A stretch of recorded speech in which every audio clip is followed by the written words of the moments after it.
This is Audible. The Duke of Distraction, The Untouchables, Book 12. Written by Darcy Burke. Performed by Marian Hussey. Chapter 1. London, May, 1818.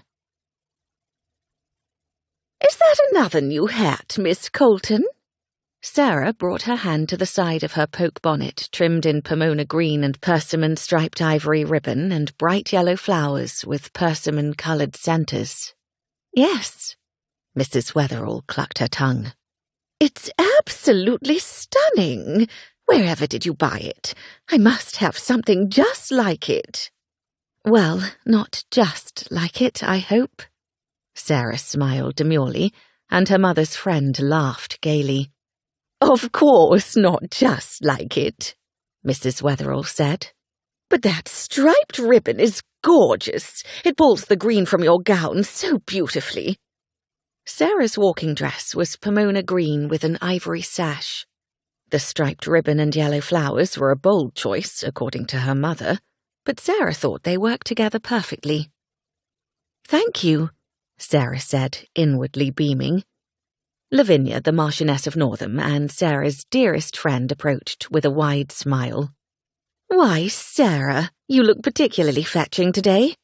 She nodded toward Mrs. Wetherell. "Good afternoon. I hope you don't mind if I steal Miss Colton away." Mrs. Wetherell dipped a brief, shallow curtsy. "Not at all, my lady." Sarah looped her arm through Lavinia's and walked her away from the group of ladies that had gathered to watch the afternoon's races. "Thank you for rescuing me.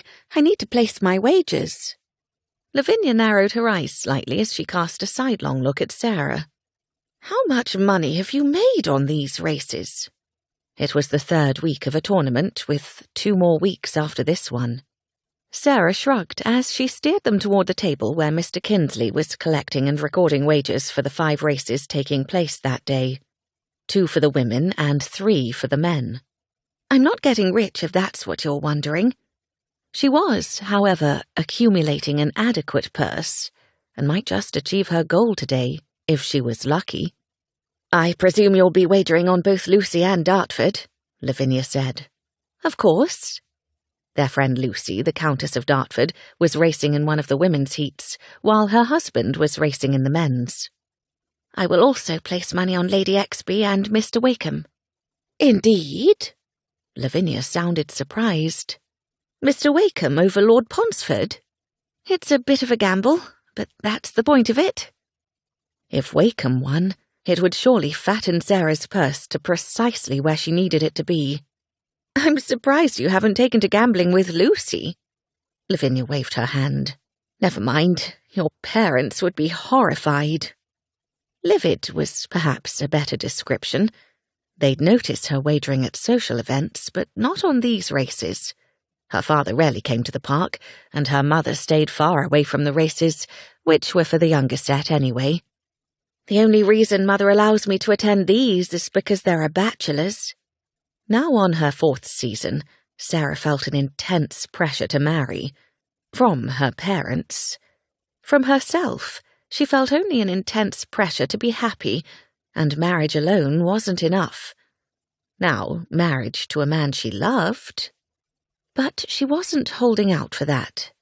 She was tired of holding out for anything, of waiting for something or someone. She was ready to make her own future. "You didn't say who you plan to place your wager for in St. Ives's race," Lavinia said, arching an auburn brow.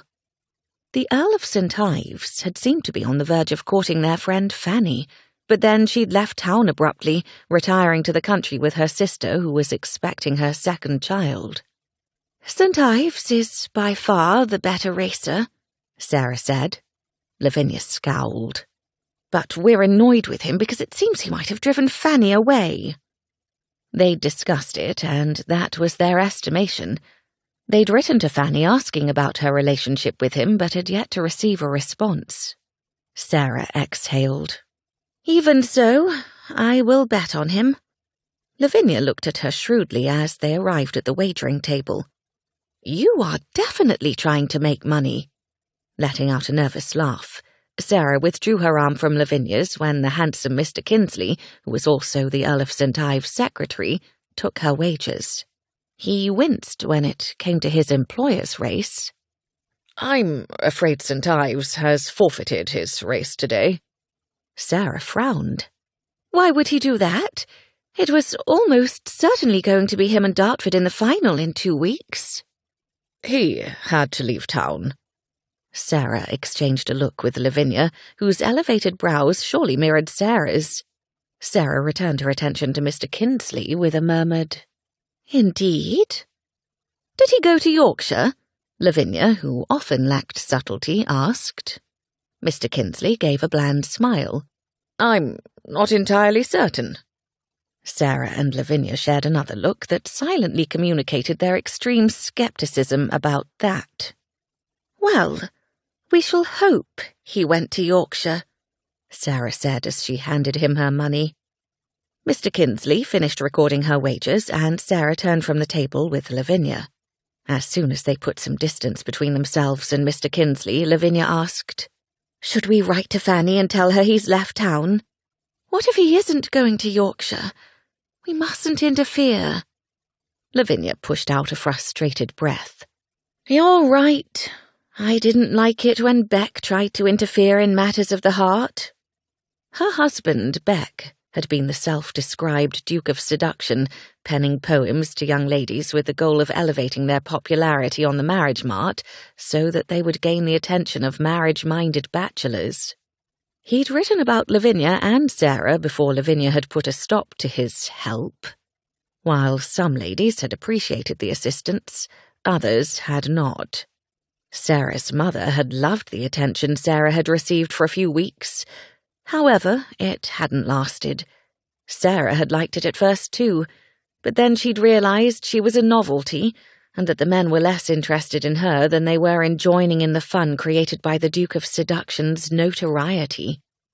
Sarah looked over at the vehicles gathered for the races, then glanced toward Lavinia.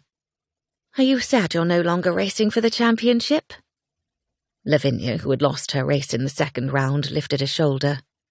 "A bit, but I was never really in the hunt. These other ladies have far more experience than I. Next year, I shall be a formidable opponent." She waggled her eyebrows and smiled. "You think Felix will do this next year?" Sarah asked. "Why not?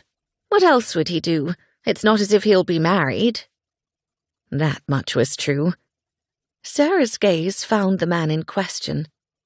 Felix Havers, the Earl of Ware, stood beside the platform from where he would make his announcements, and was flanked by Lavinia's husband, the Marquis of Northam, whom they all called Beck, and Sarah's brother, Anthony.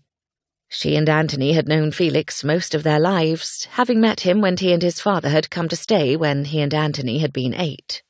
Sarah had been just 4, and the only thing she remembered about the occasion was the boys hiding her favourite shoes. They'd hidden them so well they'd never been found. Sarah had cried for days. "But what of you?" Lavinia peered at Sarah. "Are there any bachelors here who've caught your eye?" Sarah pressed her lips together. "You'd know if there were." "The right man will come along," Lavinia said with great confidence. "Likely when you least expect it, as it happened with me and Beck." Her gaze travelled to her husband, who just happened to be looking her way, and they shared a long, intimate look that made Sarah's gut tighten with envy. Then she promptly admonished herself. She didn't begrudge her friend's happiness one bit. She'd find her own happiness, and she didn't need a man to do it. "Shall we go join them?" Sarah said with a smile, knowing Lavinia wanted to be with her husband. "If you don't mind," Lavinia said a bit sheepishly. Sarah laughed softly. "Not at all." A pair of women arrived before them. The purpose of their visit became immediately apparent. "Why did you cease asking for the offer of favours?" one of them asked Felix. Her voice held a hint of a whine, and she looked rather disappointed. Her friend, on the other hand, gazed at Felix with an edge of hostility. The first 2 times they'd convened for races, Felix had called for favours to be offered to the drivers. At the first tournament, only women had been invited to offer a favour to the male drivers. If their favour was chosen, they rode with the driver. After the women had complained, Felix had called for men to offer favours at the next set of races. Felix smiled warmly at both women. While that was incredibly diverting, a couple of the drivers confided to me that it was distracting to have a passenger with them, so in the interest of safety, I decided to end the practice. I do hope you aren't terribly disappointed. I shall be most upset. He placed his hand against his chest and looked at them with solemn regret.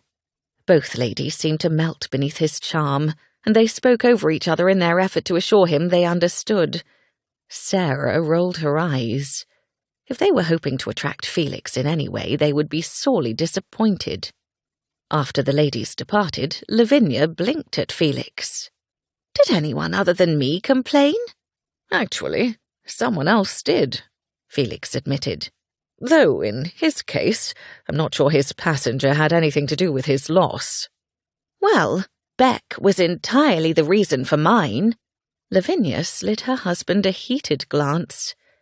Very distracting, she murmured. Beck inclined his head in apology that seemed to somehow be lacking in remorse. Anthony looked to Sarah. I see you were placing wagers again. Do Mother and Father know you're doing that? Sarah gave him a dark stare. What do you think? You better not tell them either. Anthony chuckled. I wouldn't dare. But I must ask what you're going to do with all your winnings. Seems as though you've been rather lucky the last 2 weeks. Luck has nothing to do with it, she said primly. Your sister's got an eye for winners, Felix said, his green eyes sparkling in the warm sunlight. He winked at Sarah, and she nodded in appreciation. It's a shame St. Ives forfeited, Sarah said. Felix nodded. He told me last night at the club, and I did try to convince him to stay. Is he going to Yorkshire? Lavinia asked. He didn't say, Felix said with a touch of apology to his tone. Nor did I ask. Lavinia shook her head. You men are terrible at gathering information. We aren't gossips, Anthony said with a laugh. It isn't gossip. We're all friends. We share information. Lavinia briefly pursed her lips. Or, at least, we should. Sarah blinked at Lavinia, who hadn't always shared all the information regarding her and Beck. Lavinia seemed to comprehend Sarah's silent communication as her cheeks turned a faint shade of pink and she muttered, Never mind. It's none of our business. It wasn't, but like Lavinia, Sarah cared about their friend Fanny and hoped that she and St. Ives would find their way to a happily ever after. Then that would just leave Sarah alone. Time to get started, Felix said. He lifted the horn to his mouth and announced the first women's race, featuring their friend Lucy and Mrs. Jermyn. The track was shaped like a 3-sided box with sharp corners that required expert turning. The course had been lengthened after the first week, which had more resembled a U. It took skill and nerve, 2 things Sarah lacked when it came to racing a vehicle. She could ride a horse as if she was escaping a fire, but driving was something she preferred at a sedate and orderly pace. Lucy and Mrs. Jermyn positioned themselves at the starting line, which was to the right. Felix's platform was in the centre of the open side of the 3-sided box course. He could view the entire track and call out a commentary as it progressed. Anthony handed him a bell, which Felix rang loudly to signify the start of the race. Sarah held her breath as the 2 phaetons lurched forward. Mrs. Jermyn took the lead as they headed toward the first turn. Lucy was devastatingly efficient on the turns, and this time was no different. Though she was on the outside, she took it at a faster pace and was able to drive abreast of Mrs. Jermyn on the straight track as they raced to the second turn. The Duchess of Daring is poised to take the lead. Mrs. Jermyn will need to make up some time on this next turn, Felix yelled through the horn. The spectators were gathered in the centre of the 3-sided box, with most of them standing near the finish. Lucy's husband, the Earl of Dartford, and the owner of the nickname the Duke of Daring, couldn't seem to stand still as he watched his wife take the second turn. As with the first, she was faster, and this time leapt out ahead as they sped toward the finish. In the end, it wasn't terribly close as Lucy crossed the line first.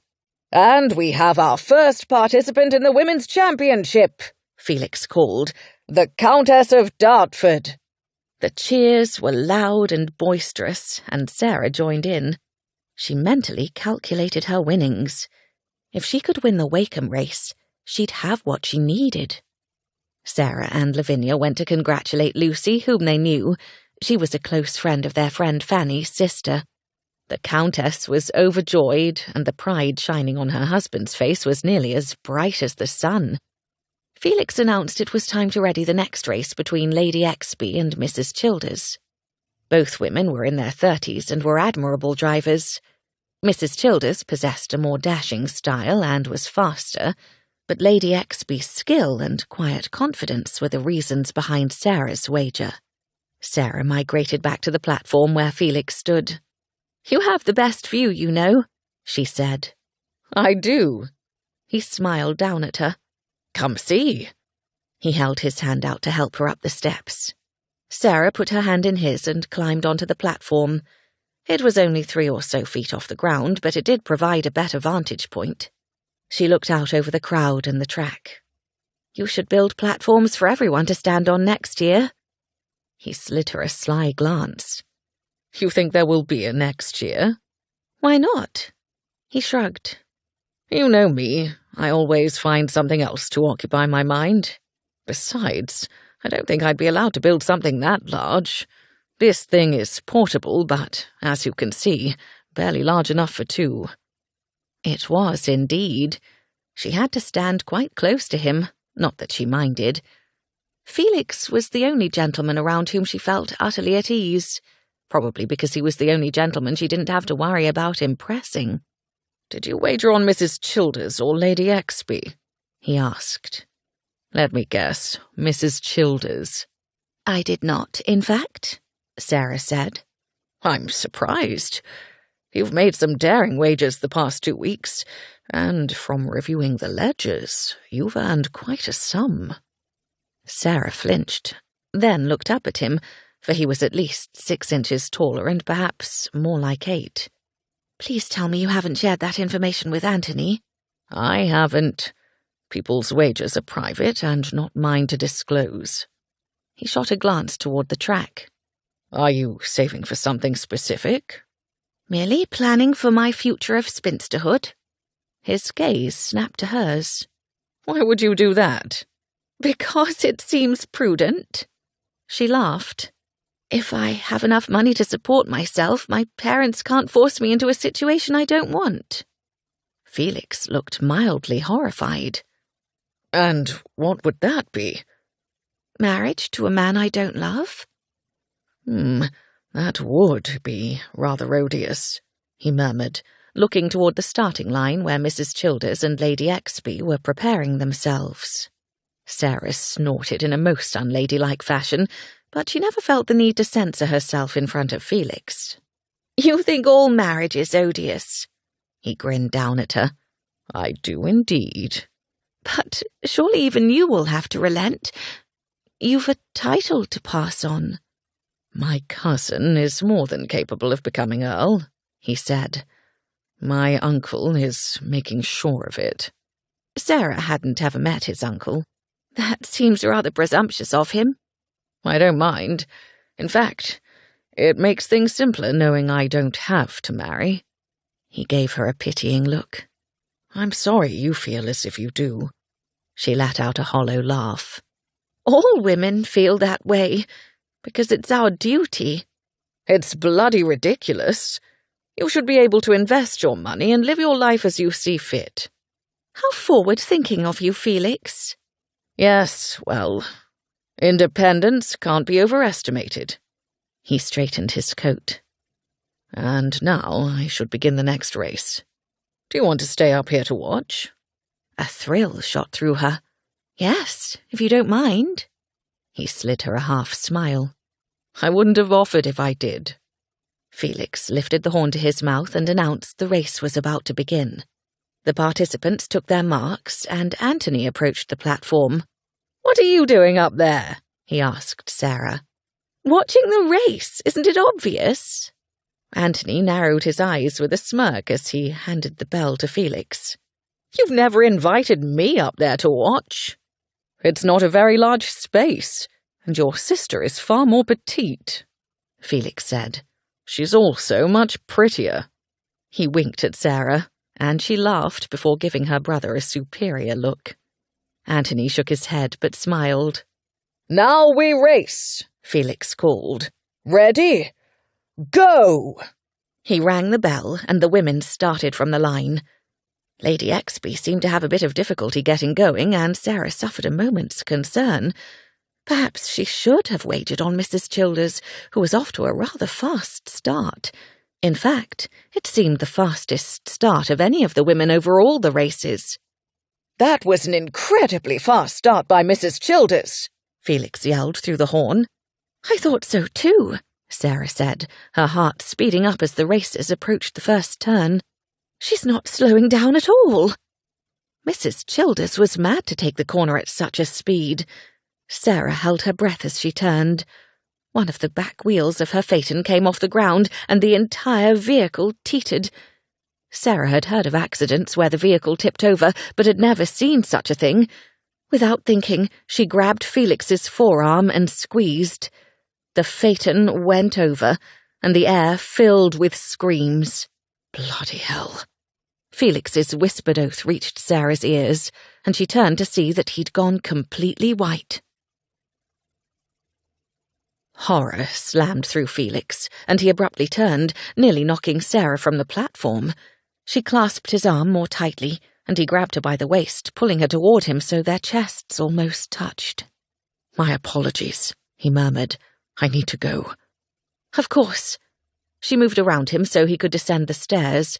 He handed her the horn before he flew from the platform, his feet barely touching the steps. Then he dashed across the grass toward the site of the accident. His insides churned, and he prayed Mrs. Childers wasn't terribly injured. Or worse. Others had rushed toward the accident, and many more were heading in that direction.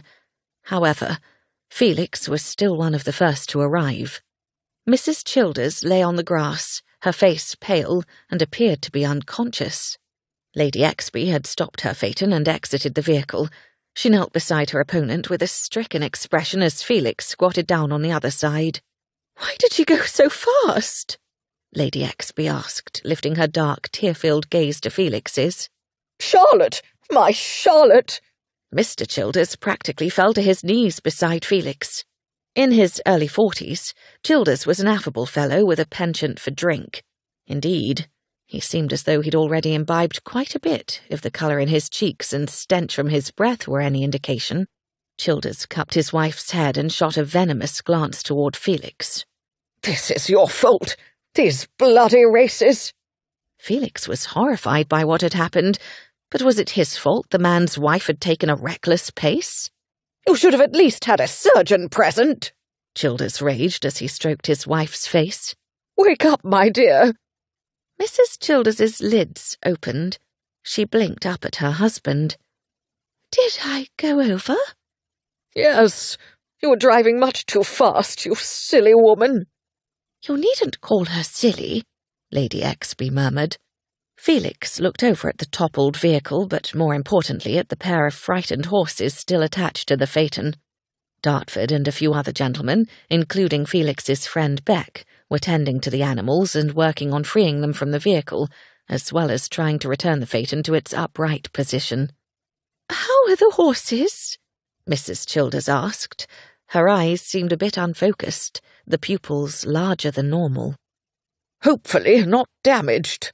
Mr. Childers handed his wife over to a surprised Lady Exby, then leapt to his feet to see to the animals. Mrs. Childers turned her befuddled gaze to Felix. "Will you help me to stand?" "Of course." Felix clasped her hand and exchanged a look with Lady Exby, who assisted her from the other side. Felix did most of the work, pulling Mrs. Childers to her feet. She wobbled, and Felix slid his arm around her to keep her steady. She flashed him a smile. "Why, thank you, my lord. You are most attentive." Lady Exby let go of her, much to Felix's chagrin. He didn't particularly want to stand here holding on to Mrs. Childers. "It looks as though I've given your races some extra excitement," Mrs. Childers said. Felix kept his touch light. "Not on purpose, I hope." She laughed in response. "Certainly not. My head feels as though it might split in two. I'll have to see if Childy's headache tonic will work as well for this as it does for him after a night of excessive spirits." "Childy? Are you able to stand on your own?" Felix asked. "I'm sure I'd rather not find out." She batted her lashes at him, then leaned close, lowering her voice. "I've often hoped to have a moment alone with you, my lord, to show you my inclination." Good Lord! Felix knew he had a bit of a reputation with married ladies, but he kept those affairs to a minimum, and they were only for one night. Furthermore, he was quite satisfied with his current mistress. Felix summoned a pleasant smile. "I'm sure now isn't the time to discuss such matters. Your head." He glanced toward her husband. "Don't think Childy would mind, my lord," she whispered. "He can barely perform, and wouldn't slight me for looking elsewhere." Felix doubted that. He spoke loudly. "Lady Exby, would you mind helping Mrs. Childers? I must see to the races." "You can't mean to continue them?" Lady Exby asked. He was about to ask why they shouldn't when Sarah arrived. "Everything all right, then?" She looked toward Mrs. Childers. "You appear to be in excellent hands. I'm so pleased you weren't injured. My brother went to fetch a doctor. They should be along in a moment. In the meantime, you should sit down." "She's right," Lady Exby said. "Let's find a bench." "I should see to my horses." Felix watched as Lady Exby led Mrs. Childers away. "You can't continue with the races," Sarah said grimly. "But Mrs. Childers is fine." "Seemingly, but at the very least you should postpone the rest until next week." He scowled. "That would drag them out another week. The men's event already needs another week." "Is that a problem? It's not as if anyone has grown bored with the event." She cocked her head to the side. "Unless you have." "Maybe a little." Indeed. He hadn't really thought ahead when he'd come up with this scheme.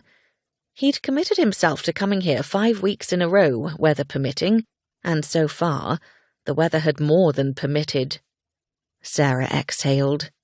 "Typical of you to grow restless, I suppose. Perhaps you'd rather arrange a liaison with Mrs. Childers when she's feeling better." He locked his gaze with Sarah's. "Why would you say such a thing?" "Because the two of you are flirting, and I'm not the only one who noticed. Mr. Childers was glaring daggers at you. That's why I came to intervene." Felix hadn't noticed that. "I wasn't flirting with her. She was throwing herself at me."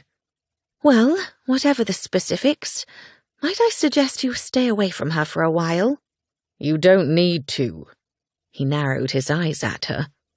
"I'm not sure I like you playing the role of manager with me." "Manager? I thought I was rescuing you."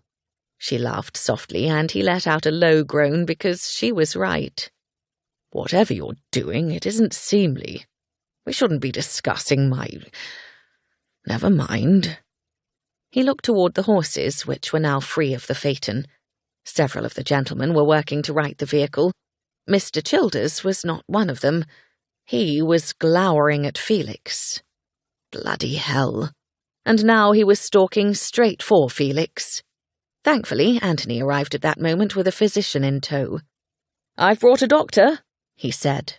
"I'm glad someone is thinking," Childers grumbled.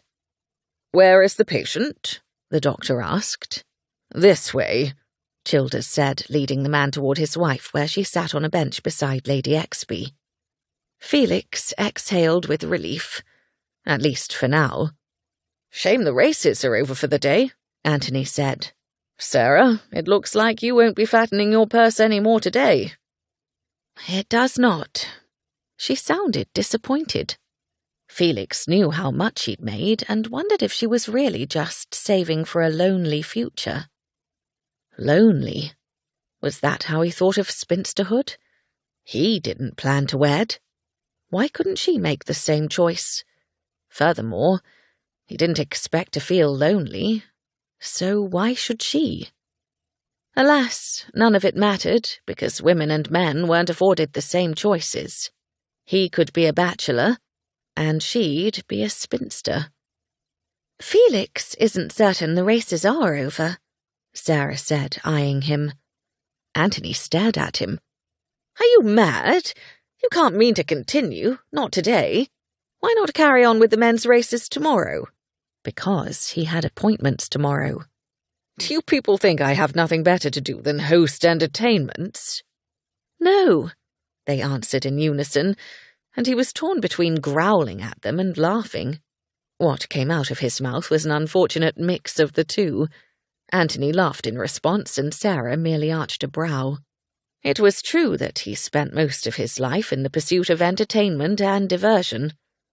"Well, tomorrow I'm busy. I'm sure Dartford and the others would prefer to continue." "Let's ask him," Anthony said.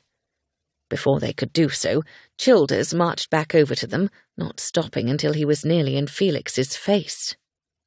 "My wife has suffered a concussion, you dolt. I'm going to make sure these races of yours are finished. I'll petition the regent if I have to." Felix exhaled with boredom. "He will likely attend the final, so I wish you luck with that." "I doubt that. Mrs. Childers's uncle is a special friend of his. When he finds out she was injured and you didn't even have the sense to ensure a doctor was at the ready, he'll shut these races down faster than you can say go." Spittle had gathered on his lip, and then leapt onto Felix's coat with the vehemence of the man's last word. While he was sceptical of Mrs. Childers's uncle's importance, Felix didn't say so. Perhaps it was time to move to a new amusement. Or perhaps he should move them to a new location, and ensure only certain people were invited. Then they would be quite exclusive. Even better, he'd have one final race, the women's final between Lady Dartford and Lady Exby, and a madcap 6-man competition with the remaining gentlemen. They'd have to hold it somewhere quite large. Felix's mind was already working. He smiled at Mr. Childers. "You are quite right that the races should be finished."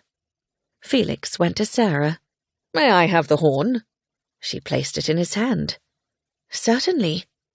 He announced that the races were concluded, permanently. There was much upset, with many people voicing their displeasure, which only made Felix relish his plan even more. Childers wandered back to his wife, and Sarah took a step toward Felix. "That was the right thing to do," she said softly from right beside him. "Probably." He looked her in the eye, the corner of his mouth trying to lift of its own accord. "Just wait." Her brow arched again. It was a fetching expression on her, particularly with her hat. "Your hat is lovely," he said. Light colour stained her cheeks. "Thank you." Beck and his wife Lavinia joined them. "Shame you had to cancel the races," Beck said. Lavinia frowned at Felix. "I disagree with this decision wholeheartedly. We deserve to know who would win." Felix clenched his teeth together lest he spoil the surprise. "It was necessary, I'm afraid." Anthony nodded. "Still disappointing. If only that Childers woman hadn't gone so damn fast." "I'm just glad she's all right." Felix didn't know what he would have done if she'd been seriously injured, or worse. For a brief moment his heart had stopped, and he thought about the poor woman's children no longer having a mother. But then he wasn't even sure she had children. Surely she must. "Yes, we all are," Sarah said. "And now I suppose we should go." She looked at Lavinia with a resigned expression. "We may as well. Do you want me to walk you to your mother, or shall I just convey you home?" "I'll ride with you, if you don't mind." Sarah turned to Anthony. "Will you tell Mother?" "Now I'm your secretary." Sarah gave him a saucy smile that made Felix laugh. He'd always enjoyed their sibling antics, probably because he didn't have any brothers or sisters. "Why not?" Anthony groaned. "Fine. Just don't expect me to dance with you at whatever ball we're going to tonight." "I'll dance with you, Sarah," Felix said. She gave him a prim nod. "Thank you, my lord. It would be my honour. Until this evening." She gave him an exaggerated curtsy and left with Lavinia and Beck. "You're kind to dance with her," Anthony said. "Not that it will help. I don't understand why she can't land a husband, but our parents are adamant she must do so soon. You sure you don't want the job?" He looked askance at Felix and laughed. "Are we still going to the Red Door?" Felix was. That was where his mistress, the incomparable Meggie, lived and worked. "Yes." "Excellent. I've a mind to visit a certain redhead." Anthony waggled his brows and chuckled. "I'll see you at the ball." Felix turned and went to the platform. Rather, where it had been. Where his footman was waiting for him. "I've already put the platform in the coach, my lord," Glover said. "Thank you." Felix started toward the coach, and Glover walked alongside him. "A shame to see how your hard work ended today." "Yes." But Felix wouldn't dwell on that. He was already too fixated on the secret race. First, he had to decide where to hold it. Dartford's estate came to mind. It was less than a day's ride from London, and Felix was certain he would enthusiastically agree. Perhaps he'd talk to him at the ball tonight, or maybe at Brooks's afterward, in between dancing with his best friend's sister and spending the night in his mistress's arms. Chapter 2. Sarah made sure her mother was busy speaking with Mrs. Kyle at the front of Marsden's millinery before stealing to the very back corner of the store where Mr. Marsden's primary assistant, Dorothy Hinman, stood. She'd been eyeing Sarah since her arrival. "Good afternoon, Dolly," Sarah said with a smile. Since the races several days ago, she'd been looking forward to seeing Dolly. "Good afternoon, Miss Colton. I'm so pleased to see you." Sarah could tell that Dolly was trying not to look expectant, and that she was also failing miserably. Her light brown eyes were alight with anticipation, and the barest of smiles curved her lips. "I've done it," Sarah whispered, after casting a look over her shoulder toward her mother. "I have enough saved to start the shop." Dolly's mouth opened, and a small gasp escaped before she clapped her hand over her lips. "My apologies." She looked toward Sarah's mother in horror, and then glanced toward Mr. Marsden, who was consulting with another client at the counter. "Don't be concerned," Sarah said softly. "They can't have heard anything, and it is exciting, isn't it?" "I can hardly believe it." Dolly shook her head as tears filled her eyes. Sarah touched the woman's shoulder. "Now, don't cry. They're bound to notice that." "You're quite right." Dolly sniffed and pushed her shoulders back with a determined smile. Though she was in her early 30s, Dolly looked younger than that. However, the fierce look in her eye at present gave an air of maturity and experience. Good. They'd need both in this new endeavour. "I still have much work to do," Sarah said. "But hopefully we'll have the shop up and running by fall." Dolly shot a glance toward her employer and winced. "I hope Mr. Marsden isn't terribly cross with me." "How can he be after all your years of service? Besides, he can't possibly fault you for wanting to better your position and increase your income." It would be Sarah's shop, of course, but not as far as anyone could tell. Dolly would be the outward face of Farewell's. That was the name Sarah had chosen. It sounded dignified, and she hoped they would fare well. Behind the scenes, Sarah would manage things. But most of all, she would design hats to her heart's content. And best of all, she would get paid for it. Husband hunting be damned. Her parents would hate this enterprise, which was why Sarah hoped to keep them ignorant of it until it was far too late for them to stop it, or to ignore how lucrative it was, which would in turn nullify the need for Sarah to marry, though she suspected her mother would still want that. It was more than the financial aspects. The Viscountess took it as a personal failure that her daughter hadn't yet wed. Sarah's gaze drifted to her mother. She took that moment to look towards Sarah too, and their eyes connected. Mother's brow furrowed, which meant it was time to end this brief but necessary meeting with Dolly. "I must go," Sarah said. "I'll send word when I've a property for us to tour." Dolly nodded enthusiastically. "I'll look forward to it." Her focus moved upward to Sarah's hat. "I like this design very much. That's an excellent interpretation of a cavalier." The brim on the right side was low, but pinned up on the left in the cavalier style.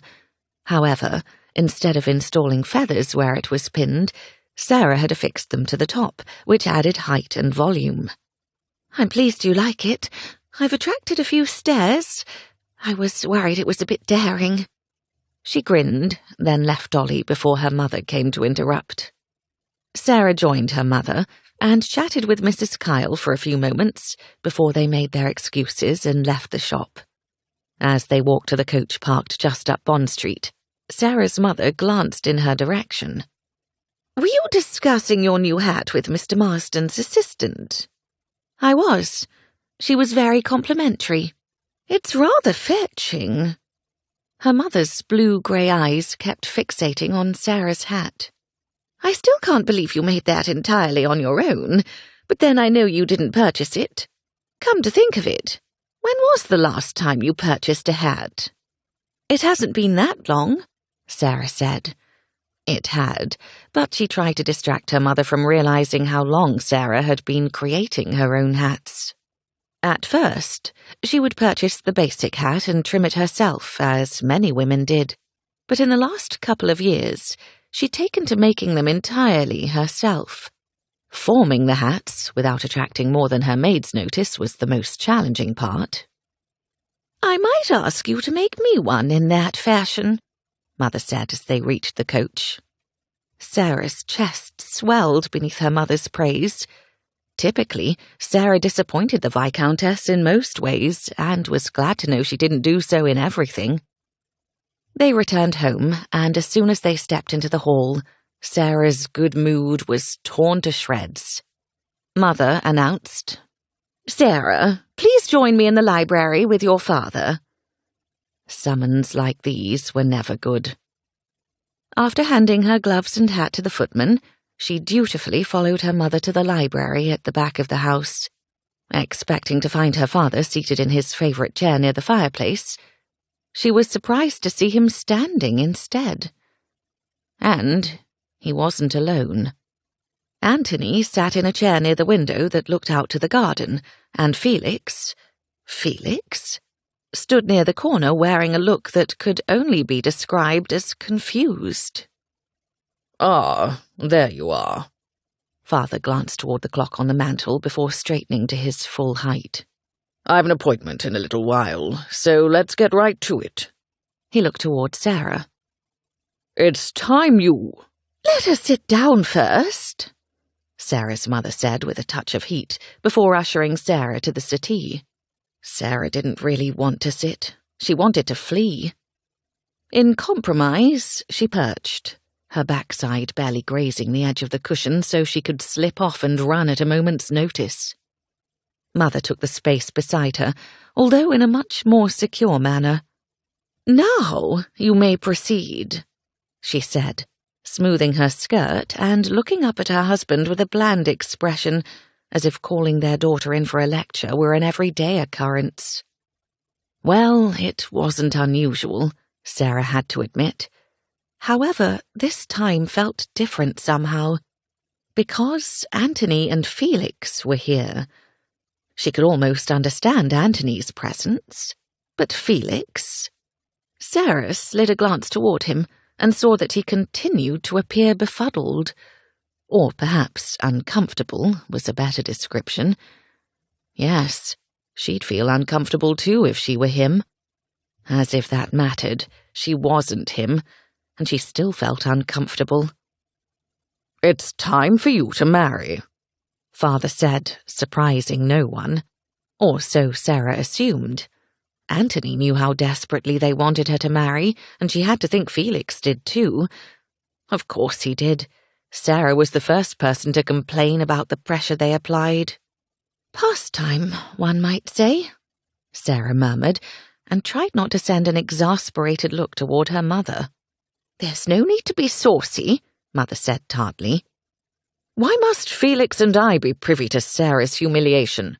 Anthony asked. Humiliation? Sarah had been annoyed, mildly embarrassed even, but not humiliated. At least, not until now. She tossed a withering stare at her brother.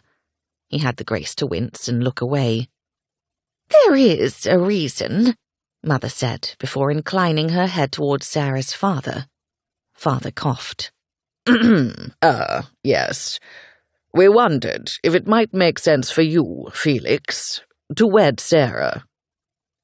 Humiliation didn't begin to describe the emotion swirling inside Sarah and erupting in her cheeks. Surely they were about to catch fire. She would have snapped at her father or mother or both, but words simply wouldn't come. Anthony stood. "You can't ambush Felix like that." At Sarah's intake of breath, he added, "Or Sarah." Sarah didn't bother sending him another acid glare. Their mother pursed her lips at Anthony. "We're not ambushing him. Felix is like family. He's well aware of Sarah's sad state." Oh, this was just getting better and better. Now she was in a sad state. "Furthermore, Felix is in need of a wife. Your father and I discussed it, and we think this is an excellent match." Sarah couldn't bear to meet Felix's gaze, so she stared at the floor. Had the patterned carpet always had that odd mushroom shape next to the leg of the settee? "I'm glad you discussed it," Anthony said with a great deal of sarcasm. "You might have discussed it with Felix, however." He looked toward Felix. "Did they?" Now Sarah chanced to look at him. Felix shook his head. To his credit, he didn't look surprised or annoyed or pale or anything other than what he'd appeared since she'd arrived. Uncomfortable. Father frowned at Anthony. "Never mind your outrage, Anthony. In fact, you don't really need to be here." He looked toward his wife. "Why is he here?" "We thought he might help us persuade them of the match. It doesn't look as if he'll do that." That they'd thought he would almost made Sarah laugh. In fact, why would they have thought that? She opened her mouth to ask, but Anthony beat her to it, practically leaping from his chair. "Why-ever would you think that?" Anthony shook his head. "I'm not going to match my best friend, who has no desire to wed, with my sister." He turned a pained expression toward Felix. "Please accept my deepest apologies for this error." Mother stood. "Why not think about it, Felix?" she asked. "Sarah would be the perfect wife for you. You already know each other quite well. There will be no awkward expectations or discomfort." Sarah snorted. There was already awkward discomfort. "Mother, please don't put Felix or me in this position. You, my girl, are already in this position. I simply do not understand why you aren't married. You're pretty, you dress exceptionally well, you possess many talents, and you're of at least average intelligence." Mother placed a hand on her hip, and her neck turned pink with agitation. "Felix, you're a man, and apparently one of many who won't marry our daughter. What is wrong with Sarah?" Oh, dear God. Sarah prayed she would simply melt into the floor, into very oblivion, and never emerge. "There's nothing wrong with her." Felix turned his attention to her. "She's beautiful, exceptionally talented, and brilliant." A bright sense of pride filtered through the horror of the moment and filled Sarah with warmth. Brilliant? She looked toward Felix, who gave her a subtle nod. "You've just convinced me you should marry her," Sarah's mother said, looking pleased. "Mother?" Anthony growled the word. The Viscountess shot an irritated glance toward her son. "Since you aren't going to help, this doesn't concern you." Sarah had suffered quite enough. She stood from the settee, and now they were all standing. "I'm not marrying Felix." Mother and father swiveled their heads toward Sarah and gave her matching expressions of annoyance. "What's wrong with Felix?" father asked. "He's an earl." Nothing about his looks or talents or intelligence. Apparently, a title was all a man needed to be marriageable. "We don't want to marry each other," Sarah said. "If we did, don't you think we would have done so already?" "It's not a question of want, dear." Mother's tone held a note of condescension. "You're both in need. It's a perfect solution, you must agree." "It isn't, and I mustn't agree to anything. You can't force me to marry him. You can't force me to marry anyone." And with that, Sarah was finished with this farce of a discussion. She turned on her heel and exited the library through the closest door, which meant she was heading to the garden. Anger and frustration raced through her, making her shake as she propelled herself into a circuit of the small, walled garden. The roses had begun to bloom, and they filled the air with a lush, spicy scent. She took several deep breaths in an effort to calm her racing heart. On her second time around, she saw Felix leave the house and walk toward her, his expression pulled into a somber mask. When he caught up to her, she said, "I'm sorry about that." "No more than I am." He steered her to a bench that was situated next to her mother's favourite rose bush. They sat, and Sarah arranged her skirt around her ankles. She glared at the plant as a proxy for her mother. "That was absolutely humiliating and unnecessary. Who says I have to marry at all?" It wasn't a question, but a defiant statement. More than ever, she wanted to open her shop and become a truly independent woman. "Your parents, but I would argue their opinion is not all important," Felix said softly. Sarah rotated herself to face him. "But you think it's somewhat important?" Felix lifted a shoulder. "I don't have parents anymore, so don't ask me. I know you love them, and they love you. That's all I meant." "Parents can be a pain in the arse." She gave him an apologetic look. "I didn't mean to suggest you were better off." His mouth curled into a half-smile. "I didn't take it that way." "I'm sure you miss your parents very much." She realized he never mentioned them. Perhaps he didn't miss them. "My mother died when I was born. How can I miss what I never knew?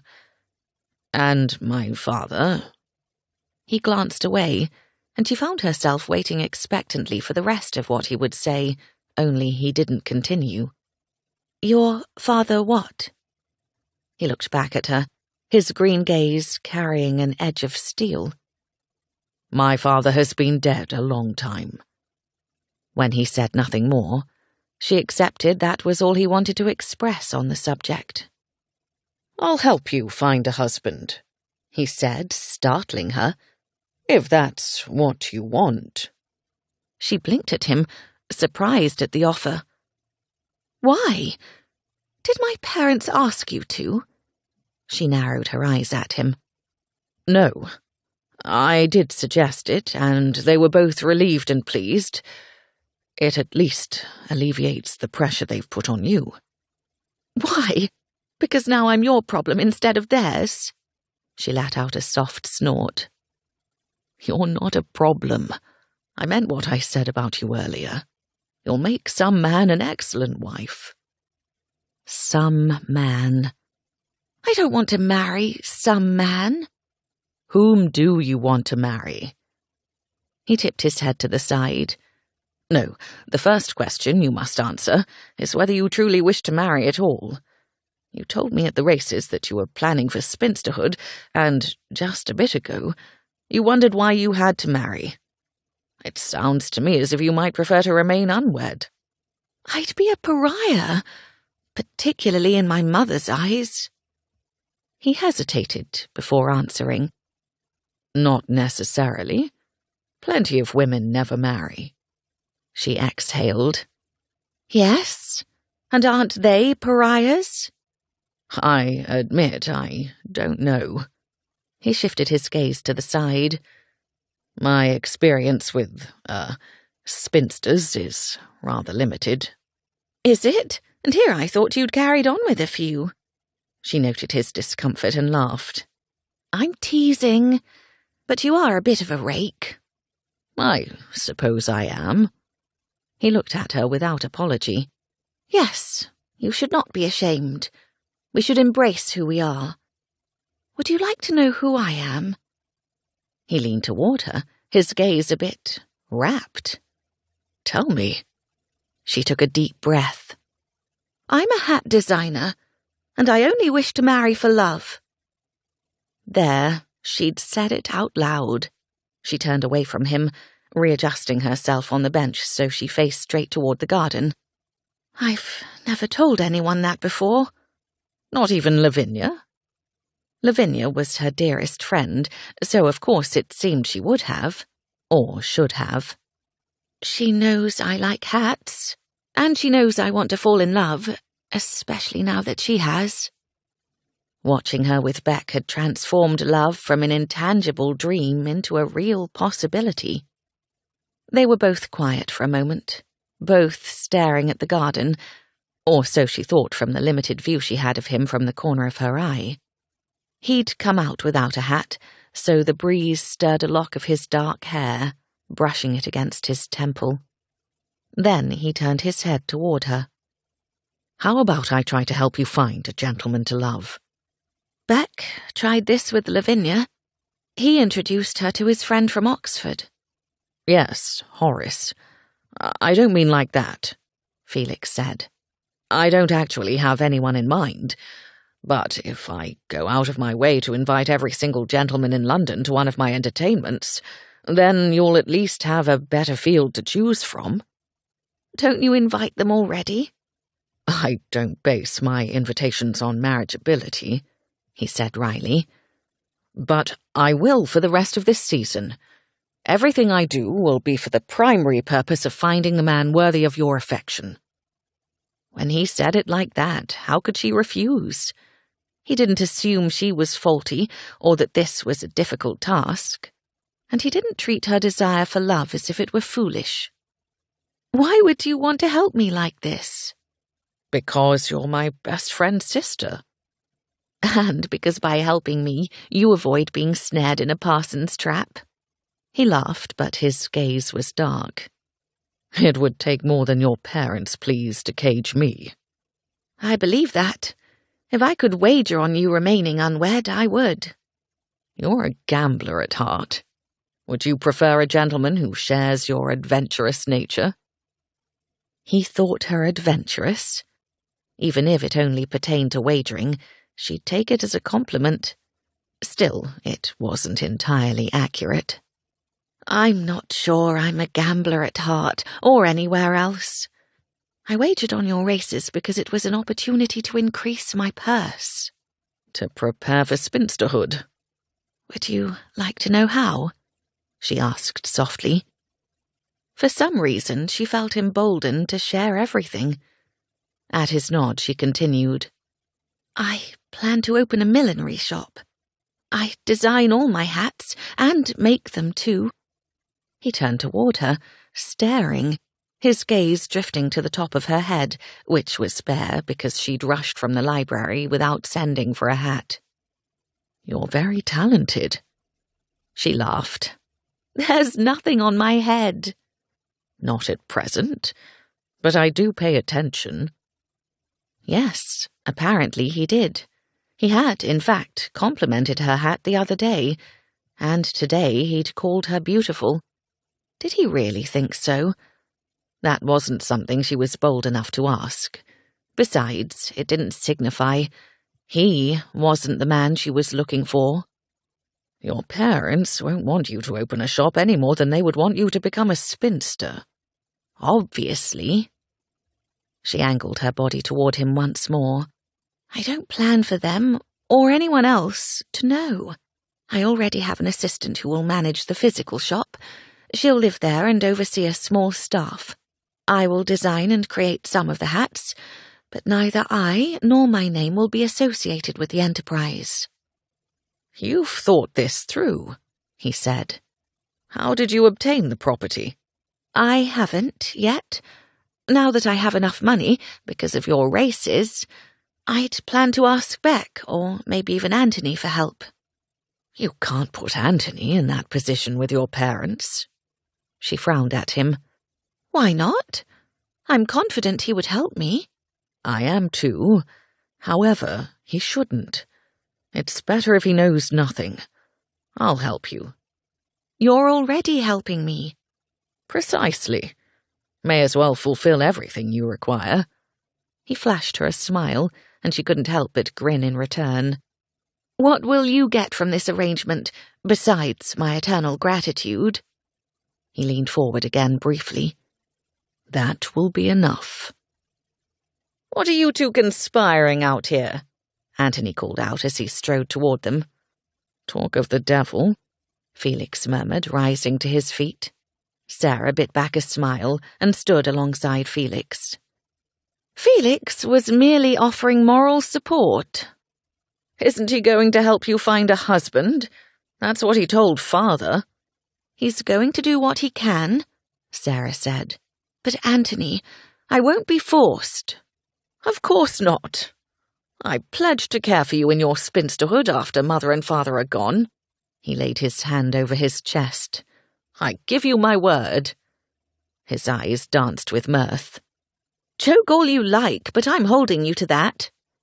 He sobered. "I only wanted to inject a bit of levity. That was a disaster inside, and I'm very sorry." She knew he was. He'd been as outraged as she was. "Thank you." He put his arm around her and gave her shoulder a squeeze. "We'll find you a worthy husband." Had he and Felix discussed this? She looked between them. Of course not. "One she can love," Felix said firmly. "She deserves nothing less." "I couldn't agree more." Anthony smiled at her, then dropped his arm to his side. He looked to Felix. "Ready to be delivered from this asylum?" Felix nodded. "I do need to pay a call. Until later, Sarah." He inclined his head, and they left the garden, where Sarah contemplated hats, love, and rakes with hearts of gold. Chapter 3. "Afternoon, Ware," greeted the Earl of Dartford as he strode into his drawing-room, where his butler had led Felix to await the Earl. "Afternoon, Dart. Thank you for seeing me." Felix hadn't run into Dartford since the races, so he decided to pay a call. "I sincerely hope you're here to talk about how to wrap up the races. Not for me, mind you, but for Lucy. My wife deserves to take the championship." Felix smiled.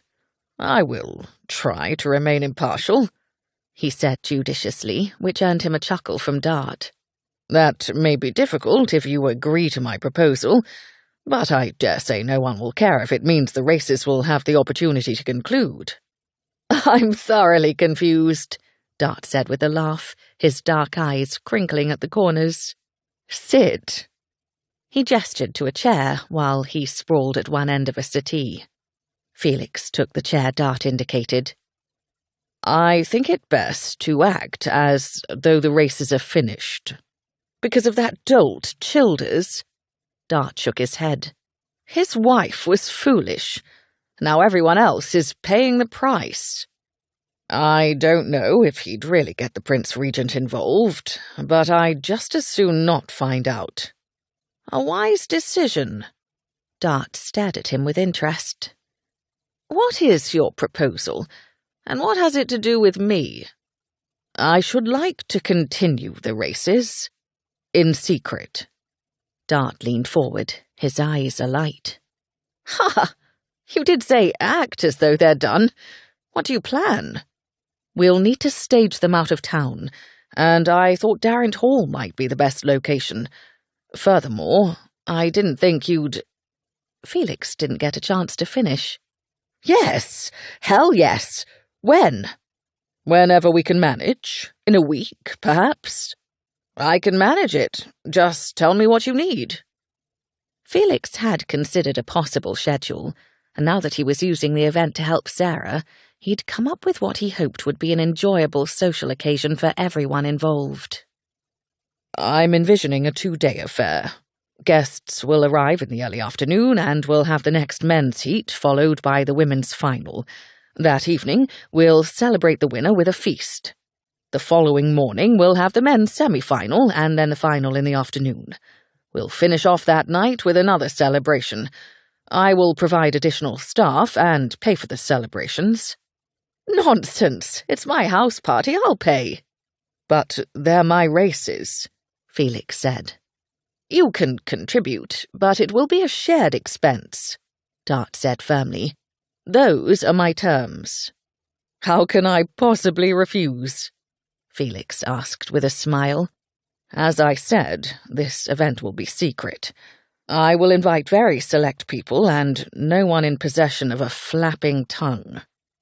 This may be your most successful endeavour yet. The races were terribly popular, and now to have them become exclusive. The Prince Regent may be annoyed that he wasn't invited. Dart said this with a grin. Next Wednesday through Friday, since Wednesday was race day, Dart asked. If you can organise it that quickly. I've calculated about 40 guests.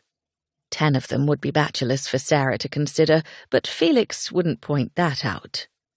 It's a bit tight for Darrant Hall, but we can make it work, particularly if we can put unmarried guests like you and Anthony Colton in the same room together. That's more than acceptable, and there will be a decent number of unwed guests. I'll let you know a final count and rooming situation as soon as I speak with each guest. You plan to invite them all personally? I refuse to write it down. It's secret. Dart laughed. Brilliant. What's brilliant? The Countess of Dartford swept into the room. She was an attractive woman with ink-dark hair and a shrewd gaze. Felix rose. Dart stood and turned toward his wife. I'll let Ware explain. It's his secret. It's our secret, since you're sharing hosting duties. I'm merely providing the location, Dart said. The Countess looked at him in confusion. Location for what? Dart smiled at her. You're going to love this. Ware will finish his races, in secret, at Darrant Hall next week. Her face lit up like a bonfire. She turned her head toward Felix. How wonderful! Now you can truly become champion, Dart said, putting his arm around her. If I beat Lady Exby, what's this about it being secret? She asked. I think it best to keep people like Childers away, Felix explained.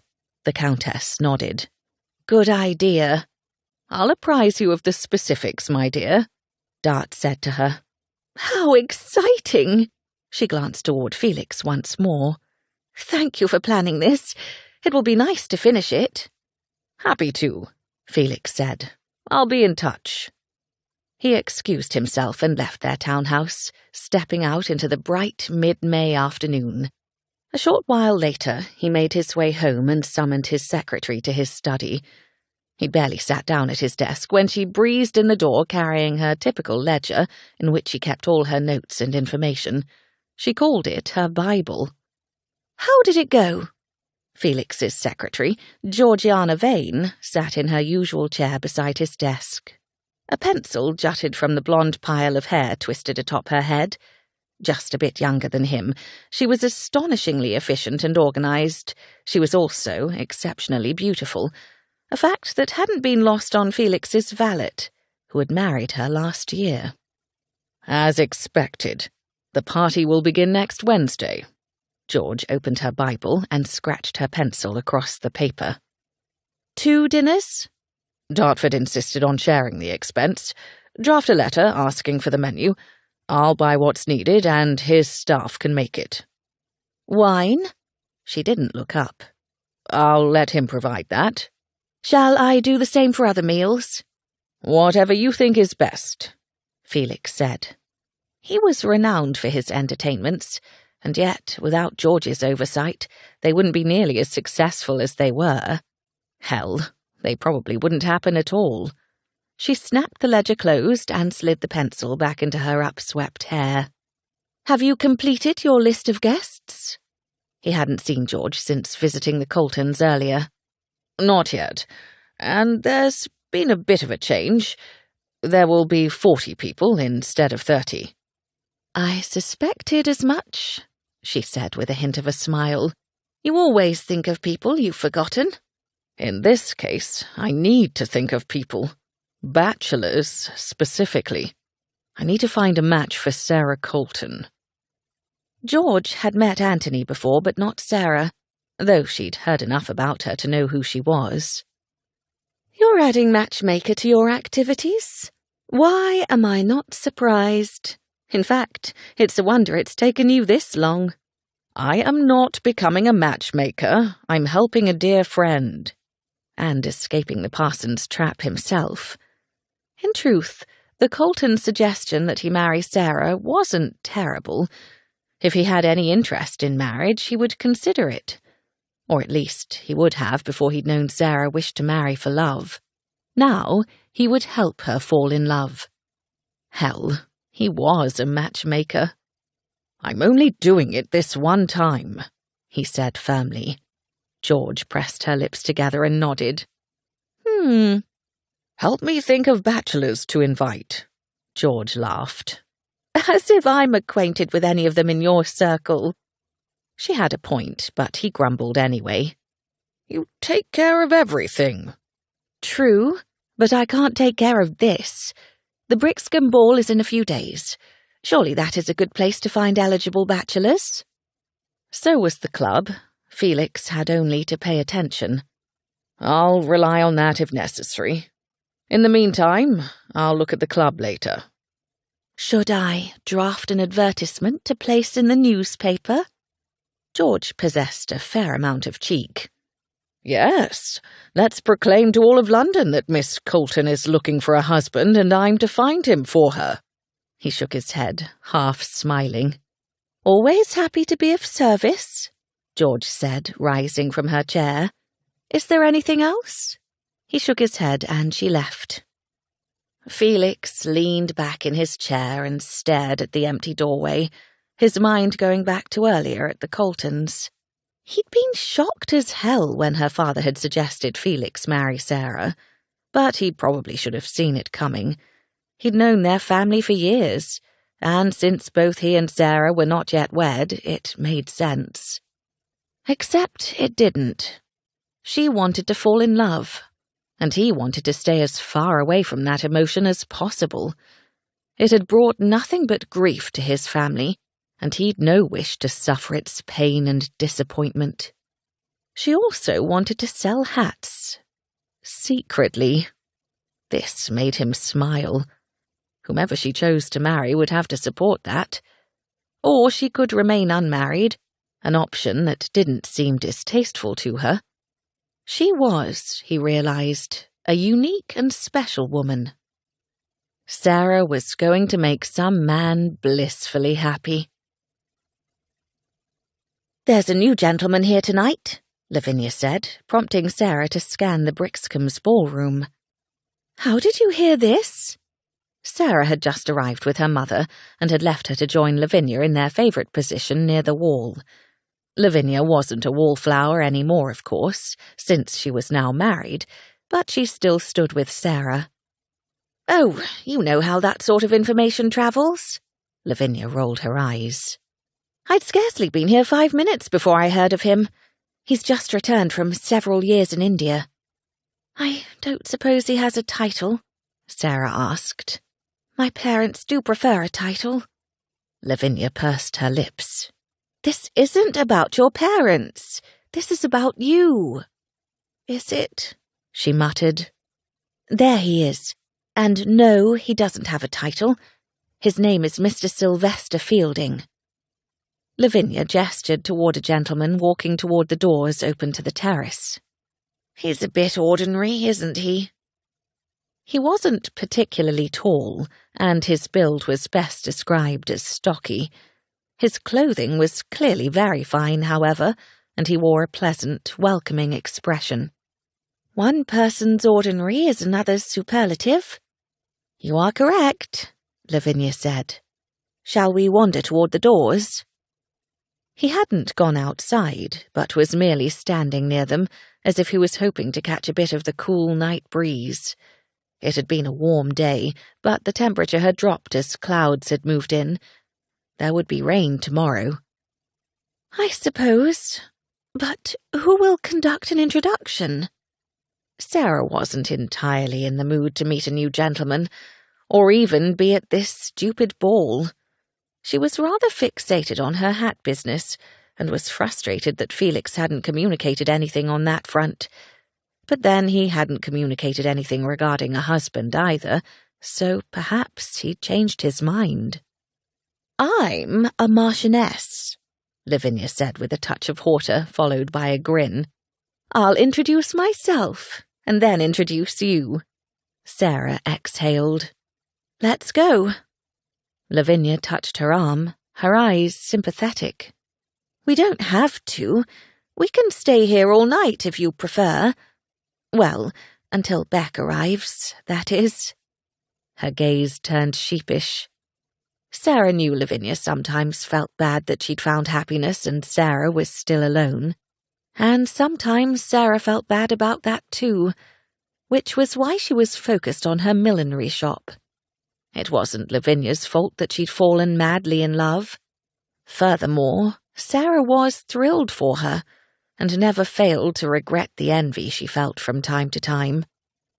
Summoning a smile, Sarah squeezed her friend's hand. We should go. For all we know, Mr. Fielding is having a terrible evening, and we're about to improve it. Lavinia laughed. Of course we are.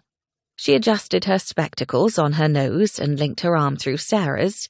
Then they made their way to the gentleman. His complexion was a bit dark, as if he'd spent a great deal of time in the sun, and his hair was light brown and quite thick. He seemed close to Antony's 28 years, perhaps a year or two older. As they approached, his gaze shifted to them, and he quickly dabbed a handkerchief at his brow before slipping it into his coat pocket. His lips curved into a welcoming smile. Good evening, Lavinia said. I'm the Marchioness of Northam. I hope you don't find me impertinent, but I understand you are newly returned to London and wish to welcome you home. Assuming this is your home. Sorry, and thank you, he said. I take it you already know I am Sylvester Fielding. I returned last week, and this is my first social engagement, so I do appreciate your impertinence. He laughed, a low, rumbling sound. Not that you're impertinent at all. It's actually quite astounding that I had a moment's respite. People seem very welcoming. Allow me to present my dearest friend, Miss Sarah Colton, Lavinia said, withdrawing her arm from Sarah's. Her father is the Viscount Colton. Mr. Fielding bowed first to Lavinia and then to Sarah. It is my very great pleasure to make both of your acquaintances. Good evening, Mr. Fielding, Sarah said, dipping into a curtsy. Have you been dancing? Guilty, I'm afraid. He lowered his voice. I had to step over here into the cool air for a moment. One would think I would be accustomed to being overheated after the past 3 years in India. I imagine so, Sarah said. Did you enjoy India? I did, in fact. I plan to return in a couple of years. Had to come home to take care of some family business. My father is ill. I'm so sorry to hear that, Sarah said. Thank you. I don't mind sharing that he's quite old. My mother is his third wife. Alas, I have 5 older sisters and no brothers at all, so it was up to me to return home and oversee matters. He waved his hand. Listen to me going on. We came to meet you, Lavinia said, and we're happy to get to know you. Are you a member at Brooks's? I'll ask my husband to look for you later. Boodles, he said, though I may try for a spot at Brooks's. Then I shall definitely introduce you to my husband, Lavinia said. Mr. Fielding turned to Sarah. I'm feeling much more restored. Would you care to dance the next set? Only if you promise to tell me about India. He laughed again, and she decided she liked Mr. Fielding. He was far more genuine than most gentlemen she met. I will tell you about India until you beg me to stop. Or to take you there. His sherry-coloured eyes danced with flirtatious merriment. Lavinia chuckled. It seems as though you're in excellent hands, she murmured to Sarah. See you later. She turned and walked away, leaving Sarah to take Mr. Fielding's arm as he guided her to the dance floor. I must warn you that my dancing is average at best. I didn't do much of it in my travels. My dancing is only slightly above average, so we are well matched. He laughed again, and they managed to execute themselves well enough. When he wasn't focusing too hard on the steps, he spoke of India, and she could hear his affection for it.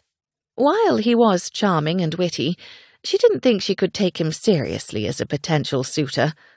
Not when his future was meant to be in India. It sounds like a very nice place to visit, she said as they left the dance floor. It is indeed. I may decide to move there, depending on whether I can secure a government appointment. She glanced toward him. Is that a possibility? He nodded. It seems to be. Sarah looked about for Lavinia, but her gaze found Felix instead. He came toward them and offered a bow. Miss Colton. Then he turned to Mr. Fielding. I don't believe we've been introduced.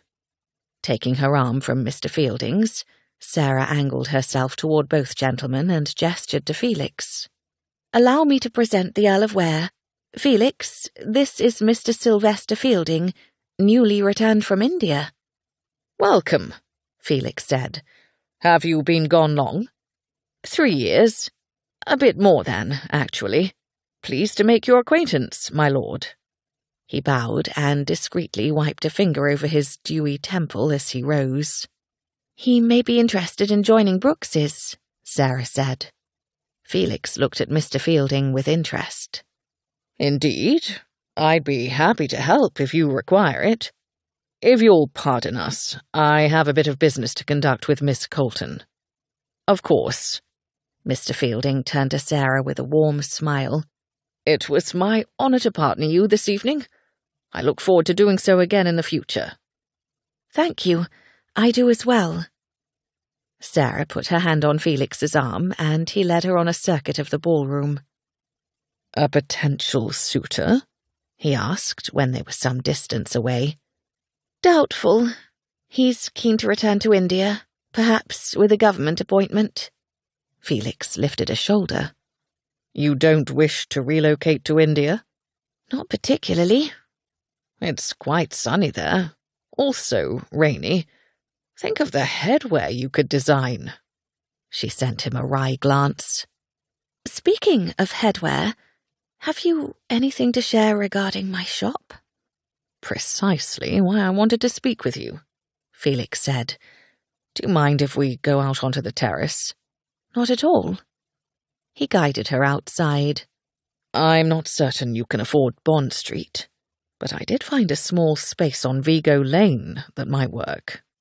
Excitement danced through her, and she turned toward him with enthusiasm. That sounds splendid. When can I see it? I'll need to set an appointment. It will have to be after the races. Which brings me to my next topic. He led her to the edge of the terrace and stopped. She took her hand from his arm. Matchmaking. You're going to call it that too? Sarah laughed softly. What else should I call it? He shook his head.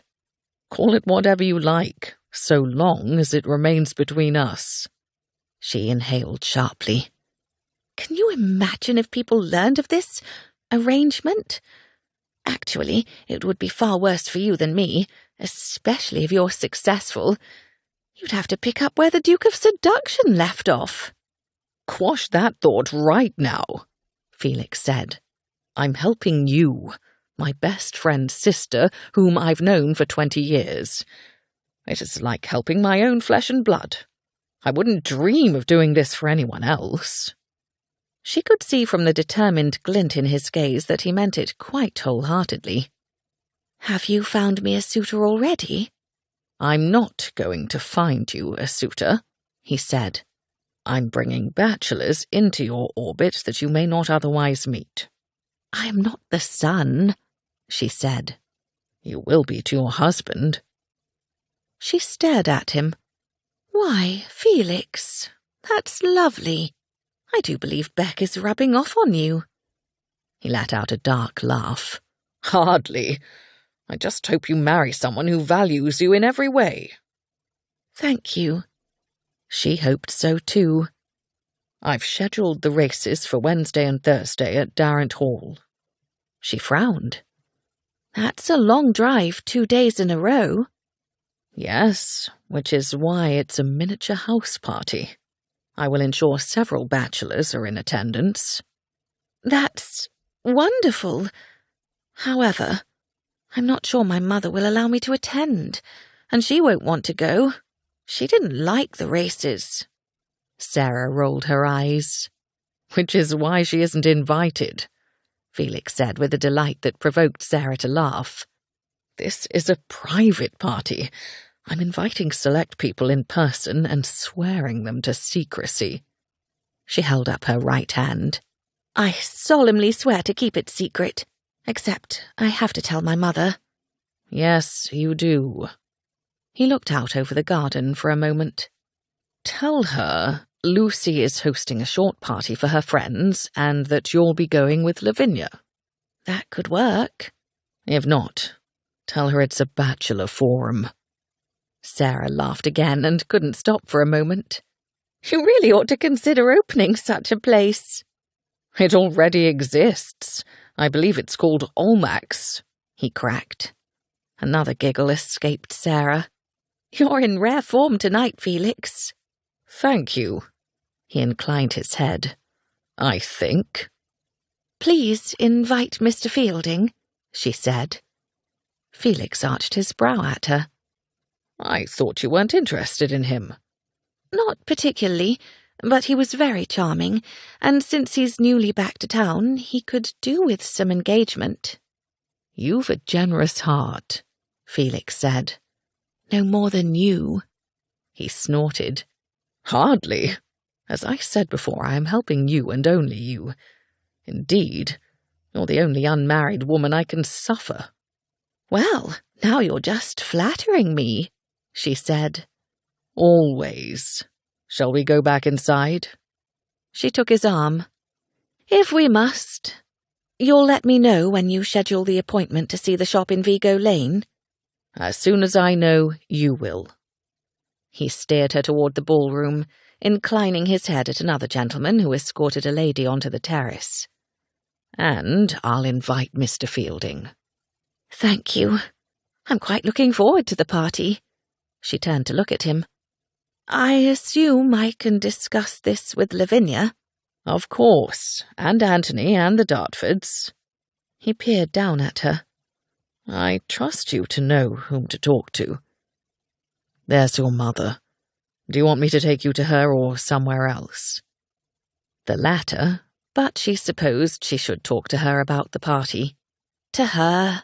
He chuckled. You sound as if she's wielding an executioner's axe. Very droll.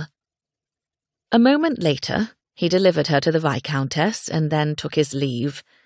Sarah's mother watched him go and clucked her tongue.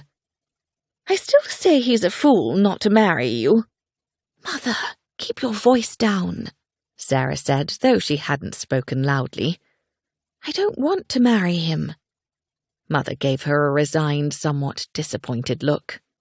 "You don't want to marry anybody." "Not yet." Sarah shook away her annoyance. "There's to be a small party at Darrant Hall next Wednesday and Thursday. I'd like to go with Lavinia." "What sort of party?" She sounded suspicious. Given her mother's fixation on Sarah finding a husband, she blurted, "The matchmaking kind. Felix has arranged for many bachelors to attend." "Then I should go with you." "You don't really need to. Lavinia will chaperone, as will the Countess of Dartford. Furthermore, Anthony will be there." "No, Anthony will be travelling to Oaklands to oversee the repair to the stables." "He was?" "Still, I will be well chaperoned." She didn't want her mother to come. She'd loathe the races and put a damper on the entire event. "I suppose," her mother said slowly, her eyes narrowing, "I expect you to return to London with a suitor. A titled suitor, if at all possible, by whatever means necessary." Sarah let her jaw drop momentarily. "Are you suggesting I arrange to be compromised?" The Countess lifted a shoulder and moved her gaze about the ballroom. "Excuse me, dear. I must go speak with Lady Ellensworth." She departed, leaving Sarah to stare after her, and wonder if she'd been serious. Surely she wasn't. And yet... Perhaps the shop in Vigo Lane had lodgings large enough for Dolly and Sarah, for she began to think that was where she'd end up. Chapter 4. Darrant Hall was nearly a 4-hour drive from London. The late May day was bright and warm, perfect for travel and a race. Not that Felix had travelled from London that morning. He'd arrived the day before, along with the racers, so that their horses would be rested before today's event. The guests, however, were arriving today, and had begun doing so shortly after noon. The staff at Darrant Hall, under the direction of the Dartfords, had everything well in hand with regard to accommodations and the afternoon's activities. There would be a picnic along with the races. Felix surveyed the picnic area, a grassy space with blankets scattered about. Baskets with food and drink sat in a corner of each large square of fabric, awaiting the guests who would arrive shortly. The racecourse was visible from the picnic. Felix had worked to keep it as close to the shape and length of the one they'd used in London, so as to keep things fair. He went to the wagering table manned by Kinsley, whom he'd persuaded to come for the event despite his employer being out of town. "I do appreciate you coming out," Felix said. Kinsley looked up from his ledger. "My pleasure. How can I resist such a fine day?" Felix's attention was drawn to the first group of guests cresting the hill separating the course from the house. "Here they come." "Why do you do it?" Kinsley asked, squinting up at Felix. "The races and other events you host, I mean." It was a question Felix heard from time to time, and he gave the same non-answer he always did. "Why not?" The reason he hosted such events was of no interest to anyone, including Felix. Kinsley laughed. "Why not, indeed?" Felix grinned and walked away from the table to greet the guests and invite them to find places on the blankets. Beck and Lavinia, along with Sarah, were among the first to arrive. "I do love a picnic," Beck said, eyeing his wife. "But where is there a copse of trees?" He glanced about, and Felix stifled a laugh. Before Beck had married Lavinia, Felix had put on a picnic at which Lavinia had shown everyone ancient rock formations. She was an amateur geologist, and it had been one of Felix's more fascinating events. It had also given Beck and Lavinia occasion to escape into the trees for a tryst. "Yes, this is an excellent addition," Sarah said. "Where is the wagering table?" "Right this way," Felix said, offering her his arm. Sarah put her hand on his sleeve, and he escorted her to where Kinsley sat. Felix waited while she placed her wagers, then guided her back toward the blankets. "What sort of activities do you have planned for tonight?" Sarah asked. "After dinner?" At her nod, he continued. "Cards, dancing, perhaps some parlour games." "Will any of them include kissing? Kiss the nun, maybe, or le baiser à la capucine?" Felix slowed to a stop. "I hadn't considered that. Do you want to play kissing games?" He watched colour bloom in her cheeks, and she glanced away. "It seems we should, since I'm in search of a husband. I've, never kissed anyone." He stared at her in a mixture of outrage and disbelief. "How is that possible?" She was nearly 24, for God's sake, and she was eminently kissable. Why, her lips alone, dark pink and bow-shaped, should have beckoned any number of men. Her blush deepened. "You'd have to ask every man I've ever met." She gave him a pointed stare that seemed to scream, "Including you." "Then there will be kissing games." "Thank you." Her shoulders relaxed a bit, and he realized that had taken a bit of courage for her to ask. "Is there anything else I can do for you?" Felix asked softly. "Anything at all?" She thought for a moment, then shook her head. "No, I think that will suffice for now. Oh, Anthony won't be coming, I'm afraid. He had to go to Oaklands to oversee something." Felix was surprised Anthony hadn't mentioned it. "Did this just come up?" "I don't think so. Mother told me as soon as I informed her of the party." Sarah exhaled. "Well, I'm going to find a place to sit." She went toward the blankets and joined Beck and Lavinia. Shame that Anthony wouldn't be here, especially since there was now going to be a plethora of kissing games.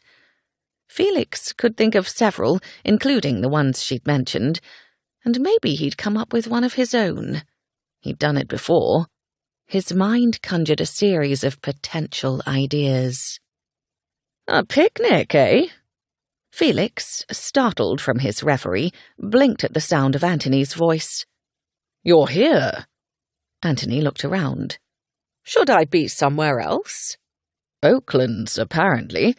Sarah said you had to go and look after something." Anthony waved his hand. "It will wait. I wasn't going to miss this event." "That can't have pleased your father." Felix knew the Viscount was always trying to get Anthony to take a more active role in managing their estate.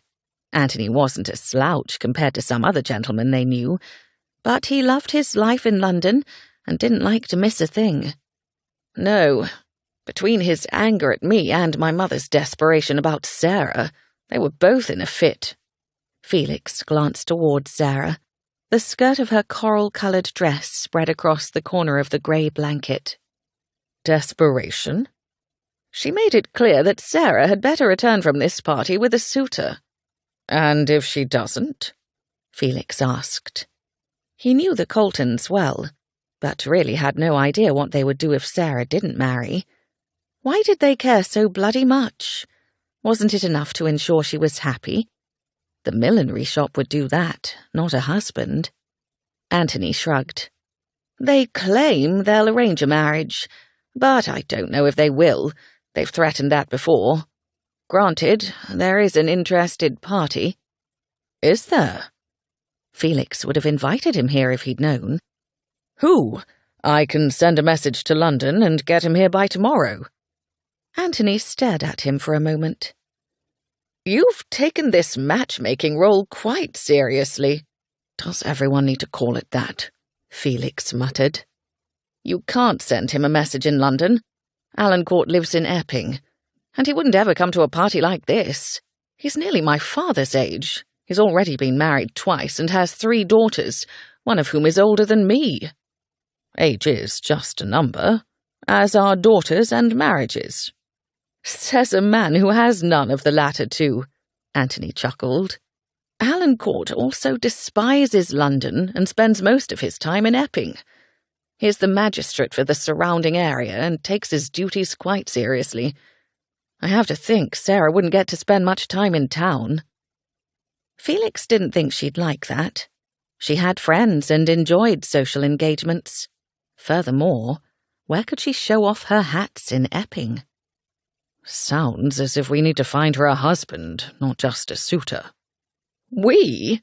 Anthony barked out a sharp laugh. That's your cross to bear. He clapped his hand on Felix's shoulder. Fine. Just don't be angry when I launch a set of kissing games during the party. Why in the devil would you do that? Anthony sounded a trifle horrified. As if you've never played them, Felix scoffed. Why do you think? Your sister shouldn't choose a suitor without seeing if they're worth a damn sexually. First of all, a kiss tells you next to nothing about a person sexually. Second, I do not want to discuss my sister in this way. He looked as if he'd eaten a bad pudding. Felix gave him a wry look. If you think a kiss tells you nothing about a person's sexual nature or abilities, you haven't been doing it right. I said next to nothing, Anthony said, rolling his eyes. Can we please talk about something else? Felix smiled as he suppressed a laugh. It's nearly time for me to get the races started anyway. He turned and scanned the picnic area for Dartford. Seeing him standing near a blanket several yards away, Felix started toward the Earl. Dart made eye contact and met him halfway. Ready? I was just going to make the announcement. I'll help usher people toward the starting area, Dart said. My grooms are tending to the vehicles and horses. In truth, it was a better situation than the park. They had staff, a larger platform for Felix and the spectators, built by Dartford's retainers, and, of course, a picnic. Felix climbed onto the platform, and a footman handed him the horn to amplify his voice. Thank you, Felix said before lifting the horn to his mouth. Welcome to the exciting conclusion of our races. First up is the men's heat, followed by the exciting women's final race. Felix waited for the applause to diminish before continuing. Drivers, report your vehicles. We will begin shortly. I invite spectators to watch from the picnic area, or if you'd like to join me on the platform, please do so. Several guests, mostly gentlemen, joined him on the platform. He noted that Sarah remained in the picnic area along with Beck and Lavinia, and Mr. Fielding. He'd joined them and now sat beside Sarah. They seemed to be laughing about something. How interesting. Felix's mind reverted to thinking of kissing games. By God, he'd make sure Sarah received a kiss at this party, even if he had to do it himself. He froze for a moment. Would he do that? Of course not. She was Sarah. Shaking his head, Felix focused on the impending race and made another announcement for the drivers to position themselves. Because the Earl of St. Ives was still out of town, there would be 2 men's races, one with 3 vehicles and the other with 2. The top 2 finishers in the 3-way, along with the winner of the 2-way, would move on to the men's semi-final tomorrow morning, with the top 2 finishers of that race moving on to the final in the afternoon. The first race was between Mr. Wakeham and Lord Ponsford. Felix asked the footman for the bell, then called for the race to start before firing it into the air. Ponsford should have won easily, but it was close. In the end, Wakeham beat him by half a length. A gleeful cry from the picnic area drew Felix to turn his head. Sarah was on her feet with her hands clasped together in front of her chest. Even from this distance he could see the triumph on her face. She'd wagered on Wakeham, and she just made a tidy sum. Well done her. She turned toward Fielding, who edged closer and said something next to her ear that provoked her to laugh. Felix frowned. She'd said she wasn't terribly interested in fielding. Felix hoped he wasn't being a nuisance. He didn't seem to be, if Sarah's smile was any indication. Felix would keep an eye on the man. "The next race is set, my lord," the footman said from the ground in front of Felix. Felix nodded and announced the race would start in a moment. "So glad you put this together, Ware," Oliver Sherrington said. He was one of the bachelors Felix had invited. He didn't frequent many balls or go to Almack's. He was young and possessed a sporting nature, as well as a decent-sized fortune. What he lacked in title he made up for with investments, though from what Anthony had said, Felix wasn't sure a title was necessary. It seemed the Coltons simply wanted their daughter wed. "Hear, hear," Sir Rupert Ashburnham said. Another bachelor, he was actually a widower and a few years older than Felix. He had 2 small children and was actively seeking a wife. Felix wasn't sure if he and Sarah had met, but Sir Rupert was always exceedingly well dressed, and Felix wondered if they might find a common interest in fashion. Good God, he had become a matchmaker. Eager to empty his head of such thoughts, he brought the horn to his lips and told the racers, Dart, Baron Tyrrell, and Mr. Redmond, to prepare. A moment later, he called the start and rang the bell. Dart took an early lead, which Tyrrell and Redmond couldn't manage to overcome, but the finish between the 2 of them was incredibly close, with Tyrrell beating Redmond across the line by perhaps a foot. In fact, the 2 drivers were arguing at the finish line, with Dart trying to keep the peace. Around Felix, spectators were voicing their opinions. 2-1, they declared Tyrrell the winner. Felix lifted the horn and announced, "From the platform, it is clear Tyrrell crossed the line first. He and Dartford will advance to tomorrow morning's semi-final. Redmond, there's a glass of whiskey waiting for you in the picnic area." The last was greeted with cheers, and one of the men around Felix clapped him on the back. Felix called for Lady Dartford and Lady Exby to ready themselves for the final race of the day. A palpable excitement settled over the crowd, and nearly everyone in the picnic area moved closer to view the race. Anthony joined Felix on the platform, cutting through the other gentlemen to stand at his side. "Exciting day. Should be a rousing party later, even without kissing games." He kept his voice low for the last bit. "Perhaps you should stay upstairs," Felix suggested. "I'm just not sure you need them," Anthony said. "Sarah seems quite cosy with Mr. Fielding. He's a rather pleasant fellow. I haven't seen her laugh like that with any gentleman, save you, but you don't count." No, he didn't. Felix scanned for Sarah and found her standing near the platform next to Fielding. Perhaps Felix's matchmaking would be over before it even began. He turned back to the race and announced for the drivers to get ready. "This is the championship." "What do they win?" someone yelled. "The right to brag and the eternal adoration of everyone here, save perhaps the drivers they defeated on their road to victory." Felix accepted the bell from the footman. Laughter filled the air, and Felix waited for it to quiet before he shouted, "Ready, drivers? Go!" He sounded the bell and the vehicles surged forward. Lady Dartford jumped ahead as they drove toward the first turn. She slowed a bit more than she had in London, and Felix couldn't help but hold his breath. He tried not to pick favourites, but he liked Dart's wife, and they were, after all, hosting the event. Felix lifted the horn. "Lady Exby takes the lead as they leave the first turn. Lady Dartford is ducking her head and driving the team a bit faster. There they go, gaining on Lady Exby." Lady Exby led into the second turn, but she was perhaps the most cautious driver in the entire field when it came to corners. Lady Dartford did not make the same mistake twice. In fact, she went into the turn at a rather intense speed, and there were gasps as one of her wheels lifted from the ground. Felix heard someone murmur, "Mrs. Childers," and could feel the tension in the air. But she rounded the turn without incident and drove into the lead. She didn't look back as she thundered toward the finish, easily beating Lady Exby. The crowd rushed toward the finish line as Dart swept his wife from the phaeton and swung her around before setting her on the ground to greet the well-wishers. Felix handed the horn to the footman and thanked him for his assistance. At the finish line, Dart's retainers poured ale and wine, and the revelry lasted for some time. When the crowd finally thinned, Felix saw Sarah standing with Beck and Lavinia and decided to join them for the walk back to the house. "What an exciting day," Lavinia said. "Well done, Felix."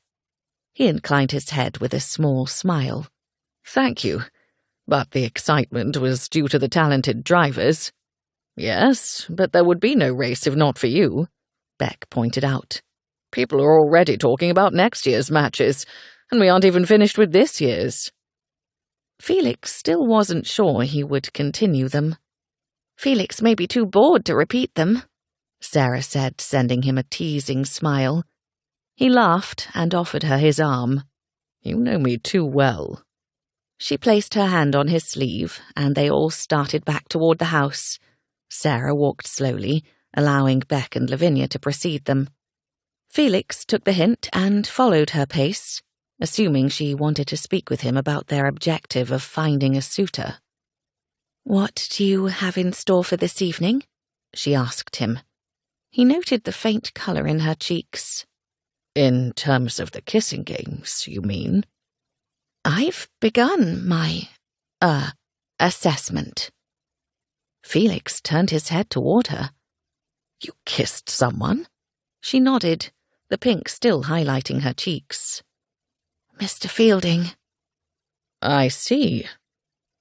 Felix was surprised, but he shouldn't have been. They'd looked rather cosy together all afternoon. "I hope you were covert about it." She peered at him sideways. "Did you see it?" "No, but that doesn't mean someone else didn't." "We were very surreptitious. It wasn't difficult. Everyone was focused on celebrating." That much was true. It seemed Fielding knew how to take advantage of a situation. Felix hoped he hadn't done the same of Sarah. "You were amenable to his advance." "Who said it was his advance?" A sound that was part laugh and part gasp leapt from Felix's lips. "You're incredibly saucy." "Thank you. I'm trying to be." She flashed him a small smile.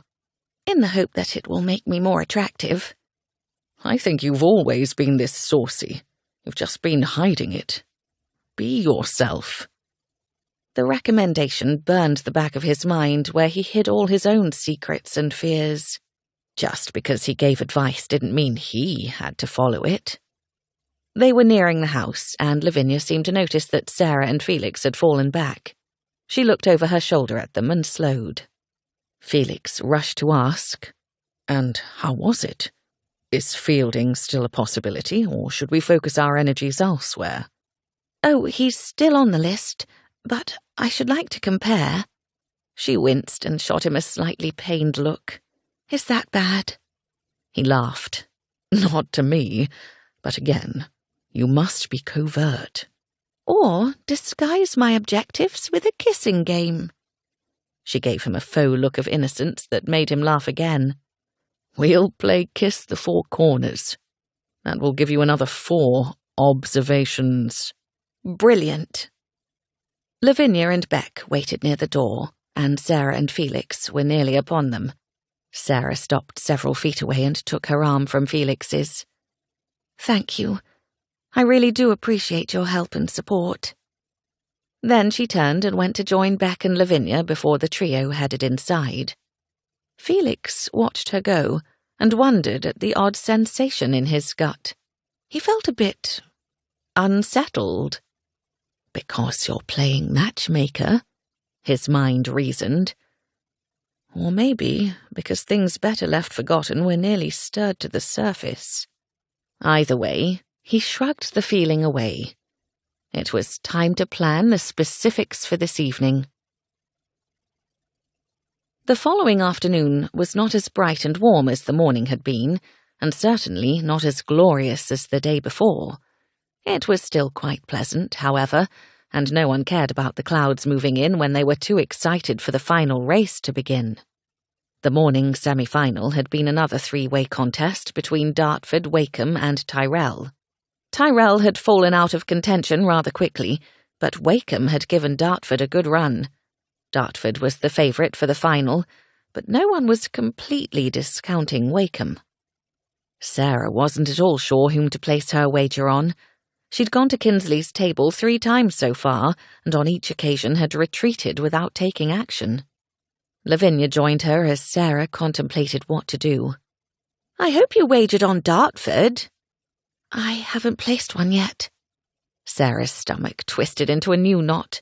Her mind was telling her to bet on Dartford, both for safety and because he was a closer friend than Wakeham. Indeed, she didn't know Wakeham very well at all. "You really are trying to make money," Lavinia said, cocking her head. "For the future? It seems as though there are several potential suitors here. I don't know how Felix did it, but he managed to recruit an excellent group of gentlemen with charm and wit, and whom you haven't really met before." She shook her head in bemusement. "Felix has a gift." And he truly did. He was able to read people and give them what they wanted. Or maybe what they didn't know they wanted.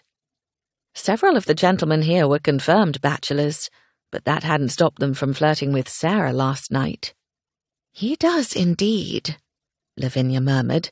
She fixed Sarah with a direct stare. "And is it working? You kissed no fewer than 4 gentlemen last night.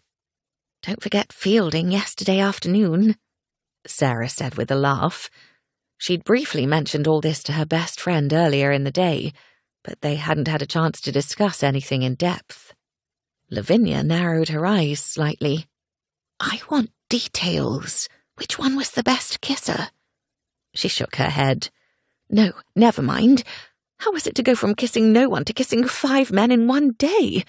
Good God, have you become a light skirt?" She asked the question in jest, but kept her voice low and glanced about to ensure no one was listening to their conversation. "In truth, the kisses last night were very brief and rather perfunctory. I will say that Mr. Lytton smelled the best." Lavinia laughed. "Your kiss with Fielding was a bit more involved, I take it?" "A bit." Sarah tamped down the rush of heat flooding her neck when she thought back to the way he'd kissed her. "I'm glad you told me to expect to use my tongue." "Excellent," Lavinia grinned, looking thoroughly pleased. "I'm glad you enjoyed it." "I think I did. I mean, I don't really have anything to compare it to, do I?" "No, but I'm not sure that matters. When the right man kisses you, things just happen." Her gaze glassed over in a lovesick manner, and Sarah followed her gaze to Beck, who stood talking with Anthony several yards distant. "I will take your word for that." Sarah wasn't sure what had happened with Fielding. Her heart had raced and her insides had quickened. Perhaps that was what Lavinia meant. "Do you look forward to kissing him again?" Lavinia asked, after shaking herself from her self-inflicted trance. Yes, I think so." She hadn't really considered it, which was maybe her answer. It was very nice. That much was true. Perhaps she was so overcome by finally being kissed that she hadn't experienced the proper reaction. Yes, another kiss was likely in order, but she'd also like to kiss someone else. Viscount Blakesley, perhaps. He was the most attractive bachelor in attendance, with wavy golden hair and eyes the colour of sapphires. He was purportedly uninterested in marriage at the present time, but Sarah thought she might like to kiss him anyway. Goodness, maybe she was a light skirt. Lavinia swatted an insect away from the vicinity of her head. "What does Felix have planned for tonight?" "I'm not entirely certain, but I would guess it involves kissing games." Because she'd asked for them. She looked toward the platform and saw him standing in the centre, the horn in his hand, ready to announce the race. How I wish I could come to your side of the house instead of the boring saloon with cards. Lavinia rolled her eyes. Sarah laughed. Is there any reason you can't? I don't know, but I plan to find out. You're my best friend. I'd rather be where you are, even if I don't partake in some of the entertainment. I can't imagine all the games involve kissing. They hadn't last night. You're correct. You should come. Now I won't have to die of envy. Lavinia grinned. Envy? I'm the one who should be envious. And she was when she watched Lavinia and Beck together, or the Dartfords, or Sarah and Lavinia's friends Nick and Violet, the Duke and Duchess of Kilve, who were also here. Lavinia's gaze softened with empathy, and she touched Sarah's arm. You're going to fall in love. I just know it. You may already have met him. Or kissed him. Her mouth quirked up in a smile, and Sarah chuckled. Maybe, and maybe not. Maybe I'm not meant to fall in love. Plenty of women don't, and plenty of women remain unwed. You were once prepared to become a spinster, and I still am. Hopefully, you will still be my friend. She said this with a lilt of humour. She knew Lavinia would always be her friend. Lavinia took her hand and squeezed it. Always. I have to tell you something, Sarah said, wincing. I've been a bit of a bad friend. Lavinia's dark eyes clouded as she released Sarah. You could never be a bad friend. I've been a bad friend in much the same way you were when you didn't tell me about your and Beck's relationship. Sarah was referring to when Lavinia had learned Beck was the Duke of Seduction and hadn't told Sarah about it, or the fact that she and Beck had become friends and then more than that. Well then, you aren't a bad friend at all. You're merely paying me back. What have you been keeping from me? Her eyes widened. Does it involve a gentleman here? She glanced around. No, Sarah said with a laugh. You know how I like to make my own hats from time to time? At Lavinia's nod, she went on. I've been increasing my purse so that I may open my own millinery shop.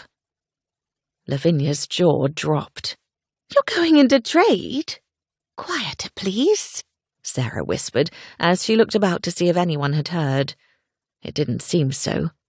I won't work there, and the shop won't have my name on it. Dolly from Marsden's Millinery is going to manage the shop and will execute my designs. So you won't claim credit for them?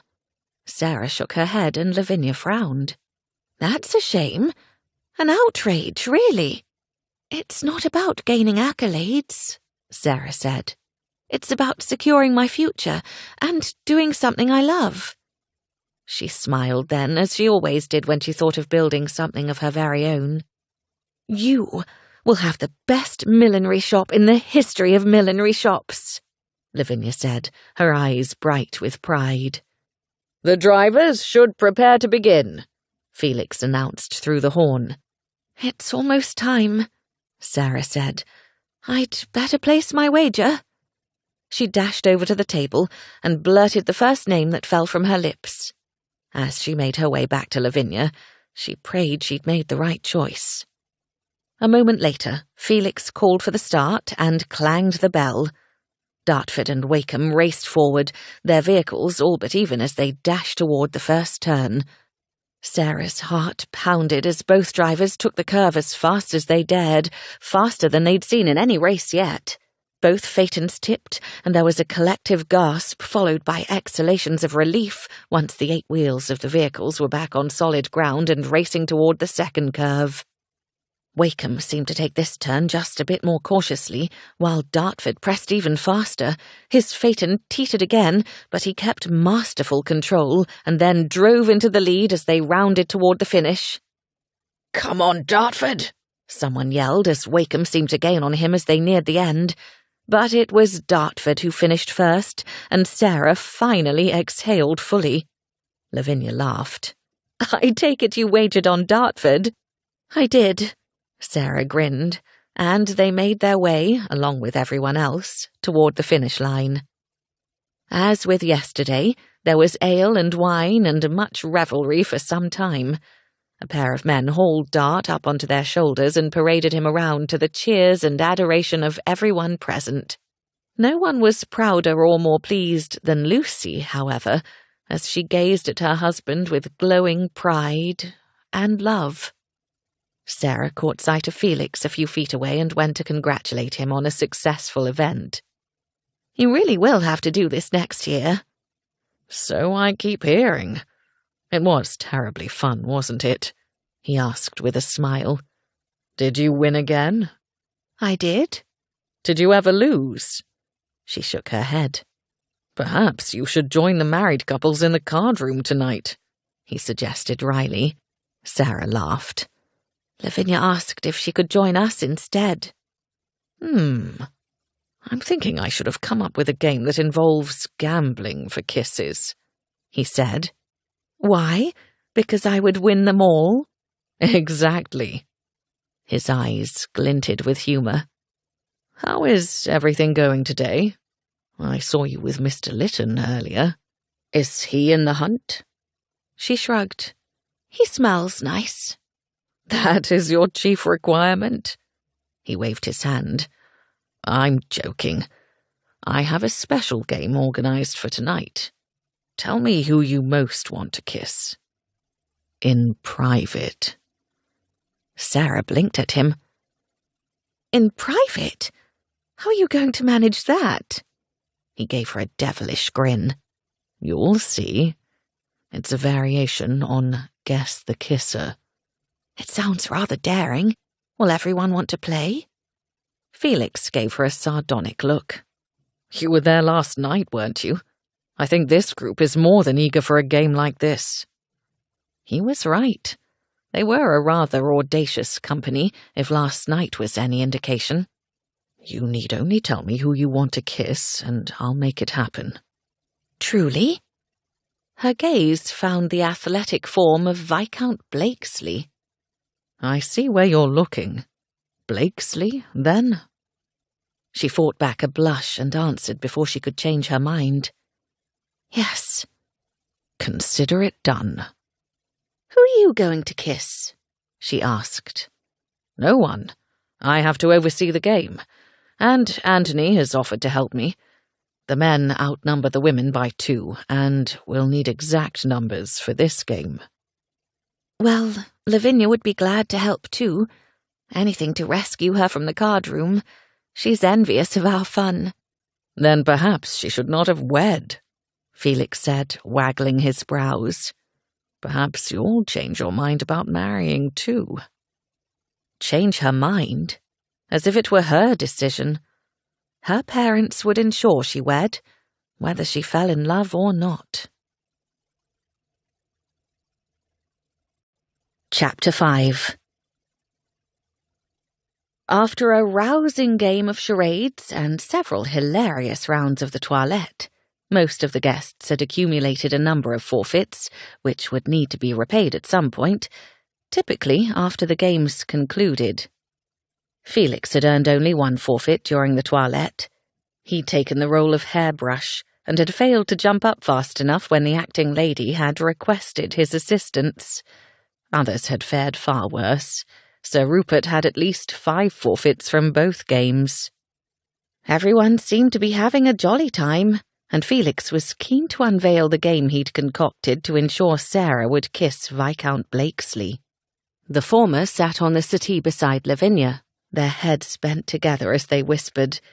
The latter stood near a corner with 2 other gentlemen, glasses of whiskey dangling from their fingertips. Felix softly rang a bell to gain everyone's attention. And now for the premiere game of the evening, a new version of Guess the Kisser. The where version, Mr. Walter Pratt called out, generating laughter and agreement.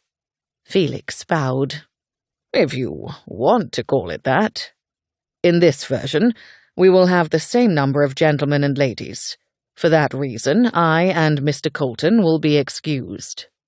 He looked toward Anthony, who stood nearby with Beck, who, along with his wife, had preferred to join their entertainments this evening, save any kissing games. "That's a shame," Mrs. Alnwick said, eyeing Felix. She was the only widow among them, and the younger sister of Lady Exby.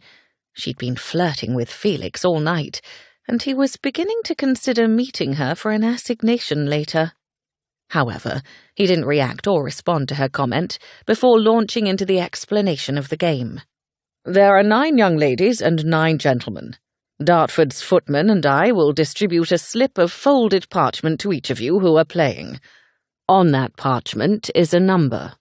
There are 2 of each number, 1 for a lady and 1 for a gentleman." "What are the numbers for?" Lord Crawford asked, slurring. Thankfully, he was not drinking whiskey like Blakesley and his companions. "The numbers will tell you which room to go to. My staff will direct you if necessary. Everyone must keep their numbers secret. The gentlemen will go to their rooms, where they will be blindfolded, and wait in total darkness for their lady to arrive. The ladies will then find the room with their number and step inside.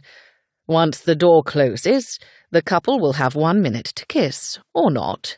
A bell will ring to indicate the minute is over, and the ladies will depart. The gentlemen will wait until one of my staff fetches them to return here, where the players will attempt to guess their kisser. If they are correct, they win. If they are incorrect, they will earn a forfeit." "Oh, this is delightful," Miss Reynolds said. "Scandalous," Fielding murmured, "and utterly captivating." He grinned, and those around him chuckled. "The game will be far more entertaining if you don't cheat, gentlemen. Keep your blindfolds on, and ladies, don't try to discern the gentleman in the dark. You must base your guesses on the kiss alone, and try not to speak. If you must, disguise your voice." He looked around at the assembly. "Are there any questions?" "What if 1 minute isn't long enough?" Blakesley asked, eliciting a few titters around the drawing-room.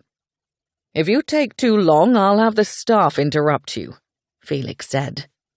He hadn't given them that instruction, but he would. "Let us begin." He went to Gerald, who held 2 trays, one of which he handed to Felix. Felix exchanged a look with the footman, who'd been instructed to give the parchment with the rumpled corner, number 9, to Blakesley. Felix would ensure Sarah got the same number. Everyone else's numbers would be random. Felix began to distribute the numbers to the ladies, careful to save the one with the rumpled corner for Sarah.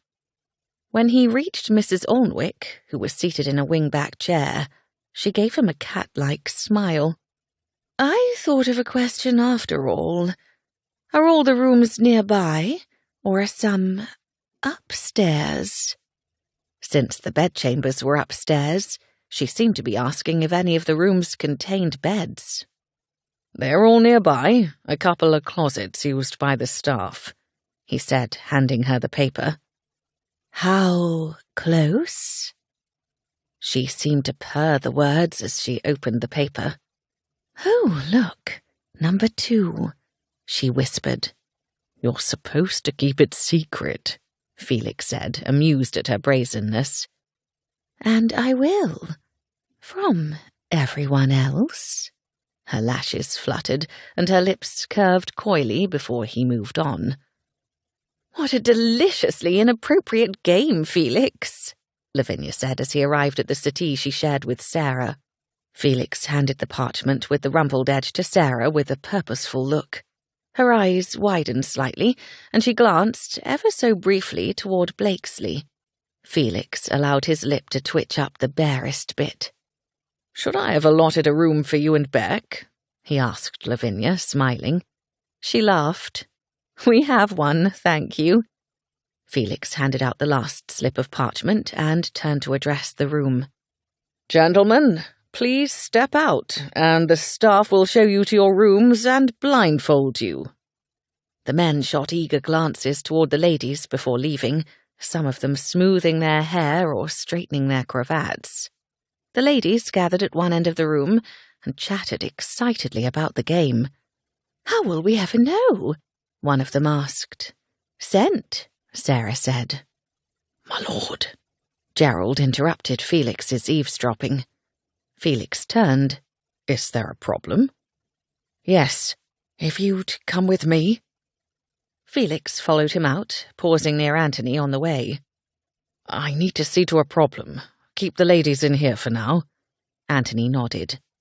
Outside the drawing-room, Gerald informed Felix that Crawford had become ill and could no longer take his place in room 5. Felix frowned. "That leaves us one short. I'll just take his place," he said. "I know where it is." Room 5 was the smallest, barely more than a closet next to the library. He greeted the footman assigned to the closet before going in. Once inside, the footman blindfolded him. "All right, my lord." "Fine, thank you," Felix said. Then he was plunged into darkness, and he waited. Who would it be? It wouldn't be Sarah, of course, or Mrs. Alnwick. She said she had number 2. That left one of the Mrs. Conwyn or Christie, Miss Reynolds, Miss Saunders, or Tyrrell's daughter, Miss Smithson. None of them were particularly remarkable in Felix's mind, though the elder Miss Conwyn was very attractive, if quiet. It was several minutes before he heard murmured voices, and then a light knock followed by the opening of the door. Experienced as he was, his heart picked up speed. This was a rather scandalous game, he realized. When he'd thought of it, he hadn't imagined playing it himself. He'd thought he'd be the organizer, and nothing more. Now he found himself basking in the thrill of secrecy. Another body joined him in the small space, and the door clicked shut. He recalled what Sarah had said about scent, and inhaled deeply. He didn't smell anything. He felt the brush of skirt against his leg, and then he smelled her, the faint scent of roses, which he could attribute to many women. She moved, and her hand brushed the front of his pantaloons. His cock jumped at the sensation. They only had 1 minute, so he might as well make it good. He felt for her, finding her waist and sliding his arms around her to pull her flush to his chest. Her soft gasp filled the small space. He moved one hand up her spine and felt her shiver. He searched for and found her nape, then cradled her neck to establish where she was. Brushing his thumb over her cheek, he tipped her head to the side and pressed his lips to hers. He meant it to be a gentle, sweet kiss, but it seemed his partner had other ideas. She splayed one hand against his collarbone and curled the other around his neck, pulling at him as her lips moved over his, and then her tongue slid into his mouth. His body, already succumbing to arousal, came instantly alive. Rational thought tried to intrude and caution him to go slow, or better yet, stop. But he had 1 minute to kiss this sweet mouth, and he was going to take it. He cupped her nape and bent her back slightly as he met her inquiring tongue. She hesitated, but only briefly, before she opened herself to him completely. She pressed against him from breast to groin, and his cock hardened. This was not what he'd intended with this game. He hadn't meant to participate at all, and here he was, eagerly locked in an embrace with what amounted to a stranger. But God, it was divine. Her fingers curled into his coat, and she grasped his lapel in her fist, while her other hand moved up his neck into the base of his scalp, her fingertips massaging his flesh and tangling in his hair. He held her tight against him, relishing the feel of her body perfectly matched to his. Her breasts were full, her waist slender. He moved his hand lower and felt the curve of her hip and behind. At his touch, she twitched, pressing farther into him. Lost in her embrace, he drove his tongue into her mouth, kissing her more deeply than he'd ever dreamed he might. This was supposed to be a charming, slightly scandalous endeavour, but this was something far more. This was heat and desire and erotic promise. The sound of a bell broke into his lustful haze. With great reluctance, he pulled his head up from hers, taking in a deep breath. But he didn't let go, and neither did she.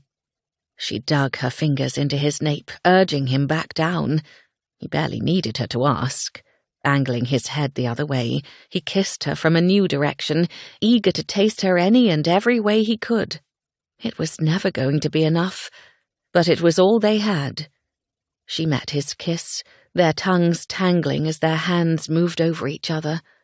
She put both hands on the sides of his neck, beneath the collar of his shirt, and caressed him with her warm fingers. He massaged her hip, pulling her against him so that she had to feel his erection. He shouldn't do it, but she moaned into his mouth, and he was absolutely beyond himself. Desperate to make this moment last, he brought his hand up and grazed his thumb along the underside of her breast. She quivered, and her fingers dug into his flesh. A loud knock on the door interrupted them once more. "Time to finish," the muffled voice called through the door. Felix tore his mouth from hers and forced himself back against the wall behind him. "Go," he grunted, his body aflame. The door opened, and all the heat in the space seemed to leave with her.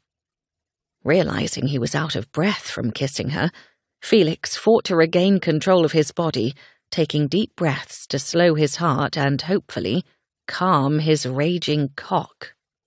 Bloody hell, that had been far more than he'd bargained for. He whipped the blindfold from his face and cursed the damn thing for adding to his incredible arousal. Once Felix had himself under control, he exited the closet and handed the blindfold to the footman without a word. He strode back to the drawing room and was a bit surprised to see he was nearly the last one back. Only Blakesley came in behind him. The ladies were all seated while the men stood.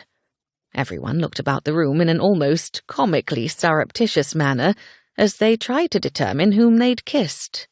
Felix did the same, but had absolutely no idea. "No." Felix sounded as if he'd ridden through the cold, his voice low and raspy. He gently cleared his throat. "Now I'll go around and ask you to guess your kisser. You do not have to guess the person who guessed you, not unless you think they're right. It's important to note at this point that Crawford took ill, and Ware had to take his place," Anthony said. "So one of us kissed Ware?" Mrs. Ornwick asked a bit breathlessly. Anthony nodded. "Yes." Mrs. Ornwick smiled broadly, and Felix knew she was going to guess him. She would, of course, be wrong. "Lady Northam, would you mind continuing to record the forfeits?" Felix asked. Lavinia smiled and nodded. "Certainly." She went to the table that had been moved to the corner and sat down. She'd written down the names of those who had earned forfeits and marked their subsequent penalties. "Ready whenever you are." "Remember, everyone, the punishments will be assigned after we reveal the kisses and see who was incorrect." "What will the forfeits be?" Miss Saunders asked. "A variety," Felix said. "Those earning penalties will draw from a bowl. There is living statues, I believe, as well as quartet and the dumb orator." Fielding laughed. "Splendid." Ready to get on with things, mostly because he was anxious to learn his kisser, Felix started at the left side of the room and called the first person. "Mr. Sherrington, guess your kisser." Sherrington scrutinized each lady, even moving toward a few to study them more closely, before finally saying, "Miss Eleanor Conwyn." That was the younger Miss Conwyn. All heads turned toward her, and she waved her fan in an effort to cool her reddening cheeks.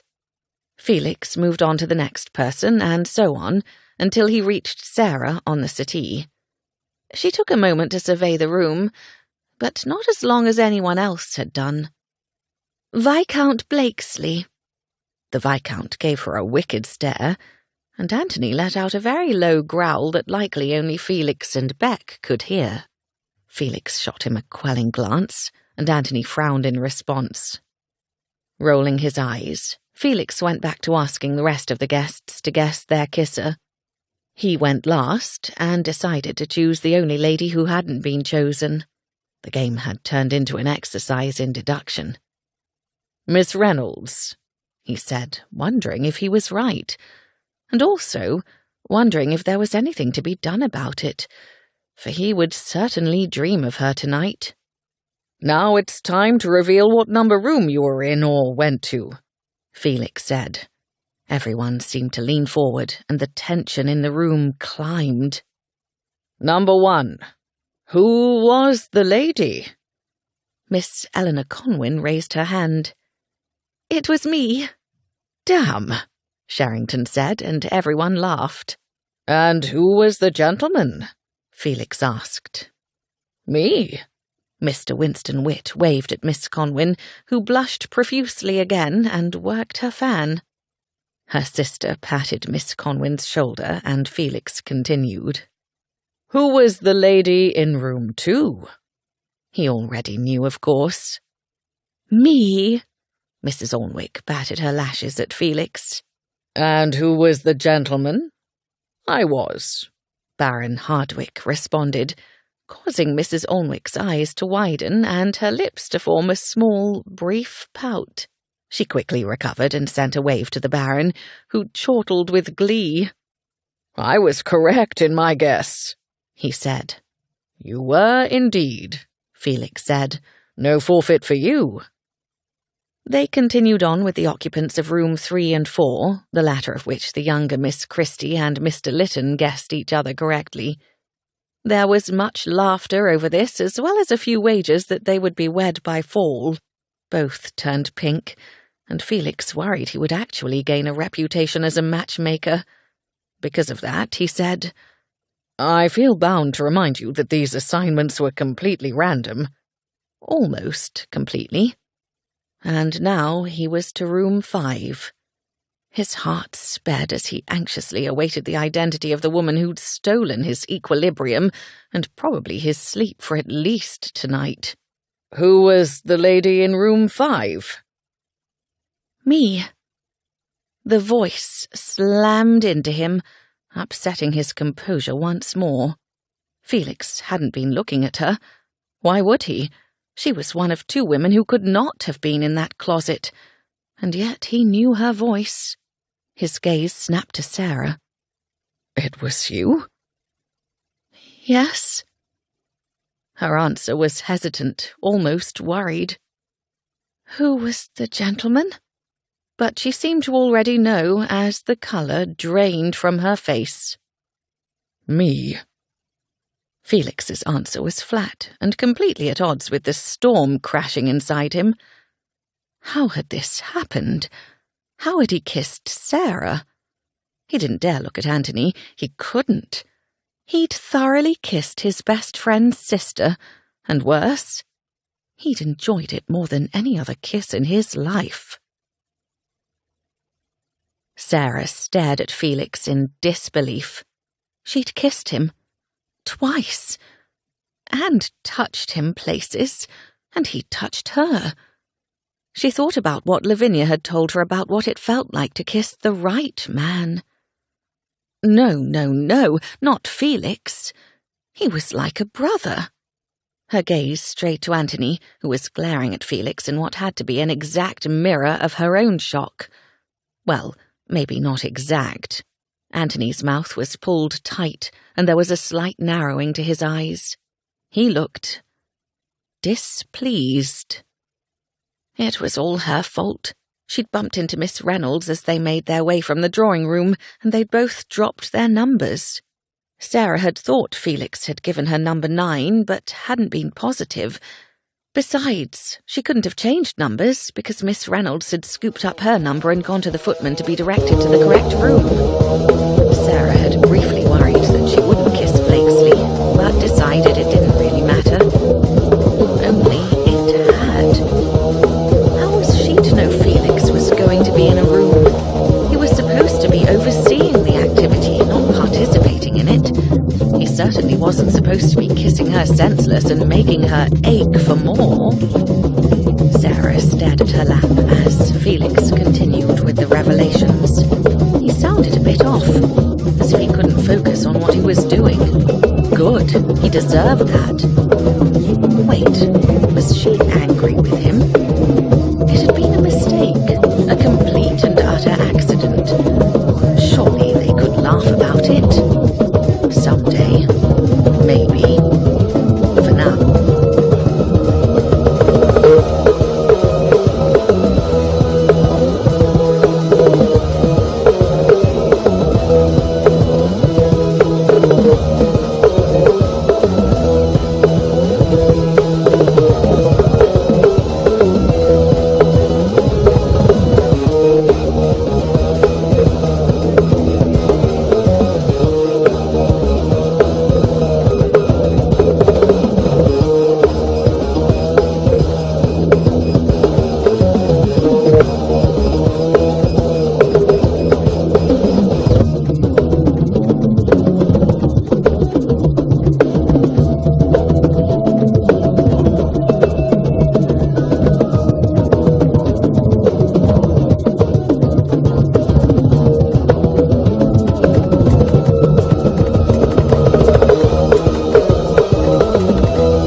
Now, she would try not to think about how much she'd liked it, or about how she'd left the room and prayed she'd have occasion to kiss that man again. She never, ever would. And that was maybe the source of her distress. Oh, bloody, bloody hell.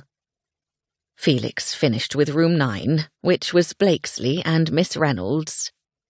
"Lady Northam, who escaped a forfeit this round?" Felix asked. "Mr. Lytton, Miss Christie, Baron Hardwick, and Miss Smithson," Lavinia answered. Her gaze connected with Sarah, and it was clear she was quite interested in talking to her about whom she'd kissed. "Well done," Felix said. "Mr. Lytton has escaped forfeiture all evening," Lavinia said. Lytton's good friend, Baron Hardwick, hooted with laughter and clapped him on the shoulder. "For that, he should get to assign the punishments." There was a wave of agreement, and Felix motioned for the footman to come forward. He held a bowl, presumably full of the penalties. "I'll leave it to you, then," Felix said to Lytton, taking himself to a corner by himself instead of joining Anthony and Beck. Anthony was still sending him perturbed stares. Lytton went to where Felix had stood in front of the main doorway and rubbed his hands together, grinning. "This will be terribly fun." "Be kind," Blakesley called. "For that, I will be particularly harsh with you, sir," Lytton said with a humorous glint in his eye. This was greeted with laughter, and Lytton seemed to bask in the attention. He turned toward Lavinia at the table. "Lady Northam, will you mark off the penalties as I assign them?" "I will." Lytton drew the first paper and chuckled softly.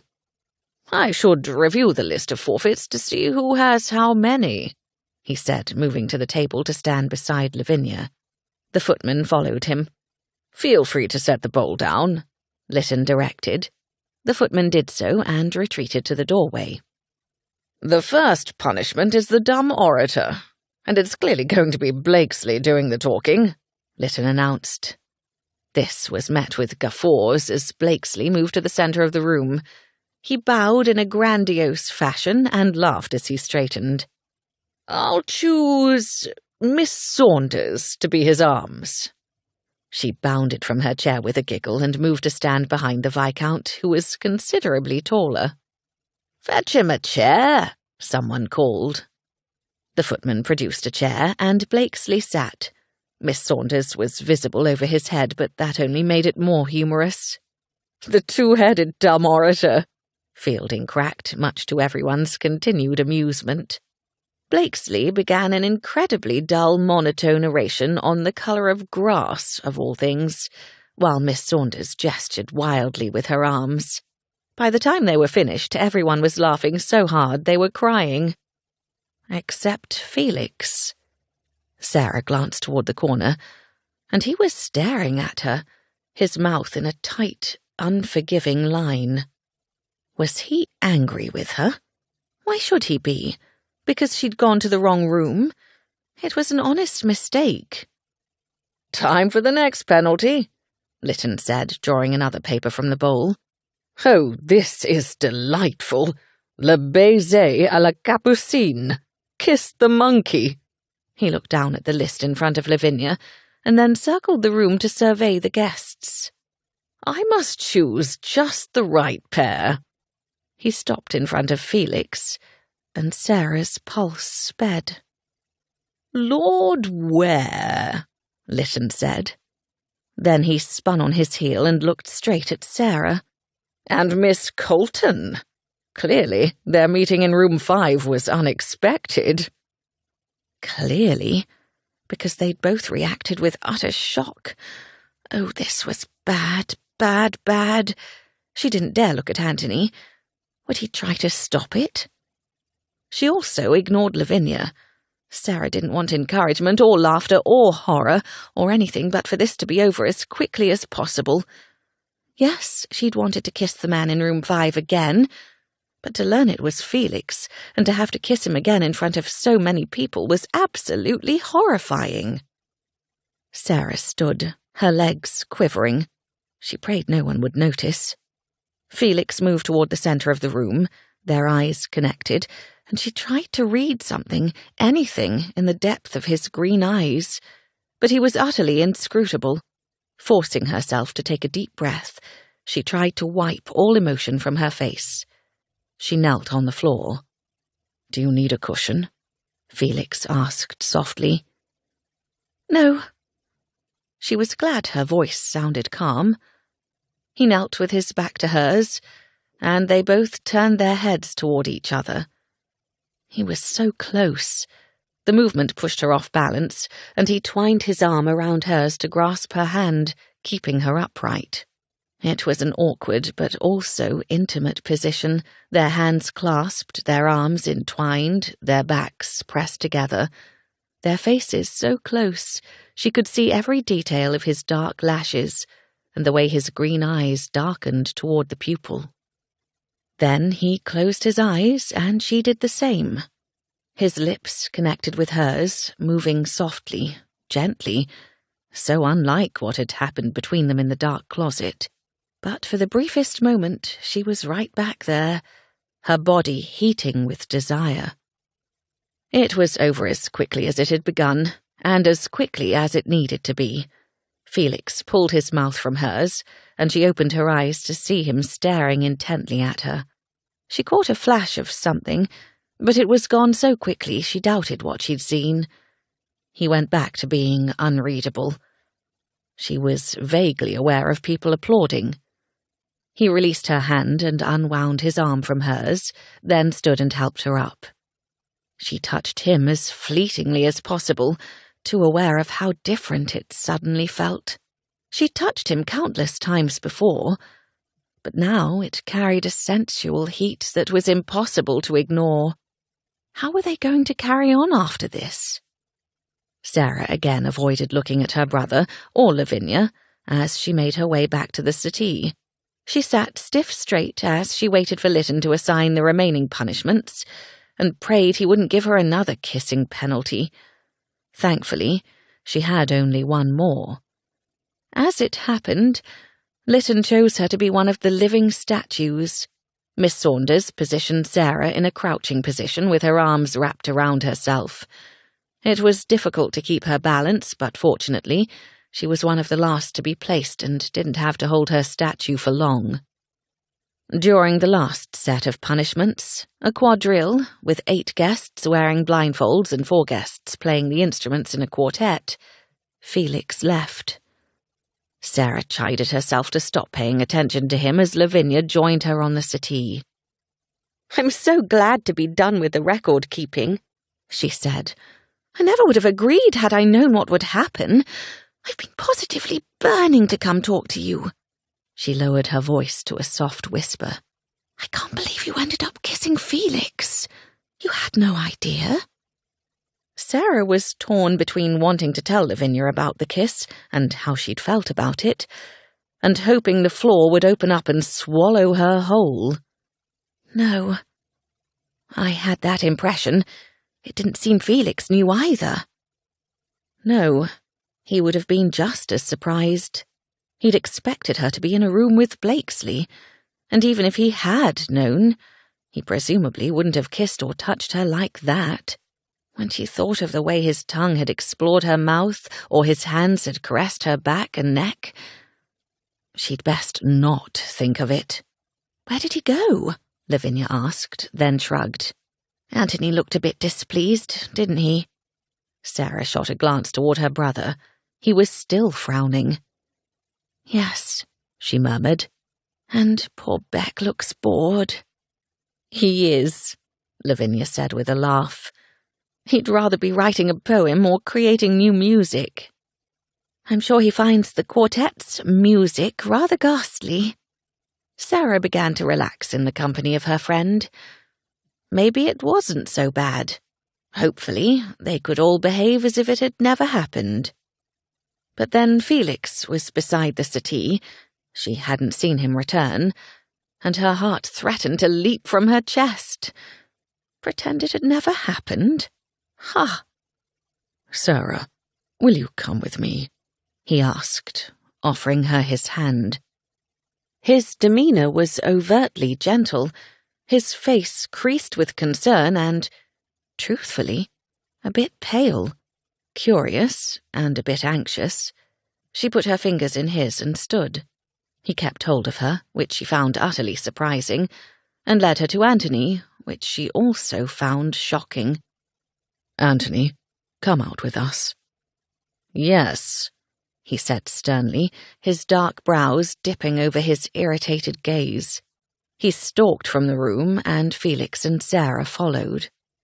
The drawing room exited into a sitting room, but Felix didn't stop when Anthony did.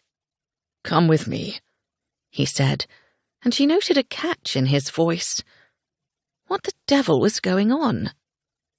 "Felix, this isn't necessary," she said, hoping to diffuse the tension. "Neither one of us meant for that," she couldn't bring herself to say kiss, "to happen. And Anthony, you mustn't be angry with Felix, or me." "I knew kissing games were a bad idea," Anthony said. "You were more than happy to participate last night," Sarah said wryly. Felix led them into the library. Once they were inside, He turned and closed the door. He looked at Sarah with grave concern. This isn't about us kissing. A note was just delivered. Dartford thought it best that I read it first and then tell you the news. I agreed that it might be easier. What's wrong? Anthony's voice was flat and completely at odds with the fire in his blue eyes. There's been a... Felix ran his hand through his hair. Hell. There is no good way to say this. Maybe you should just read it. He thrust the paper, which Sarah hadn't even realized he'd been holding, toward Anthony. Tell me, she said, her heart racing for an altogether different reason than it had been earlier. Fear laced through her, chilling her body. Your parents are dead. Felix came toward her, his gaze warm with compassion. I'm so sorry, Sarah. They were on their way to Oaklands, and there was trouble. Trouble? Fucking highwaymen! Anthony growled. He crumpled the paper and threw it. Then he looked about the room wildly before striding toward the wall. Sarah didn't pay attention to what he was doing. She could only stare at Felix, and he at her. He reached for her, and she clasped his forearms to steady herself, since her legs had begun to shake. They're dead? Killed, Anthony said from across the room against the sound of clinking glass. Bloody killed! His voice broke, and Sarah turned from Felix, rushing to her brother, who stood with his hands braced on the sideboard and his head bent. She gently touched his shoulder, and he turned and wrapped her in his arms. They gave in to the crushing grief, sobbing, knowing nothing would ever be the same. Chapter 6. Time for a walk, Felix called as he entered the drawing room at the Coltons' London townhouse.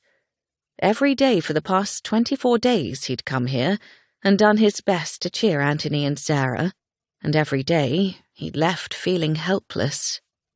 Anthony was racked with guilt, since he was the one who was supposed to travel to Oaklands. Instead, he'd delayed the trip so he could attend Felix's frivolous party. His anger toward Felix had been white-hot at first, which Felix had been more than willing to endure. It was the least he could do. Sarah, on the other hand, had withdrawn. Lavinia had visited just about every day, but she'd left feeling as dejected as Felix. And now she was gone, having travelled to Suffolk for their friend Fanny's wedding to the Earl of St. Ives. Today, Sarah sat near the windows that overlooked the street below. She glanced over at Felix as he entered and offered him a wan smile. "Good afternoon." She'd grown a bit thin, and her eyes lacked their familiar sparkle. He tried, with every visit, at least every visit when he saw her, to make her smile. Sometimes he succeeded, and sometimes he didn't. That she smiled upon his arrival today was an improvement.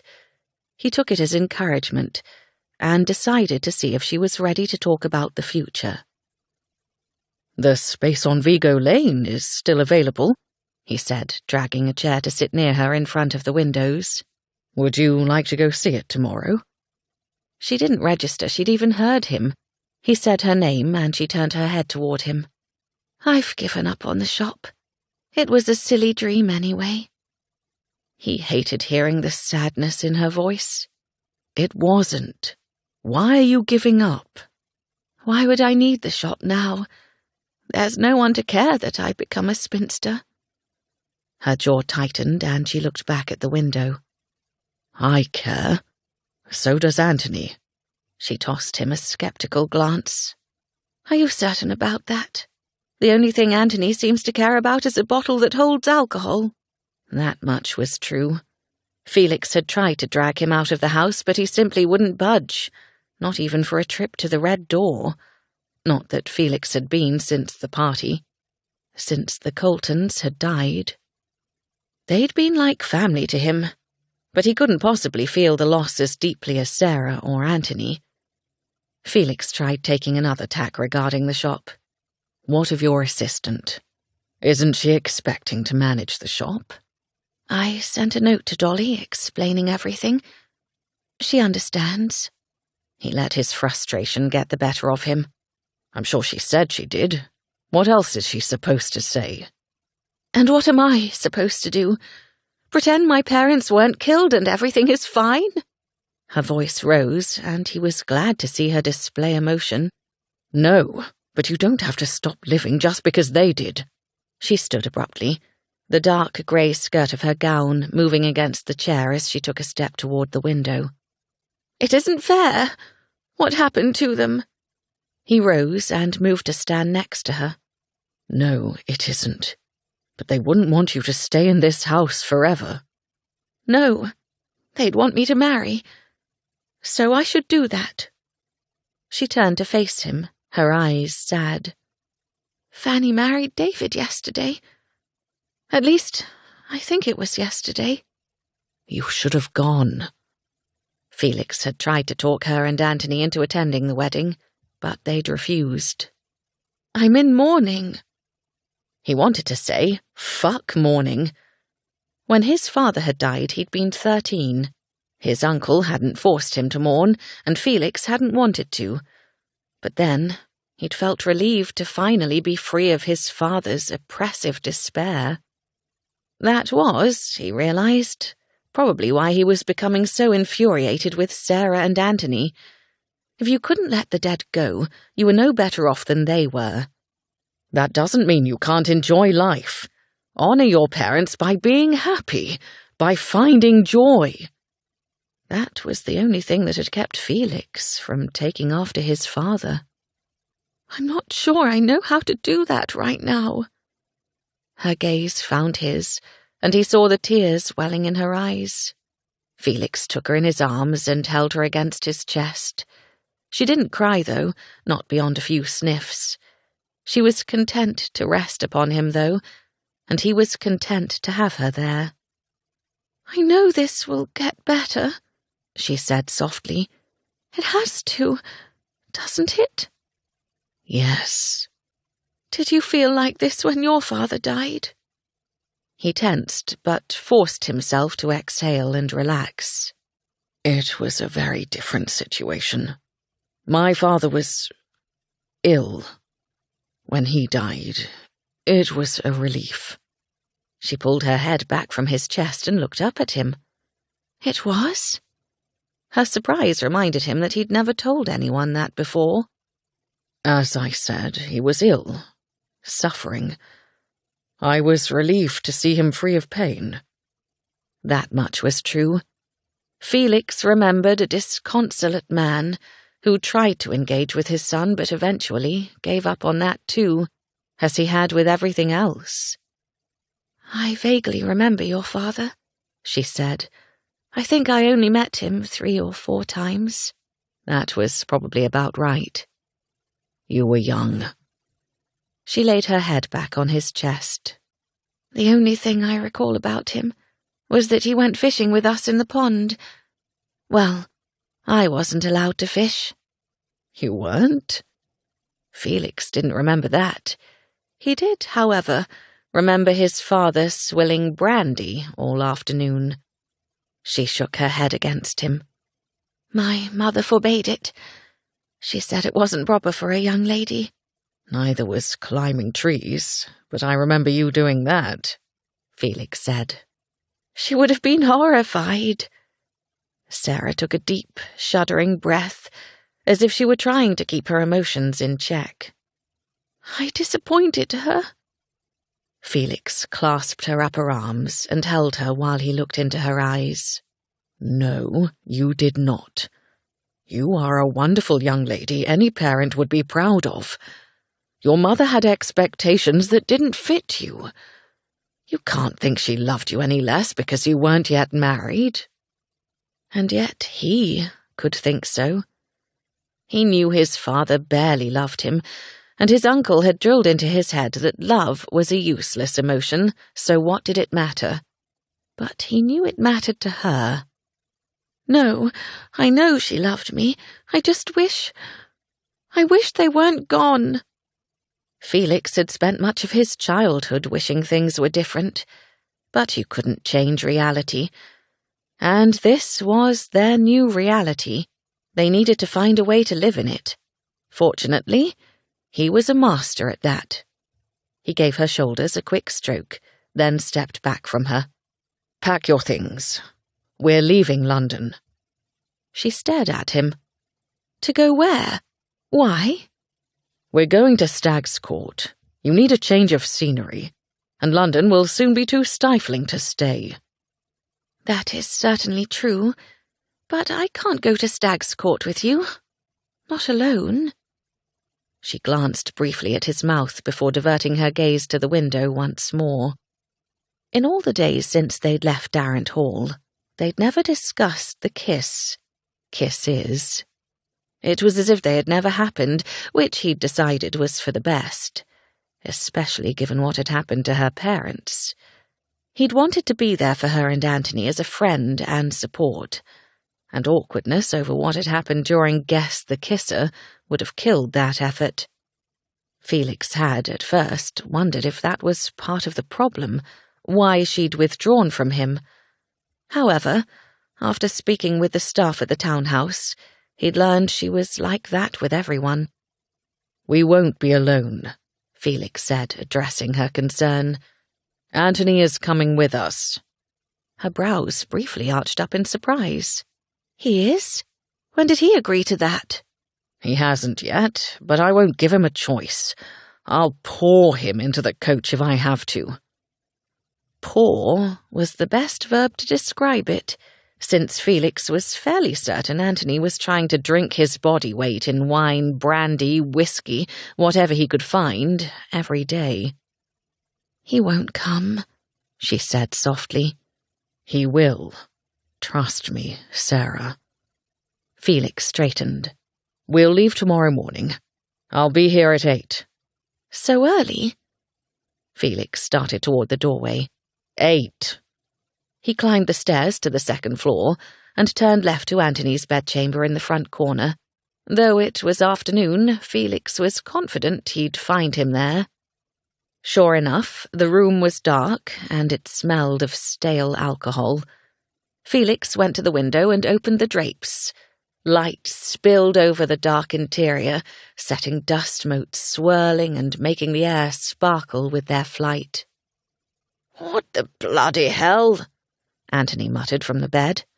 "Perhaps you should draw your bed curtains next time," Felix offered unhelpfully. "Perhaps you should stay out of my damn bedchamber," Anthony grumbled. "Gladly, but it seems to be the only way to reach you of late." Instead of spending less time abed, he seemed to be spending more, according to his valet, whom Felix had interrogated a few days ago. "Then don't reach me. Go away." He rolled to his side, presenting his back to Felix and the window, and pulled the covers over his head. "No. It's time you got out of here." "I do. I go downstairs to the library every night." Not quite every night, but Felix didn't correct him. "Out of London. We're going to the country." Anthony sat up and glared at him. "I'm not going to Oaklands." Felix had suggested that last week, which had sent Anthony into a spiral of guilt and self-loathing. That had likely sparked his current penchant for sleeping. When one was asleep, one couldn't be tortured by one's conscious thoughts. "We're going to Stag's Court. We will ride and fish and get into trouble." Anthony shook his head and winced. "We'll also dry you out," Felix said. He wasn't going to let Anthony drown himself in liquor as Felix's father had done. "I can't go. Sarah is going, so you see, you must go. It wouldn't be proper for us to go alone." Anthony's heated gaze found his. "Don't think you're going to take advantage of her again." "Is that what you think happened at Darrant Hall? It was a bloody mistake, Anthony. She dropped her assigned number along with Miss Reynolds, and they picked up the wrong ones. Sarah was supposed to meet Blakesley." Lavinia had explained what happened to Felix a few days afterward when they'd encountered each other at the Coltons' townhouse in their efforts to console Sarah and Anthony. And Miss Reynolds had explained it to Lavinia right after Felix had left the room with Sarah and Anthony. Miss Reynolds had been distressed since it seemed there was a problem between Felix and Sarah, which, of course, had not been the reason for their departure at all. Believe me when I say that no one was more horrified by the mistake than I was. Or perhaps Sarah. You took longer to return to the drawing room than nearly everyone else, Anthony said. And when I learned you'd kissed my sister, I realized she was the last woman to return. He glowered at Felix again. So you must have been enjoying yourselves. Felix most certainly had. And he was fairly confident Sarah had too. If not for the footman interrupting them, he wasn't sure how far they would have taken things. He'd thought of that encounter 100 times or more, dreamed of it, and in every single instance, he knew he would have taken more if he could. But he couldn't, because Sarah. Don't read anything into that, Felix said coolly. You need to let it go. Sarah and I have. It's as if it never happened. Good. Why would it anger you so much anyway? Your parents wanted us to marry. Felix realized his error immediately and wished he could take the words back. Forget I said that. I'd be angry too if my best friend was kissing my sister. My parents would have wanted Sarah to marry an oak tree. They hated that she wasn't wed already, and they hated that I wasn't ready to wed either. They were fucking obsessed. His lip curled. He was angry with them. Felix understood that. He'd been angry with his father for a long time. Felix hadn't known that they were that upset about Anthony not marrying yet. He knew they'd wanted him to and hoped it would be soon, but they'd seemed to direct all their efforts and desperation towards Sarah. Silence reigned for a moment before Anthony exhaled in resignation. Sarah wants to go. Felix had no idea and didn't care. They were going. Yes, we're going to have a splendid time, you'll see. It's just what you both need. Anthony looked up at him, with the most honest and painful expression Felix had seen from him yet, and it pulled at his chest. If anyone can bring us cheer, it's you. That was precisely what Felix meant to do. The air was fresher, the weather beautiful, the accommodations more than comfortable, but Sarah still felt hollow. You just got here, she reminded herself. In time, you'll feel better. Her maid and the housekeeper and the butler in London had all been telling her this for weeks, as had Lavinia before she'd gone to Fanny's wedding. Time, however, had only made her feel more empty and disillusioned. She kept trying to make sense of what had happened to their parents, where there simply wasn't sense to be made. Her maid finished dressing Sarah's hair, and after thanking her, Sarah made her way downstairs. The butler at Stag's Court, a middle-aged fellow by the name of Seals, with a balding pate and dark hair on the sides of his head, directed her to the breakfast room. With tall windows that overlooked the lawn sloping from the east side of the manor, it was a bright and cheerful place to start the day, or it would be if she felt remotely bright or cheerful. "May I prepare you a plate?" a footman offered. "I'll just have toast," she said. "Not too dark, if you don't mind." The footman nodded and then suggested a cup of chocolate. "I can't refuse that," Sarah said, dredging up a small smile that was surprisingly not as difficult to summon as it had been of late. But then chocolate was worth a smile at least. He poured a cup of chocolate and set it on the table, then left the room, presumably to have the toast made. Sarah walked to the windows and looked out over the lawn. She'd never been to Stag's Court before.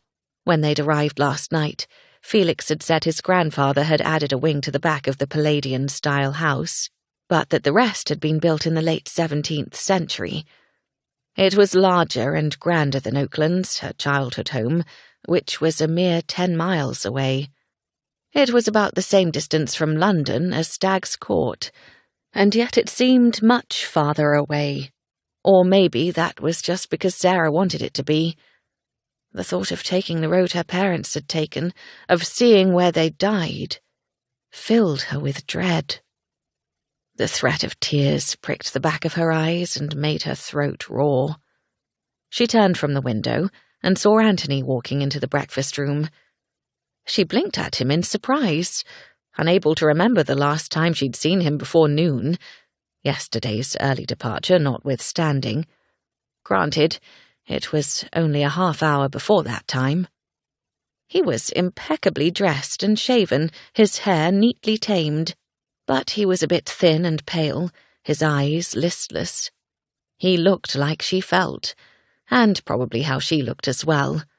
In truth, she'd spent very little time contemplating her appearance over the past several weeks.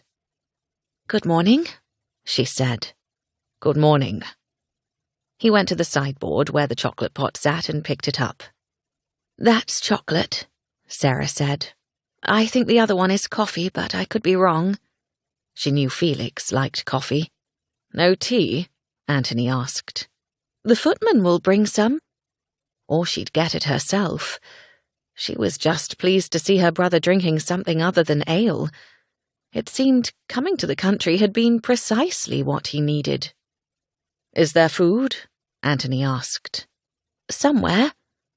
Sarah had noted it wasn't on the sideboard, but then they hadn't set a time to dine. "The footman offered me a plate." Just then, the footman came in with a tray. He lifted the cover and set it on the sideboard, revealing Sarah's toast as well as butter and jam, which he situated on the table. Sarah went to her seat, and the footman held her chair. "Thank you." Anthony took the seat beside Sarah at the small rectangular table. "Is there more than toast?" "Eggs, ham, kippers, and rolls, my lord," the footman said. The use of "my lord" pulled at Sarah's chest. The first time their butler in London had called Anthony "my lord," Anthony had yelled at him to stop. He'd tried again last week, and Anthony had merely glowered.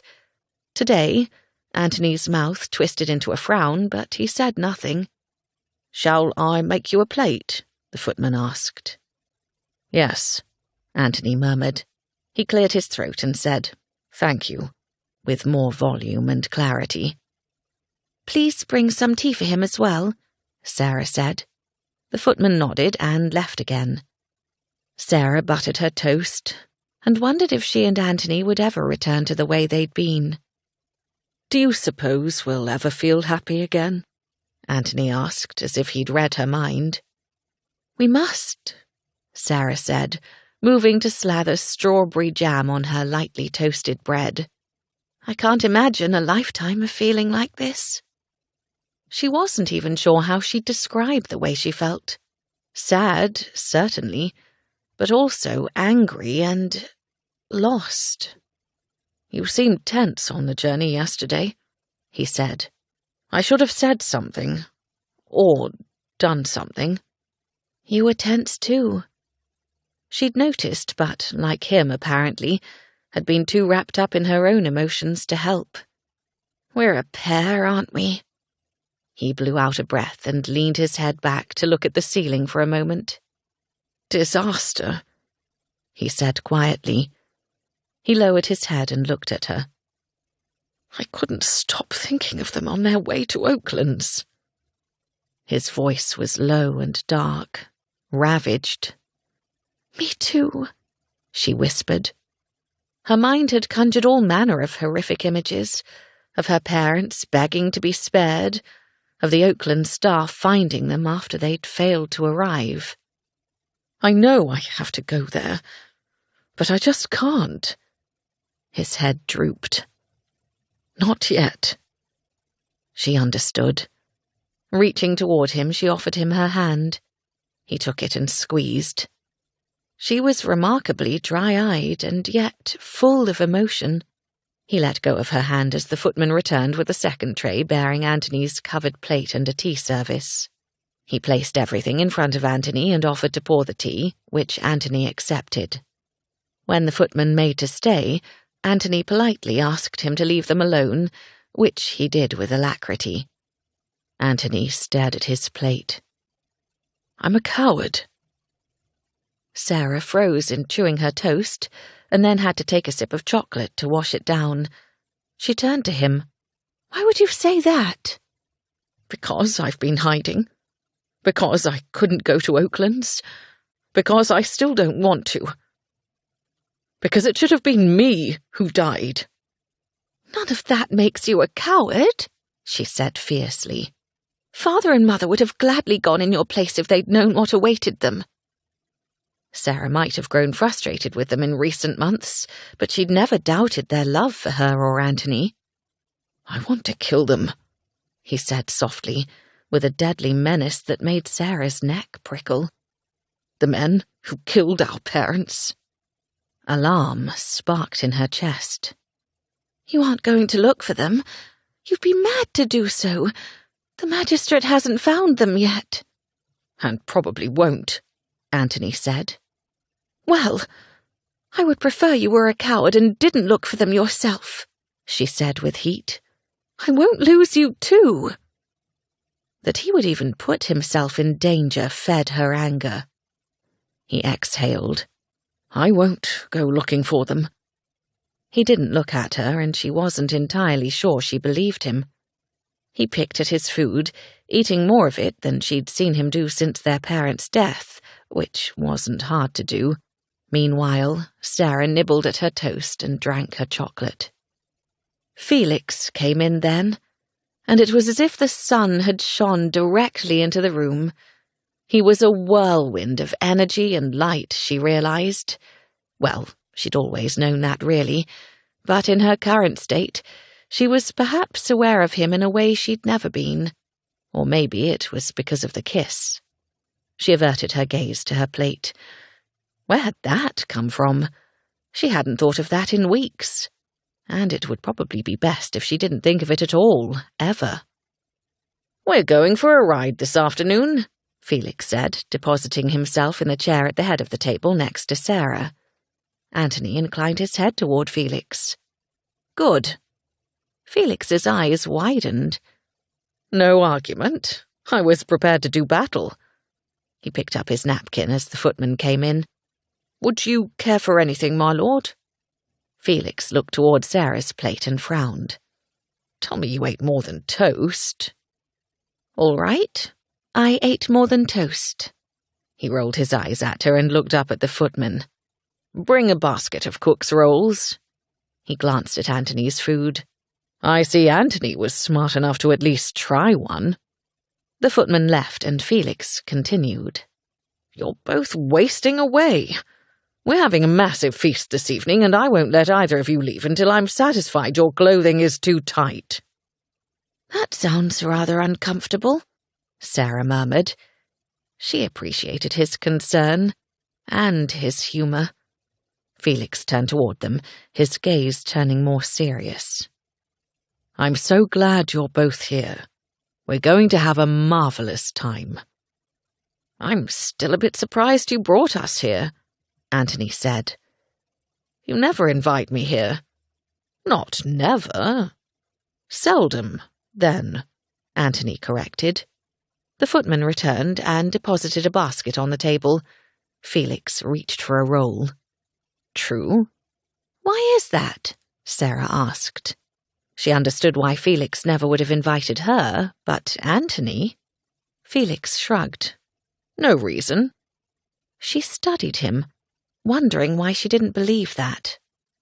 "Thank you for inviting us now." He gave her a warm smile. "I suppose I was just waiting for the right time." Something inside her loosened. It was only for a moment, but she felt a brief sense of contentment, and maybe even a spark of something she hadn't felt in weeks. Hope. Chapter 7. What had started as a lovely ride across the estate had been utterly ruined when Felix had encountered his uncle. He knew he'd have to see the man, but on his first day in residence, and now Uncle Martin, his son, and, even more unfortunately, Felix's aunt were coming for dinner. Felix wished he could have come down with an ague. Instead, he found himself trudging to dinner as if he were heading to be drawn and quartered. Upon consideration, that might have been preferable. Spending time with his aunt and uncle was nothing short of torture. He could only hope they would be on their best behaviour for Sarah and Anthony. And if they weren't, well, then Sarah would have her answer as to why he rarely invited people to Stag's Court. The only reason he'd done it this time was because they'd had to leave London, and because taking them to Oaklands hadn't been an option. Anthony arrived in the dining room first. "Is no one here yet?" he asked. The question didn't require an answer, so Felix didn't give one. Instead, he said, "The faster we eat, the faster they'll leave." "That's important to you, I gather." Anthony arched a brow in question and, at Felix's bare nod, continued, "Consider it done." He moved closer to Felix and spoke quietly. "You rarely speak of them. I never realized it was because you didn't like them." "It's not that I don't like them," Felix whispered. However, before he could say more, Uncle Martin, Aunt Bridget, and their son Michael arrived.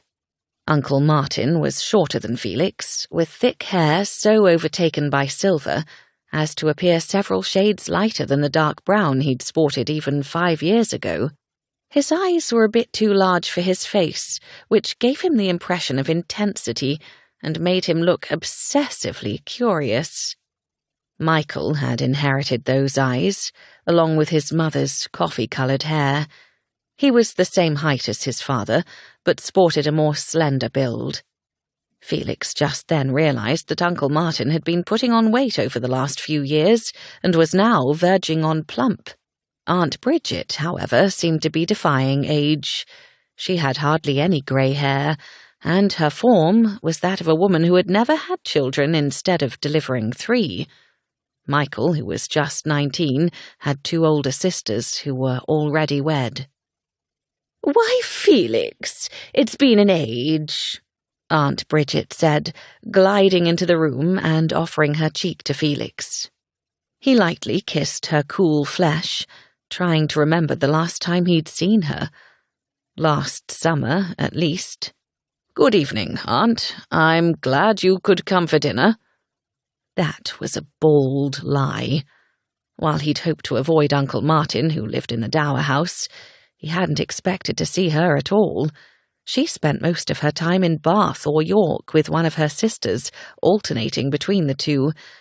Anything to stay away from the husband she despised. "Yes, it was quite fortunate I was here. I'm only visiting for a few days on my way to York for the rest of the summer. Michael is coming with me." Felix looked toward his sallow-faced cousin and thought he really ought to invite the poor boy to London. "Now that you've finished at Oxford, you'll come stay with me in London soon." Michael's eyes lit. "I should love that above all things." His mother made a clicking sound with her tongue, and Michael shot her an apologetic glance. "Except for going to York, I've been looking forward to this for some time." Felix didn't believe him for a moment, but didn't say anything. He couldn't have, even if he'd wanted to, because Sarah entered just then, dressed for the evening in a stunning gown of dark purple silk. She wore a cunning feather affixed to a jewelled brooch-type accessory that was pinned into her upswept hair. He'd no doubt she'd designed it. Since learning of her passion for hat-making, he found he paid special attention to her headwear. Or maybe since he'd kissed her, he paid special attention to her. His heart pounded for a moment until he pushed the memory from his mind. He hadn't thought of it in weeks, and he was far better off forgetting about it entirely. Uncle Martin and Michael had met Sarah and Anthony that afternoon when they'd come across Felix's relatives who had been visiting a tenant. Uncle Martin had managed the estate since Felix's father's death, a role Felix was content to have him continue to fulfill. Aunt Bridget, however, had not met them, so Felix conducted the introduction, hesitating before he referred to Anthony as Viscount Colton. Anthony gave him a subtle nod, and Felix went ahead. "And this is Miss Sarah Colton," Felix said. "Sarah, this is my Aunt Bridget. Mrs. Martin Havers." "Pleased to meet you," Aunt Bridget said as she cast a glance toward Felix. "He calls you Sarah? We've known each other for a very long time. Almost my entire life, actually." Felix didn't remember their first meeting. He'd only been 8. He recalled the specific visit to Oaklands because there had been a treehouse in which he and Anthony had spent every possible moment. Other than that, it was a distant memory. He tried to think of his first memory of Sarah. She was maybe 5 or 6, and she carried a doll. No, 2 dolls. And they'd both had hats. He smiled to himself. "That's right."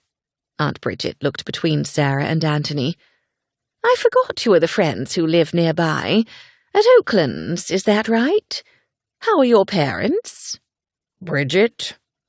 Uncle Martin took her by the arm and guided her toward the table.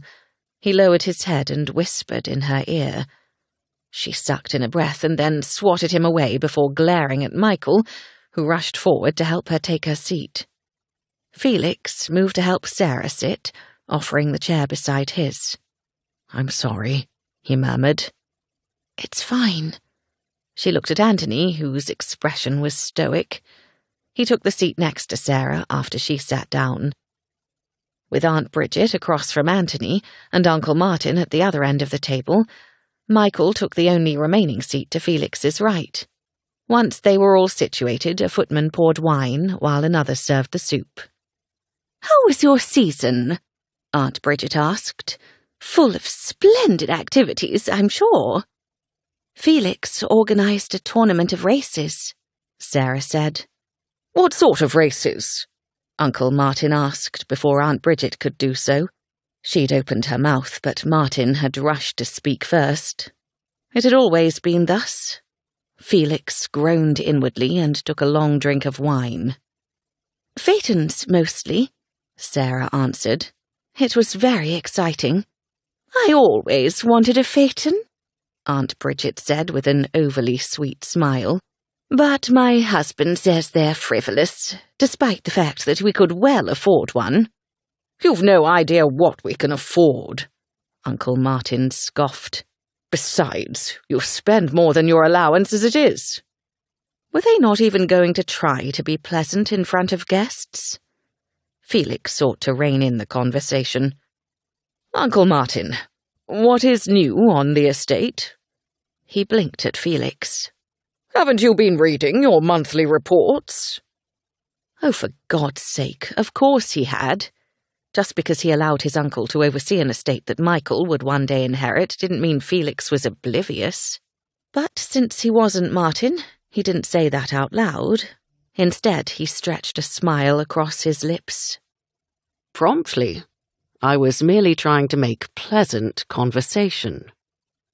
Aunt Bridget made that disapproving click with her tongue again. "Really, Martin, you're so quick to think the most negative thing you possibly can." Uncle Martin sent her a fuming glower as he sipped his wine. Felix chanced to look at Sarah and Anthony, who were both almost comically interested in their soup. If nothing else, this disaster of a meal would maybe at least push their own troubles to the recesses of their mind. For that reason alone, Felix would suffer through the evening. Lord knew he preferred to toss his aunt and uncle out. Not that he ever had. No, he always suffered through their sniping and mutual disgust. He looked toward Michael, who seemed as if he wasn't even aware of their behaviour. He was, probably, immune. "I would have liked to see the races," Michael said a bit wistfully. "He may organise them again next year," Sarah said. "They were quite popular. He even had a tournament for women." "How wonderful!" Aunt Bridget exclaimed at the precise moment Uncle Martin said, "How horrid!" Aunt Bridget threw him an acidic stare. "Women racing is perfectly acceptable." "If they're loose," Uncle Martin grumbled. Felix resisted the urge to tell him that some of their women friends had raced. Sarah, however, did not. "My dear friend the Marchioness of Northam raced her new vehicle, and my friend the Countess of Dartford won. It was exhilarating." "Do you race?" Aunt Bridget asked, her eyes sparkling before she briefly narrowed them toward her husband. Felix downed the rest of his wine, and the footman quickly refilled his glass before moving to do the same for Anthony. "I don't," Sarah said. "I like to ride, but driving fast is not something I aspire to do. I did wager on the races, though, and that was quite diverting." "Oh, splendid!" Aunt Bridget said as she dipped her spoon into her soup. "I may want to attend these races too." She turned to Felix and suggested he organise a tournament in Bath. Uncle Martin rolled his eyes at her. "You don't have enough money to wager." "You've no idea what I have, dear." Again, her voice was sickly sweet. "No, I suppose I don't, and I'm quite happy with it that way." He lifted his glass to her and offered a taunting smile that made his aunt glare at him as if she were tossing daggers in his direction. She turned her attention to Sarah and Anthony, who were still doing their best to ignore the hostility between Martin and Bridget. "You're both fortunate to be unwed. I recommend staying that way, if you can." "I would second that," Uncle Martin said in a rare show of agreement with his wife. "Although, with your title, you have a duty, unless you've got a relative to inherit like Felix has. Uncle Martin, Aunt Bridget, let us not burden the Coltons with our family concerns. They have their own troubles at present." "Oh, yes, of course," Aunt Bridget said. "I must apologise for my comment earlier. I didn't realise your parents had been murdered." Felix watched, helpless, as colour leached from both Sarah's and Anthony's faces. He saw Anthony's hand tighten around his utensils, his knuckles turning white, and Felix noticed the slight tremor in Sarah's hand as she picked up her wine. Rather than draw attention to their discomfort, he turned toward Michael and asked him about his final term at Oxford. This led Felix to draw Anthony into reminiscing about their days at Oxford, and they were thankfully able to keep Aunt Bridget and Uncle Martin relatively quiet. And so they managed to endure the meal and his aunt and uncle's company. Afterward, Sarah said she was tired and bid them good night. Aunt Bridget said she didn't want to go to the drawing room alone, and so she insisted Martin and Michael accompany her to the Dower House, for which Felix was exceptionally grateful. Not 5 minutes after they left, he and Anthony were in his study with their coats discarded, cravats untied, and a bottle of whiskey on a small table between the chairs in which they sprawled. "Good Christ, those are miserable people," Anthony said. "I begin to understand why you never invited me here. Have they always been like that?" "Mostly, yes." "And you let him run the estate?" Anthony shook his head. "I knew you allowed him to live in the Dower House and that he looked after things when you were in London, but I didn't realize he was your de facto steward." "I have a steward." "Then you don't need your uncle." This was another reason he didn't invite people to Stag's Court. How he ran his estate, his life, was no one's business, not even his best friends. "His son is going to inherit someday. Why not let him oversee things? I'm quite content with this arrangement." He gave Anthony a cool look before taking a long draw from his whiskey glass. Anthony pressed his lips together and lifted his glass. "My apologies. I know you don't plan to marry. I just assumed that would change and that you didn't really mean to have your cousin inherit. Clearly, I was wrong. Yes. I can see the benefit of not marrying. Many of them, actually. Anthony sipped his whiskey. However, I do not have a male first cousin. I'll have to do some digging. Bound to be someone along the line. As my aunt said, marriage isn't for everyone. It certainly wasn't for them. Was their marriage arranged? Anthony asked before shaking his head. They have 3 children. At Felix's nod, he laughed. I presume they didn't always hate each other. My father said they did.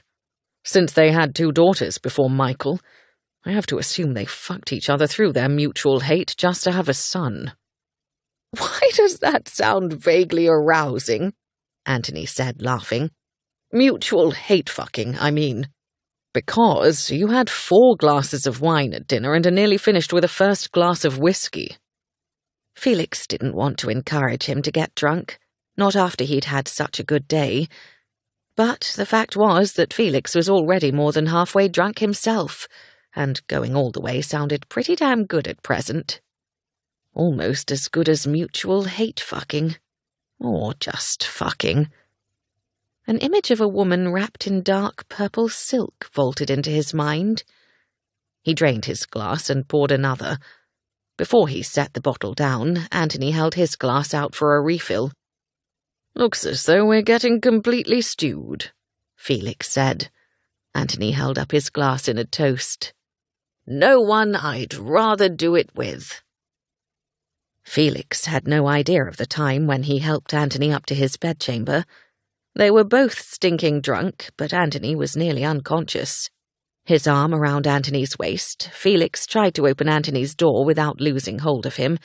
He failed miserably. Anthony hit the floor with a thud, drawing his valet to rush to the door. I've got him, he said, helping a muttering Anthony to his feet. Sorry about that, Felix said, wincing. Take good care of him. He pulled the door shut with more force than necessary, causing it to slam. Shit. He turned too fast and leaned back against the door to steady himself. The door across the hall opened, and standing at the threshold was a goddess. Dark hair plaited over her shoulder, with curls that extended down over her breast. Sarah tied the sash of her dressing gown as she stepped out of her chamber. Felix? 'Tis I. He stepped forward and swayed. My goodness, you're foxed. Felix is foxed. I think I shall say that 3 times fast. Felix is foxed, Felix is foxed, fox is Felixed. He grinned and took another far steadier step toward her. I assume my brother is in the same condition? A bit worse, actually. She frowned at him, and he took another step toward her until he was right in front of her. Don't do that. Frown, I mean, he whispered, lifting his hand to touch her lip. The connection made her gasp, and she took a small step back. You looked beautiful tonight. He waved a hand over his hair. Your feather was stunning. You made it, didn't you? Yes. Thank you. Her gaze was hooded, wary, and a bit seductive. God, he was growing hard, standing there looking at her in a state of undress. He realized he was in the same state. His coat and cravat were downstairs, and his waistcoat was completely unbuttoned.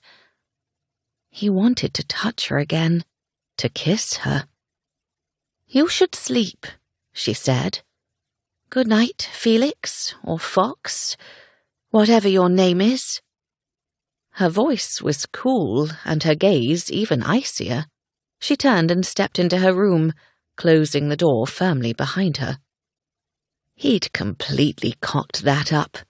What the hell was wrong with him? You're drunk. Yes, but not too drunk to realize he just flirted with a woman he had no business flirting with. He stalked to his chamber and shut the door, this time careful not to slam it. He leaned back against the wood and closed his eyes. He refused to be attracted to Sarah. He couldn't be. It was simply that he'd been too long without a woman. He'd terminated his arrangement with Maggie after the Coltons had died. Yes, not being with a woman was the problem. Tomorrow night he would take Anthony into the village of Ware, and they would find female companionship. It would do them both good. And what of tonight, and the inconvenient erection straining against his small clothes? Tonight he would pray for oblivion. The upstairs sitting room at Stag's Court afforded a stunning view of the garden below. With a profusion of roses, pinks, and sweet williams, it was bright and beautiful. The perfect backdrop for Sarah to write letters to her friends who were at Fanny's new home near St. Ives. However, after telling them about her first day at Stag's Court, with probably too much information about Felix's horrid aunt and uncle, she didn't know what else to say. She didn't want to talk about how she was feeling, mostly because she didn't know. Rather, because she was feeling too much. She was angry with Anthony for turning to the bottle yet again, and angry with Felix for joining him.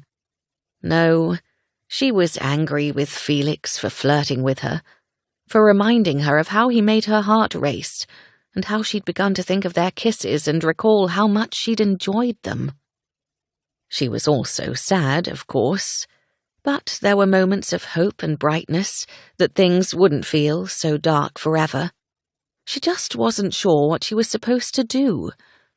Her maid, Dovey, had told her to take each day as a gift and to not think too much about it. That, Sarah had decided, was not as easy as it sounded. Perhaps that was the problem. She had too much time to think. She needed to do something, but wasn't sure what. As she tried to come up with how to convey all that in a letter, she wished her friends were there in person. It would be so much easier to talk to them, to hear their voices. Sarah? She recognized the voice without turning, and realized if he'd spoken in the closet at Darrant Hall, she would have known him immediately. He had spoken, she recalled, but a short, single word that had barely permeated the fog of her shocking arousal. She had to stop thinking about it, especially since she was annoyed with him. Turning in the chair, she gave him a frosty look. "I'm writing a letter." "I see that. May I interrupt you, please? I've come to beg your forgiveness." Surprise and delight bloomed in her chest, but she didn't show him. She wanted him to suffer at least a little. "I see." She repositioned the chair so that she was facing him. He walked slowly into the room.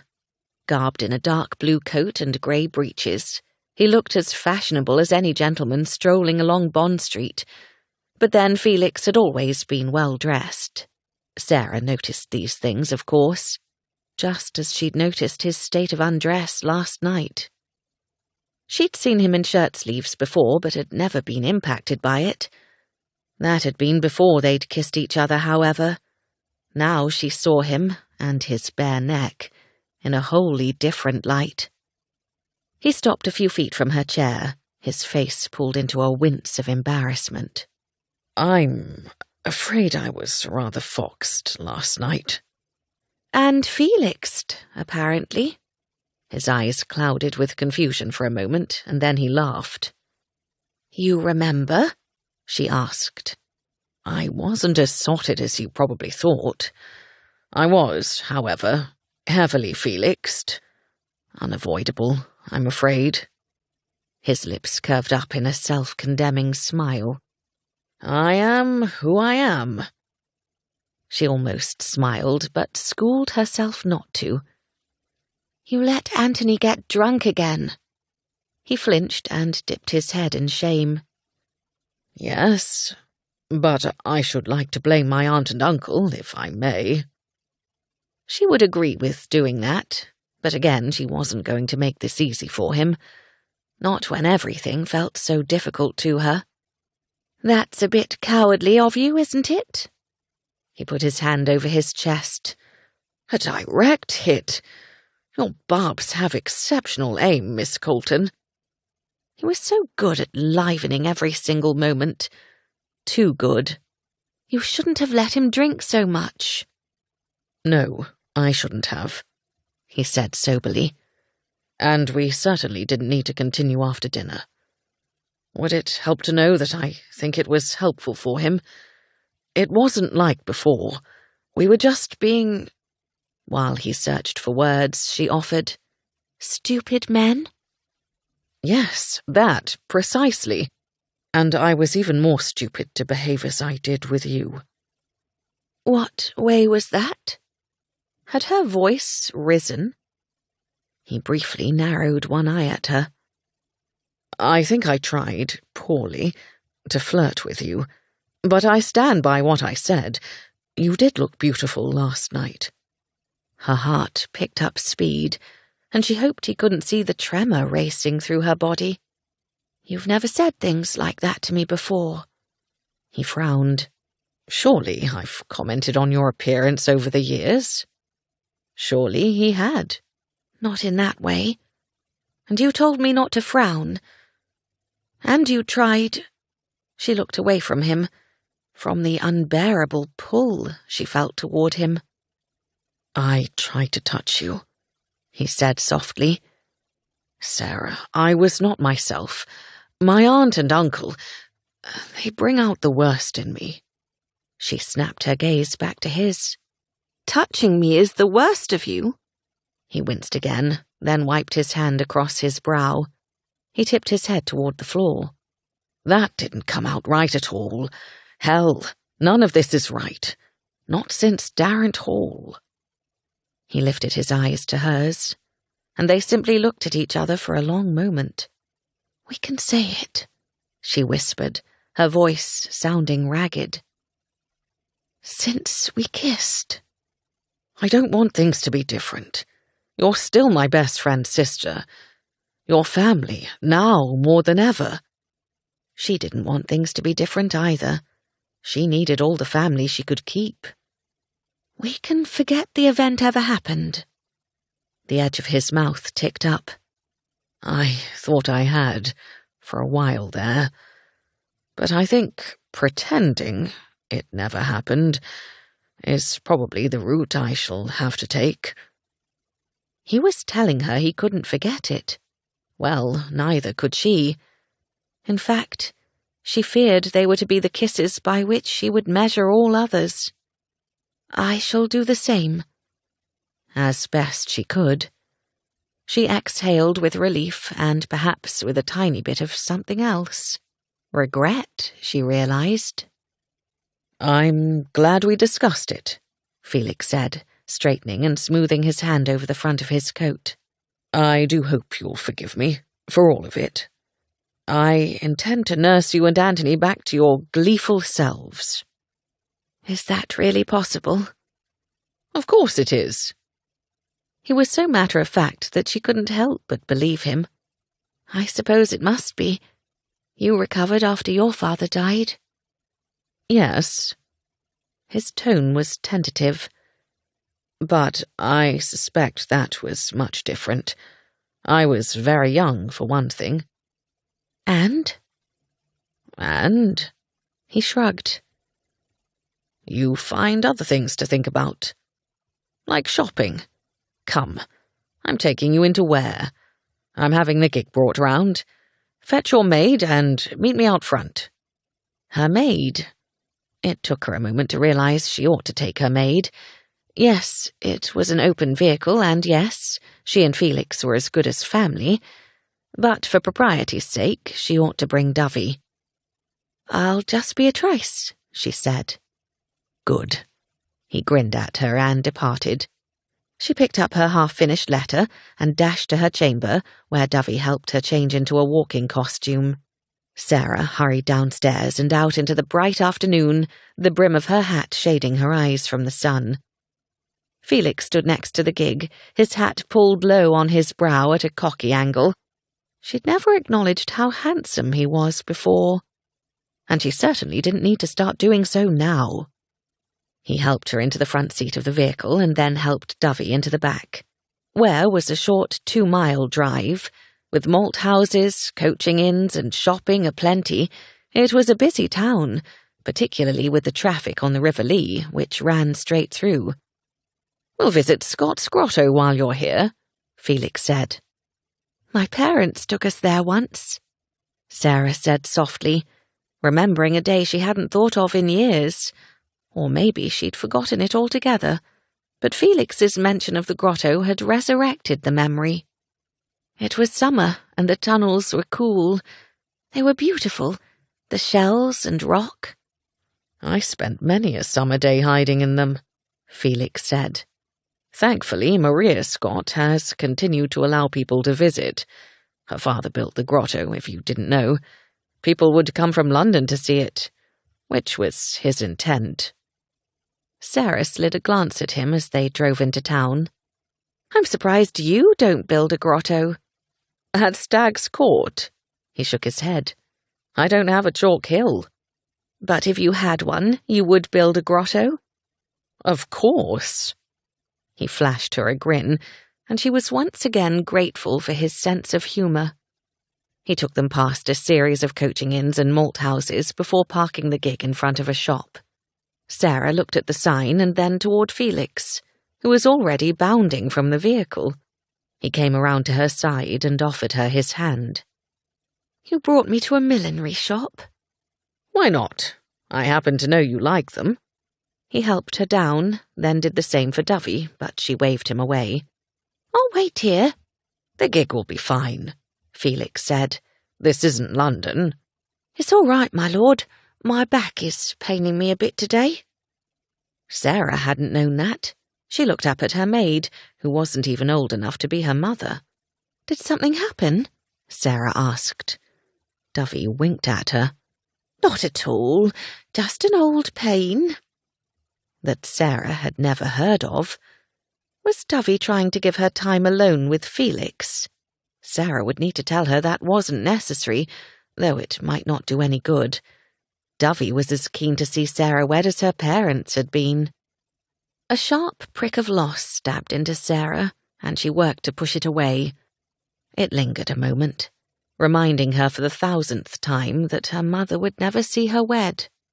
Did it matter any more then? Sarah had thought it had never mattered. And now she'd marry in a second if it meant she could have her parents back. She took Felix's arm as he guided her into the shop. It was small and cool after the heat of the early afternoon sun. Hats and ribbons and gloves filled the space, and Sarah looked about in mild interest. Taking her hand from his arm, Sarah went to a display of poke bonnets. She fingered one, admiring the craftsmanship. "Do you like that?" Felix asked, coming up beside her. "It's nice." "I'd be happy to buy it, or any other, for you." She gave him a reproving look. "You can't buy me things.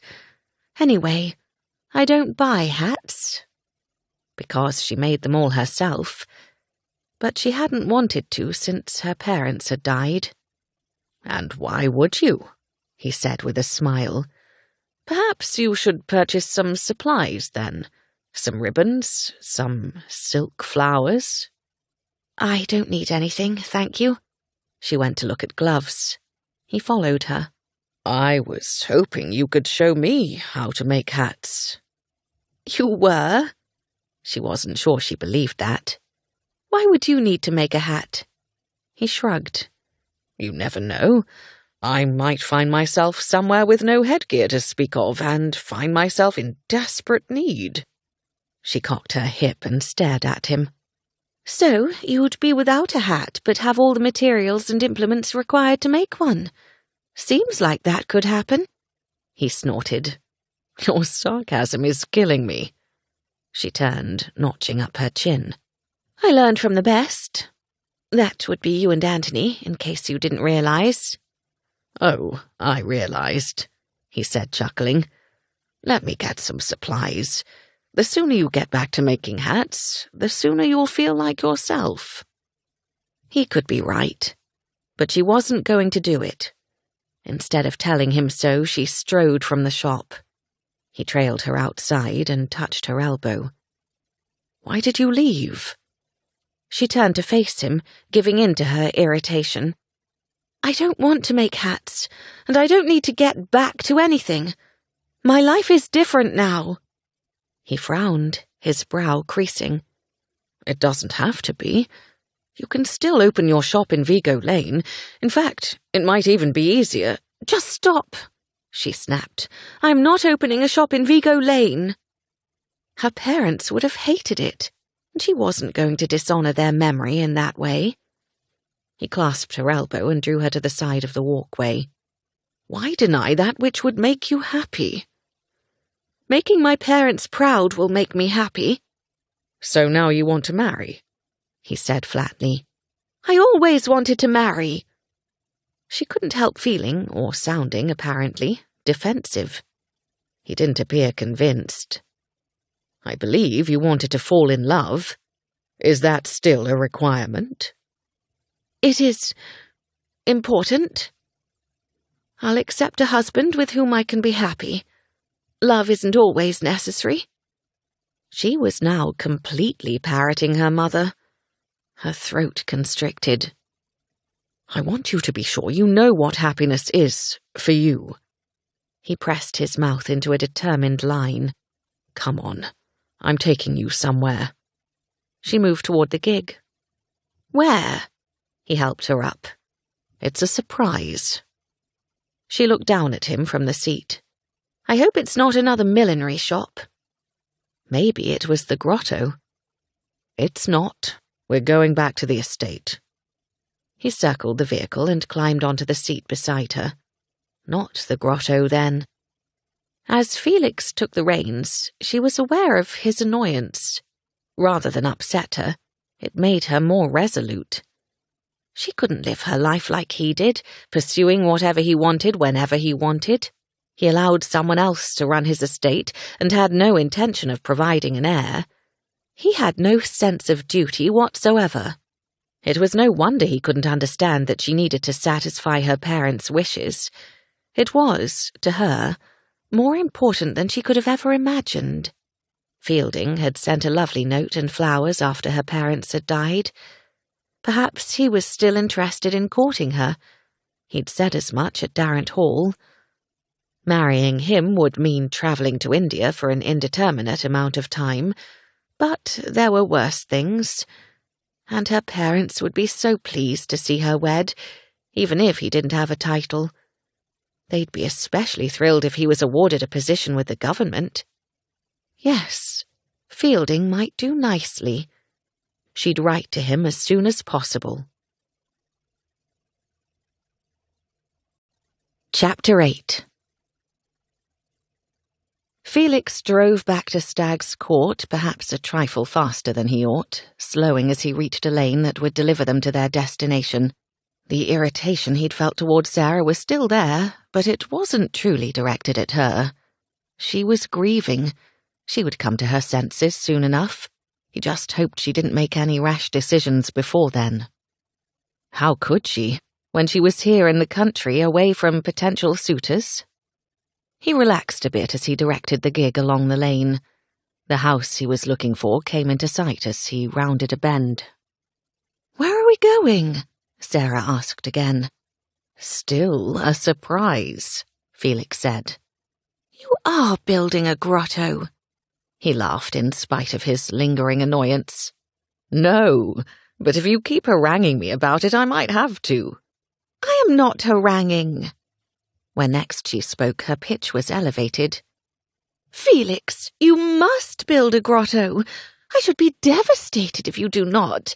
Think of all the people who would come to see it, of all the parties and other events you could host inside." She turned her head and pouted at him, batting her lashes. "I shall never speak to you again if you don't build a grotto." He arched a brow at her, barely able to contain his smile. "Are you finished?" "That is haranguing." "You are quite excellent at it. I thought you liked horrid novels, but perhaps you've been reading The Taming of the Shrew." She laughed, and he let the last of his irritation fade away. Dovey leaned forward between them. I did catch her reading that some time ago, perhaps in March. Aha! Felix turned the gig into the drive of the cottage and parked the vehicle. He jumped down and came around to help Sarah out. Are you coming this time, Dovey? He asked the maid. I'm not sure. I can't imagine what we're doing here. He held up his hand to her. It's worth your effort, I promise. How can I refuse? She allowed him to help her to the ground. As they walked toward the house, a woman came out and quickly bobbed a curtsy to Felix. Good afternoon, my lord. Did you tell Mr. Jenny you were coming? I did not, Felix said. I'm afraid this is a surprise visit. I've come to see the puppies. Sarah snapped her head toward his. Puppies? Oh dear, Dovey murmured. Mrs. Jenny smiled. Well then, come and have a look. Are you interested in having one, sir? She asked. Not me, no. He glanced toward Sarah. But Miss Colton might be. She reached over and squeezed his arm. It was the type of touch he'd expected from her, somewhat impersonal and fleeting, before they'd kissed. He told himself to feel relieved that things were now back to normal between them. They're in the barn. Mrs. Jenny led them to a shelter several yards from the cottage. The building had 3 full sides, with a half wall along the 4th. They passed through an open doorway to a penned area filled with straw, and a litter of terrier puppies nursing on their mother. The sides of the pen were only a foot high, easy enough for the mamma to scale and impossible for her pups. One of them stood and stretched, then waddled over to the edge where they were standing. Sarah immediately dropped down. How old are they? About 5 weeks now, miss, Mrs. Jenny answered. They will soon be able to leave the pen, Felix observed. Undoubtedly, Mrs. Jenny said. Sarah pulled off one of her gloves and reached over into the pen to stroke the puppy's head. This one was the lightest of the bunch, a pale cream. They are absolutely adorable. Go on and pick her up, then, Mrs. Jenny suggested, as if Sarah needed much urging. Removing her other glove, Sarah handed them to Dovey. Then she scooped the puppy into her arms and stood, cuddling the animal to her chest. Felix could see she was already in love. What would you name her? Sarah nuzzled the dog's head. Blossom, because she's beautiful and she smells so very sweet. Well then, it sounds as if she's yours already, Felix said. I can't take a dog. She squatted down and put the dog back into the pen. Another trotted toward her, this one darker with a reddish hue. The animal thrust its head into Sarah's hand and she picked it up next. You're right, Felix said. Clearly you must take 2. She put the dog back in the pen and stood, shaking her head at him. What if my husband doesn't like dogs? Then he shouldn't be your husband. Mrs. Jenny looked confused and Felix said, He's hypothetical at this point. The husband. She nodded. They'll be fully weaned in a few weeks. You could take 1 or 2 then, if you like. 2 of them are spoken for, the darkest one there. She pointed to one that was nearly red and to a second one that was lighter and by far the largest of the litter. And that big one. My son calls him Hero. What a wonderful name, Sarah said. Her gaze was so wistful, so full of yearning, that Felix could hardly stand it. Sarah, you're taking a dog, he said. I insist. Make your choice, Blossom or the other one. She's a girl, too. My son's taken to calling her Poppy. She's the friendliest of the bunch. Sarah frowned. I would hate to take your son's dog. No, she isn't his. Their mother is his pup, and he wouldn't trade her for anything. And we'll keep whatever pup is left when the other 5 have been taken. It's settled then, Felix said. We'll pick up Blossom and Poppy in 2 weeks. Will that be sufficient time for them to wean?" "Oh, yes, sir, that would be just fine." Mrs. Jenny smiled widely, revealing a gap between her front teeth. "I'm so pleased they'll have such a loving home. It's obvious you love dogs," she said to Sarah. "I do." Sarah positively beamed, and Felix was aware of a tightening in his chest. Blast it all. "Would you like to play with them a bit?" Mrs. Jenny asked. "I would, thank you." Mrs. Jenny stepped away from the pen. "I've lemonade in the house if anyone would care for some." "Would you mind if I went inside, Miss Colton?" Dovey asked. "Not at all." Sarah didn't look up from the puppies. She bent down and scooped Blossom up, then moved to sit on a pile of hay nearby. When Mrs. Jenny and Dovey had left, Felix picked up Poppy and joined Sarah. The puppies allowed a bit of coddling before they demanded to be put down so they could explore. "This was lovely of you," Sarah said softly. "Thank you." "I know how much you adore dogs." "I do. My parents wouldn't let me have one in London." He hadn't realized that was the case. "I didn't mean to provoke any unpleasantness." "No, it's fine." Her gaze followed the puppies as they wrestled with one another. He thought about what might be going through her head.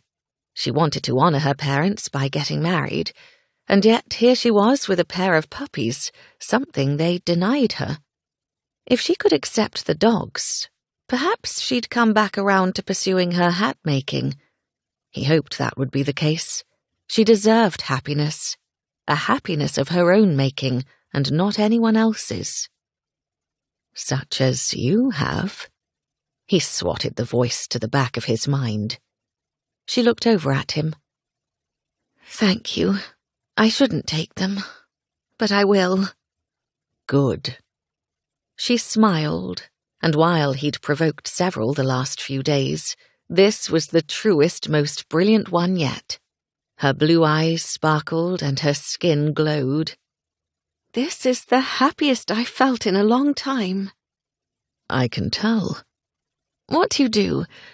Creating diversions and amusements. It's more than that. You bring people genuine joy." "I try." "Is that what makes you happy?" "Yes." He said it without thinking, because avoiding thinking too deeply was part of what made him happy. No, not happy. It was something else. She cocked her head. "Have you ever tried to make your aunt and uncle happy?" The change in topic, sort of, made him laugh. "I'm not sure. I have arranged for them to avoid each other, so in that sense, yes, I suppose I have. They rarely spend any time together. She's always in Bath or York, and Uncle Martin is always here." "How sad." Felix shrugged. "I don't think they're sad. They're making the most of a bad situation." "Their marriage is a bad situation." "Now you see why I have no interest, and why I caution you to be certain it's what you want." "Is that the truth?" she asked. "Living with your aunt and uncle after your father died, that's why you refused to marry?" Felix's insides twisted. This was dangerous territory, the places in his heart and soul he didn't touch. He searched, desperately, for humor where there was little or none to be found. "I hope you aren't going to pity me. There's no need for that." "No, I was merely trying to learn something new about you." One of the puppies nudged her skirt and Sarah scooped her up, settling the animal in her lap. Then she reached down and picked up the second and deposited her beside her sister. They curled together, so it was hard to see where one ended and the other began. "I'm beginning to realize there is a great deal I don't know about you." His discomfort with the conversation grew. "You know the same as Anthony, or anyone else." "I do. I would have thought Anthony would know you better. But if we all see the same, Felix—" Her voice trailed off, and he didn't like the direction her thoughts were taking. "I'm not a terribly exciting person," he said. "I am precisely the man you see. Entertainment maker, laugh-provoker, and puppy obtainer." "Yes, but I think you're so much more." She gave him an enigmatic look and stood, cradling the puppies in her arms. He watched her put them back in the pen with their mother and siblings. Then she turned to him, wiping her hands against her skirt. "I should get back to check on Anthony." "I asked Cook to make him a headache tonic. He'll be fit as a fiddle, I'm sure." "You take care of everyone," she said softly. "Who takes care of you?" "No one." He'd taken care of himself his entire life, and he expected that to never change. Anthony found Sarah in the library before dinner that night. "Are those your horrid novels from London?" She sat at a table with a trio of books stacked before her and turned to look at her brother as he came toward her. "Yes, Felix told you he ordered them for me." "I wish I'd thought of it," Anthony said with a hint of regret. "I haven't been a very good brother of late." "I haven't been that great a sister either, but I think we've done what we must." She gestured for him to sit with her. "Is it better, being here instead of in town?" "I think so. I enjoyed being out yesterday, and I went for a long walk today." "You seem to be feeling all right." She studied his features, and he gave her a small smile. "Please don't worry about me. I couldn't bear it." He looked away from her. "This has been a shock." "Yes, it has." That was the very best way to describe it. One minute they'd been enjoying themselves at Darrant Hall, and the next they'd been plunged into confusion and grief. Anthony rested his elbow on the table. "I wanted to ask if you would mind if Felix and I missed dinner tonight." "Oh?" "Felix suggested we spend the evening in town." "And you want to?" She reached forward with a smile and touched his arm. "That's wonderful. Of course I don't mind." His shoulders dipped in relief. "Thank you." "I've plenty to keep me busy." She patted the stack of books. "And soon I will have even more to occupy my time. Felix took me to meet terrier puppies today." "Oh, no. How many are you taking?" He let out a low laugh. "2, at his insistence." She snagged the inside of her lip with her teeth. "But it feels a bit wrong." "Why?" "Mother and Father would never let me have them. Not in the house, and definitely not in London." He looked away again, nodding. "I understand." He found her gaze again.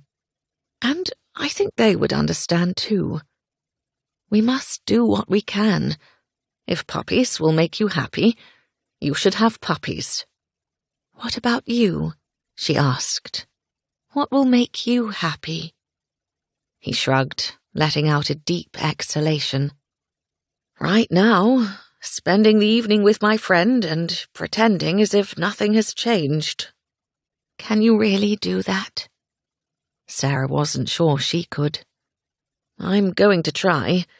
Felix says it will help." She wasn't surprised by this. He'd spent the day trying to distract her from melancholy. "Felix is a master at diversion." "Of course he is. I can think of no one better to help us through this time." "Should we—" She hated to ask the question, but she'd begun to start thinking about what to do next, and she liked having plans or at least ideas and strategies. When it looked like she might not marry, she'd concocted an alternate scheme. It was both comforting and inspiring. "When are we going to Oaklands?" Anthony stood and stalked across the room, stopping in front of a bookshelf and running his fingertip along the spines. "I don't know. I'm not ready yet." The pain in his voice cut right through her. She rose and went to stand beside him. "It doesn't have to be soon." He nodded. "I'm just trying to Think ahead. How soon do you think I can wed? He whipped his head about to stare at her. Wed? Yes. Do you have a suitor? No, but I think I could have one. She thought of Fielding, whom she planned to write to after dinner. Who? He asked. Mr. Fielding. Anthony blinked. I'm afraid I don't remember him. He was at Darrant Hall, a stocky fellow, pale brown hair, most amiable. Anthony seemed to think for a moment, then gave his head a slow single shake. Still can't place him. Sorry. It doesn't matter. It does matter. I shall have to ensure any suitor is up to snuff. That is my responsibility now. Irritation ground up her spine. She didn't want to have to seek his permission. I hope you don't expect to choose a husband for me. Not at all, but I should at least ensure he's worthy. Sarah relaxed. This was all so new to them. He's up for a government appointment in India. Is that acceptable to you? No title? He asked. She shook her head. Mother and Father really wanted you to have a title. Yes, but Mother had begun to say it didn't matter so long as I married. Anthony winced slightly and returned his attention to the books for a moment. Without looking at her, he said, India? That's acceptable to you? I must marry Anthony, she said softly. It would have made Mother so happy. He turned and pulled her into his arms. She hugged him around the middle and laid her head on his chest. I think you could marry by year's end. Presumably this Fielding fellow would wait. He has family matters to attend here. He doesn't have plans to return to India this year. I would miss you dreadfully. I would miss you too. Emotion clogged her throat, but she didn't want to cry all over his cravat. Good evening, friends. Sarah and Anthony separated as Felix strode into the room. Felix stopped before them, looking from Sarah to Anthony and back again. What familial bonding have I interrupted? Sarah and I were just discussing her marriage, Anthony said. Ah, yes. She mentioned something about getting married earlier today. Felix gave her a benign look that told her nothing as to how he felt about the topic. But she knew from their conversation in Ware that afternoon that he had an opinion about whom she should wed. Someone she loved, probably. Anthony leaned against the bookshelf. She's considering some gentleman from the party at Darrant Hall. Fielding. But the bloke's going to India, and I'd rather not send my sister halfway around the world. Sarah gave him a pointed look. You don't get to decide. He lifted his arms in a gesture of surrender. There are other options. What of Sherrington or Blakesley, or a few of the other guests at Darrant Hall? Baron Hardwick is purported to be looking for a bride. Hardwick has too many creditors, in my opinion, Anthony said, and Blakesley isn't ready to settle down. Sherrington could work, however. Sarah cleared her throat. I am still here. Both men blinked at her. Of course you are. Then, perhaps you might ask me what I think of those men. She smiled prettily, perhaps too prettily, but she didn't appreciate their cavalier attitude. My apologies, Felix said, offering a slight bow. I merely want to help facilitate your search. I am happy to continue my services when you are ready. His services, helping her find a husband.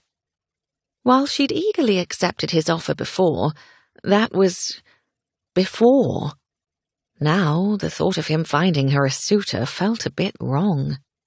So far, she was doing a rather poor job of pretending they'd never kissed. It seemed he was having no trouble, however. He was more than ready to marry her off. I can't imagine re-entering the social world anytime soon. Perhaps in the fall. In the meantime, I shall consider my options. She was eager to abandon the topic. Sarah, I will support whatever you decide to do, Anthony said earnestly. Thank you. She smoothed her hand over her skirt.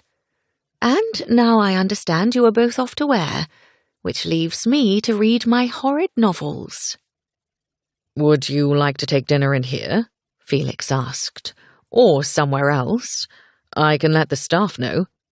I'll take care of that, thank you, she said. What do you plan to do in Ware? We'll have dinner at one of the coaching inns, Felix said. The Golden Bear has a French chef, if you can imagine. How wonderful. I shall have to go sometime. Indeed, she wondered why they hadn't invited her to come. But then they exchanged a glance, and she knew. Dinner was just the start of their evening. She could well imagine what they'd be doing next. Her insides twisted, and she had trouble making eye contact with Felix, so she didn't. Instead, she went to the table with her books and picked up the stack. Have a nice evening. Don't drink too much. She looked at Anthony, but not Felix. We'll be on our best behaviour, Anthony said. Nodding, she turned and left, all the while silently repeating, Pretend it never happened, pretend it never happened, pretend it never happened. Better still, pretend he doesn't exist. The dining room hardly resembled the dining room, what with the table covered in various items, but Felix could think of no better use for the space. He surveyed the collection of bizarre items and waited for his guest to arrive. A moment later, Sarah entered. Dovey told me I was needed in the dining room. She moved toward the table with a look of confusion. Felix, what is all this? We're making hats. She blinked at him. With books and baskets and moss and... Is that a teacup? He clasped his hands behind his back and smiled at her. It is. I told you I didn't want to make hats. I'm making hats, but I need a little direction. Felix, you can't make a hat out of a basket and a teacup. He narrowed his eyes at her. Oh, not very imaginative. What are hats but over-decorated baskets? She stared at him, and he feared his plan was going to fail. He went to pick up a basket and then grabbed a handful of moss, which he tasked a footman with collecting. If you aren't going to help me, I shall do it on my own. He moved to the other end of the table and sat down to affix the moss on the basket. He opened a jar of glue and picked up the brush that sat beside it. Dipping the brush into the adhesive, he used the implement to slather it on the basket. Then he stuck wads of the moss onto the wet glue. What on earth are you doing? She asked, having joined him at the end of the table. He glanced up at her, encouraged that she'd followed him. Making a hat. With glue? He blinked up at her. Is there a better way? Perhaps you would like to show me. She pursed her lips and narrowed her eyes. No. I shall continue then. Determined to engage her, he got up and fetched a few more items for his basket hat. Pigeon feathers, a small fan, and a rosebud. Wherever did you find that fan? She asked as he considered where to attach it. No idea. I asked the staff to bring me a variety of things, and this was one of them. I think there's an old stocking somewhere in the pile. He set the fan on top of the hat to give it height, but it didn't look right. Next, he tried putting it on sideways so that it looked like a fin on the side of the hat. Oh yes, this will do, he murmured, slapping a dollop of glue onto the basket and then pressing the fan on top of it. That looks ridiculous. Felix looked up at her in faux innocence. Does it? And here I was hoping to persuade you to wear it. She rolled her eyes. What is your true intent here? The same as always, to have a good time. Would you rather scowl at my pathetic efforts or join me? I'm confident you will create something far finer than I. She arched a brow at him. "Is that a challenge?" Oh, yes. This was the Sarah he was hoping to provoke. "It is." "I bet I can make something worse than yours." That was not what he'd expected, but it was far, far better. He laughed. "Just you try." She spun on her heel and walked around the table, picking up various items. Then she returned to his end and sat down as she began to quietly assemble her hat. The first thing she did was open her own jar of glue. Using a newspaper as the base, she attached a variety of ribbons to the sides. "See how helpful the glue is?" he asked. "For my project, yes. For your basket, no. I'm confident the glue leaked through the weave. Aside from creating a mess, it may make the basket uncomfortable for the wearer." He stared at her in mock surprise. "Comfort goes into your design?" She ignored him as she finished gluing her ribbons. Felix picked up the basket and saw there were indeed dried dollops of glue on the tablecloth. Thankfully, the staff had possessed the foresight to cover the table. He peered into the basket and saw clumps of glue in a few places. "You could sew the moss on," she suggested, "unless you're done with that." He had no desire to sew anything. Picking up the brush once more, he dabbed glue on the base of the open fan and carefully stuck the pigeon feathers on. "You should sew those too," she said. "I can't sew." "You can't make hats either, but that doesn't seem to be stopping you." He grinned, but she didn't look up from her work. She glued a teacup to the top of the newspaper. He surveyed his hat. God, it was hideous. It needed ribbon for function as much as form. If the objective was to make it as awful as possible, perhaps he should use the old stocking. He stood and went in search of it, but couldn't find it. Glancing back towards Sarah, he saw her gently gluing the edge of it, she'd torn it in half, to another edge of the paper. Blast. He didn't want to use ribbons. They were too obvious. But what if he altered the ribbons?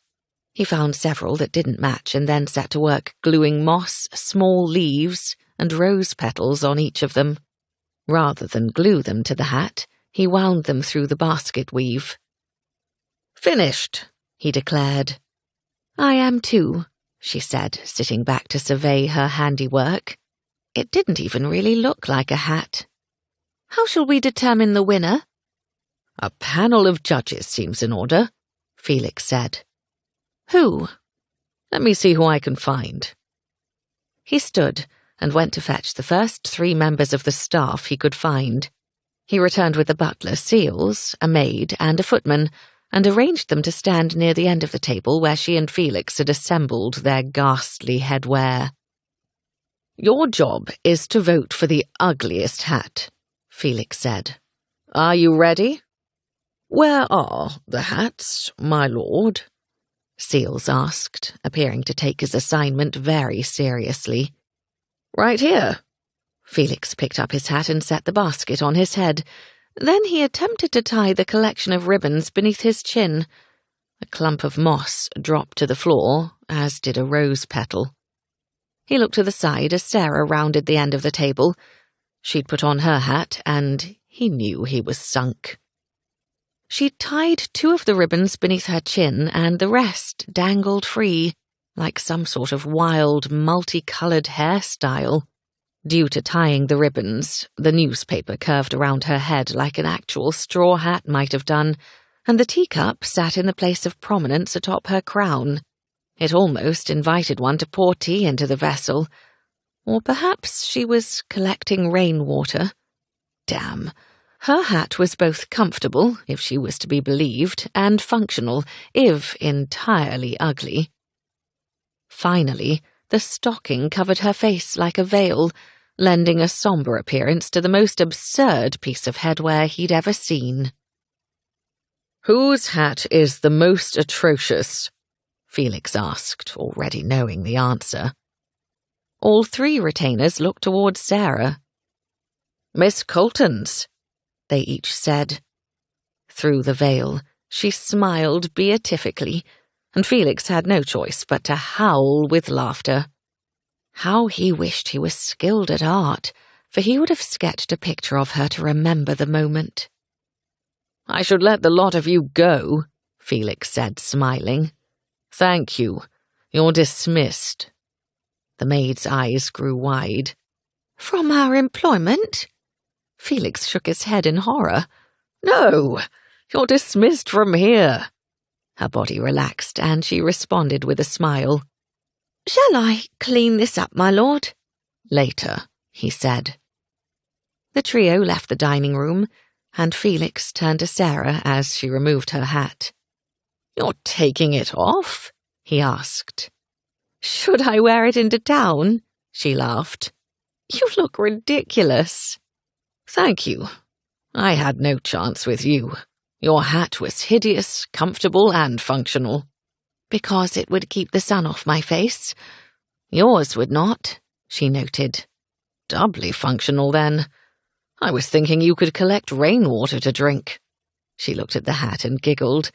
The teacup promptly fell off, and Felix moved quickly to catch it. She gave him an apologetic smile, widening her eyes slightly, and he placed the cup on the table. Felix then untied the ribbon beneath his chin and tried to pull the basket off, but pain shot through his scalp. "Ow!" She set her hat on the table beside the teacup and stepped toward him. "What's wrong?" "I think it's stuck. You were right about the glue." Stifling a laugh, she moved closer. "Let me help you." She gently pushed at the hat, and he winced. "Sit down." He sat in the chair he'd vacated earlier, and she turned the basket around on his head. He flinched again. "Just pull it off. I'll deal with the bald spot." She tugged harder, and off it came.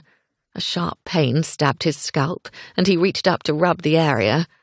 His hand found hers as she smoothed his hair. The connection shot through him like a lightning bolt. He looked up at her to find her staring down at him. She was so close, standing just between his knees, and her breasts would be at eye level right in front of him if he lowered his head. A powerful spell of awareness and desire wove between them.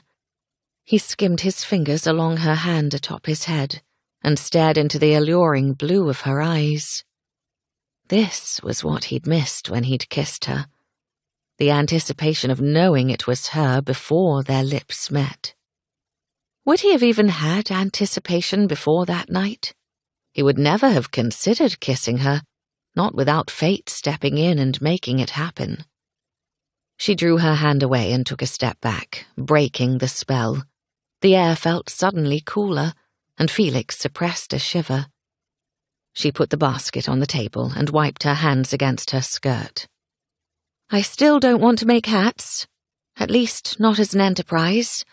I shall always trim my own headwear."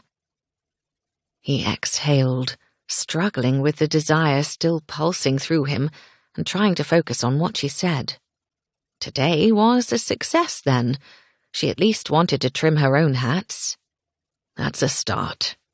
There are real hat-making supplies in the sitting room upstairs for when you change your mind." He stood. "Did you at least enjoy yourself?" "I did." Her smile was small but infectious, sparking a heat inside him that banished the chill of the broken moment. "Thank you. But really, Felix, how long can you keep this up? Entertaining us, I mean." "As long as necessary. It's what I do. In fact, I wondered if I should invite Beck and Lavinia to come visit." "Oh, yes, please." Her eyes fairly glowed with excitement, and Felix grinned with pleasure. "I'll send a messenger to them post-haste," he said. "They're at Huntwell with Fanny and David, at least for a few more days."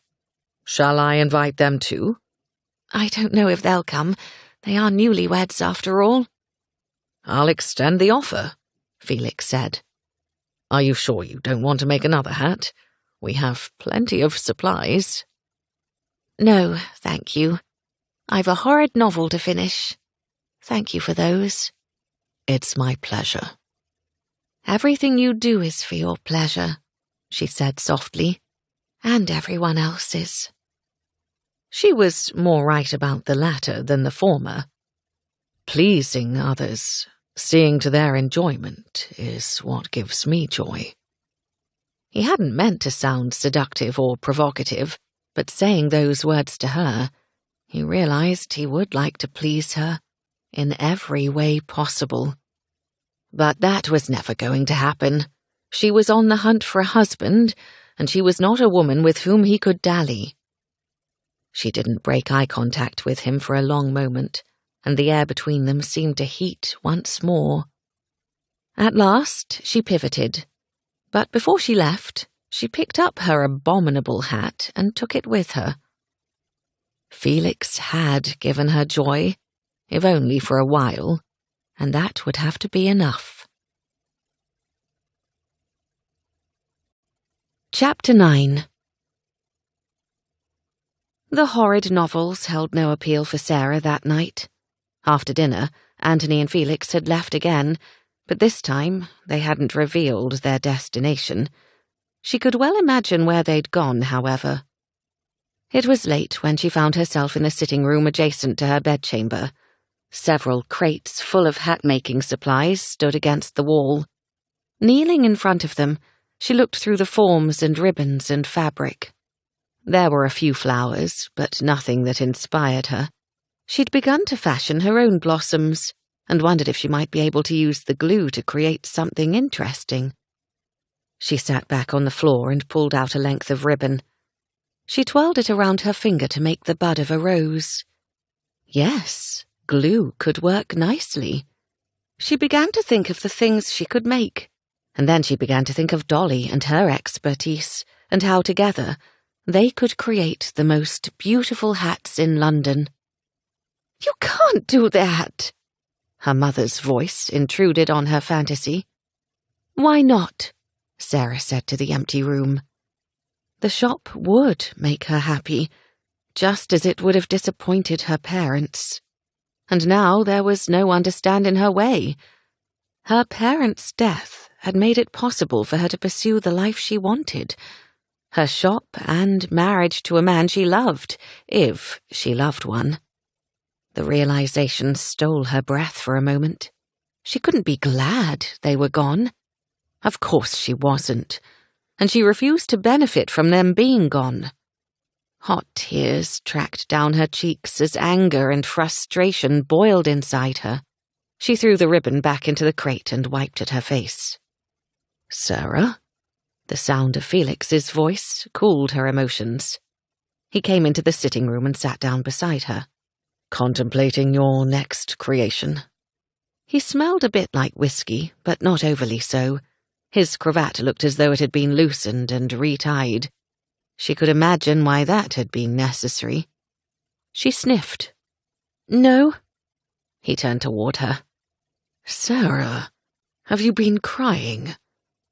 The concern in his voice could have broken her, but she wouldn't allow it. "No." He frowned. "I can see you have." He reached for her hand, but she stood up and stalked away from him. She turned her back to him. "Save your concern. I don't want it." "Nevertheless, you shall have it." He'd come up behind her. She could hear his proximity. She could feel it, too. She spun about. "I said I don't want it. You are not my brother, Felix. You are not my husband. You are nothing to me." He moved closer.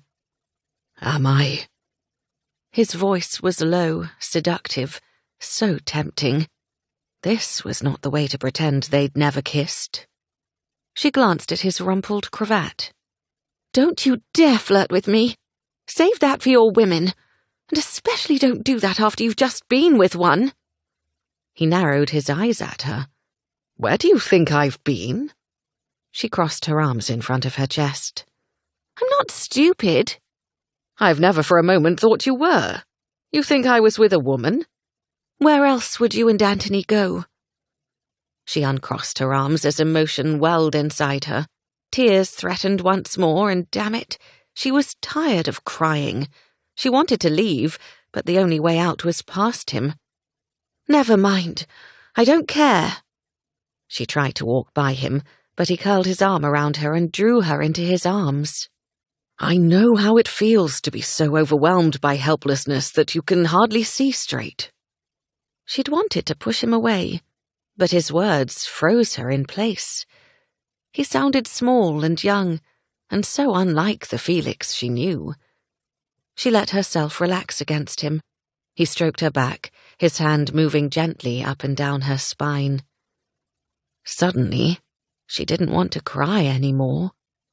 His lips grazed her temple, and she closed her eyes. She lifted one hand and placed it next to her face against his chest.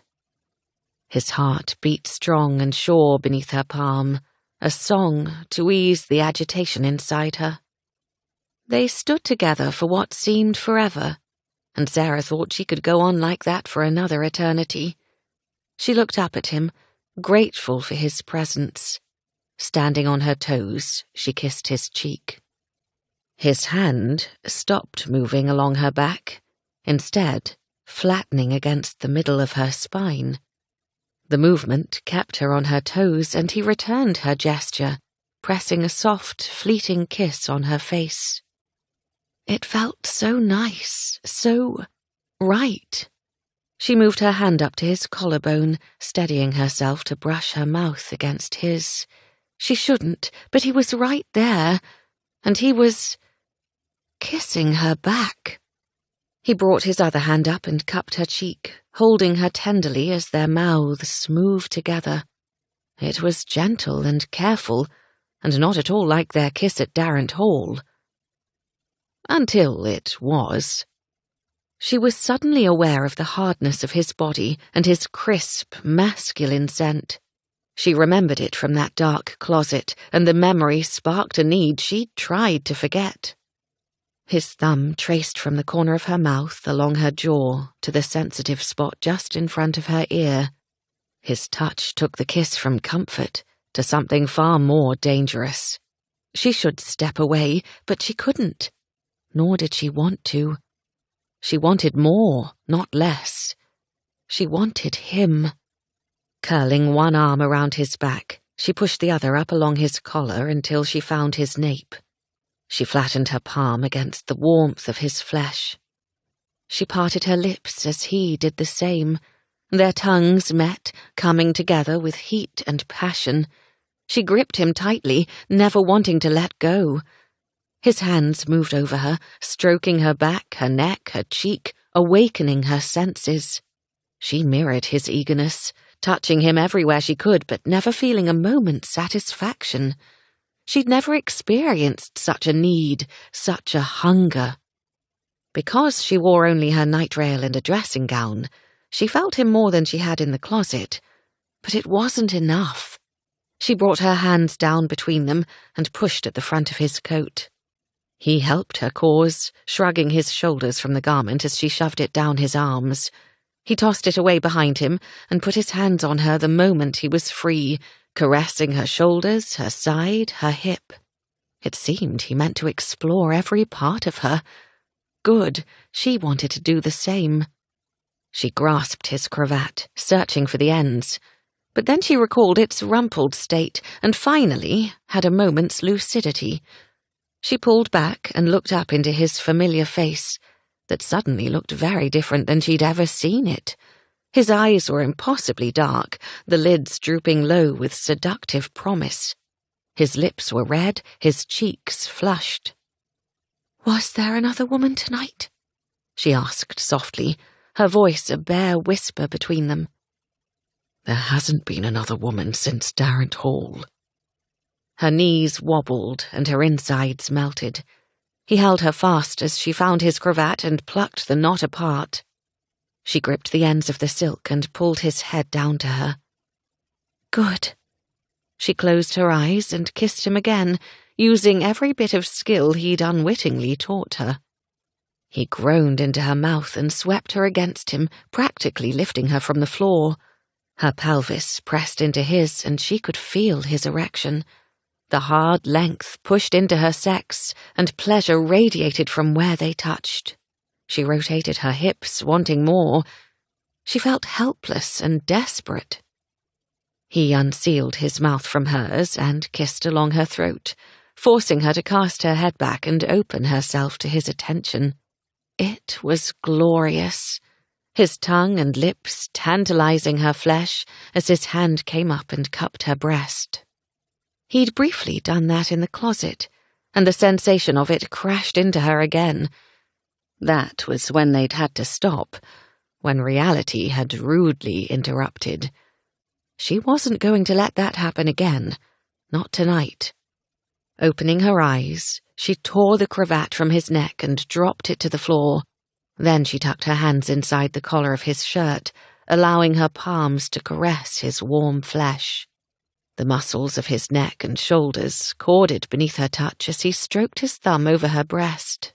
She gasped, closing her eyes once more as she gave herself completely into his care. He untied the sash at her waist and opened her dressing gown, leaving just the thin cotton of her night rail between them. When his hands touched her breast again, she felt him so much more keenly. She had to grip his shoulders and hold tightly lest she collapse into a heap.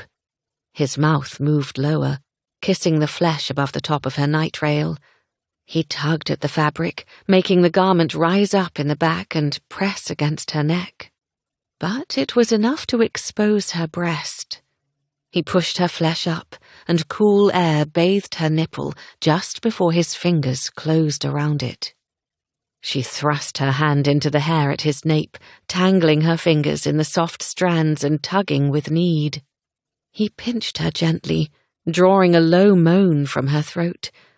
Then his mouth replaced his fingers, his lips and tongue suckling her flesh as a wave of desire pulsed to her core. He wasn't against her down there anymore, and she missed the pressure of him. She needed to feel him, to savor the promise of whatever he would do to deliver her from this sweet torment. "Felix, please." He lifted his head, his eyes dark with passion, his features taut with need. "Please, what?"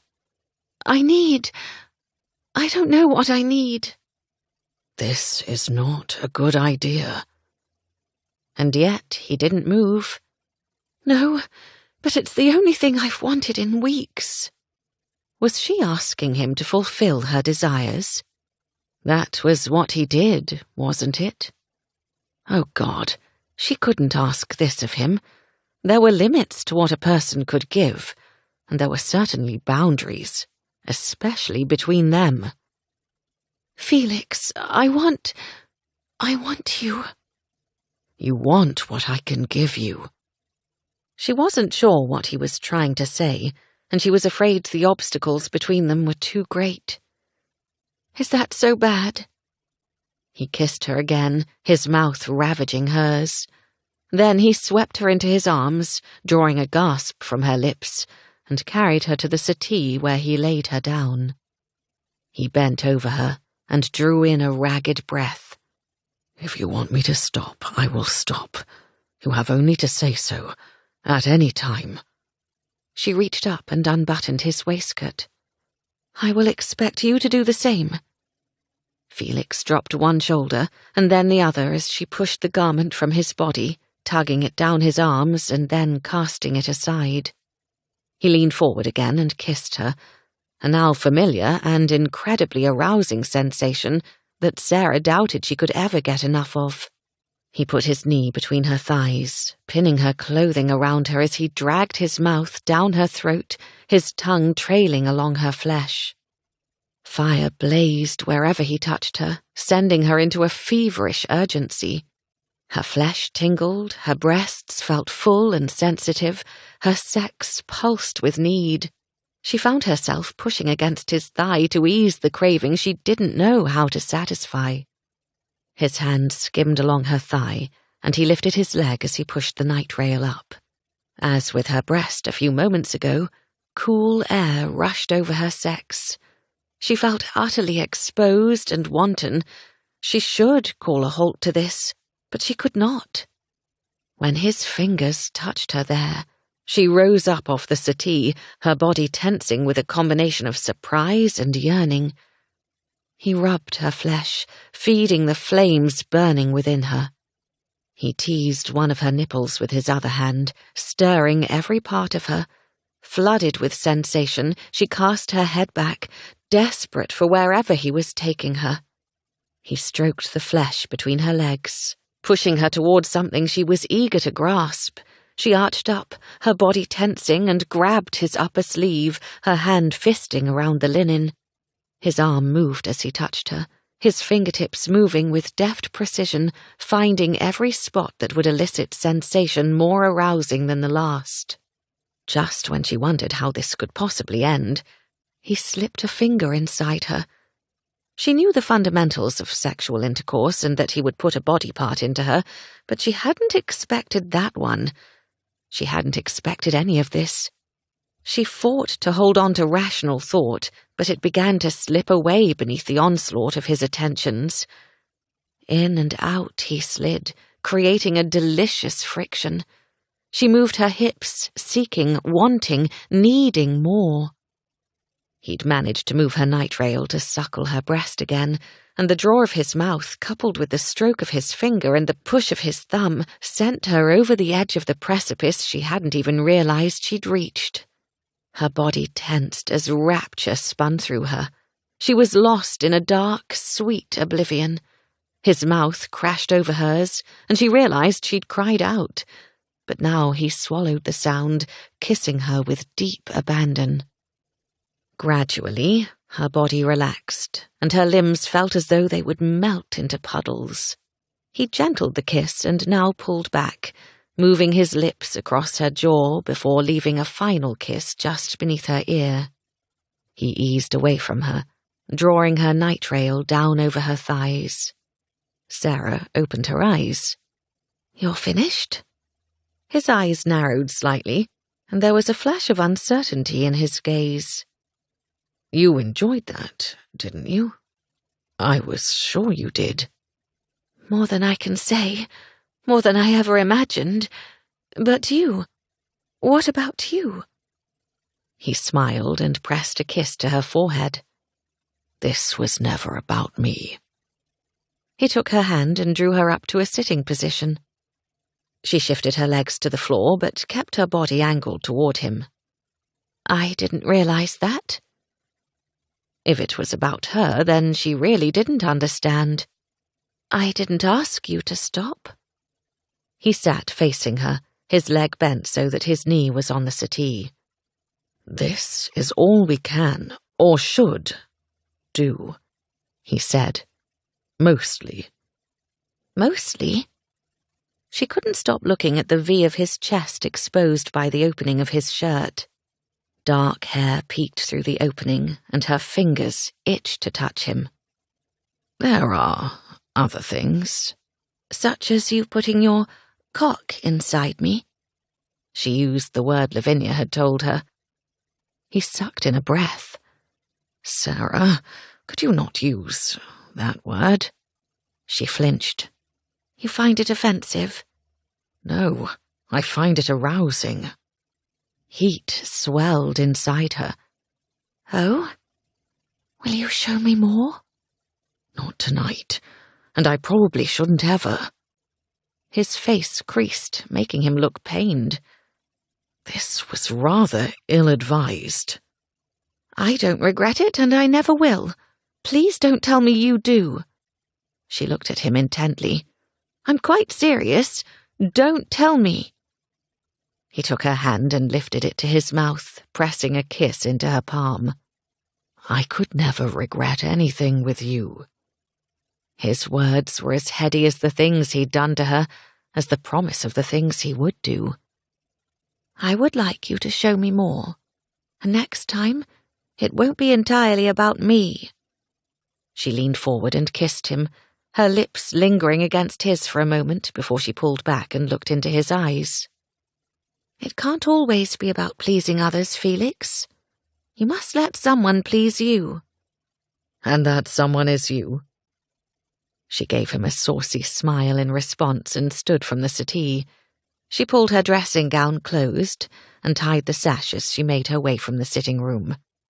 Once inside her chamber, her heart began to pound as the enormity of what had just occurred slammed into her. Things had changed forever when they'd kissed at Darrant Hall, and they'd changed yet again tonight. One thing was certain, her relationship with Felix would never be the same. The wind whipped over Felix's face as he rode across his estate at a breakneck pace. The exercise felt good, both in his body and his mind. He'd spent most of the night tossing and turning and staring at the ceiling, contemplating what in the hell he'd done, but not regretting it. He slowed his horse to a walk and patted his neck as they picked their way along the edge of the forested part of his land.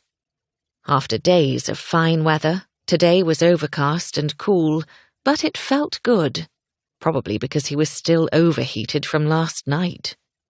He hadn't meant for any of it to happen. She'd been upset. He'd wanted to comfort her. Somehow he'd kissed her temple. He hadn't even thought about it. His body had simply reacted to what she needed and provided what he thought would help. And then she'd kissed him back. He didn't think they could pretend this event hadn't happened, but then they hadn't been able to pretend the one at Darrant Hall hadn't either. What the hell was going on? How had he become so desperately attracted to Sarah Colton? Was it more than physical attraction? He couldn't seem to stop thinking about her in ways he never had before. Ways he'd never thought of any woman. Felix wiped his hand over his face as if he could physically banish the thoughts and memories, but they were forever emblazoned on his mind. Forever? He couldn't say, but he was certainly tormented by them. All night he'd thought of her, even after frigging himself the moment he'd returned to his chamber. Images of her doing what she'd all but promised, pleasuring him, claimed his thoughts, both waking and sleeping. Even now he was growing hard thinking of the provocative smile she'd given him. You must let someone please you. And that someone is you? God, yes, he wanted it to be her. But how could he allow that? He had no intention of marrying her, and her brother was his best friend. Plus, their parents had just died. She was vulnerable, and he was a prick for taking advantage. Maybe they could pretend it hadn't happened. Like they'd been able to pretend Darrant Hall hadn't happened. He scoffed at himself. He could only hope that she'd awakened today and recalled last night in horror. He inwardly flinched at that, but it would be for the best. What he really ought to do is stay clear of her. But how did he do that when he was committed to helping her and Anthony work through their grief? He didn't have an answer, but what he did have was a plan to stay away from the house all day, which was how he found himself at the Dower House to meet his uncle. Martin was already on horseback awaiting Felix as he rode up. "It looks as though you've already been for a ride," Martin said. "Yes. Shall we go?" Felix had sent a note earlier requesting Martin tour the estate with him. "Of course." Martin urged his horse forward and joined Felix along the track. "I was a bit surprised to receive your note." "Why? I always take a tour in the summer," Felix said, continuing to walk his horse. "True, but with guests in residence, I assumed you would be busy." "I don't know why you would assume that. I never have guests." "That's true." Martin cocked his head. "Why is that? I hope it's not because of me." It was, in a way. Stag's Court didn't feel as much of a home to Felix as his townhouse in London, probably because he spent very little time here, a handful of weeks in the summer, and maybe a few in the winter before the season started. The rest of the time he spent in London, or at a house or hunting party with friends. "Your reputation is one as a host," Martin continued. "You could host a house party here.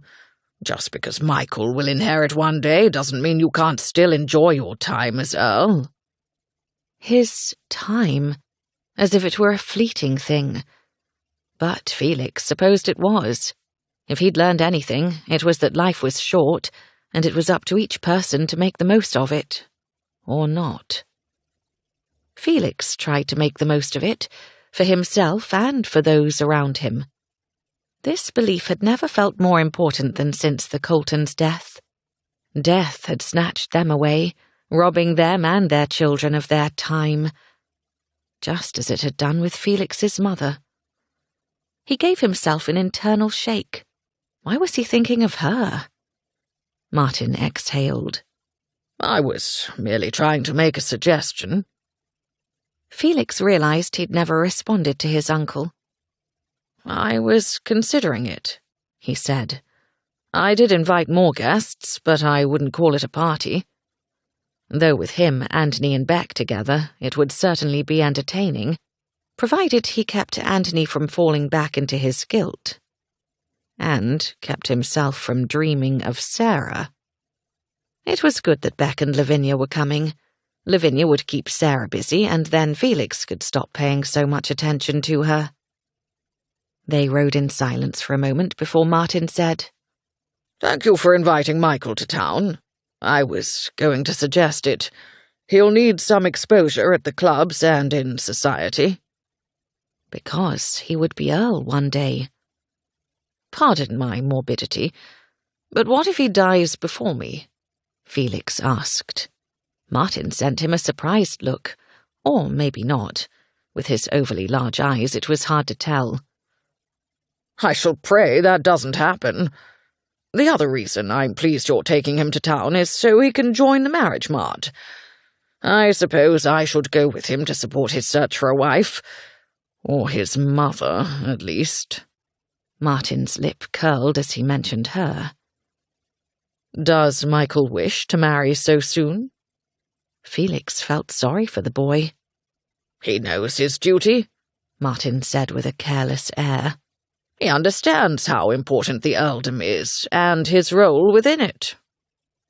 Felix's insides churned with malcontent. Martin hadn't been trying to slight Felix, of that Felix was certain. Martin wanted his son to inherit, and so accepted Felix's desire to remain unwed. Felix tried to recall when they had first discussed this arrangement, but no memory came to mind. Still, he needn't hurry. Felix didn't want his choice to remain a bachelor to push Michael into a marriage he might not want. Martin gave him a smile that didn't seem to reach his bulbous eyes, but then they rarely did. His eyes were like those of a fish, all-seeing, emotionless, and rather unnerving. You needn't worry about it, Felix. No, he supposed he didn't. He kicked his horse into a trot and turned his attention to the estate. By the time Felix returned to the house, it was mid-afternoon. He'd done a good job staying away, rather avoiding Sarah, and now he would take a bath to continue that evasion. However, as he passed the upstairs sitting room, he slowed at the sound of loud voices. I can't believe you would do this, Anthony said. Mother and Father would be horrified. Felix's heart stopped, and then beat a rapid staccato, the sound resonating in his ears. He couldn't move. They wouldn't care so long as the end result was my happiness. God, she hadn't told him about... Felix removed his hand and combed his fingers through his hair. Anthony was going to be furious. Hell, he sounded halfway there already. What does Felix say? Anthony asked, his voice climbing. Or was this his idea? Oh, fuck. This wasn't good. Felix was torn between inserting himself into the conversation and hiding in his bedchamber until tomorrow, or maybe next year. It was his idea to bring me these things, and he does support my plan, but the shop is entirely my design. The shop. Felix exhaled, and his body nearly sagged into the floor. He should insert himself then, to convince Anthony it wasn't a terrible idea. Did I hear my name? He asked as he stepped into the sitting room. Sarah stood in front of a table upon which sat a half-made hat.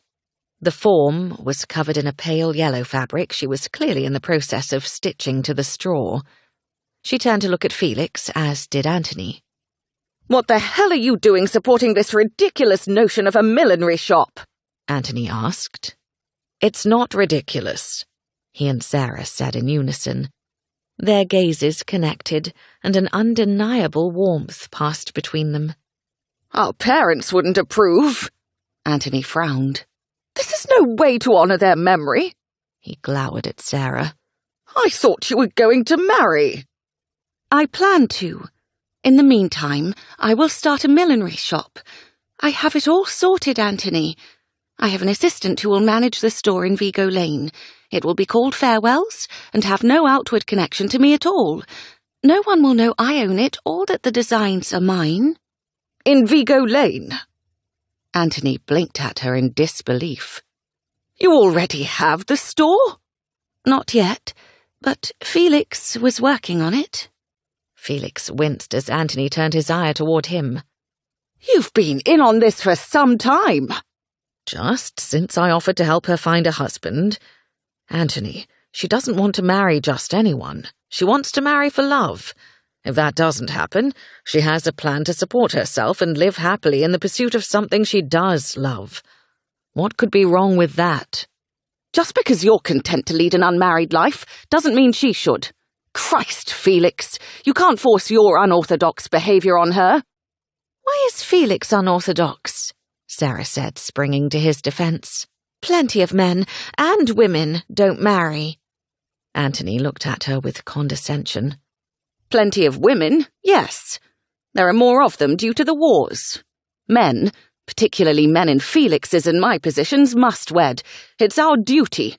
That Felix chooses to shirk his is unorthodox." Felix stared at his oldest friend and wondered who the hell he was. He knew how hard Anthony had taken his parents' death. "I think your grief is driving you to the brink of insanity," Felix said quietly, hoping to calm Anthony's anger. "Or at least foolishness," Sarah said, exchanging a hopeful glance with Felix. Anthony snorted. He looked toward Felix. "So you think I'm a lunatic?" He transferred his gaze to Sarah. "And you think I'm a fool?" Sarah stepped around the table toward her brother. "No, I think you're sad and angry. I am too. I gave up on making hats after Mother and Father died. Felix has been trying to encourage me to start again. Today, I finally wanted to. Anthony, we can't spend the rest of our lives wallowing, nor can we live under the pressure of making Mother and Father proud. We did that before, and I, for one, wasn't happy." "So you don't care what they think?" Anthony sounded beaten, his eyes glazed with defeat. "You dishonor their memory and take advantage of their death?" Sarah paled, and she drew in a sharp breath. Felix moved forward, instinctively wanting to protect her. "Of course Sarah cares what they think. Ensuring her own future happiness is something they would want." "Through marriage?" Anthony grumbled. "And what if that isn't possible?" Felix said, allowing his voice to rise. "We can't force someone to marry her, and we shouldn't force her to marry." Anthony glowered at him. "You said we. Do you think you're somehow involved in what happens with Sarah?" Hell and the devil. Did he? He had been involved when he'd played matchmaker for her. He inwardly winced at that word. Now even he was using it. "I offered to help her," he said evenly. "And I still will, if she wants it." "Anthony, I do still want to marry." Sarah took another step toward him, her gaze and tone compassionate. "But I'm also going to make hats and open a shop in Vigo Lane, and that's final." Anthony stared at her for a moment, the tension in his shoulders lessening. He massaged his forehead. "I don't know." He let out a soft growl, then spun on his heel and quit the room. Sarah watched him go, her face creased with worry. I thought he was feeling better being here, but perhaps I was wrong. His guilt is immeasurable, Felix said. He thinks he should be dead, not your parents. Absent that, he thinks he has to take over where they left off, particularly with you. He's just not the Anthony we know. Her voice was soft, anguished. Felix moved toward her, but was careful not to get too close. He knew what happened when he tried to comfort her physically, and he needed to keep his distance, for her as much as for him. He will be again. Felix didn't know when, but it would happen. It had to. He wasn't going to let death and grief crush his friend the way it had done his father. Sarah stepped toward him, and Felix's body came alive with awareness. She was close enough that he could reach for her, but he didn't. Instead, she reached for him, touching his sleeve. He stepped back, and her eyes widened for a brief flash. He glanced toward the open door, worried that Anthony could return at any moment, even though he was unlikely to do so. Sarah, we should keep our distance. She nodded in agreement. We should be more discreet. That's not what I meant, he said, resisting the urge to smile. What happened last night? It can't happen again. All right. He'd expected her to argue and was surprised when she didn't. He was also a bit disappointed. Good. I'm glad we're agreed. As you said, there are other things, and we should move on to explore them. I meant what I said. She gave him that seductive look of promise again, and his body reacted. His muscles grew taut, and his cock began to lengthen. Sarah. The word was a low growl. I'm going now. Yes, leave me to my hat for now, she said, moving to retake her seat. The fact that she wasn't pressing the issue made him want to do so. His body was practically screaming for her. In the end, he turned and left. As he made his way to his chamber, he prayed Beck and Lavinia would arrive soon to distract them all. If not, Felix feared he would give in to temptation. Again. Chapter 10. Sarah hesitated outside Anthony's bedchamber. What if he didn't want to see her? He probably didn't, but she couldn't let him suffer alone, and she absolutely believed he was suffering. Why else would he treat her the way he had earlier? Gathering her courage, she lifted her hand to knock on the door. It suddenly opened, surprising her and making her take a step back. Anthony stood on the other side of the threshold, his hair tidy, his clothing immaculate. He smelled as if he'd just bathed. His face was nearly impassive. There was just the faintest crinkle around his mouth and eyes to indicate he even registered her presence. She clasped her hands in front of her waist and offered him a sunny smile. Good evening. I wondered if you might want to dine with me. Alone. Without Felix, I mean. I had meant to dine alone, in fact, but I was going to drive into where? To the Golden Bear? Sarah asked hopefully. I could go with you. Is the chef really French? Anthony's brow furrowed. Is the chef? He shook his head. I have no idea. But didn't you and Felix go there the other night? Yes, I suppose we did, but I scarcely remember the food. His skin turned pink just above the top of his collar. Never mind. Perhaps tomorrow we can go for a ride, he suggested. Alone. Anthony, I'm not letting you leave after what happened earlier. I understand this is a challenging time, but I don't want us to fight. I don't have enough emotion to be upset with you in addition to everything else. His gaze softened and he took her hand. I'm sorry, Sarah. I don't know why I reacted like that. Even so, You must agree that you opening a millinery shop is rather outrageous. Perhaps. She wasn't sure she would say outrageous. It's definitely unusual. The corner of his mouth ticked up. You are nothing if not unusual, and I mean that in the most complimentary way possible. Thank you, she exhaled. Who knows if I'll actually open the shop. Right now, I'm just trying to get back to something I enjoy, which is making hats. Doing so also distracted her from Felix, the other thing she apparently enjoyed. And wasn't that revelation perhaps the most confounding thing about her emotions right now? Not that she was working terribly hard to distract herself from him.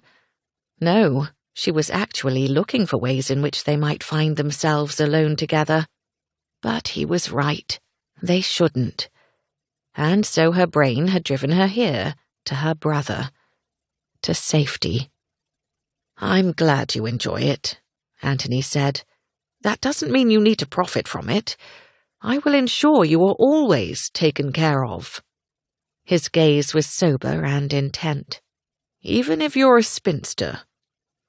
He cracked a small smile then, and she laughed softly. Well, that's a relief. I do think you should apologize to Felix.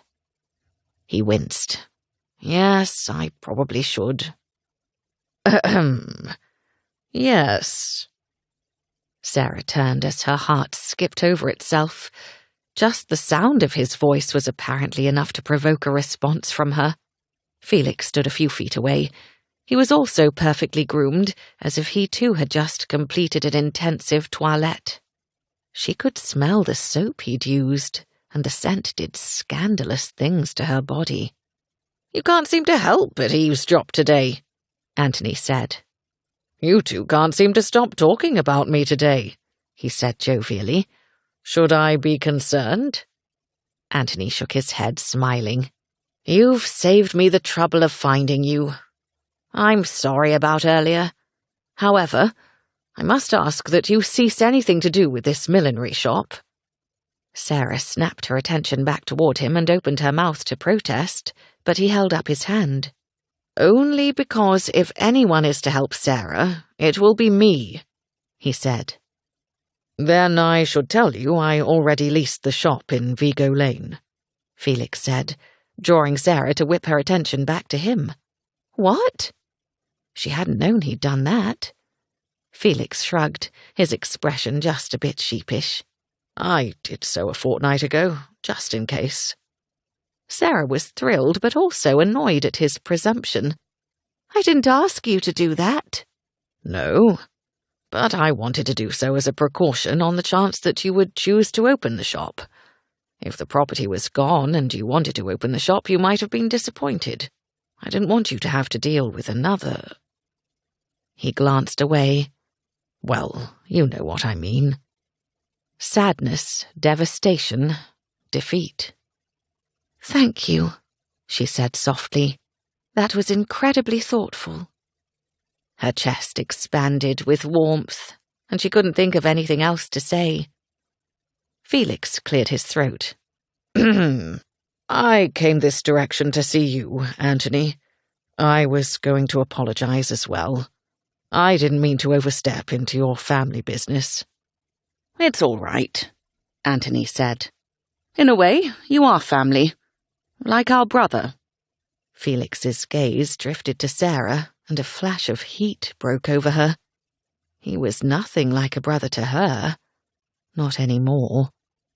I thought we could go to dinner at the Golden Bear, Sarah said, eager to change the topic and to plan for an evening in which she wasn't alone with Felix. Which she would be if Anthony went into Ware alone. And being alone with Felix was both exciting and terrifying. Mostly exciting. Actually, it was only exciting. She ought to be terrified, but she just couldn't muster that particular emotion. Not where Felix was concerned. An excellent idea, Felix said. I'll have the coach brought round. Then I'd best get dressed, Sarah said, taking herself off. She vaguely heard Anthony saying something about how that would be fine with him, and wondered if she detected a note of sarcasm.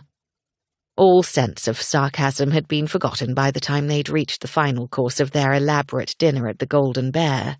The inn did have a French chef, and the food was absolutely divine. Sarah hadn't eaten so much in weeks, since... "Would you excuse me for a few minutes?" Anthony said, excusing himself from the semi-private dining room they shared with 2 other parties. Sarah watched her brother go and realized she was now alone with Felix. But not alone, so she could rest easily. Perhaps not easily, since she couldn't seem to be in his presence anymore without feeling a seductive pull in his direction. She looked at him, and all she could see was his head bent at her breast. He spoke, and all she could hear was him telling her that her use of the word cock was arousing. "Anthony seems in much better spirits this evening," Felix said, apparently immune to the desperate attraction she was suffering. "He does, but I understand how that happens. One moment I feel fine, and the next I'm awash with sadness." "In time, the sadness will fade." She turned to Felix, who sat on her right. "Will it? Is that what happened with your father?" "As I've told you, it was different. Honestly, I don't really remember." "That is both a blessing and a sorrow. You said you don't miss your mother, which I understand since you never knew her. Do you miss your father?" He'd evaded that question before. Maybe he would answer it now. "Not particularly. He's been gone more than half my life, so in some ways it's the same as my mother. My memories have faded." Sarah looked at the half-eaten syllabub in front of her and suddenly felt a bit sick. She was more than eager for the sadness to dissipate, but to think her memories of her parents would go with it was painful. Perhaps she'd cling to the sadness a bit longer. Felix reached for her but stopped short of touching her, perhaps deciding it was best if he didn't. He dropped his hand in his lap. "Sarah, you knew your parents as an adult. I have to think your memories will last a lifetime, unlike mine. You shouldn't worry about losing them." Her mouth lifted in a half-smile. "You discerned that's what I was thinking?" "It wasn't hard. I know you quite well." Yes, he did. And he knew her now better than ever before. He was perhaps realizing that too, for he directed his attention to his wine glass. A serving maid, a different one than they'd had for dinner, came forward to refill Felix's wine. He looked up at her with a smile and thanked her. "My pleasure, Lord Ware." Her answering smile was warm and plainly seductive as her gaze dipped over Felix. A flash of possession flared through Sarah, and she leaned toward him, picking up her own glass for a refill, which was a bit silly because it wasn't empty. She quickly drank the contents, then held it up for the maid with a toxic smile. "If you please." The maid refilled Sarah's glass and turned her attention back to Felix. "Will you be staying tonight?" "No, my home isn't far." "Pity. We had such fun the other night." She laughed, then took herself off, her hips swaying. Sarah pursed her lips and glowered at Felix. "I thought you said you didn't come to Ware for Women." "I didn't. At least not with Anthony the other night." He took another drink of wine, looking distinctly uncomfortable. "When she said the other night, she meant several months ago." "So you have come into Ware for Women? In the past?" She was torturing herself with this question, but the jealousy tearing at her insides was a ravenous beast. "Sarah, I've done many things in the past, as you yourself have noted. I'm a bit of a rake." Of course he was. Who else but a rake would kiss her as he'd done in the closet at Darrant Hall, or pleasure her as he'd done last night? Her body flushed with desire, banishing the jealousy. Except since Darrant Hall, she said, vaguely aware that her voice carried a rather sensual quality. We shouldn't discuss that. He kept his voice low and drank more wine. For whatever reason, she enjoyed provoking him about it. He was always so self-assured, so commanding, and talking about whatever was happening between them set him completely out of kilter. Pity. We had such fun the other night. She parroted the maid's coquettish statement, which earned her a sharp stare and an intake of breath from Felix. Before she could continue the flirtation, Anthony returned and ruined the entire thing. Burying her scowl, Sarah sipped her wine. "Shall we return to Stag's Court?" Anthony asked. Felix practically leapt from the table. "Yes, let's." Sarah sat beside her brother on the ride home. She'd hoped Felix might take the front-facing seat with her, but should have known better. He spent the short journey evading eye contact and just looking generally uncomfortable. When they arrived, Seals informed Felix that George and Vane had arrived. Sarah knew that George was his secretary, but had no idea as to the identity of Vane. "Who is Vane?" "My valet." "Felix?" A strong feminine voice came from the room just off the entrance hall, and Felix strode in that direction. Sarah, curious as to who else might have arrived, followed him along with Anthony. "George!" Anthony exclaimed as he stepped forward and took her hand. "It's good to see you." Wait. George was Felix's secretary, and she was a woman? Not just a woman, but a beautiful one at that. She was tall, taller than Sarah by several inches, with pale blonde hair and light blue eyes. She looked as though she belonged at Almack's or in the middle of a grand ball at Clare House in London, not in a sturdy dark blue travelling costume bearing the title of secretary. Sarah recalled what Felix had said at the Golden Bear. "I've done many things in the past." Did any of those things involve an exquisitely handsome woman who was now in his employ? That terrible beast, jealousy, reared inside Sarah once more, and she realized she was in real danger if she didn't rein in her emotions. It was one thing to flirt with Felix and to delight in the pleasures he offered, especially now, when the diversion was most welcome. She could not, must not, expect more than he would ever offer. Jealousy had no place in her relationship with Felix. "George, allow me to present Miss Sarah Colton," Felix said. "Sarah, Mrs. Georgiana Vane, my secretary." "Mrs. Vane? Is Felix's valet your husband?" Sarah blurted. "Why, yes, he is," she said, her eyes sparkling. "Is that how you came to be Felix's secretary?" Still, it was odd that Felix would have hired a woman. Sarah didn't know any gentleman with female secretaries. Now that she'd pushed her jealousy aside, she found the idea rather wonderful and wasn't the least surprised Felix had done it. The others in the room were looking at Sarah, and she realized she was being rude with her questions. "My apologies," she rushed to say. "I've never met a woman secretary before. It's fairly fabulous." Felix chuckled. "George is my steward's daughter. I've known her my entire life. When I hired Vane, the two of them fell madly in love." George smiled. "It's true. So you're the person behind all of Felix's elaborate plans," Sarah said with a bit of awe. "I should have known you would be a woman. It makes perfect sense now." George laughed. "They are his ideas. I simply execute them." "Better than I ever could," Felix said.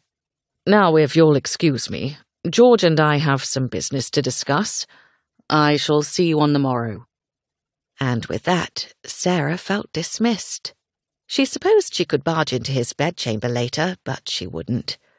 Having set her jealousy aside, she decided it was past time to be cautious, and probably past time to let her flirtation for that was the only word she was willing to acknowledge, with Felix go. If she could. No, she must. She didn't need him to distract her from her grief. She had her hats, and she'd decided long ago that they would be enough. The following day returned them to the bright beauty of summer, with a lush blue sky and warm, sparkling sunlight. It was far too fine to remain indoors, so Felix had suggested an excursion to Scott's Grotto, since Sarah had seemed keen to go. "You say we should spend the day outside, and yet the grotto is a series of tunnels, are they not?" Sarah asked with more than a little sarcasm, but then she winked and said she was joking and that she'd love to see the grotto. Since taking just her was not the wisest idea, Felix invited Anthony, but he declined in favor of fishing. And so Felix found himself waiting outside for Sarah, wondering how he could cancel the outing without disappointing her. She emerged from the house in a particularly fetching costume of lavender trimmed with dark blue. Her hat was, of course, the best part of her ensemble. Styled as a cavalier, a bright red feather jutted up from the side. "Your hat is stunning as usual," he said. "Thank you. I was a bit nervous about wearing the red feather with my morning clothes, but I'm afraid I can't resist a jaunty feather." Her gaze flashed with self-reprobation as she moved toward the open gig. "Sarah, we can't go," he said without preamble, and with immediate regret as her eyes clouded. "Anthony's not coming." "I'll send for Dovey." "I'm not sure that's wise." Felix didn't want to draw attention to why. After she'd flirted with him at dinner last night, he'd worried she might seek him out after returning to Stag's Court. Worried? No, he'd hoped. But she hadn't, and that was as it should be. Temptation, it seemed, was always before him where she was concerned. "But I really want to see the grotto," she exhaled. "I suppose I could just go with Dovey. You don't need to come." Wise or not, he hated seeing the disappointment in her gaze. To hell with it. "I'm coming. I'll have Seals fetch Dovey." Sarah's face brightened to the shade of the sun. Brilliant. Yes, she was. A short while later, they were on their way to Scott's Grotto, set into a chalk hillside on the grounds of Amwell House, which was currently owned by Maria Scott. The grotto had been built by her father, John Scott. It was quite large, extending dozens of feet into the hillside and going perhaps 30 feet beneath it. The crowd today wasn't excessive, but there were maybe 5 or 6 vehicles parked outside. Felix stepped down from the gig and helped Sarah to descend. Then he offered his hand to Dovey. The maid smiled and said, "Oh, wait here. My back is troubling me again." Felix didn't believe her for a moment. It was clear Sarah's maid was trying to facilitate a courtship. He just wondered if Sarah was behind it. Sarah linked her arm through Felix's. "Did you know John Scott was a poet?" Felix sent her a sideways glance. "Are you trying to distract me from your maid playing matchmaker?" "Not at all. You noticed that too? She hasn't said anything, but when she stayed in the gig in Ware the other day, I assumed that was what she was trying to do." She looked at him as they walked toward the porch in front of the entrance. "You think I put her up to it?" He shrugged. "I admit I wondered." She gave him a prim stare. "I did not. Now, back to John Scott. He was also a gardener." "Did you happen to know all this?" "No, I spoke to Seals about it. He's quite knowledgeable about local people and events." She'd been speaking to his staff. "What else has my staff told you? Do I need to be concerned?" He couldn't imagine why he would, but he was an intensely private person. Not that any of his staff saw who he truly was. No one did. Was that true? He shook the notion away. "What a suspicious question," she said with a laugh. "Yes, they've told me how I may steal all of Stagcourt's valuables." He laughed too, marvelling at how he never failed to enjoy her company. How had he never noticed that before? They went into the main entrance chamber and found the guest book. Felix signed his name and handed the pen to Sarah. She hesitated to sign and looked up at him. Do we really want to make a record of our being here? Alone? Together? She gave him an audacious stare followed by a cheeky smile. Damn, she had a point. But it was too late, for she signed her name. Moving into the centre of the chamber, she looked up at the ceiling, her eyes wide. This is spectacular! The walls were completely inset with shells and coloured glass and all manner of rocks, including fossils. Felix realised Lavinia might find it of interest. Lavinia must see this, Sarah said, echoing what he just thought. They did that often, he realised, finishing each other's sentences or seeming to read each other's minds. He joined her in the centre of the large chamber. I was just thinking that. When she and Beck arrive, we'll arrange another excursion. Sarah looked at him, her lips curved into a winsome smile. She could help you when you build one. You like to plan things for me to do, I've noticed. Apparently, I'm hosting races next year as well as building a grotto. What else should I do? Let me think. She put her arm in his again as they made their way to the right into the passageway. If you turn out to be adept at matchmaking, you should definitely broaden your services. Good God, no. I only agreed to help you because I like you. I couldn't tolerate any other unmarried chits. We're chits, are we? Not you. No, she was unlike any other woman he knew, and certainly not a chit. The passage led to a large, round chamber. The walls were as studded with shells, glass, and stunning rock as the entrance hall and passageway, and there were also seats inset into the walls. Sarah's indrawn breath filled the empty space. I can't imagine how long this took to make. Though Felix had seen the grotto before, it had been a few years, and it was as if he'd never seen it at all. He felt as though he were viewing it for the first time with her. He found himself staring at her upturned face instead of the grotto. It's so beautiful, she breathed. Astonishing, he said. A group of 4 people entered from the other doorway. Felix was glad for their arrival, because he'd begun to consider how he might best use their time alone in a dark tunnel. They continued on, moving from the chamber to the passageway the other party had just left. This one was long and narrow and very poorly lit. In fact, it was so narrow that he had to walk in front of Sarah. It's rather dark, isn't it? Sarah clasped his hand. Though they wore gloves, her touch lit through him like a spark catching flame. There are light wells, but none along this passageway. We have to rely on the light from behind and in front of us. It reminds me a bit of Darrant Hall and the dark closet. Why had she mentioned that?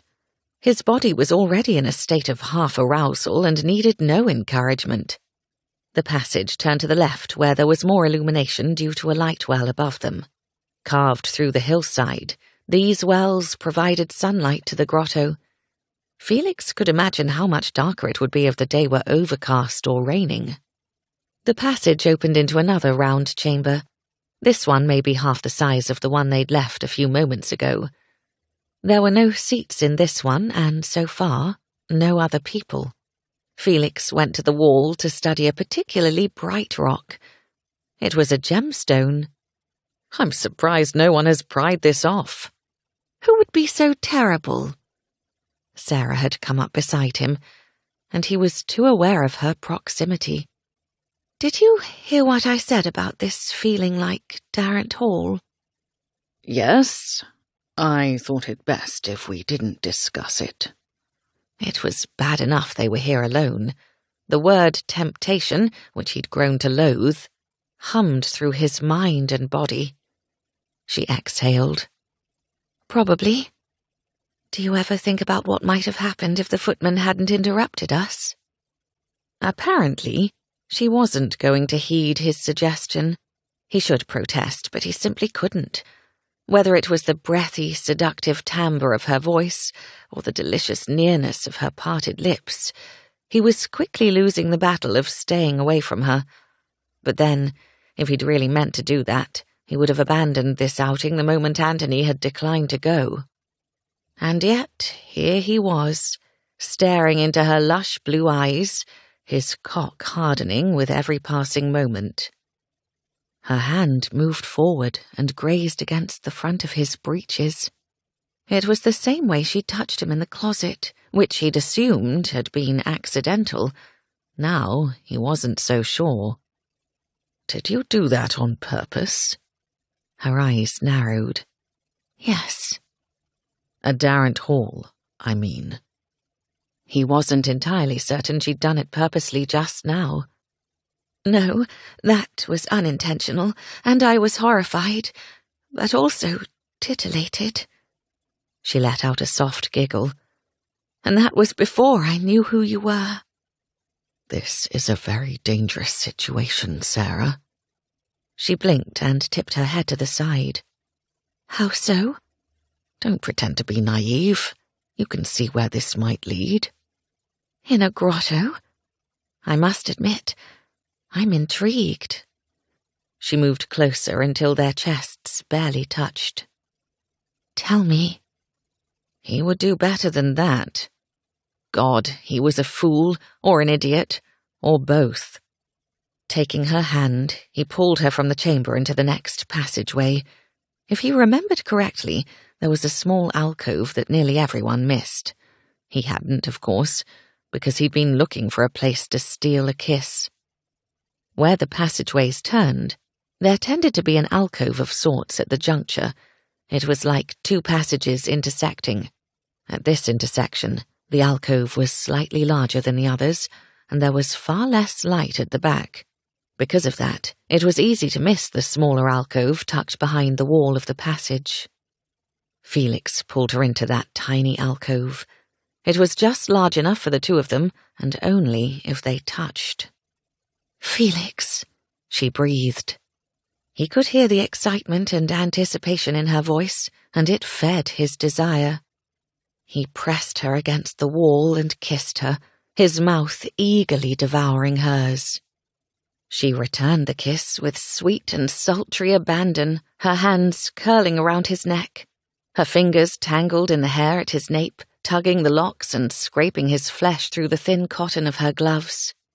He dragged his mouth over her chin and down her throat until he reached the prohibitive top of her gown. This wasn't the place to disrobe her, so he did his best to fondle her through the layers of her clothes. The gloves were a bloody nuisance. He removed the right one and handed it to her. "Hold this." He couldn't see her face in the dark. And God, this was so like the closet at Darrant Hall, and that only made the occasion more arousing, but sensed her curiosity. "I can't wear my glove, and I need my hands free." He started to lift her skirt. She sucked in a breath. "Felix, this is very naughty." He paused. "Do you want me to stop?" "Don't you dare." "Good." He would, of course, but he'd much prefer not to. When her dress was at her waist, he took her free hand and moved it to grasp the fabric of her garments. "Hold this here, and if you need to put the glove in your mouth to keep from screaming, please do so." She drew in another sharp breath, and he kissed her once more, using his teeth and tongue to tease and worship her. When he finished, she was breathless. He dropped to his knees, damn the floor was hard, and smoothed his bare fingers over her sex. Though it was pitch dark, he found her easily. "Part your legs, my love." She did as he bade, widening her stance. Her scent washed over him, roses and something indefinable but wholly Sarah, and he nearly shook with want. But like the other night, this wasn't about him. It would never be. It was only about her and giving her all the pleasure she deserved. He braced his gloved hand around her hip, holding her steady, and then he licked along her sweet folds. She cried out, and then the sound became muffled. She'd stuck the glove in her mouth. "Good girl," he said, smiling against her heated flesh.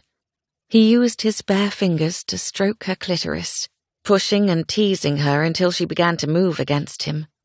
Then he used his mouth, his lips and tongue ravaging her sex with sucks and licks.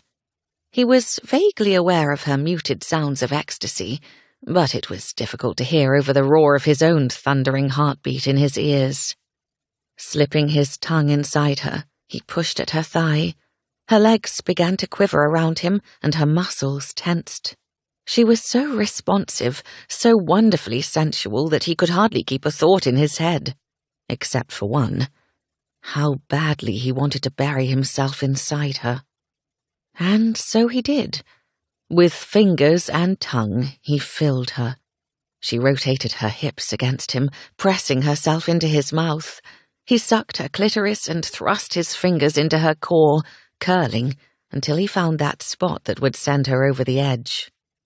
He was certain she would have screamed if not for the glove in her teeth. He held her hip tightly as she came in his mouth, never ceasing his attentions for even a moment as she crested the wave of rapture. She stiffened one last time, and the shaking in her legs increased. He slowed, stroking her outer flesh until her body began to quiet. Then he stood and took the skirts from her tightly clenched fist, letting them fall to the floor. He pulled the glove from her mouth and kissed her again, driving his tongue deep into her mouth as he curled his arm around her back and pressed her tightly against him.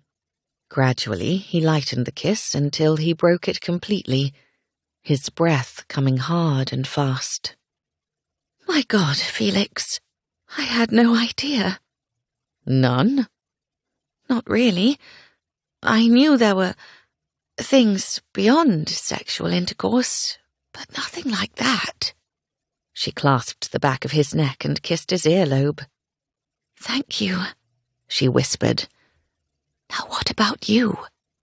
He stepped back, turning his body to re-enter the larger alcove, pulling on his glove as he went. It was damp from her mouth, and when he thought of her with it clenched between her teeth, he wanted to freak himself until he came in spectacular abandon. Alas, that would have to wait until he got home. He hoped he could make it that long. He'd never had an orgasm without someone touching his cock, but right now, he feared that was possible. He took deep breaths, seeking to return his body to a less frantic state. But then she joined him in the alcove, moving behind him so that her breasts pressed against his back as she reached her hands around to stroke his chest. He moaned softly. "Sarah, we need to go." "Where?" she asked hopefully. "Is there another alcove where I can do for you what you did for me?" He turned and dropped a kiss on her forehead. "No, there is no other alcove. Not like that one." "Then let's go back." Felix was saved when a party of 3 ladies emerged from the dim light as they made their way along the passageway. They bid Felix and Sarah good afternoon and asked if they knew the way out. They'd somehow become turned around. "I do, in fact," Felix said. "Follow us." He led them in single file, making a few slight turns before taking a sharp turn to the left to return them to the entrance chamber.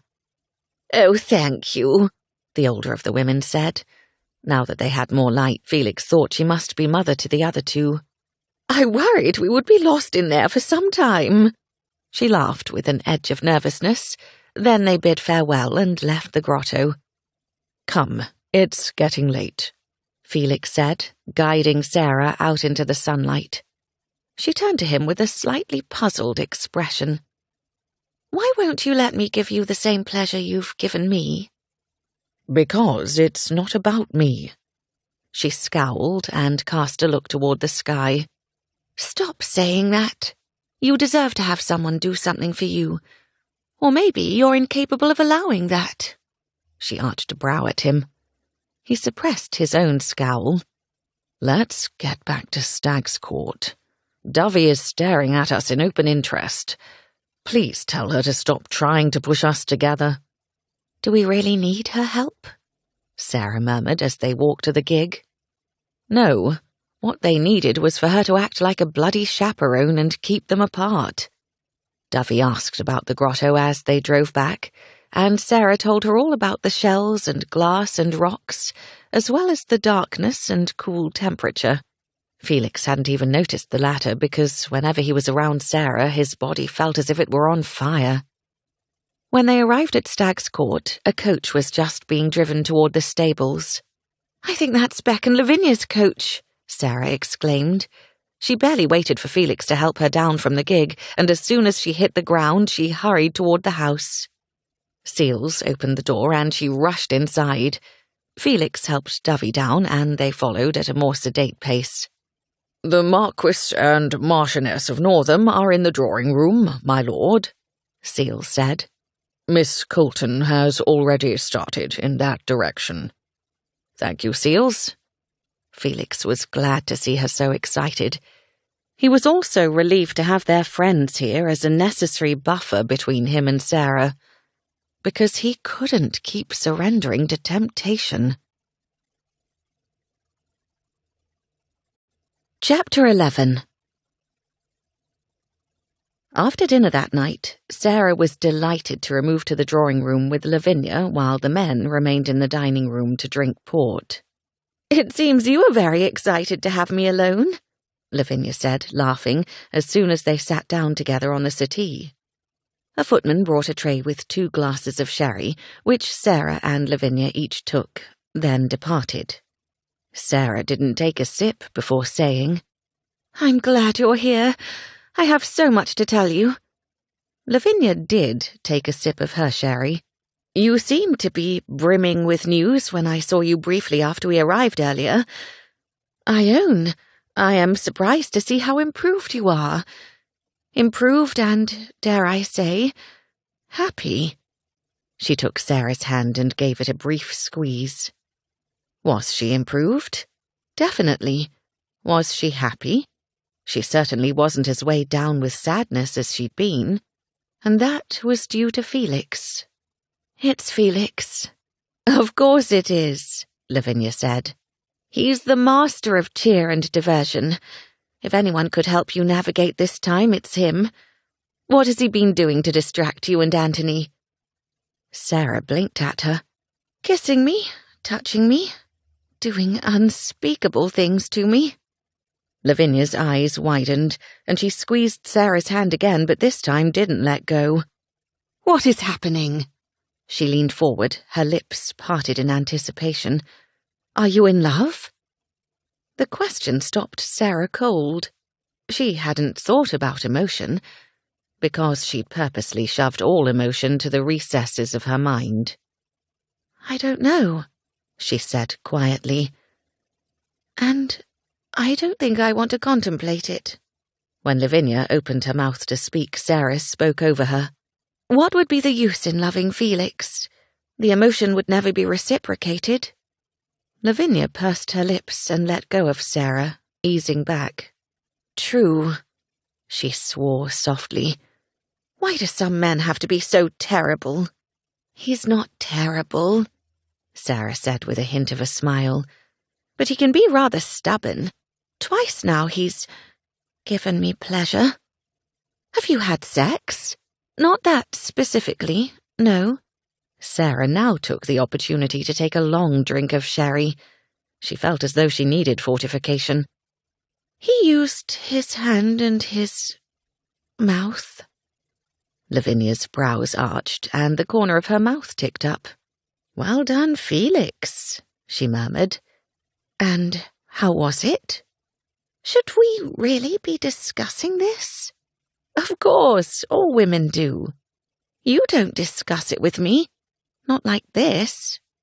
She'd satisfied Sarah's questions about what happened between men and women, husbands and wives, but she hadn't elaborated as to how it had felt. Lavinia's cheeks heated to a dull pink. "I didn't want to get into specifics since you weren't wed." "I'm not wed now." "Don't be obtuse. You know what I'm getting at.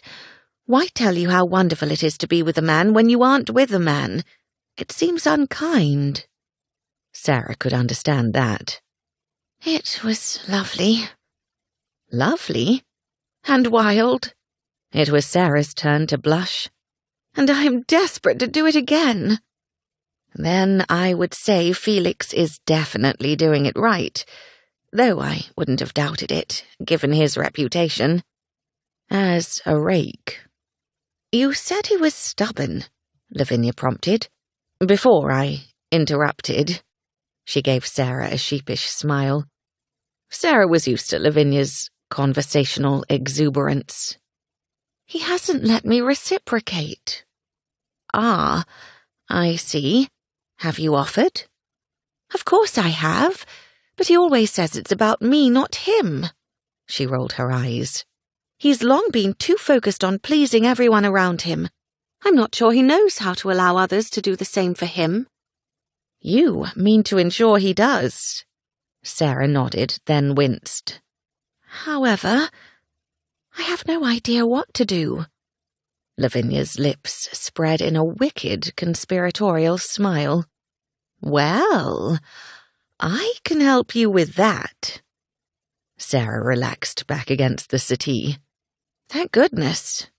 She sipped her sherry and awaited Lavinia's advice. Do you want to marry him? Lavinia asked. No. She hadn't thought about it because it wasn't even an option, not with Felix. Felix won't ever marry. Do you still plan to? Yes.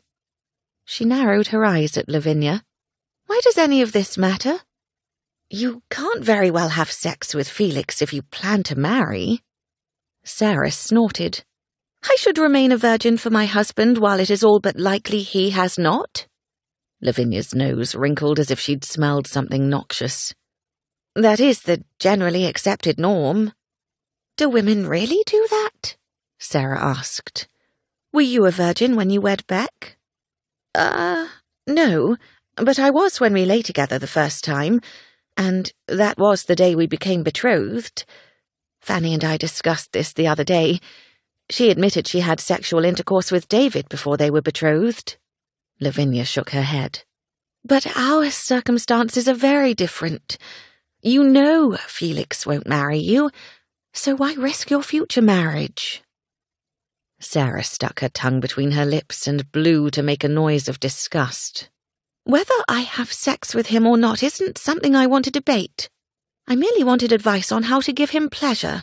However, if you'd rather counsel me on morality, I shall manage on my own. Lavinia exhaled. My apologies. You are my dearest friend. I'm only looking out for your future and your feelings.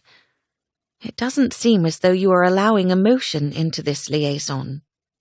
Love. I'm not allowing love. I do care for Felix. Sarah set her sherry glass on the table beside the settee. I never imagined something like this could have happened between us, she said softly, trying to think of how they'd arrived at this place. It was because of her parents dying, because of her grief. Uneasiness crept over Sarah. We never really talked about Guess the Kisser at Darrant Hall, Lavinia said slowly, her gaze probing. No, because my parents were murdered, and such conversation seemed rather trivial. It still was. The melancholy that had ruled Sarah's mind for so many weeks tried to take command once more. Lavinia nodded solemnly, and they were quiet a moment. At length she said, I take it Guess the Kisser changed everything between you and Felix? More than she ever could have imagined. Not that she'd even imagined. Kissing Felix had never entered her mind. Yes. I assumed it would. Unless the kiss was terrible. Lavinia laughed softly, giving Sarah some much-needed levity. Although that would have changed things too. Can you imagine if he'd had terrible breath, or if he hadn't known how to kiss? Sarah grinned. Or if he'd smelled bad, like rotting fish, perhaps. They giggled, and Sarah felt much better. She was so glad to have her friend here. Lavinia sipped her sherry once more. But the kiss was exceptional, of course. Of course. But then, well, never mind. Did anything happen in London? Sarah shook her head. Not until we came here. It seemed to be this thing between us. So we talked about it and tried to pretend it never happened. Lavinia's brown eyes sparkled. I can see how well that worked. Yes, quite. We did try. It's difficult when you're in a dark grotto that reminds you of a dark closet where you kissed for the first time. When Sarah had greeted Lavinia and Beck that afternoon, she told them that she and Felix had just come from Scott's grotto. She and Felix had told Lavinia all about the wonderful rocks and fossils embedded in the tunnels. I completely understand. Her gaze took on a determined glint. I can see there are other reasons I must visit this marvel. Sarah laughed softly. Then perhaps we won't accompany you. I'll be sure to tell you where to go. I would appreciate that, thank you. Lavinia straightened and took a deep breath. Well, if I'm to educate you on pleasing Felix, we should get to it before they barge in. Sarah stiffened her spine and turned her full attention to Lavinia, eager to hear what she had to say. Yes, do tell. Casting his line back into the pond, Felix shifted his weight to his other foot. The movement was punctuated with an odd sound. Is Anthony snoring? Beck asked, glancing back toward the blanket spread beneath the large oak tree. Seems to be. Felix tilted his head back and squinted up at the bright, late-morning sky. Beck stifled a yawn. We were up late playing cards. It wasn't that late. Felix suspected Anthony wasn't sleeping well. His eyes looked a bit haggard, and Felix often caught him yawning. True. I was up later, however. His gaze was focused on his line in the pond, but his mouth curled into a satisfied smile. I do not want to hear about your bedroom activities. Who said they took place in a bedroom? Felix chuckled, looking toward Beck, who was now grinning. I'm glad to know Stag's Court is so accommodating. Or arousing. Or both. A moment later, Beck sent him a quick glance. Sounds as though it's been the same for you. Bloody fucking hell. Felix snapped his head around to make sure Anthony was still asleep. How did Beck know about his activities with Sarah? Maybe he didn't, and was just making an assumption. Felix decided to pretend he was ignorant. What are you talking about? I wondered if you'd prefer to act as though there was nothing going on. I can understand, given the circumstances. He knew. Felix exhaled. How did you find out? And keep your voice down in case Anthony wakes up. Sarah told Lavinia, and Lavinia told me. We don't keep secrets in our marriage. Yes, their union was disgustingly perfect.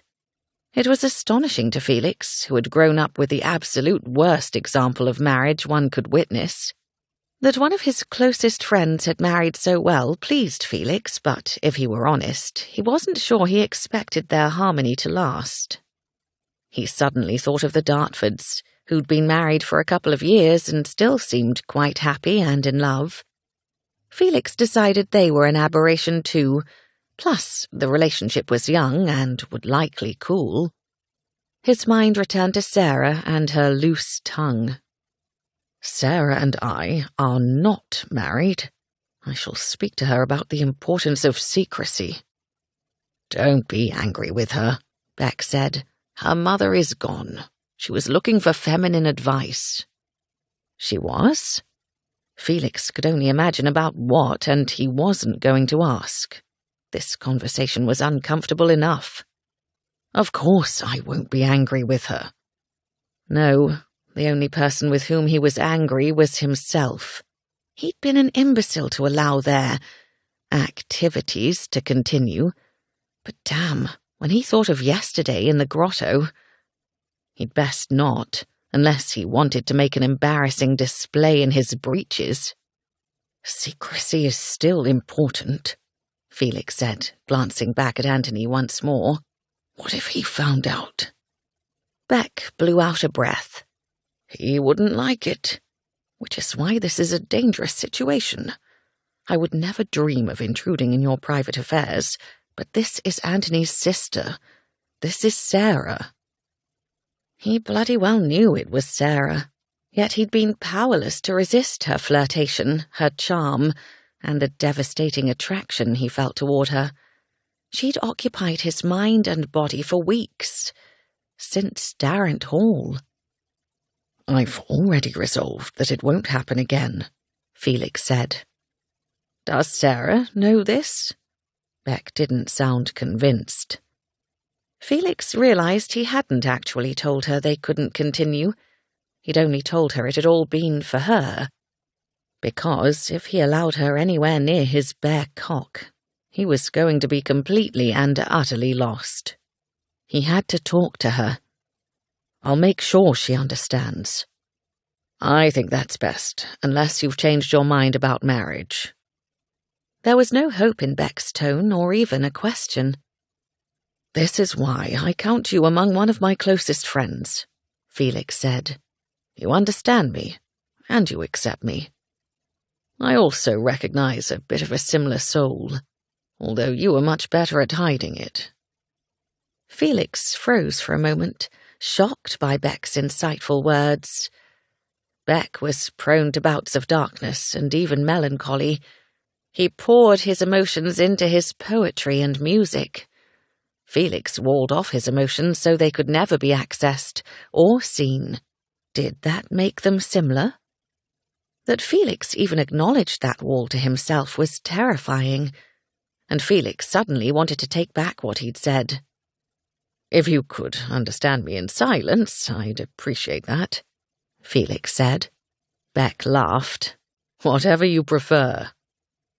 Beck's line went taut, and he worked to bring the fish in.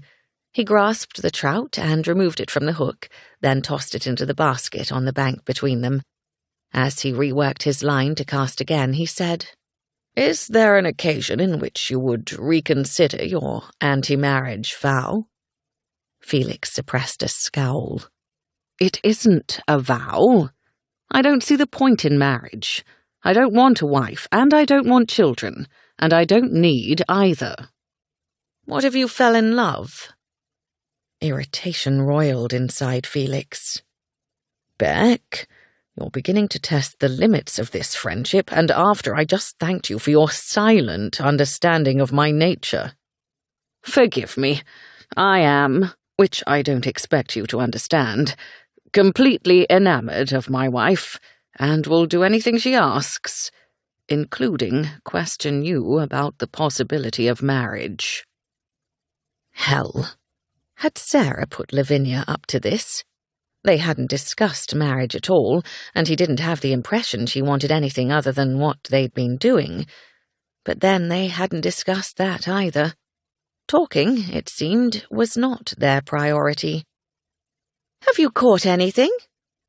Felix breathed a deep sigh of relief at the welcome sound of a feminine voice, Lavinia's to be exact. Turning his head just enough to see the path from the house, he caught sight of her and Sarah approaching the bank, arm in arm. Sarah stopped at the blanket and stared down at her brother. Are you sleeping? Anthony bolted upright. What? What happened? Sarah and Lavinia laughed and Beck smiled. Felix was still too unsettled to do either. May we fish? Lavinia asked. There are only 3 poles, but clearly Anthony isn't using his, Beck said with a sardonic edge. You're welcome to it. Brilliant. Lavinia picked up the pole and prepared the line. Anthony rose from the blanket.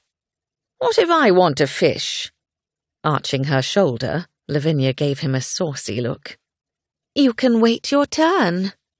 She turned to Beck and asked for help with casting. Given how well she hooked her line, Felix wasn't sure she needed it. but watching Beck put his arms around her and the way she smiled at him explained why she'd asked. Sarah took a step closer to Felix, having taken over Beck's line while he helped Lavinia. "You didn't answer the question about whether you caught anything," she said, peering down into the basket where there were 3 fish. "And there is the answer. Did you catch them all?" He shook his head. Anthony caught one, and Beck the other 2. At that moment, Felix's line tugged. "I've brought you good fortune," Sarah said. Beck took his line from her and looked over at Felix, pulling in his fish. "About damn time you caught something. It's your pond." "But he scarcely spends time here," Sarah said. "Seal says he hasn't fished at the pond in years." Felix removed the fish from his hook and deposited it in the basket. "Does Seals even function as my butler anymore? Or does he just talk to you all day?" He turned toward Anthony. "You can have my pole if you like." Anthony came forward and took the pole. "Sarah's always bothered the staff." "To excess, I'm afraid," Sarah laughed. "Father used to banish me to my room because I'd keep our butler or the housekeeper from their work." Her eyes widened slightly and she glanced toward Anthony. Then she sealed her mouth closed and turned her head to stare at the pond. It seemed as though the casual mention of her father had upset her. It was the first time he'd heard her speak of her parents anecdotally. He saw it as a good sign. In fact, he found it a bit relieving because he didn't relish telling her there would be no more encounters between them. He suspected their liaison was helping her to work through her grief, and he didn't want to upset her progress. But neither did he want to exploit her vulnerability. Liaison? He couldn't call it that. A liaison was planned, intentional. This was spontaneous, reckless. "Beck," Lavinia said, breaking into the silence and diverting the conversation as a good friend would do. "I think we must go to Scott's Grotto tomorrow. I'm desperate to see the rocks and fossils." She leaned closer and whispered something in his ear. Beck grinned and pressed a fast kiss to her neck, just below her jaw. A shock of envy stabbed through Felix, surprising him. "It's rude to whisper." The comment fell from his lips without thought. "Too bad, because she's not repeating it," Beck said. "Some things are meant to stay between a man and his wife." "A woman and her husband," Lavinia corrected, earning her an appreciative chuckle from Beck. Watching them, it was easy to see how one might fall in love and marry and be blissfully happy. But Felix knew the truth of it. He was suddenly anxious to distance himself from their marital joy.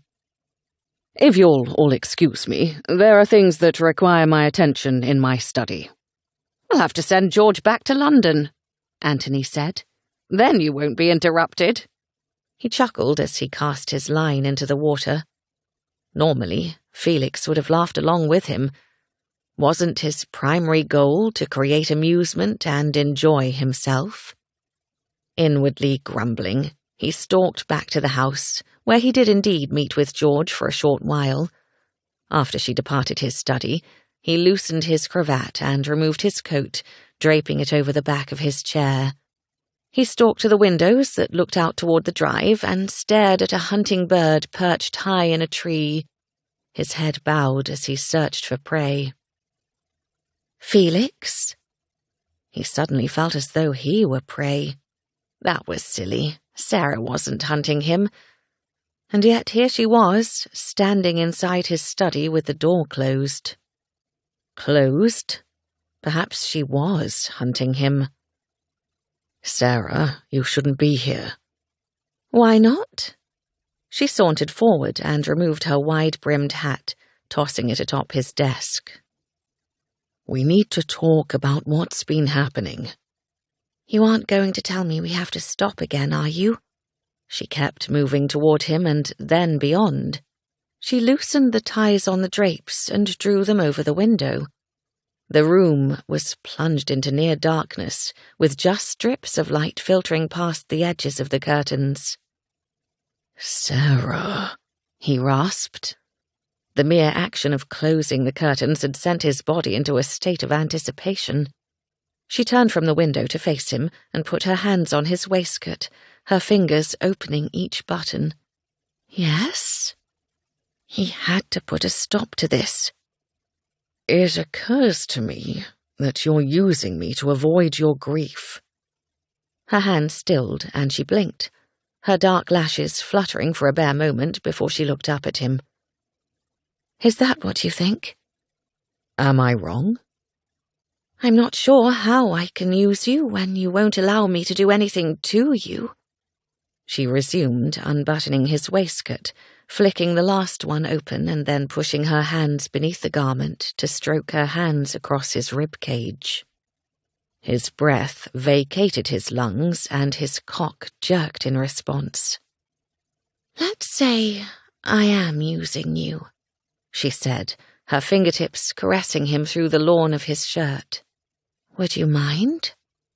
"God, no. That isn't the point." "I would argue that you are Felixing me." Confusion crowded up against his lust, for which he was grateful. "Felixing? Are you referring to being foxed?" "No, Felixing." She scraped her nails across his chest and pressed her thumbs against his nipples. He tried to suppress a groan, but it erupted low in his throat. "You're diverting me. You are the Duke of Distraction, I've decided." "Christ, I have one of those bloody nicknames now."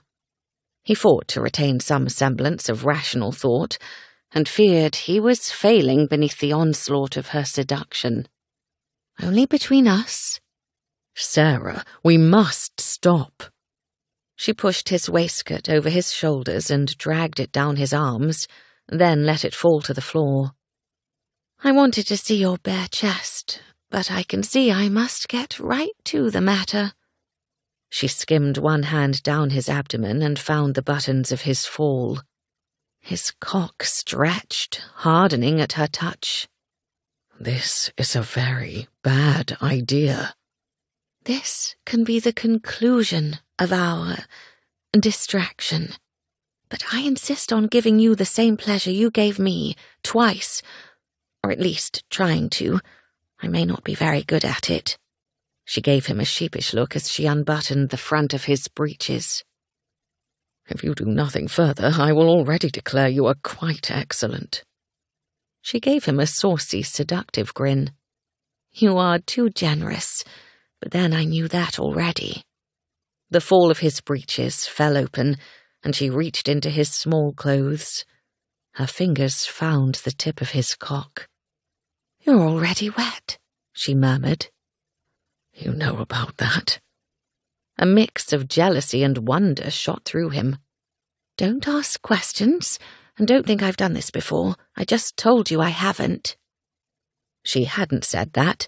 She'd said she might not be good at it, but he wouldn't correct her. He was far too eager for her to try, and convinced himself that to make her stop would be cruel. Later, he would realize what an asinine thought that was. She closed her hand around his shaft and slid it to the base. Her fingertips grazed his balls, and he groaned again, more loudly this time. She whispered, "Shh," before kissing him, her free hand moving up to cup his nape, while her other hand continued to stroke his cock. Closing his eyes, Felix swept his tongue along hers, ravenous for her kiss. His hips moved forward as she worked his shaft, urging her faster. And then her mouth was gone as she dropped down before him. He opened his eyes and saw her on her knees. Then her mouth was in, or on, an altogether different place, and he had to bite his lip to keep from crying out. This was the moment he'd both dreamed of and dreaded. She drew him along her tongue, her hand holding him at the base.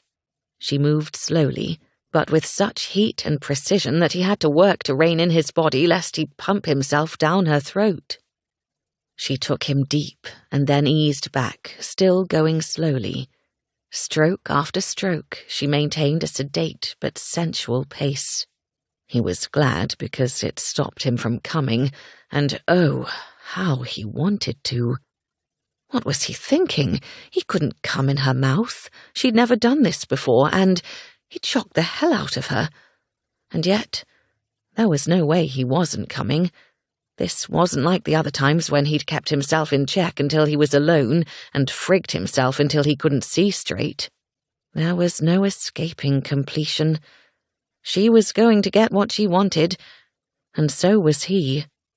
Suddenly, she began to move faster, her mouth moving over and around him, up and down, her tongue licking along his greedy shaft. She tightened her grip and braced her other hand on his thigh. He clasped her head, unable to stop himself from moving now. He thrust into her mouth as pleasure built and blood rushed to his cock. His head fell back, and he closed his eyes, certain his orgasm was just a moment away. But then her mouth was gone. Cold air shocked his bare flesh, and he opened his eyes to see her standing before him. Her blue eyes were wide and luminous, her cheeks flushed, her lips red and glistening from what she'd been doing to him. She was the most beautiful thing he'd ever seen. She lifted her hand and touched his face. "I want to have sex." Chapter 12. Lust glazed Felix's green eyes as he stared at her. His lips parted, and she traced her thumb across the lower one. "Sarah." She rotated her thumb to a vertical position and covered both lips. "Shh. Don't tell me we shouldn't. I have no idea what my future holds beyond a millinery shop, and I don't want to regret not experiencing this." His brow creased, and he did not appear convinced. "May I speak now?" "Only if you plan to agree." The hint of a smile tugged at his mouth. "Against my better judgment," he said, "you are incredibly hard to refuse. Impossible, it appears. Since you had the forethought to close the drapes, dare I hope you locked the door?" He cringed slightly, and she suspected he was thinking how he should have asked that question earlier. "Of course I did." She stroked her hand along his erection, which hadn't flagged in the slightest as they'd stood there. She was amazed at how she enjoyed touching him there, everywhere. "I suppose it's too much to hope to be naked," he moaned before claiming her mouth in a swift but thorough kiss. "It is, I'm afraid, but we'll make the most of what we have." His eyes locked on hers. "You're certain?" She clasped the side of his neck, drawing his head down. "Kiss me, Felix." His mouth opened over hers, and his tongue drove deep inside, stirring her already white-hot desire to even greater heights. She kissed him back, moving one of her hands beneath the hem of his shirt to feel the smooth plane of his back. He was warm and hard, his muscles taut against her palm. He tipped his head up. "There is no good place to lie down in here." "The carpet?" she suggested. "It wouldn't be comfortable." He looked down at her with a hint of mischief in his eyes. "How adventurous are you feeling?" "With you, I want to explore everything." His gaze darkened, and he took her hand, leading her to the small settee angled near the fireplace. Turning, he sat down. "Lift your skirts and put your knees on either side of me."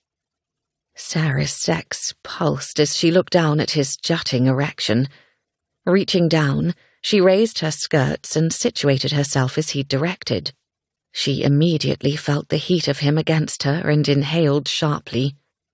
He burrowed his hand beneath her skirts, and his fingers found her sex, stroking along the sensitive folds and stoking her arousal. His eyes met hers again. "You're certain?" "Yes, stop asking me that."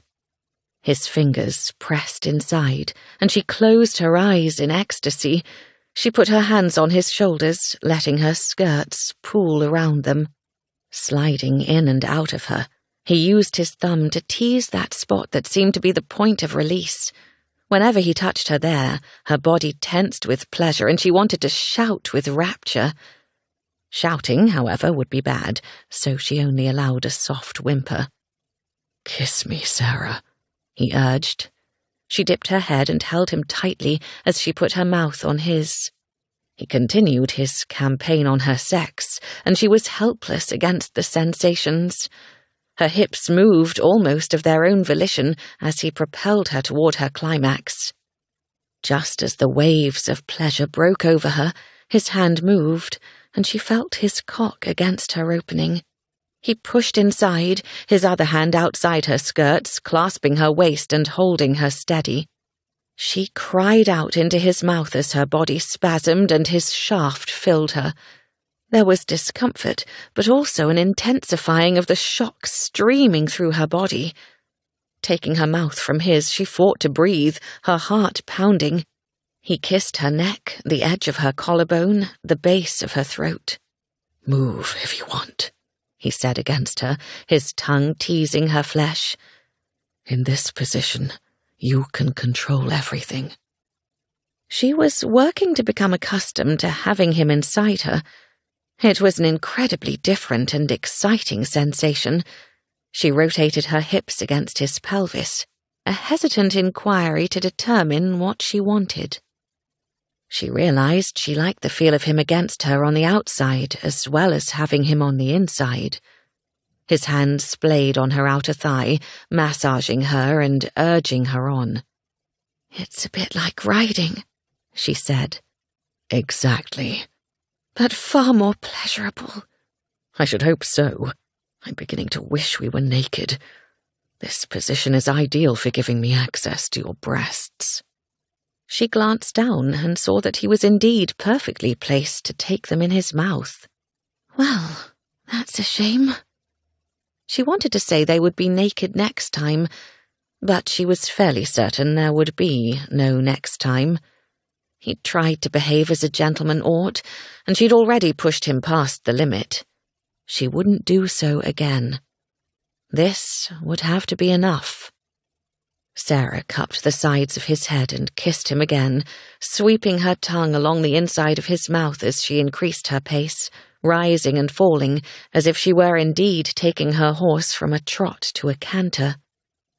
His fingertips dug into her thigh, and she moved even faster. It was such an incredible feeling as she drove them toward release. Her muscles tensed, and she knew she was so very close. Was he? She had no idea. But then his hands tightened on her waist and her thigh, and he thrust up into her, his body meeting hers with ever greater need. Another climax rushed over her, and she broke the kiss, trying hard not to scream his name. And still he moved, his cock driving into her again and again. Then he tensed, and she knew he was there. Satisfaction poured through her, and then broke when he left her body. She opened her eyes to see his head cast back against the top of the settee. His eyes were closed, his face drawn, his lips parted in ecstasy as he drew and expelled air from his lungs in rapid succession. "Why did you stop?" "I didn't." His voice was strained and his eyes remained closed. She felt a sticky wetness between them and understood. Lavinia had told her about a man withdrawing his sex before he spilled his seed in order to prevent making a child. She appreciated his forethought because she certainly hadn't thought of it. At last he opened his eyes, and she'd never seen them a more pure green or more incandescent. "Thank you," he said simply, and leaned up to kiss her again, his lips moving softly and deliciously over hers. "Felix, I have news." The door crashed open. Sarah turned her head and her entire body froze. Anthony stood at the threshold and stared at them together on the settee, his jaw dropping nearly to the floor. "What the hell are you doing?" Sarah scrambled to Felix's right side, using her body to shield him while he put himself back together. Not that it mattered. The damage was done. There was no way to interpret what Anthony had walked in on other than the truth. Once his fall was rebuttoned, Felix stood and faced his best friend. I know you're angry, but this really isn't any of your concern. Anthony stalked toward him and, before Felix saw it coming, had planted his fist against Felix's cheek. Felix's head snapped back and pain exploded across his face. Sarah leapt up from the settee and clasped Anthony's arm. "Stop!" "I demand satisfaction," Anthony growled. "Name your second." Felix rubbed his hand over his cheek. "A duel? You're mad." Anthony ripped his arm from Sarah's grip and advanced on Felix once more. "You're the one who's mad if you think you can ruin my sister and go unpunished." Sarah dodged between them, putting her back against Felix's chest. "Anthony, stop. There isn't going to be a duel. I am not ruined." Anthony shifted his wild gaze to Sarah. "I know what I saw." "And I'm sorry you saw it, but that will teach you to barge in on a closed door." She turned her head to look at Felix. "I was certain I'd locked it." "This is my fault," Anthony thundered. "No, it's mine," Felix said calmly, hating the pain creasing Anthony's face. "It isn't either," Sarah said, narrowing her eyes at Felix before she returned her attention to Anthony. "It's mine. I seduced him. If you want to punish someone, it should be me, but I don't think you ought to punish anyone. Felix and I are able to make our own decisions and are prepared to live with any consequences." Felix inwardly winced. Did she have to use that word? Hopefully there would be no child. He'd certainly tried to avoid it, hard as that had been. "You bloody well will live with them," Anthony said with considerable venom. "You're getting married." "We're not doing that either," Sarah said firmly. "Really, Anthony, this is between Felix and me." While Felix appreciated what Sarah was trying to do, there was no point. However, before he could say so, Anthony continued on, his eyes raging with fury and a dozen other gut-wrenching emotions. "I am the Viscount now, Sarah, head of our family. It is my responsibility to ensure you aren't ruined and to see you safely, if not happily, wed. I can't allow Felix or any other man to take advantage of you and walk away without concern."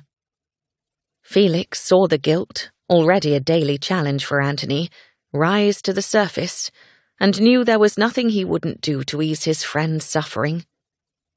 "We'll marry." Anthony's body relaxed the slightest bit, but not as much as Felix had hoped. He was still furious, and he had every right to be.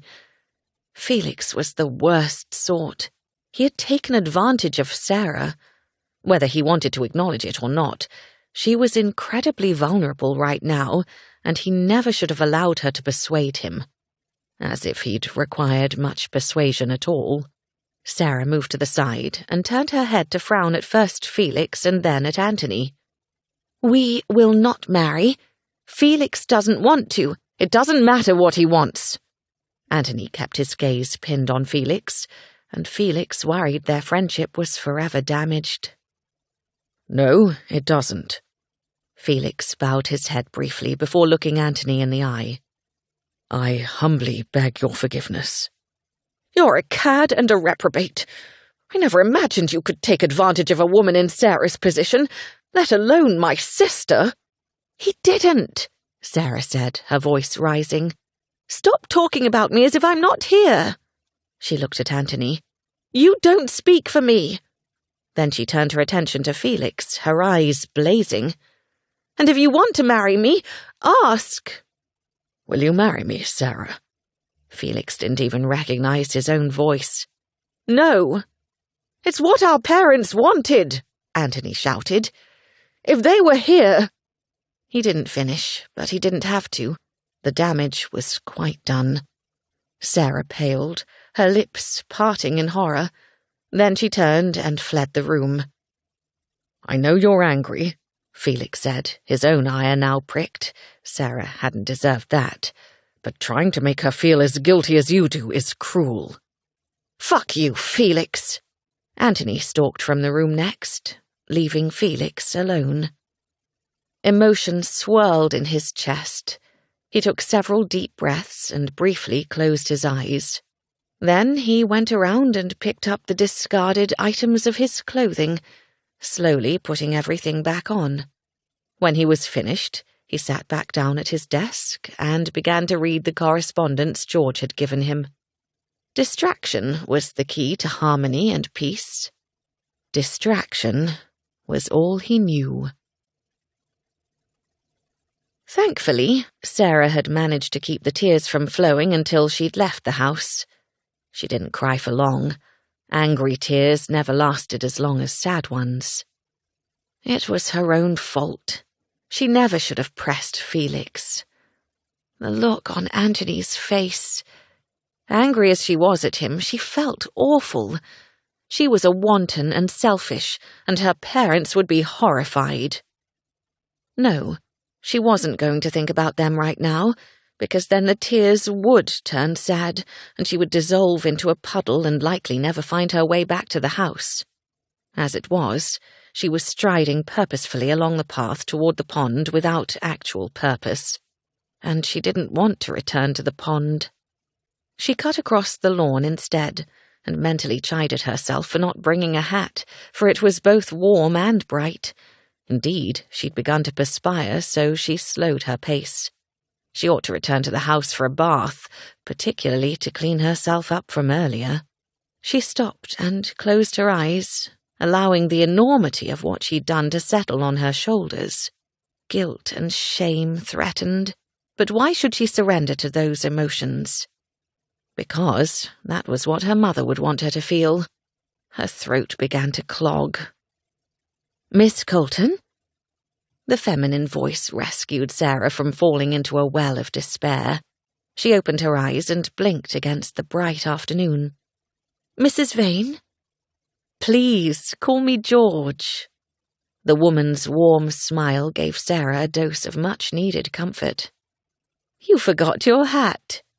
She was still smiling, which made it feel like they were sharing a joke. "I did, which is rather ironic." George cocked her head. "Is it?" "I design hats. It's bizarre to be out without one, but for me, it's almost a crime." "I am terrible at fashion," George said, gesturing to her dull brown dress. "I rarely have need of it, of course, in my profession." Profession? George was a woman with employment. "How is it to work?" Sarah asked. George shrugged. "I enjoy what I do, if that's what you mean." "I'd like to open a millinery shop." "Oh!" George's eyes widened with surprise. "The shop in Vigo Lane? Felix had me organise his inspection of the property, and I communicated with his solicitor about the lease. I didn't realise the shop was for you. He didn't say." Sarah marvelled at the woman's capability and felt a stab of envy. It sounded as though Felix relied on her. That had to feel good. "You call him Felix?" "We've known each other since we were children, and though he was Lord Bramfield then, he always made me call him Felix. We used to fish in the pond together and swing from the willow tree. I tried calling him Lord Ware after he became the Earl, but he forbade me from doing that too. In truth, at 13, no boy should be called Lord anything unless it's Lord Idiot." Sarah laughed. "I'm very glad I ran into you. Do you mind if I accompany you on your walk?" "Are you sure you don't want to return for a hat?" "No, I'm rather enjoying the warm sun." She'd probably have a few freckles for her trouble tomorrow, but who would care? "I'm just on my way to visit my mother," George said. "You're welcome to join me." "I'd like that, thank you." Sarah moved forward and George joined her. "Where is the steward's house?" She hadn't been there. "Pardon me for the confusion," George said with a hint of apology. "My mother passed away 2 years ago. She's buried in the Ware plot, and I'm going to pay my respects." And just like that, the sadness Sarah had worked to keep at bay came rushing back, tightening her throat.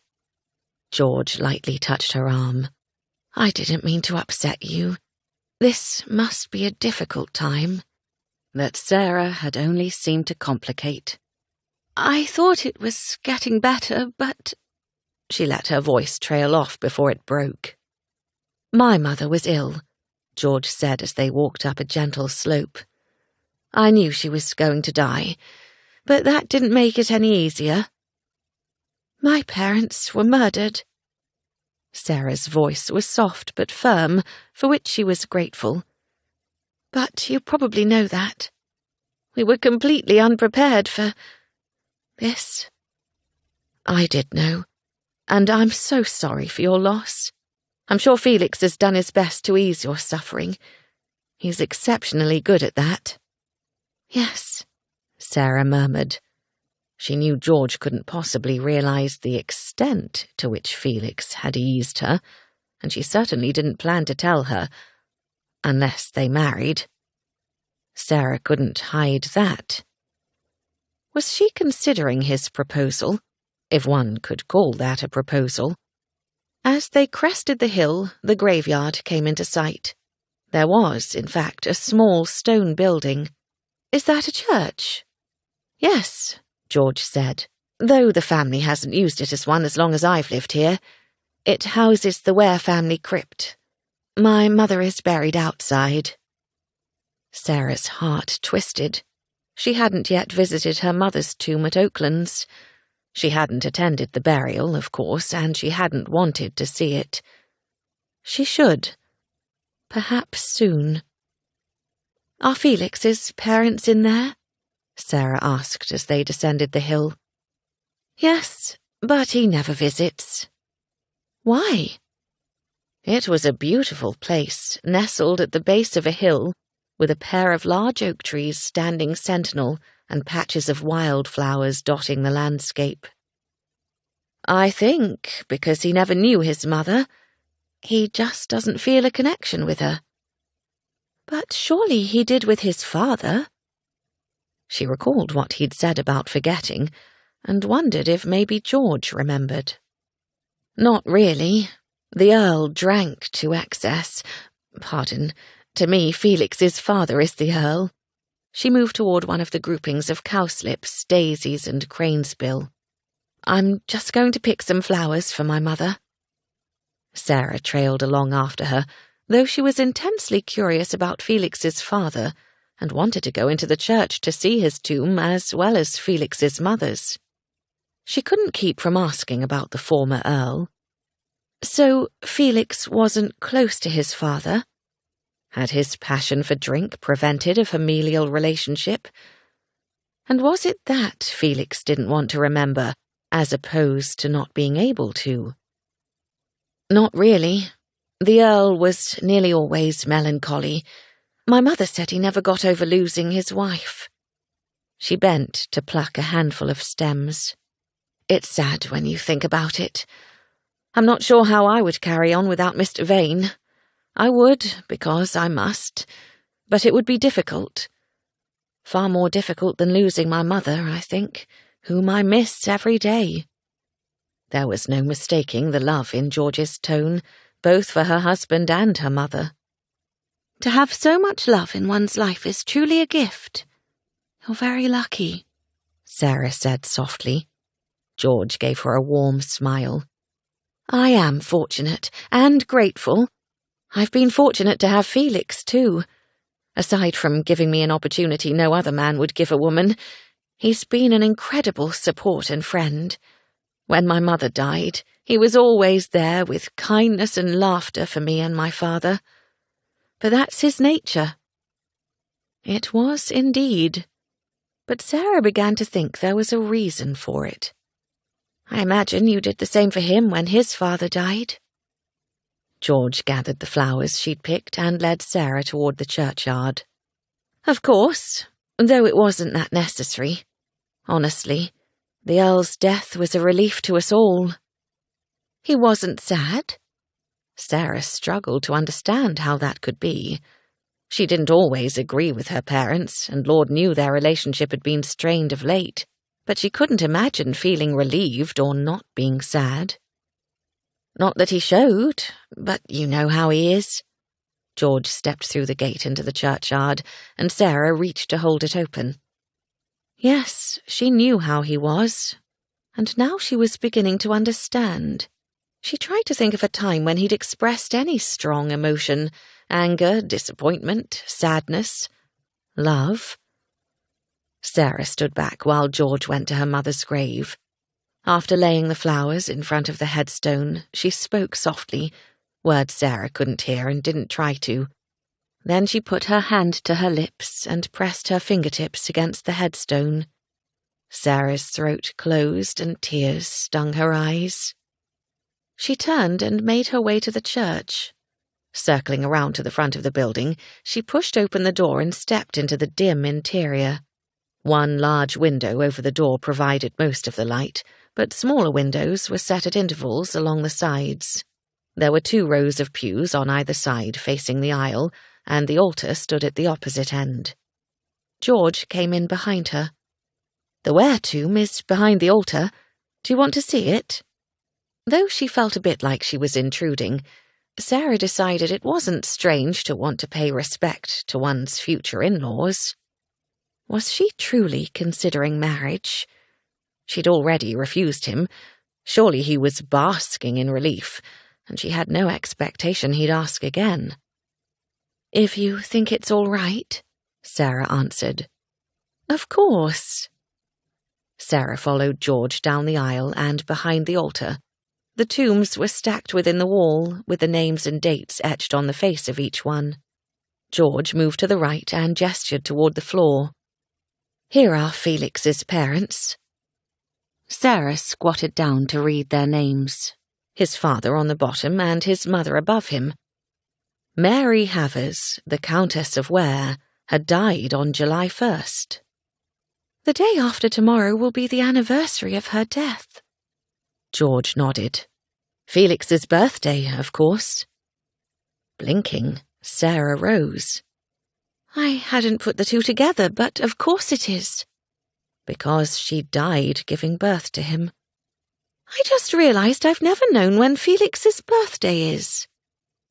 The only reason it stuck out to her was because Felix never failed to remember her birthday or Antony's, or anyone else he considered a close friend. In fact, she recalled the birthday celebration he orchestrated when Antony turned 21. She'd only heard about it because she certainly hadn't been invited. She suddenly wanted to do something nice for him, as he'd always done for everyone else. "We should have a party to celebrate since we're here, and Lavinia and Beck." George shook her head. "I don't think he'd care for that." Then she shrugged, seeming to change her mind. "Maybe ask him about it." "I will." Sarah was more curious about him than ever. She looked at the names on the stone another moment and then told George she was ready to go. "Are you going back to the house?" George asked as they made their way from the church. She probably should, but she wasn't particularly looking forward to seeing Felix or Antony. She did, however, want to talk with Lavinia. Had she and Beck heard Antony yelling or hitting Felix? Sarah flinched as she recalled the punch and hoped Felix was all right. She hadn't even asked before she'd fled the house. House. George had asked her if she was going back there. "Eventually," Sarah said with a vague smile. "It's such a lovely day." "I'm on my way to see my father. You're welcome to come along. I'm enjoying your company." She flashed another warm smile, and Sarah thanked her for the invitation. It was a 10-minute walk to the steward's cottage, a charming 2-story home with a thatched roof. Set back behind the stables, it was no wonder Sarah hadn't seen or been to it. Nor did she have reason to seek it out, of course. "This is where you grew up?" Sarah asked. "Yes, close enough to the stables that I made myself a nuisance, so that when Felix learned to ride, I did too." "Are you the same age?" Sarah had thought George to be younger than Felix's 28 years. "Nearly. I'll be 28 early next year." "You and Felix really did grow up together." I suppose we did, until Felix went off to Eton. Your brother went there too, didn't he? Sarah nodded. Her mind drifted to Anthony. She couldn't avoid seeing him. She needed to make him understand why she shouldn't marry Felix just because of what happened. Sarah stopped on the path. I should get back to the house. Thank you so much for allowing me to accompany you. George paused and turned to face her. It was my pleasure. I hope we can do it again. If you decide to talk to Felix about his birthday, please let me know what he says, and if I can help with anything. I'd love to do something nice for him for once. I would too. Sarah smiled, then turned and headed back to the house, grateful for the shade on this part of the path. As she rounded the corner of the stables to turn toward the house, she nearly ran into Martin Havers, Felix's uncle. She stopped short before they could collide. Goodness! I'm afraid I was walking rather quickly there, he said jovially. I beg your pardon. It's quite all right, Sarah said, returning his smile and intending to carry on. He frowned at her bare head. Whatever happened to your hat? It blew away. He appeared confounded. But there's hardly a breeze. I was joking. Ah. He didn't crack a smile, nor did he move out of her way. It's been so different to have you and your brother here, and now there are more of you. Sarah found his observation strange. It wasn't as if Martin spent time at the house. Aside from the dinner when they'd first arrived, she hadn't seen him. Why would he find their presence different, or otherwise? She couldn't think of how to respond. I imagine you'll be staying as long as you can. His forehead creased. I hope you don't have any unrealistic expectations where Felix is concerned. What the devil was he talking about? Sarah blinked. I don't believe I do, she said hesitantly. That's comforting to hear. I did wonder, given the way you look at him. You must know he'll never marry. Everyone knows that. She couldn't quite keep all the derision from her tone. Martin exhaled, then smiled in a thoroughly condescending fashion. That's good to hear. Just looking out for my nephew, you understand? No, she didn't understand. I don't think you are. I think you're looking out for your son. If Felix marries and presumably sires an heir, your son won't inherit as you intend.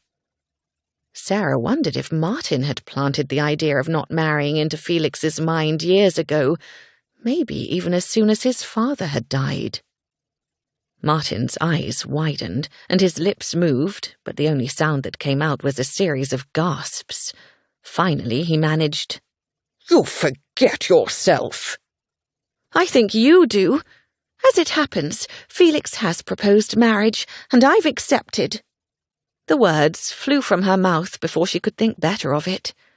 His eyes, already wide and large to begin with, practically fell out of his head.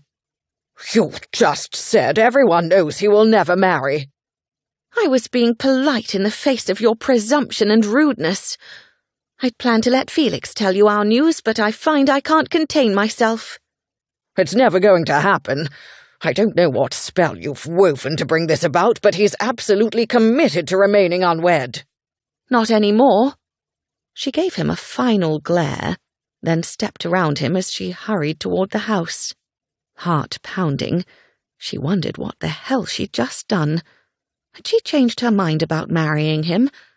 Apparently so. But what if he didn't want to marry her?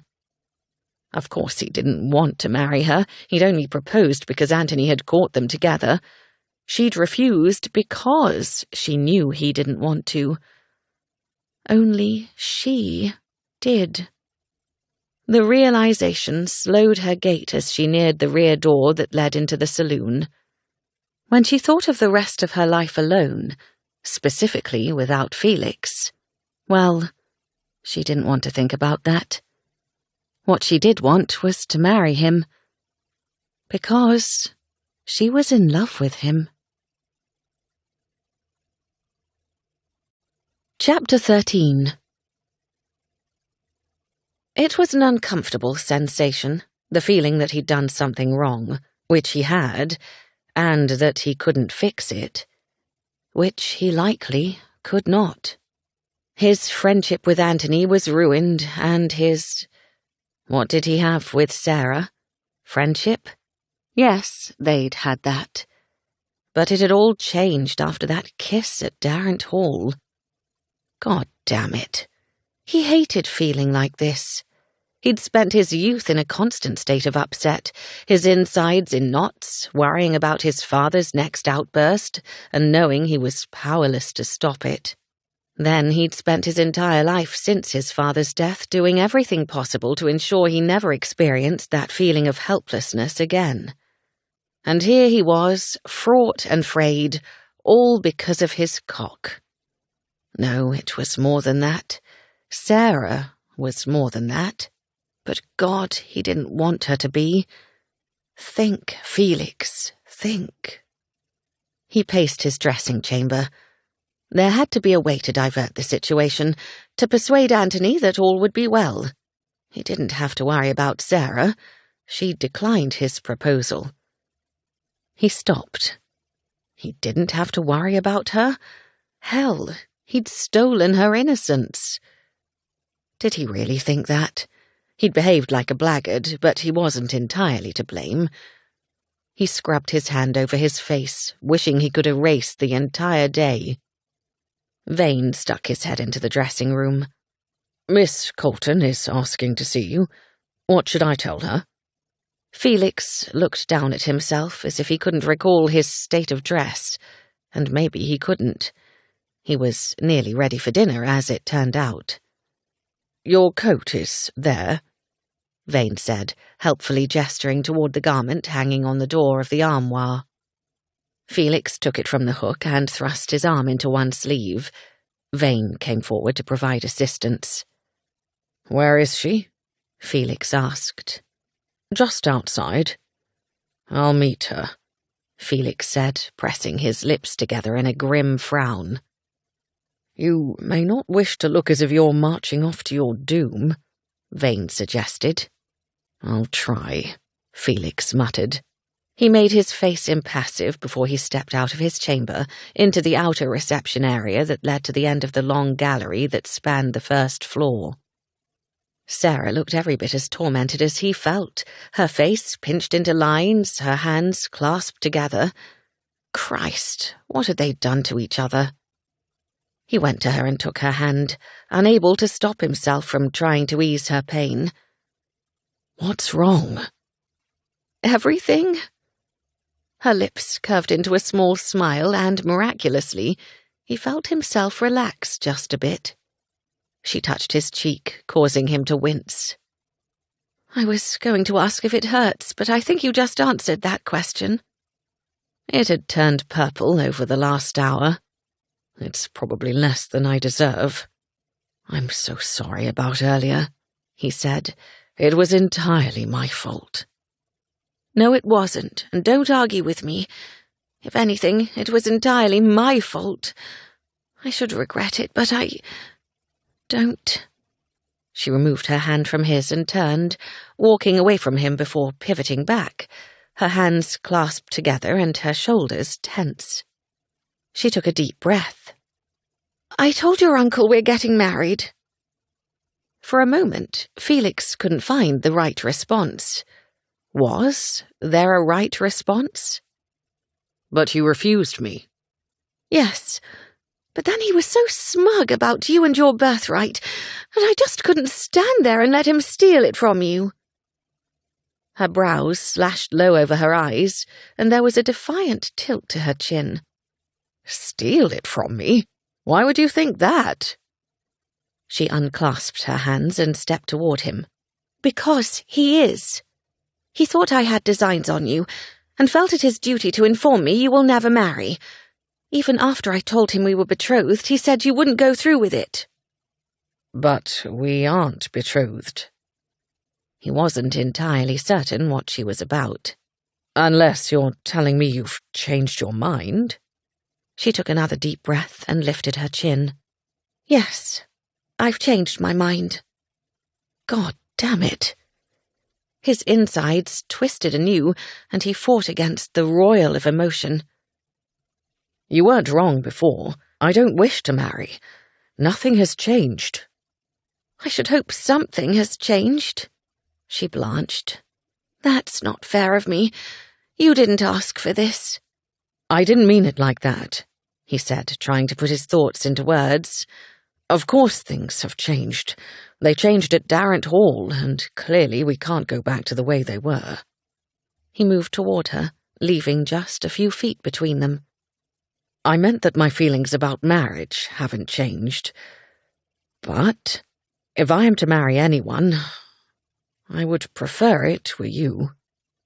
She stared at him a moment, and he had no idea what she was thinking.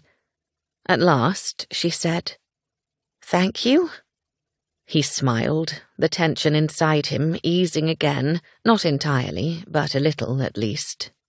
People marry for all sorts of reasons, and many of them don't even end up liking each other. Just look at my aunt and uncle. We at least like each other.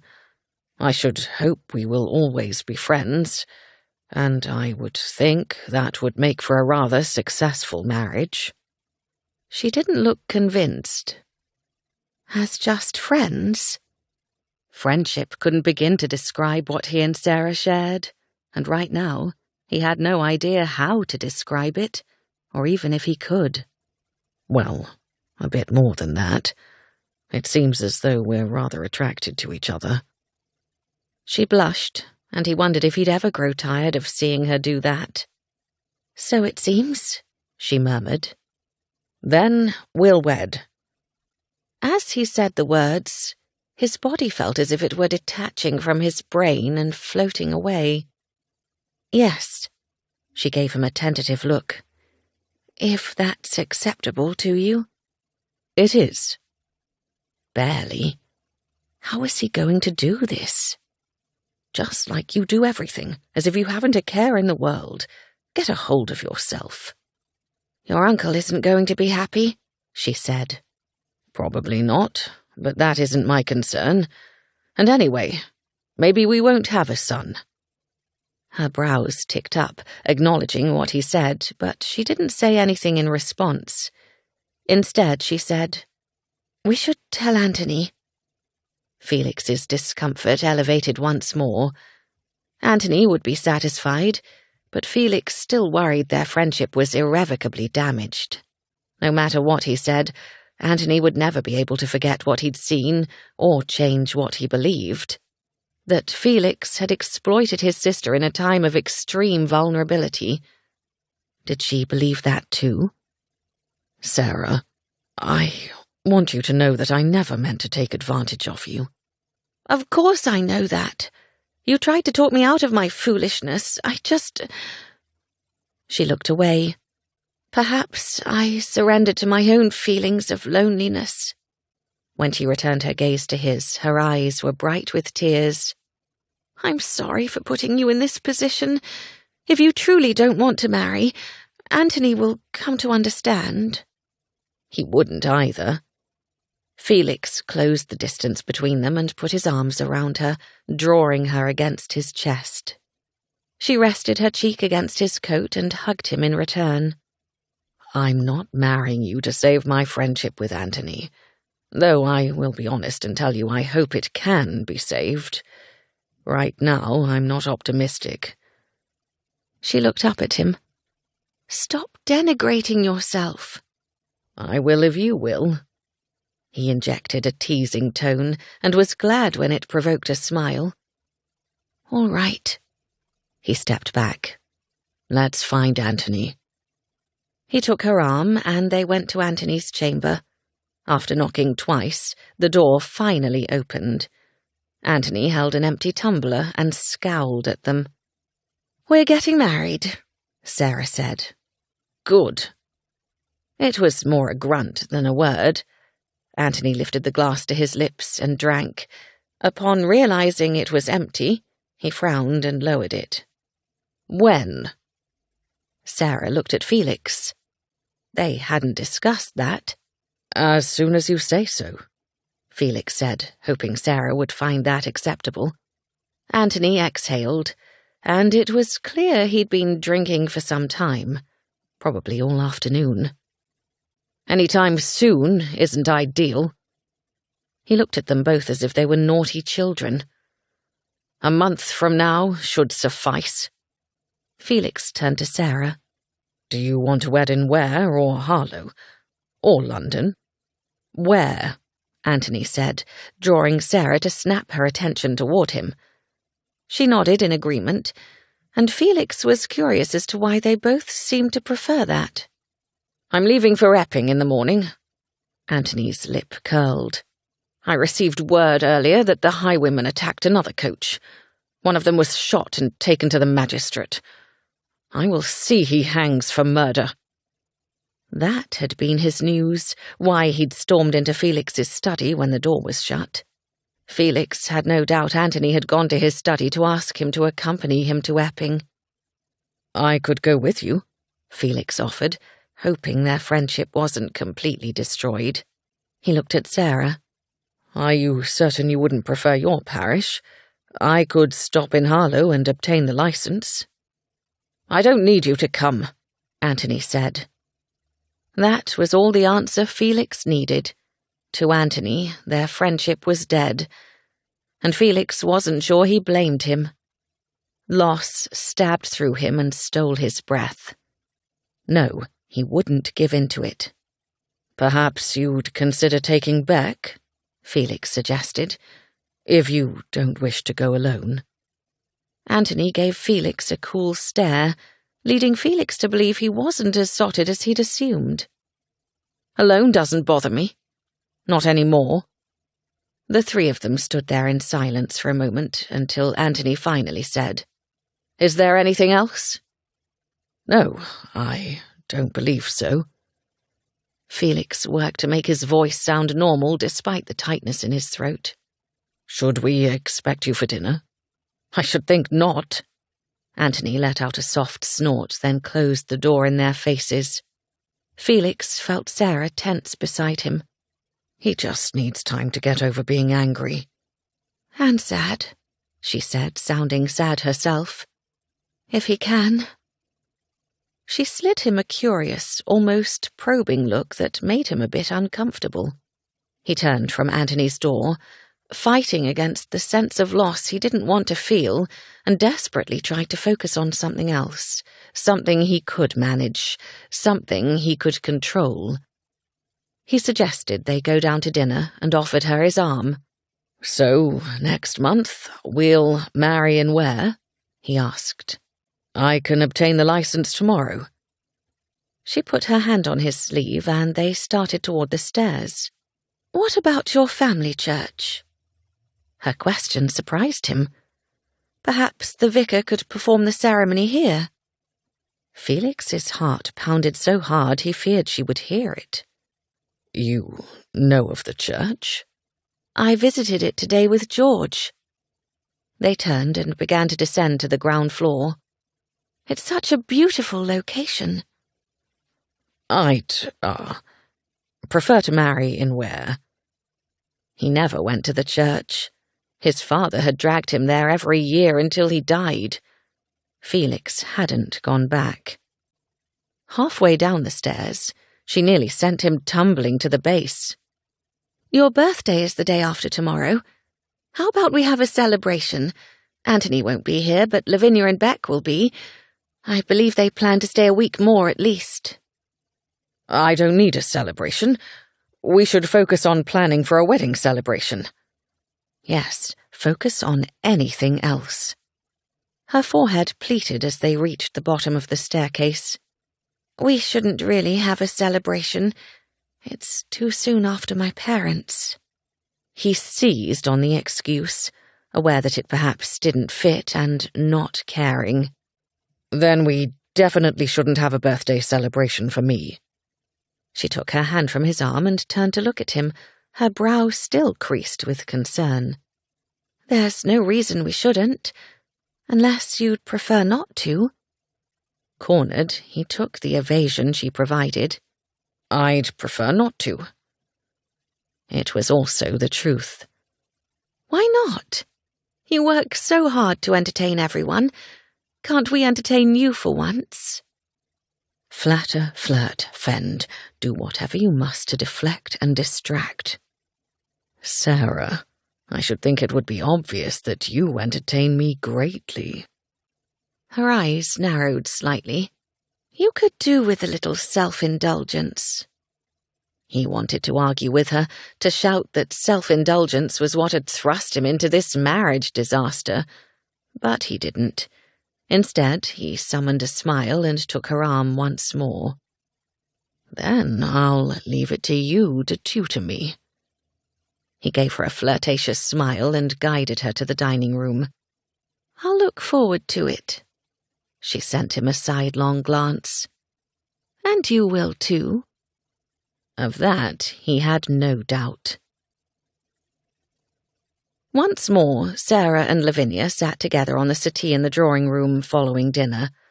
Anthony had never joined them, nor had he offered an excuse for his absence. Felix had told Beck and Lavinia about the highwayman being shot. After that distastefulness, Sarah and Felix had shared the news of their upcoming marriage, but without giving the details that had prompted it.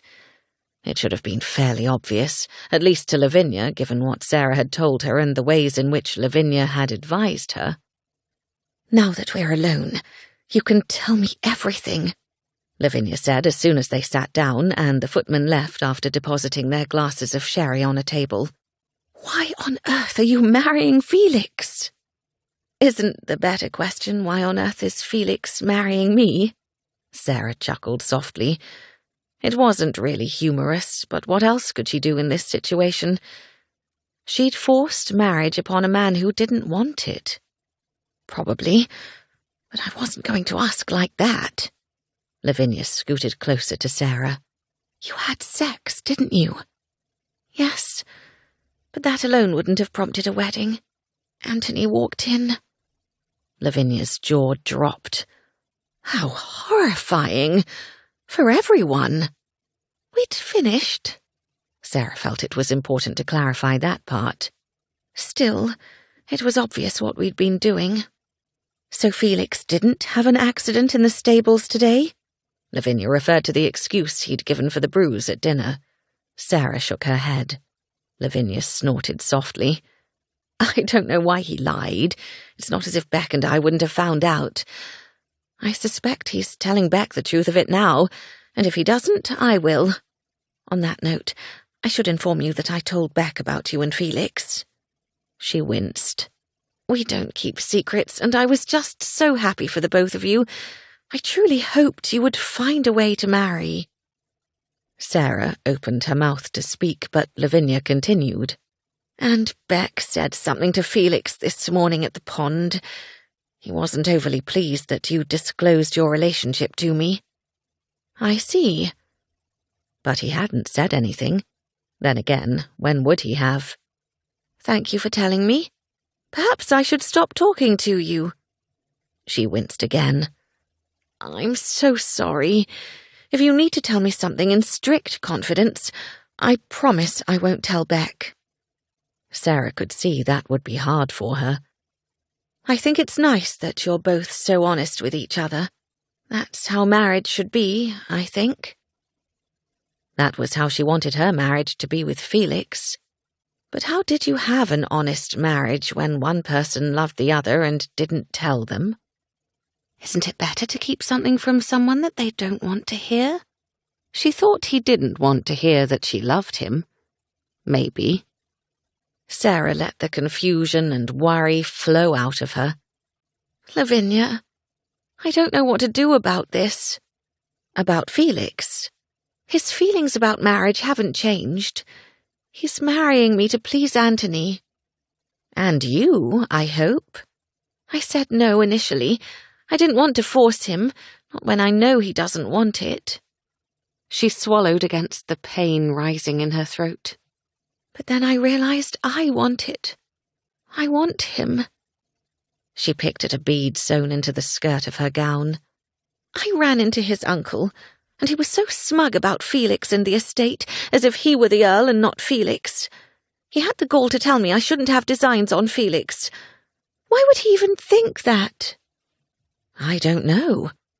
"He said it was the way I look at Felix. Do I look at him a certain way?" "You do now, yes." Lavinia offered her a weak smile. "Sorry. It's rather plain to me you are besotted." "Besotted?" Sarah jumped up and paced away from the settee before turning back and staring at Lavinia as emotion rumbled through her. "I'm not besotted." "Oh, yes, you are. You think of him constantly. You dream of him. You can't wait until you see him next. You already know you love him, so why hide it from your best friend?" Sarah put her palm over her eyes and exhaled. Then she felt Lavinia touch her shoulder. Dropping her hand, Sarah gave her best friend a look of utter despair. "I love him." "I know." Lavinia pulled her into a hug. They stood there like that for a moment before she asked, "Is there a chance he loves you too?" "How would I possibly know? Have you ever seen him display an emotion beyond amusement or mild disgust? And even the latter is from something like manure blocking a path." "No, I have not." "It's interesting that you mention this because Beck said something to me earlier about the same thing. He commented that he and Felix both feel very deeply. I admit I scoffed." Sarah stepped back and briefly pressed her hands to her flushed cheeks.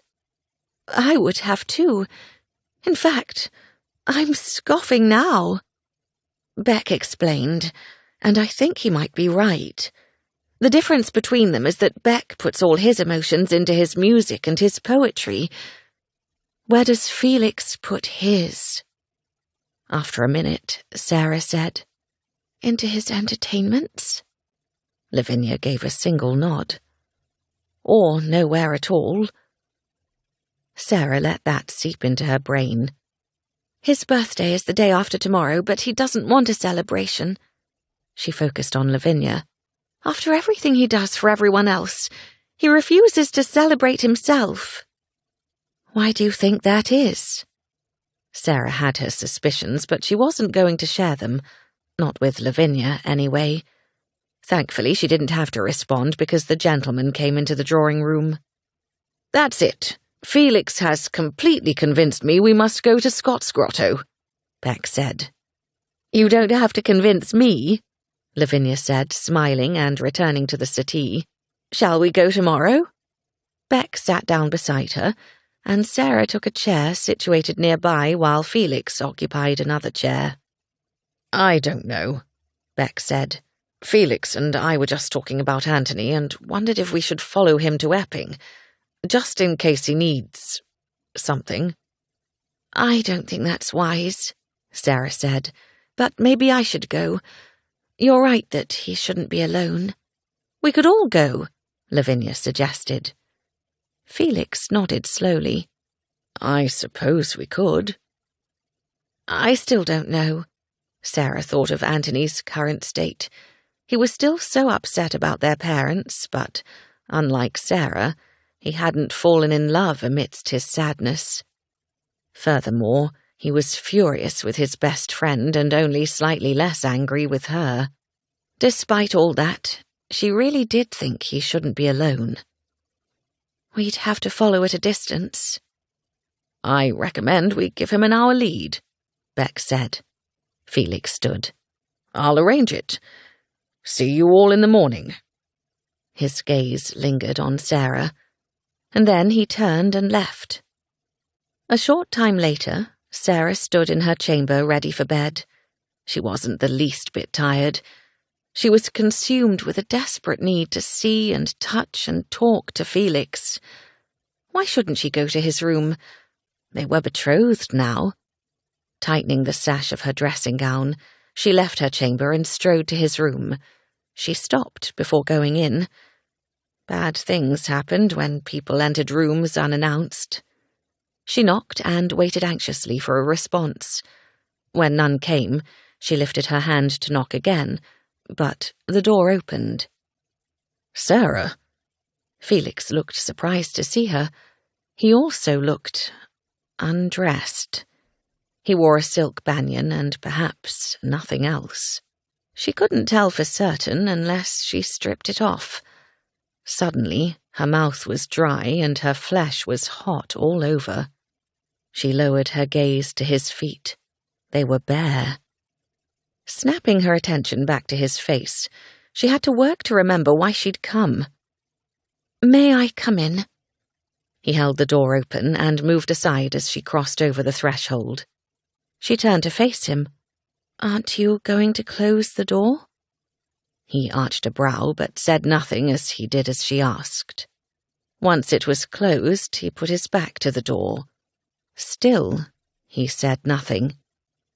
"I thought you might refuse to let me in, or at least to close the door."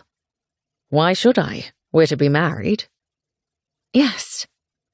Hearing him say it, or maybe it was his state of undress or the fact that they were standing in his bedchamber, flushed her with desire. "Am I correct in assuming you came here to seduce me again?" He moved forward, taking 2 steps to stand just in front of her. "No." She shook her head, feeling flustered.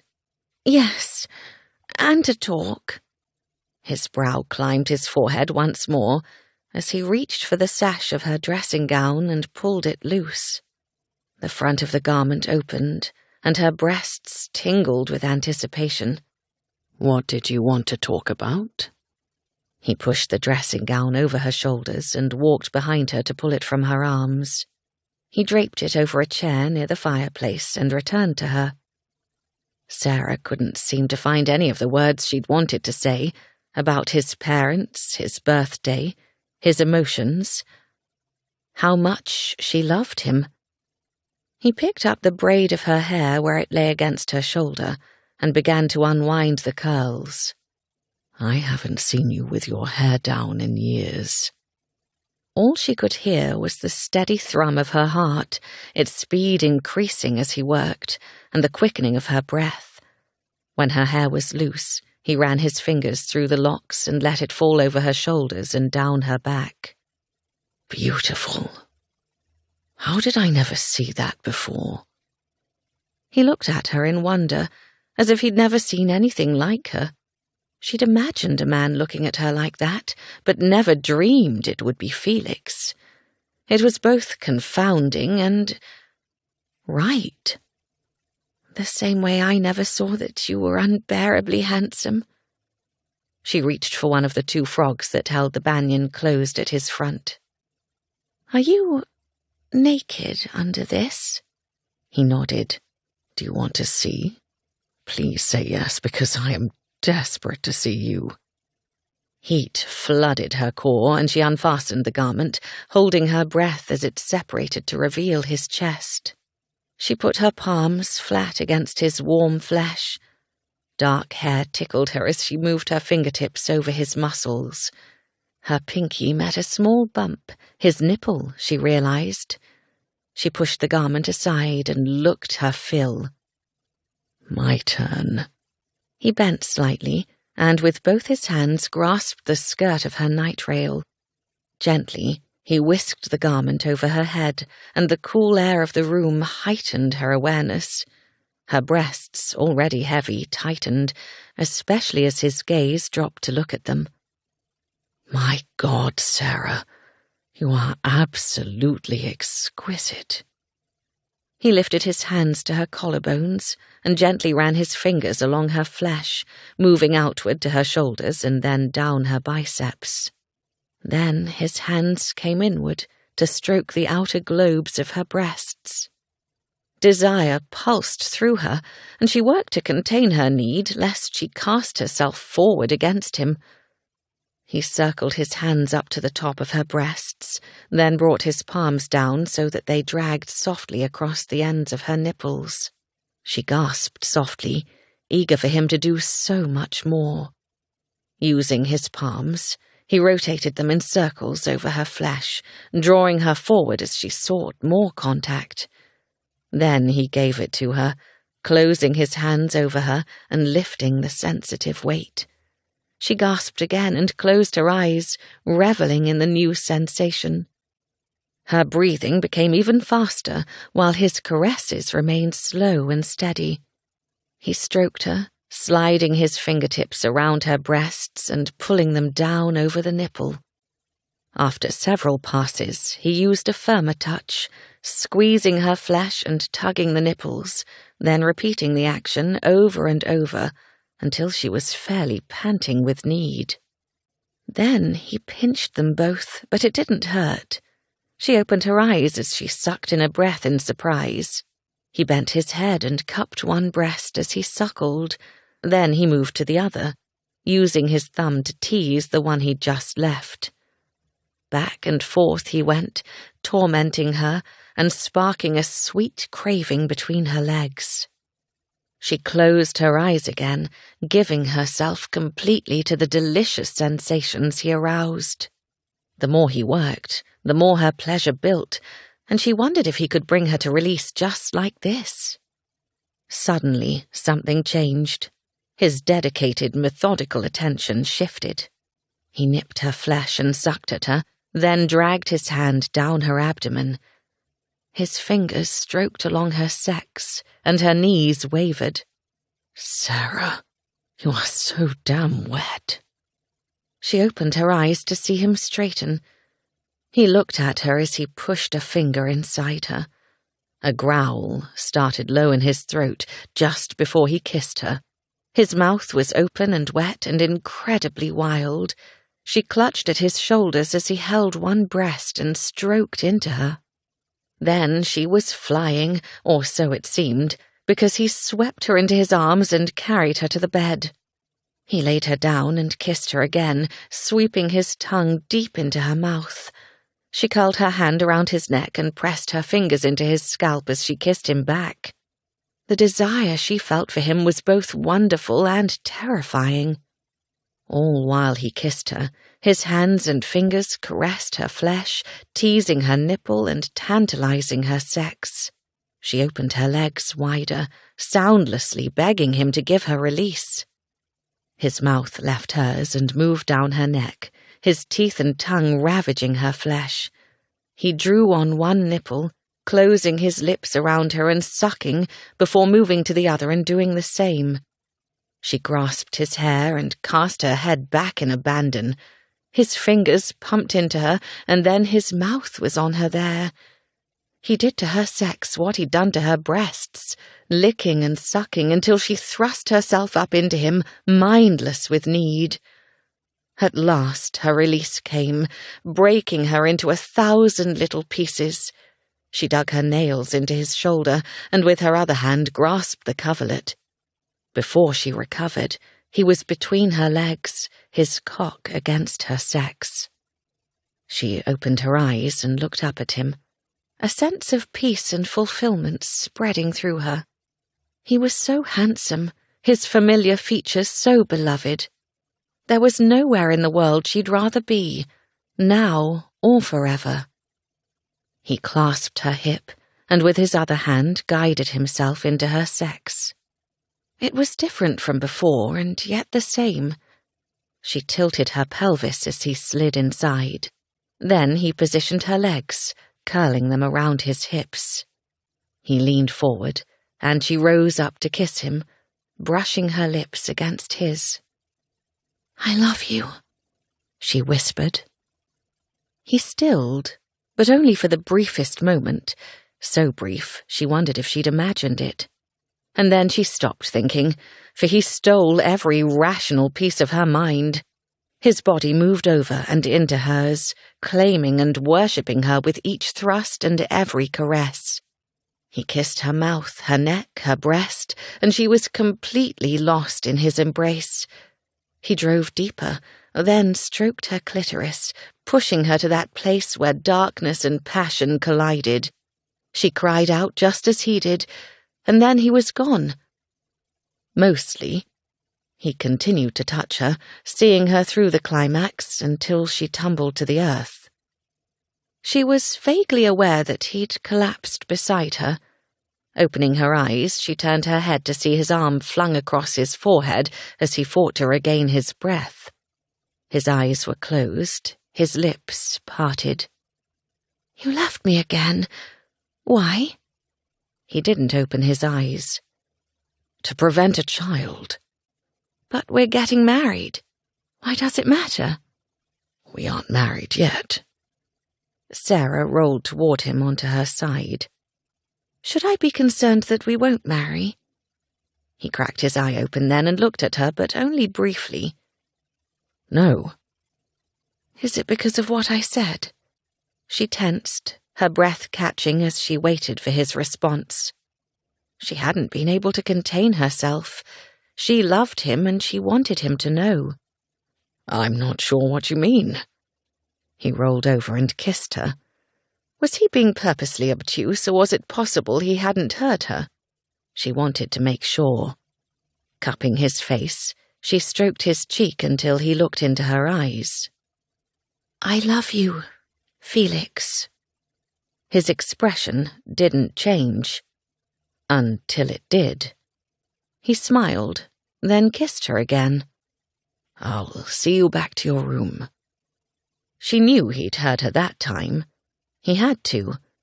What had she expected? A response of the same?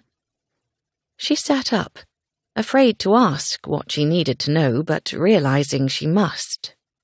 "Felix, when you swore to never marry, did you also swear to never love?"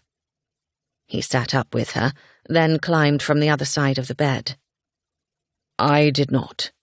His response was halting, whether from effort or uncertainty she couldn't tell. He picked up her night rail, then came around to her side of the bed and gave it to her. She drew the garment over her head and settled it around her body, feeling cold.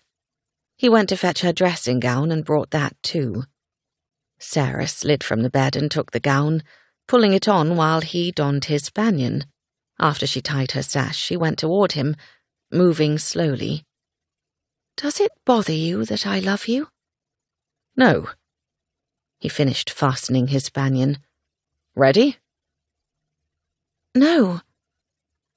She shook her head, feeling a myriad of emotions: bewilderment, frustration, disappointment. She hadn't really expected him to say he loved her back. But there was something more here. What did he feel? "I realize you don't love me now. At least, I don't think you do, otherwise you would have said so.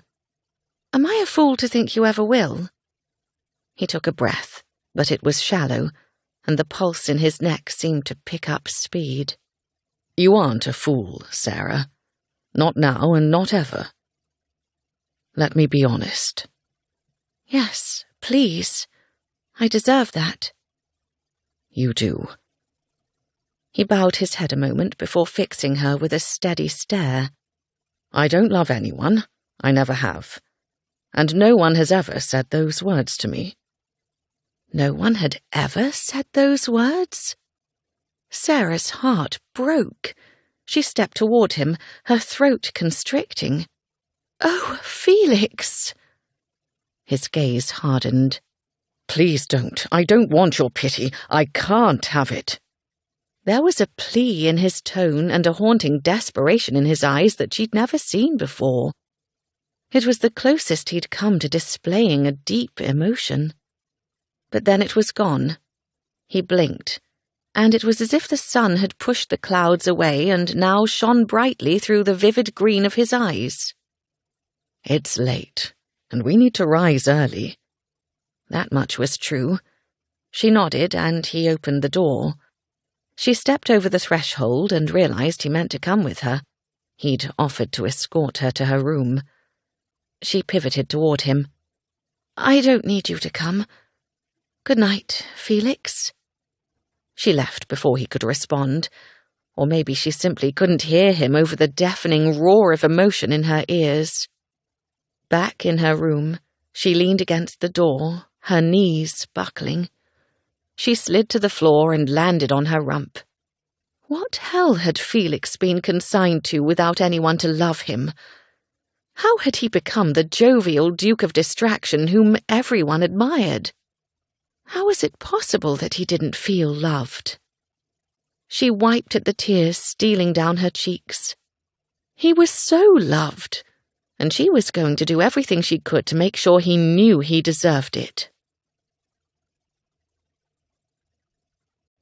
Chapter 14. Felix was glad Sarah and Lavinia were seated together on the forward-facing seat of his coach, leaving him to sit beside Beck. Because, if he'd had to spend the 12-mile journey to Epping nestled against Sarah, he might go entirely mad. Not just because he wanted her, but because of what she'd said last night. He refused to even think the words. He directed his gaze out the window as he had almost the entire trip. They'd reached the edge of Epping and would soon be at their destination. A few minutes later, the coach drove up to a large house situated atop a hill.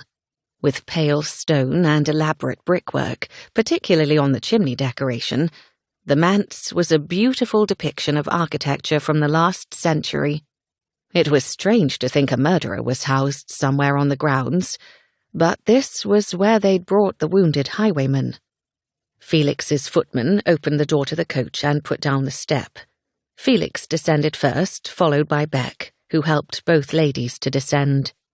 Beck took his wife's arm, of course, which left Felix to take Sarah's. The moment she touched him, the anxiety inside him intensified, tying him into even tighter knots.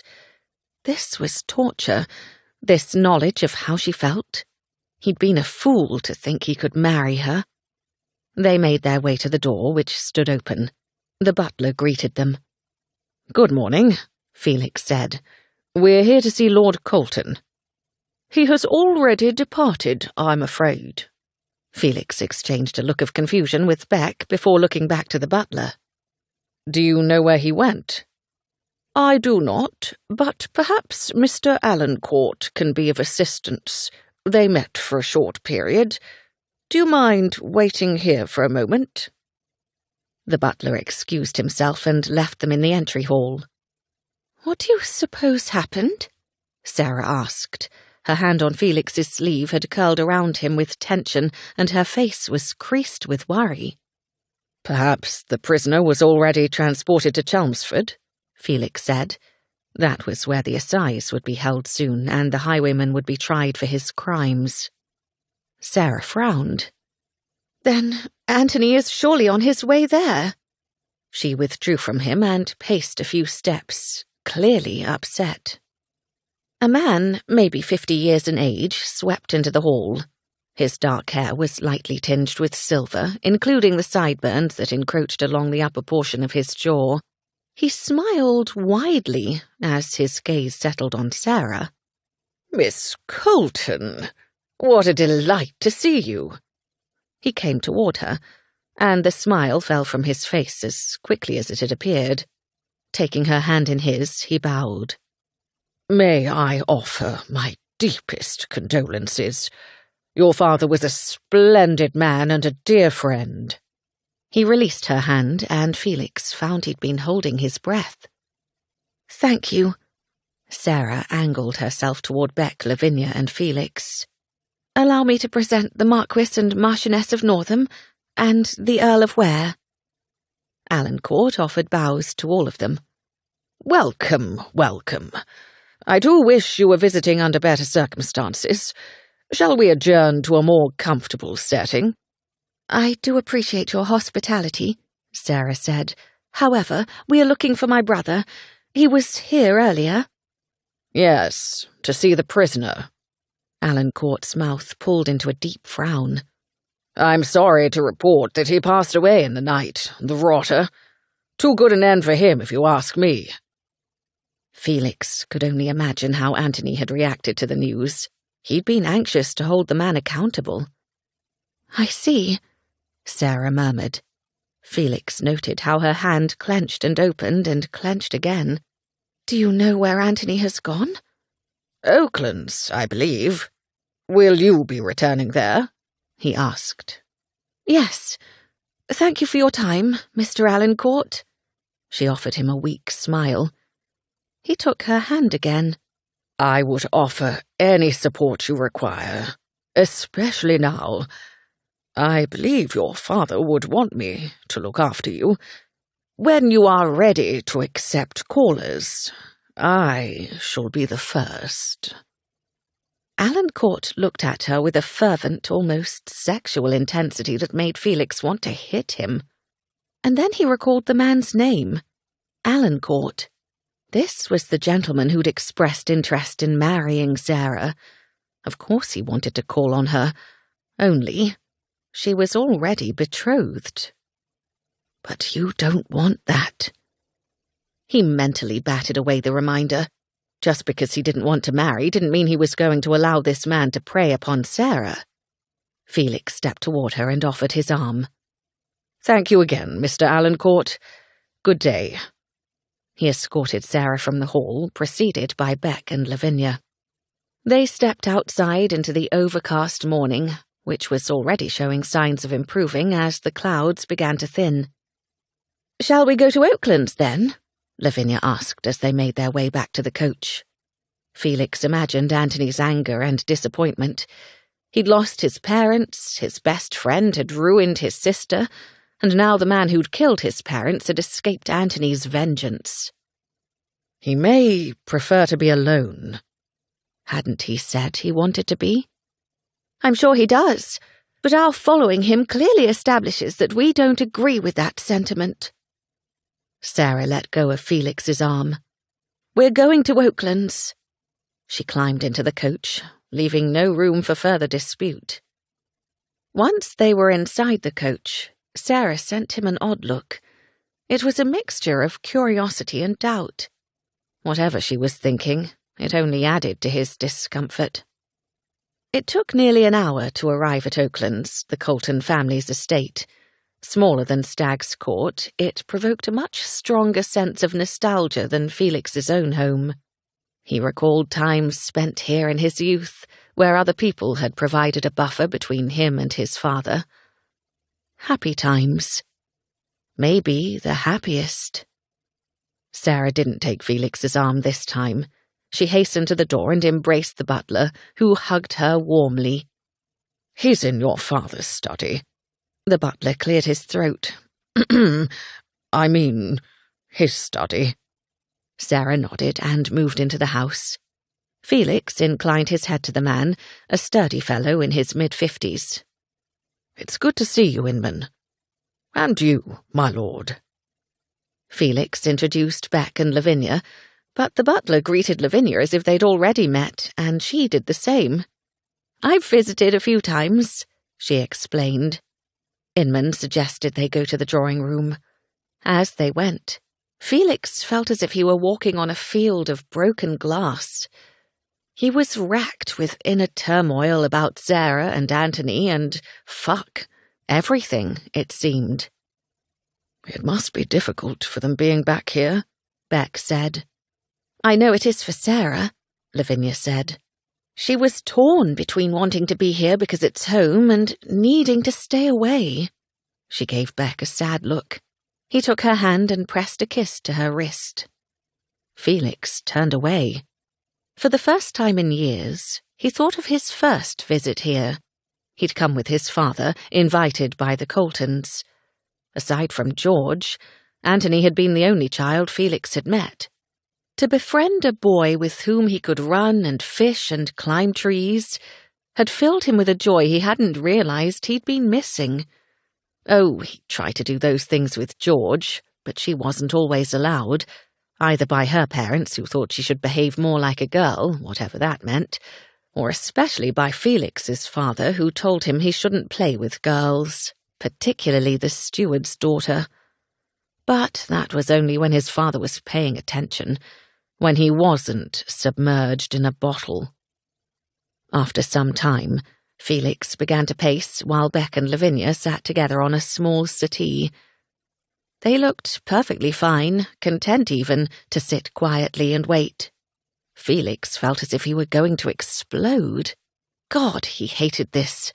How could he make it stop? He needed to find something else to do, something that would take him away from this agony. He turned to face Beck and Lavinia. I think I should go. My being here will probably upset Anthony. He's still rather angry with me. And likely always would be. Yes, I am, Anthony said, coming into the room with Sarah trailing behind him. Her face was pale, her features tense. You shouldn't have come. It wasn't clear if he meant Felix or everyone. You should all go back to Stag's Court. Beck and Lavinia stood. We were sorry to hear about the highwayman, but at least he's gone, Beck said. Anthony's mouth tightened. I should have left yesterday as soon as I heard, but I was distracted by... He sent a dark glare at Felix and then Sarah. Felix, already wound up tight as a clock, could no longer keep himself in check. Stop it. Stop shaming Sarah. You don't own the right to feel sad and angry and seek comfort where you may. That your sister chose me instead of a bloody bottle isn't your concern. Anthony stepped forward, his eyes blazing. You aren't really going to try that argument again, are you? There is no argument. Felix felt as if his blood were boiling, but he managed to rein himself in. Sarah and I are getting married.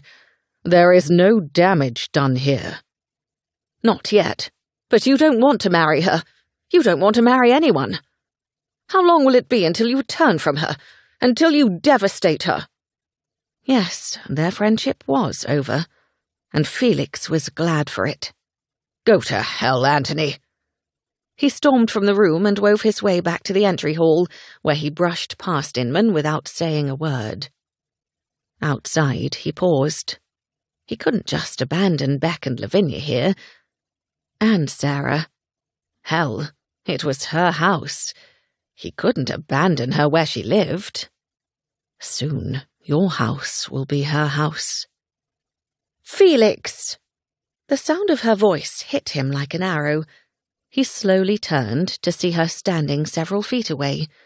She'd removed her hat, which he took as a sign that she meant to stay. She took a step forward. You're upset. I've never seen you upset. I don't get upset. He worked to keep his voice even, as he hadn't done inside. I know. And you should. What good does it do? Look at Anthony. He's a mess of emotion, and it bleeds all over everyone else. Am I a mess? She asked softly. Of course not. But I'm overflowing with emotion. She took another step. Felix pivoted so that he presented her with his profile. I can't. He shook his head. I can't help you with that. But you have. You help everyone. That's what you do. Yes, that was what he did. But he couldn't do that for her, not knowing what he knew, that she loved him. When he'd realized everything had changed between them, he never imagined it would be this drastic, that being with her would rob him of his breath and tie him up so tightly that he felt as though he couldn't move.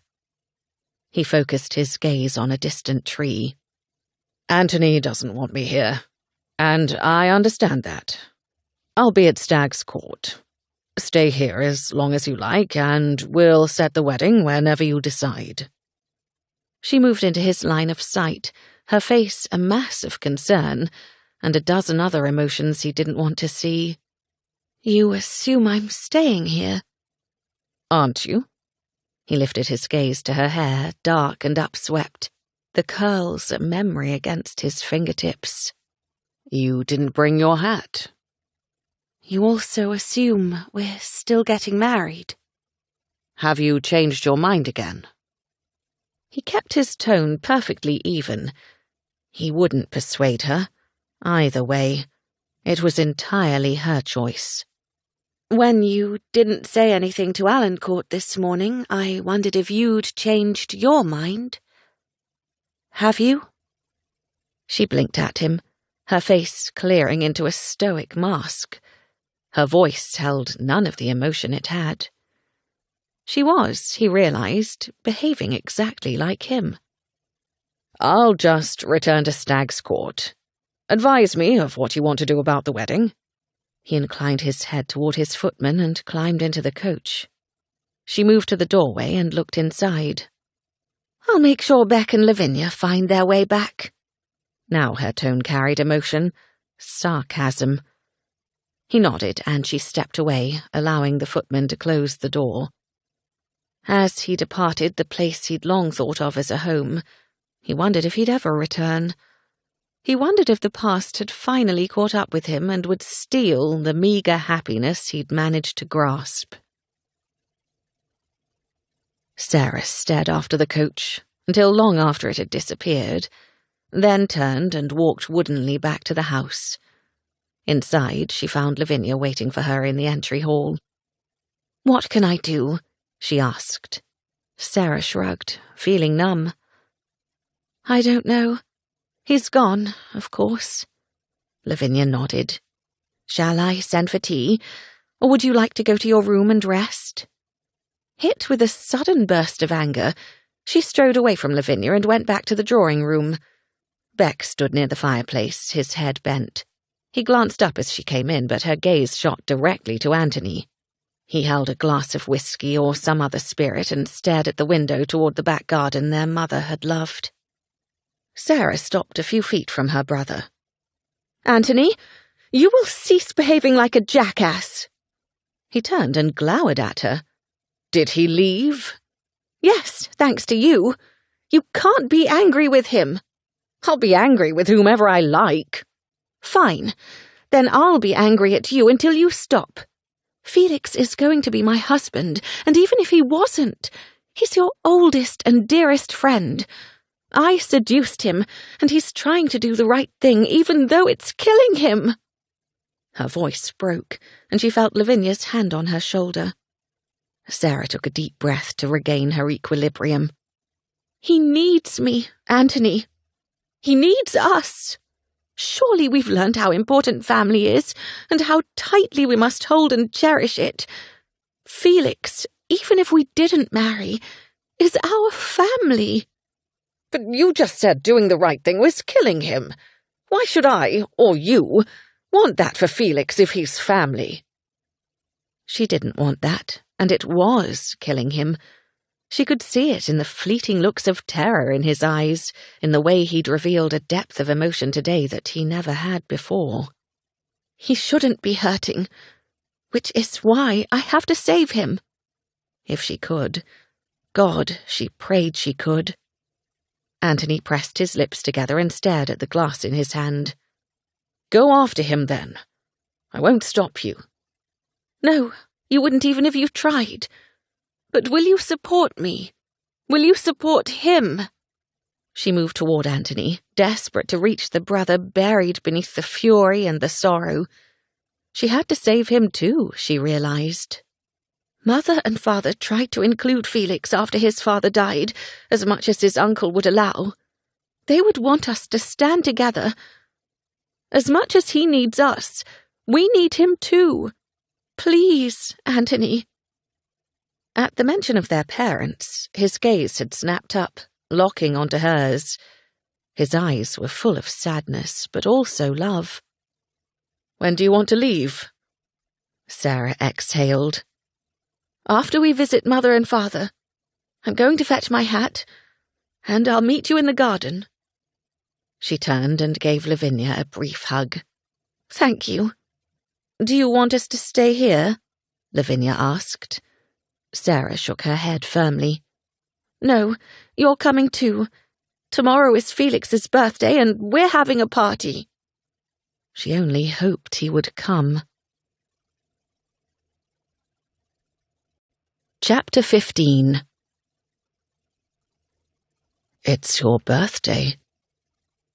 The words had always been spoken with disdain and sadness, never in joy. The day of Felix's birth had always been a cause for despair and sorrow, and blame. There wasn't a day that went by in which Felix hadn't been acutely aware of the role he'd played in his mother's death and in his father's subsequent agony. This should be a joyous day. Your mother would have been so happy. But now look at her." He could feel his father's hand on the back of his neck, forcing him to look at the cold letters and numbers etched into the stone that separated them from the woman his father had loved. The woman Felix had hated. Felix looked down at the tomb that bore her name and the date of her death. Today, his birthday. But he didn't hate her any more. He hadn't even known her.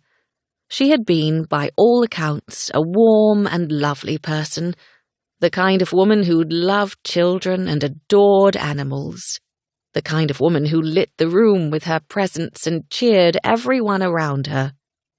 It was, he suddenly realized, the kind of man he'd become. But not because she'd made him that way. Felix raised his eyes to his father's tomb. "You did that." The stone stared back at him, frustratingly silent. "Do you see that in spite of you, I am the man she would have wanted me to be?" Still nothing. Emotion unfurled inside him, and he dropped down, squatting so that he could look at his father at eye level. "Almost the man she would have wanted. I don't think she would have wanted me to feel unloved. I don't think she would have wanted you to drink yourself to an early grave and wholly abdicate the duties of fatherhood." The rock was nearly as stoic as his father when Felix had used to cry. Until the day his father had beat him until he stopped. Then he'd never cried again. Nor had his father raised a hand to him again. "You didn't have to hit me after that, did you?" he asked softly. "Everything changed when you whipped the emotion right out of me. I knew I wasn't to show it, and so I never did." Even now, as rage poured through him, he couldn't yell or shout or even cry. "Thank you for that. At least, partly," he added. "I am glad to feel nothing for you. But you've left me incapable of feeling anything for anyone. You see, there's a woman who loves me. Loves me!" His voice broke, and the wave of emotion completely stole his breath. Felix leaned forward and braced his hand on the stone, careful to touch the tomb beside his father that belonged to a great-uncle. Closing his eyes, Felix fought to inhale. At length, he raised his head and sat back, balancing on his feet once more. "I want to love her, but I don't know how." "I think you already do." Her voice was a balm to the blistering agony in his soul. He stood and turned, the blood rushing to his legs and making them wobbly. Or maybe it was just seeing her. Though he'd only left her yesterday, it had felt like an eternity. "How?" He cleared his throat. "How can you know?" "That you love me?" She came toward him, garbed in soft dove grey. She appeared fragile, except for her hat. It sported a wide brim and was topped with a jaunty purple feather, and in it she was quintessentially Sarah, full of charm and energy, of beauty and light. He couldn't speak for the lump lodged in his throat, so he nodded. She took his hand between hers, a gentle smile curving her lips. "Because when we're together, everything is better. That's what love is, whether romantic or familial or friendship." She was trying to tell him there were different kinds of love, that he'd experienced them all in his life. At least, that was what he thought she was saying. "What kind of love do you feel?" His body went rigid. If she said she loved him as a brother or a friend, he thought he might crumple. Her eyes crinkled at the edges as she smiled. "Do you even have to ask? I love you as, hopefully, my husband, as my lover, as my friend, as the first person I want to see when I wake up every morning, and the last one I want to see when I close my eyes to go to sleep." Her thumb stroked the back of his hand as wave after wave of emotion crashed over him. "Tell me what you feel?" Words jammed in his throat. I can't describe it. No, I can. I'm terrified of loving you, of losing you." His voice cracked again, and this time he looked away. He thought of his mother lying behind the stone, the woman he never knew. "I left your body the other night because I'm afraid.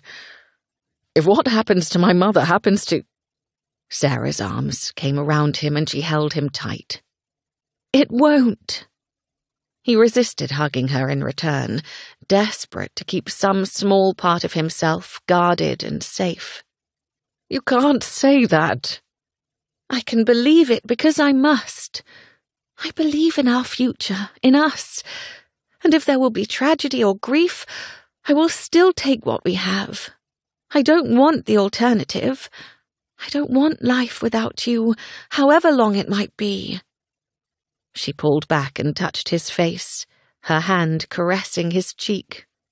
"I see that you're scared, and I think I can see why.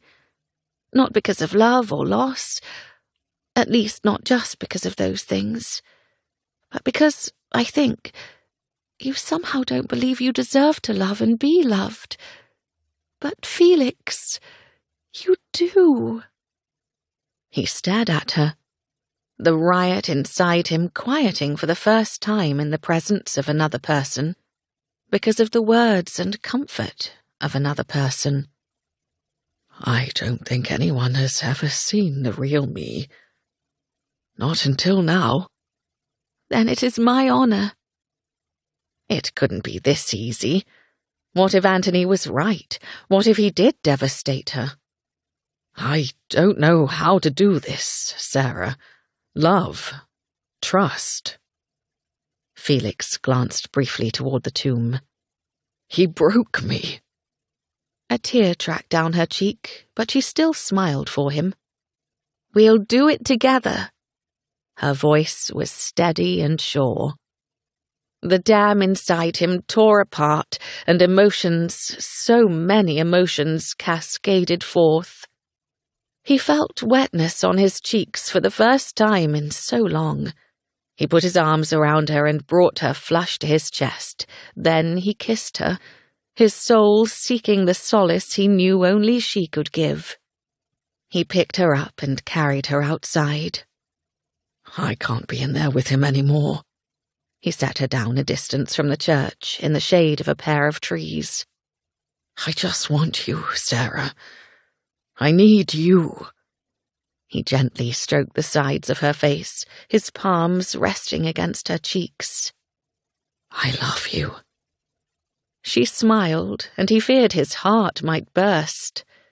He kissed her again, his mouth claiming hers with sweet desperation. Touching her, feeling her, was like air in his lungs after a lifetime underwater. She clasped his shoulders and pressed her body into his. He wanted to lose himself in her completely. No, he wanted to show her the depth of his emotions, the utter urgency he felt to possess her and be possessed. He sank to the ground, pulling her with him. Kissing her, he scrambled to find the hem of her skirt, lifting it as her fingers found the buttons of his fall.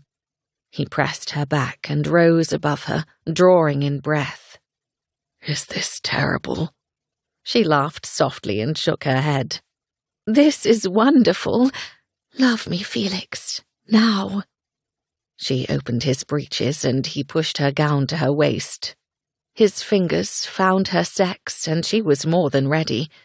Her hand guided him forward, and he sank into her wet heat. Groaning low in his throat, he began to move. She held him, one hand on his back and the other on his backside, pulling him deeper as her legs curled around his waist. Passion, dizzying and reckless, consumed him. Her legs quivered and her muscles tensed. She cried out as she clenched around him, and he drove into her, uncaring that he screamed her name when he climaxed. and uncaring that he poured himself and their future into her. No, not uncaring. He did so with tender deliberation and boundless love. She pressed her legs tighter around him, keeping him inside her. He kissed her cheek, her ear, and whispered, "I'm not leaving. Not ever." She pulled his mouth to hers. "Good." Several minutes later, or maybe it was an hour, Felix didn't know, nor did he care, he helped her to stand. Somehow his hat had ended up several feet away. Sarah's was still atop her head, but quite askew. "I'm amazed your hat is still in place," he mused. "Must be the excellent craftsmanship." She laughed as she straightened it. "Must be. I hope people are willing to pay for them." "They will, but even if they don't, I have it on good authority that you needn't worry about planning for a spinster future." She paused in putting herself back together. "You know that's not why I'm marrying you." He picked up his hat and returned to her. "I know precisely why you're marrying me. The same reason I'm marrying you. I can't live without you." She kissed him again, and it was some time before she suggested they return to the house. "Must we?" he asked. She nodded, tucking her arm through his. "I'm afraid we need to get to a birthday party, if you're amenable." Joy filled his soul. "I'm more than amenable. I can hardly wait." After a brief stop at the house to organise Felix's birthday dinner, they went into where Felix purchased their marriage licence. Then Sarah stopped to buy some hat supplies. Though it had started with uncertainty and apprehension, it had turned out to be the best day of Sarah's life. When they'd returned the prior evening, Seals had informed her that Felix had gone into Ware. Though she'd waited for him to come home, she'd eventually given up some time past midnight, only to awaken early and go in search of him. Which was how she'd found him in the church. Seals had said Felix wasn't in the house, and a trip to the stables had revealed he hadn't taken a horse or vehicle. Catching sight of the steward's house, Sarah had thought of George and then of the church. History told her he wouldn't be there, and yet she'd gone anyway. Partly because, if nothing else, she wanted to pay her respects on the day their family had been torn apart. "I don't think I'll stay for port," Martin said, drawing Sarah from her reverie. He stood from the table and gave Felix a somewhat pained look. "Felicitations again on your wedding, and your birthday." Felix smiled up at him. "Thank you, Uncle. Remember, you're welcome to stay at the Dower House for as long as it takes you to find a new situation that meets your needs." Martin's eyes, always bulbous, seemed to teeter at the brink of toppling from his head, but he blinked and the risk was averted. "I appreciate your hospitality. Good evening." He bowed to the table and departed. "How long do you think he'll stay?" Beck asked. Felix shrugged. "I imagine it will grate him horribly. I never expected him to be so bitter, but that was foolish on my part. I've always known precisely what kind of man he is." He took a drink of wine. "Shall we leave you to your port?" Sarah said, rising. "No." Felix jumped up from the table. "It's my birthday, and I get to decide. Let's all go to the drawing room." He grinned at Sarah as he put his arm around her waist. "I think I'm going to retire," Anthony said. He and Felix had made up that afternoon, but there was still a dark, melancholy air lingering over her brother. Sarah suspected it would be there for some time.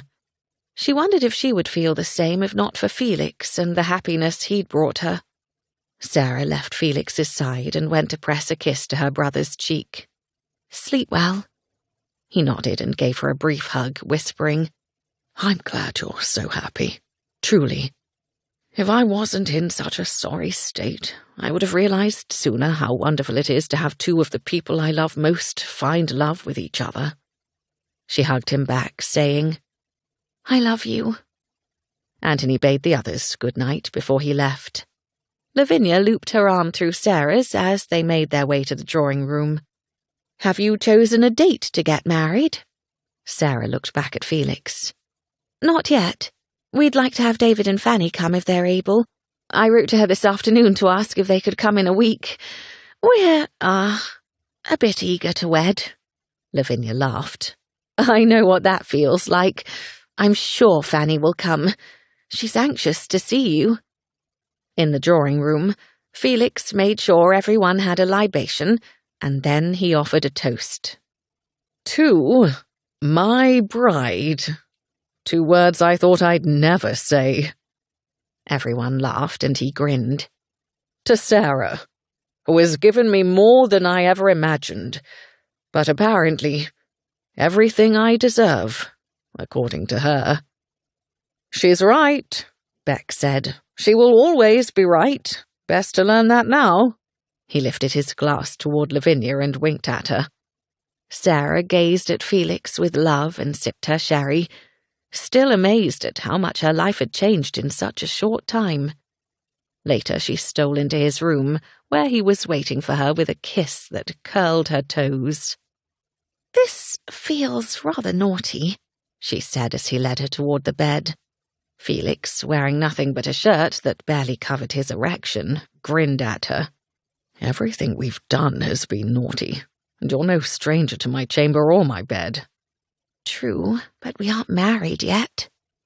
He undressed her, casting her dressing gown and night rail aside. "Yet is the key term there.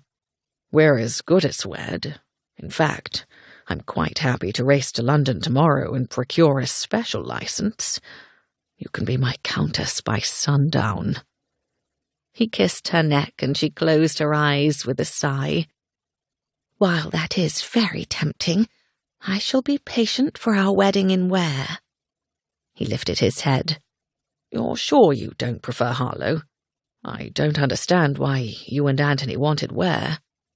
"I think it's just easier," she said softly. "For Anthony in particular.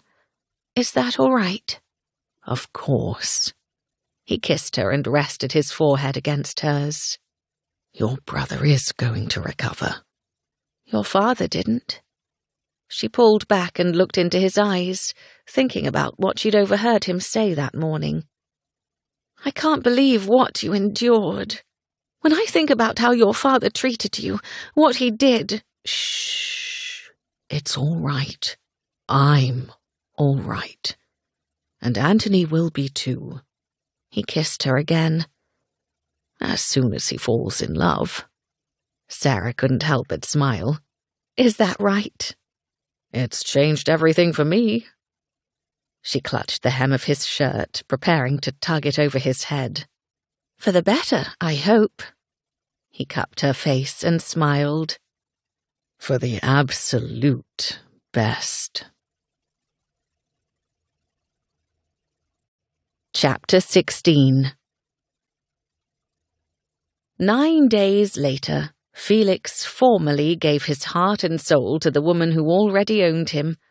After marrying in the church, they returned to Stag's Court, a place where Felix had never truly felt at home, but where he now looked to a future with his wife and the family they would hopefully share.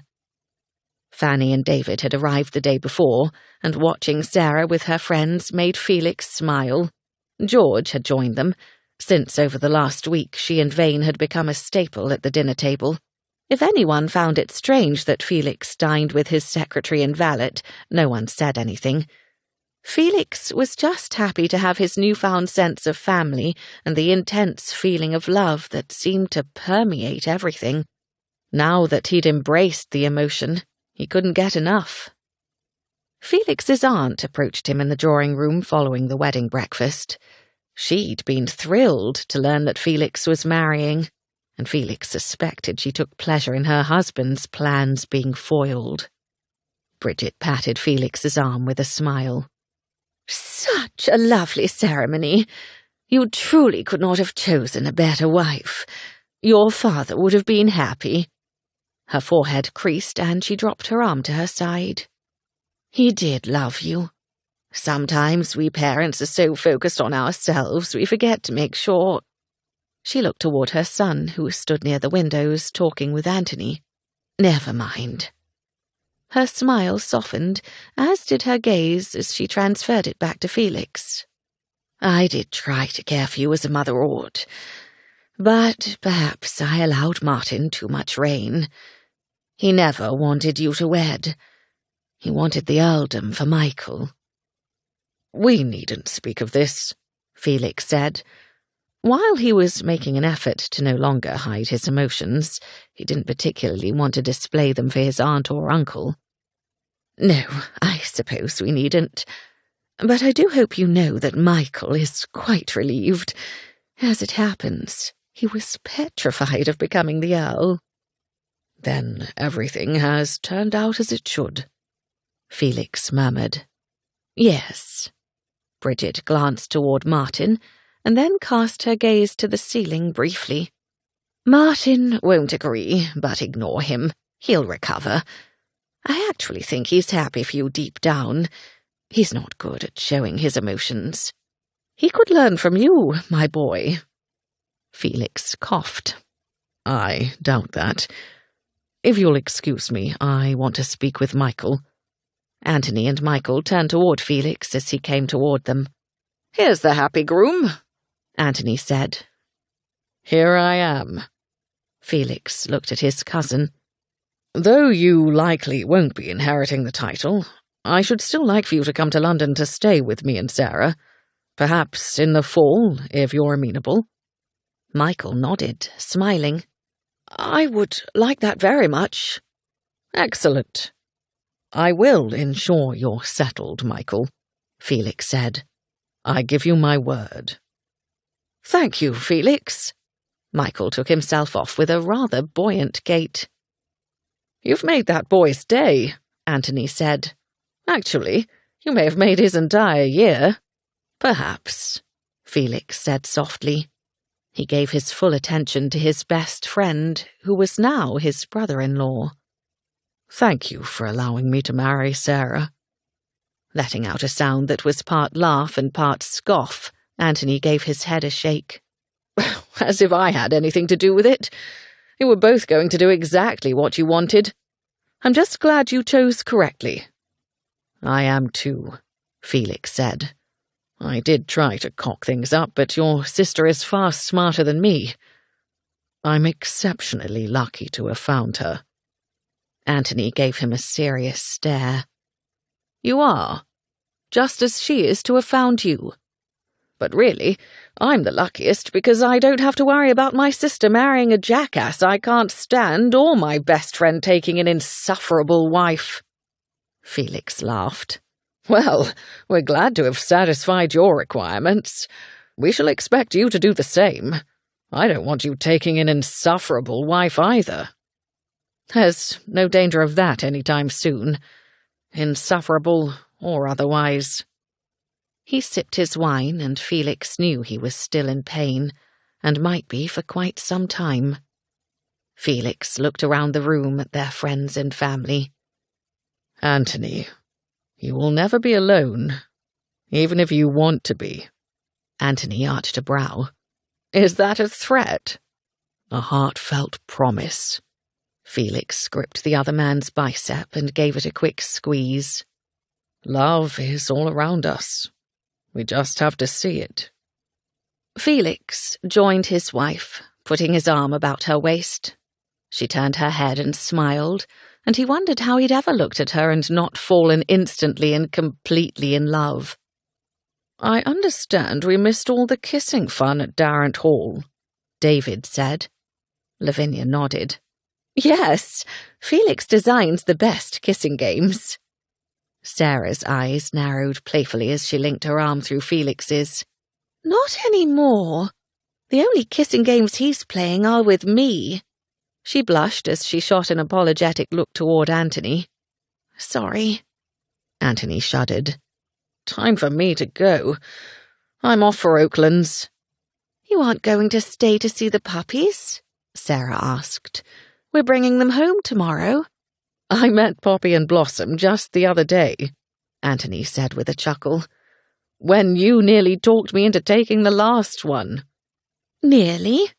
You know I'm bringing that dog to Oakland soon." Anthony grinned and moved to press a kiss to his sister's cheek.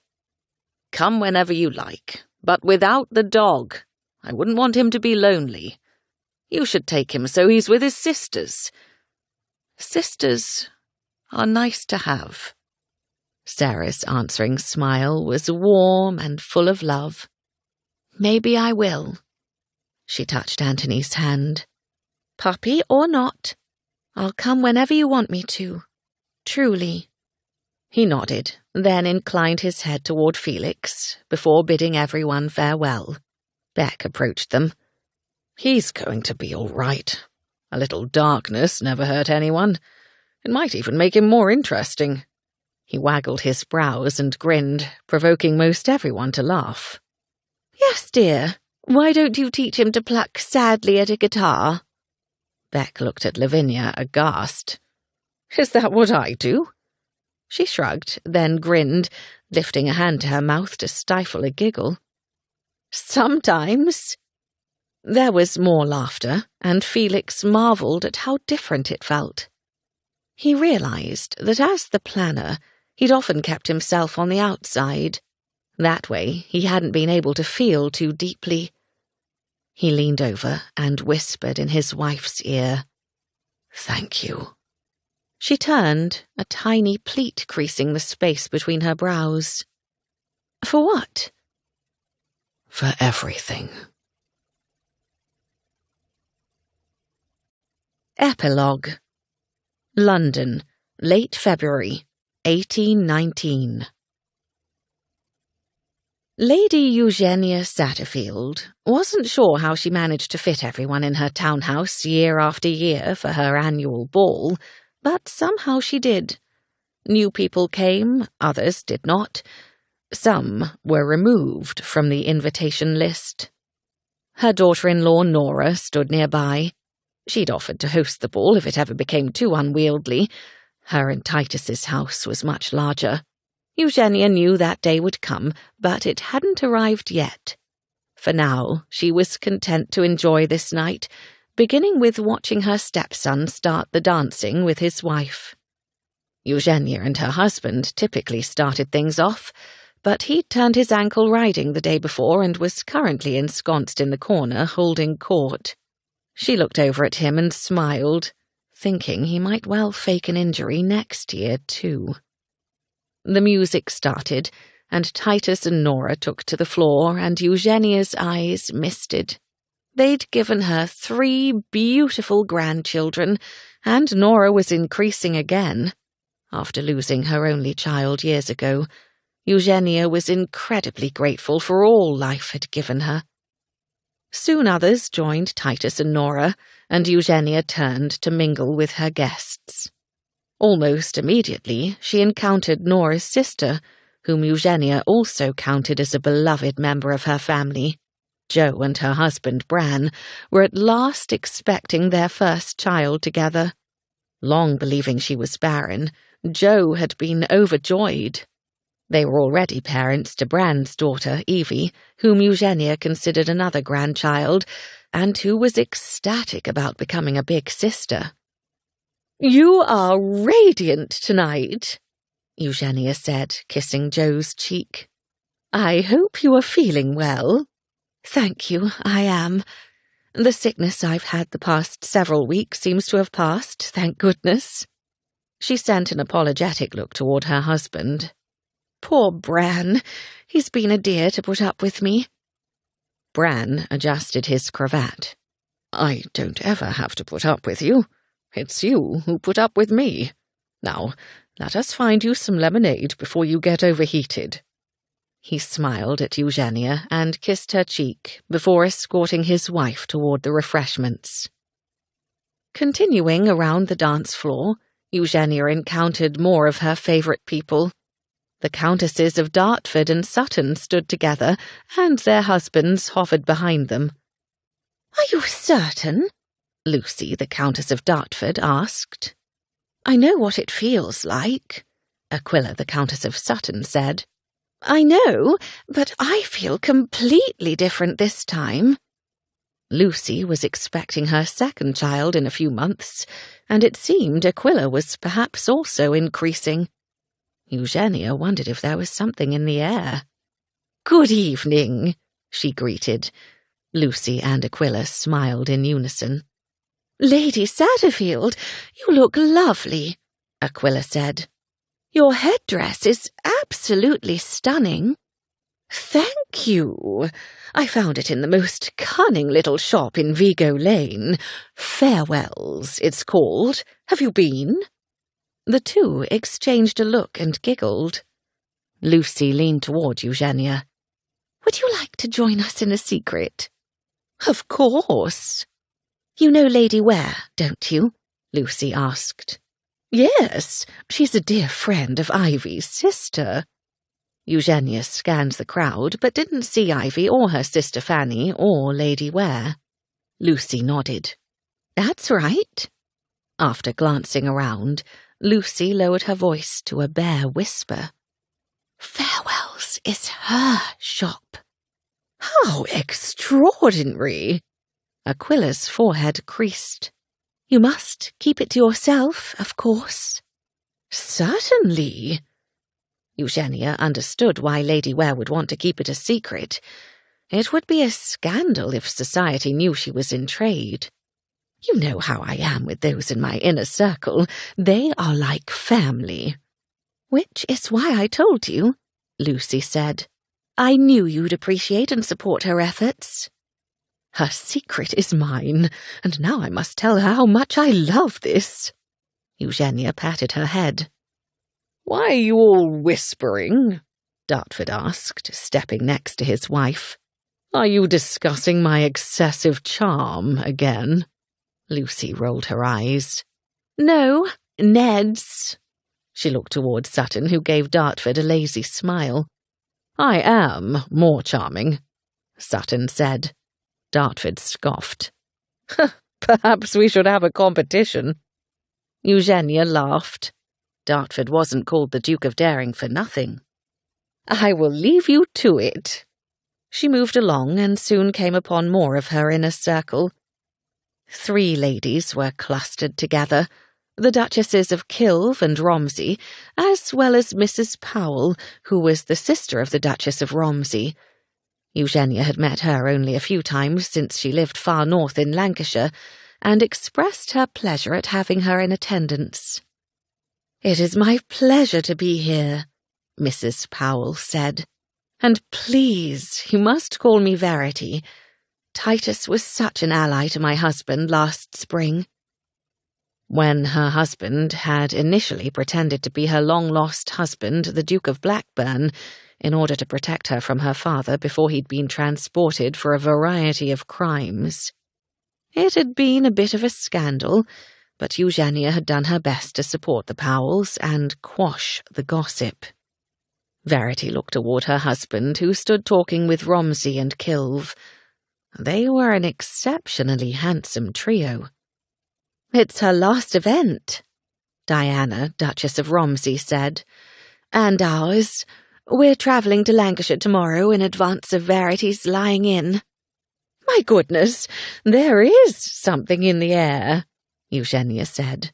"It seems everyone is increasing. It's just splendid." "I am not," Diana said. "But our daughter is just 5 months old, so I shall be grateful for that." Violet, the Duchess of Kilve, nodded in agreement. "And our son is barely 6 months old." Her gaze travelled to her husband, who gave her a warm smile. "Though we are hoping to have another one soon." Eugenia chatted with them for a few more minutes before she excused herself and carried on. She then came upon the Duke and Duchess of Clare. "Good evening, Lady Satterfield," Clare said. "I was just speaking with your husband. He told me of his accident yesterday." "Yes," "He was rather clumsy," Eugenia said, "but I dare say he's enjoying holding court this evening." Ivy smiled. "He seemed to. As usual, this is the premier event of the season. It doesn't really start, not officially anyway, until your ball." Eugenia touched her arm. She was particularly fond of Ivy, who had been companion to Eugenia's dear friend, Lady Dunn. "Thank you. I do enjoy seeing so many people I've come to know and love. Will you be in town long?" "Just another week or so," Ivy said. "Then we must return to the country because I'm going to become an aunt." "Oh, that's right. Fanny is expecting," Eugenia said, mentally counting the number of women here who were with child and ultimately giving up. Another couple joined them, the Marquis and Marchioness of Axbridge. Emmeline's state, that of rather advanced pregnancy, was quite obvious. "We wanted to come and pay our respects, Lady Satterfield," Axbridge said. "I'm afraid we need to be leaving. We probably should not have come, but Emmeline was adamant that she not miss your ball, even if we stayed only 5 minutes. Ivy moved to put her arm on Emmeline's waist, her face creasing with concern. "Are you all right? Do you want me to escort you home?" Emmeline waved a hand. "No, I'll be fine. I'm just a bit overheated." Eugenia gazed at her in sympathy. "It may be time for me to allow Titus to host this ball. His house is so much bigger. He has a proper ballroom." "No!" All 4 of them said the word in unison, and Eugenia laughed. "It's tradition," Axbridge said. "You host the first must-attend event of the season. That's simply the way it is." "You've convinced me," Lady Satterfield said with a laugh. "Now, how about you go downstairs to our private library and put your feet up while your coat is brought round? I'll have lemonade and port sent down." Emmeline's entire body wilted with relief. "You are an angel. Thank you." "It's my pleasure. And do let me know when Axbridge's heir arrives." "It's going to be a girl," Axbridge said. Ivy looked at Claire. "You said that about Leah, and you were right." He chuckled. "As right as I was about marrying you." He winked at his wife, and a moment later, Eugenia saw the Axbridges down the stairs. When she returned, a new set had begun. She scanned the room, which was really 2 rooms opened up together, looking for Nora and Titus. Instead, she saw Ivy's sister Fanny and made her way to the young woman's side. They embraced, and Fanny's husband, the Earl of St. Ives, bowed. "I understand you'll be leaving for the country soon," Eugenia said. "I shall pray for your safe delivery." Fanny's hand drifted over her abdomen. "Thank you. I'm a bit nervous, but Ivy says it will be fine." "Of course it will, dear." St. Ives gave her an encouraging smile. "I'm glad to have plenty of support," Fanny said. "Oh, here they come. Lady Satterfield, you've met my friends Lady Northam and Lady Ware, have you not?" The 2 ladies arrived with their husbands, and it was evident that they too had breathed the childbearing air. There seemed to be an epidemic of exceptionally happy and productive unions. "Yes, of course," Eugenia said, greeting the new arrivals. "It looks as though many of my guests will be very busy over the next few months." "Oh, you mean because of all the babies?" Lavinia, Lady Northam, said. "I have to think that some of them will grow up and marry each other." "I do think that's likely," Eugenia said. "Jo told me her daughter Evie has befriended the Duke of Blackburn." She looked toward Verity Powell, the Duke's mother, and saw that Jo and Bran were now speaking with her and her husband Kit. Perhaps a match is already in the offing. The conversation continued, and Eugenia waited for an appropriate moment to draw Lady Ware aside. "I understand I am to thank you for my headdress." Lady Ware's gaze shot up to Eugenia's head, and she smiled. "Who told you? Not that I mind. It looks absolutely lovely on you." "Lady Dartford, she was most complimentary.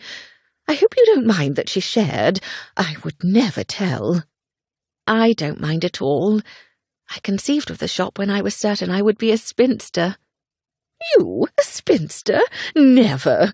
You're far too engaging and charming. You were simply waiting for the right man to realize he was standing right next to him." Eugenia looked to Felix, the Earl of Ware, who kept sending love-struck glances toward his wife. She knew they had known each other for years, given Felix's close friendship with her brother. "Lucky for me, that's precisely what happened," Lady Ware said, her eyes glowing. Eugenia promised to visit the shop again soon, then saw Titus and Nora standing near her husband, whose audience had seemed to diminish, at least temporarily. Eager for a moment's respite from her circuit, Eugenia made her way to her family. "Thank you for starting off the ball tonight," she said to Titus and Nora, her chest full of pride.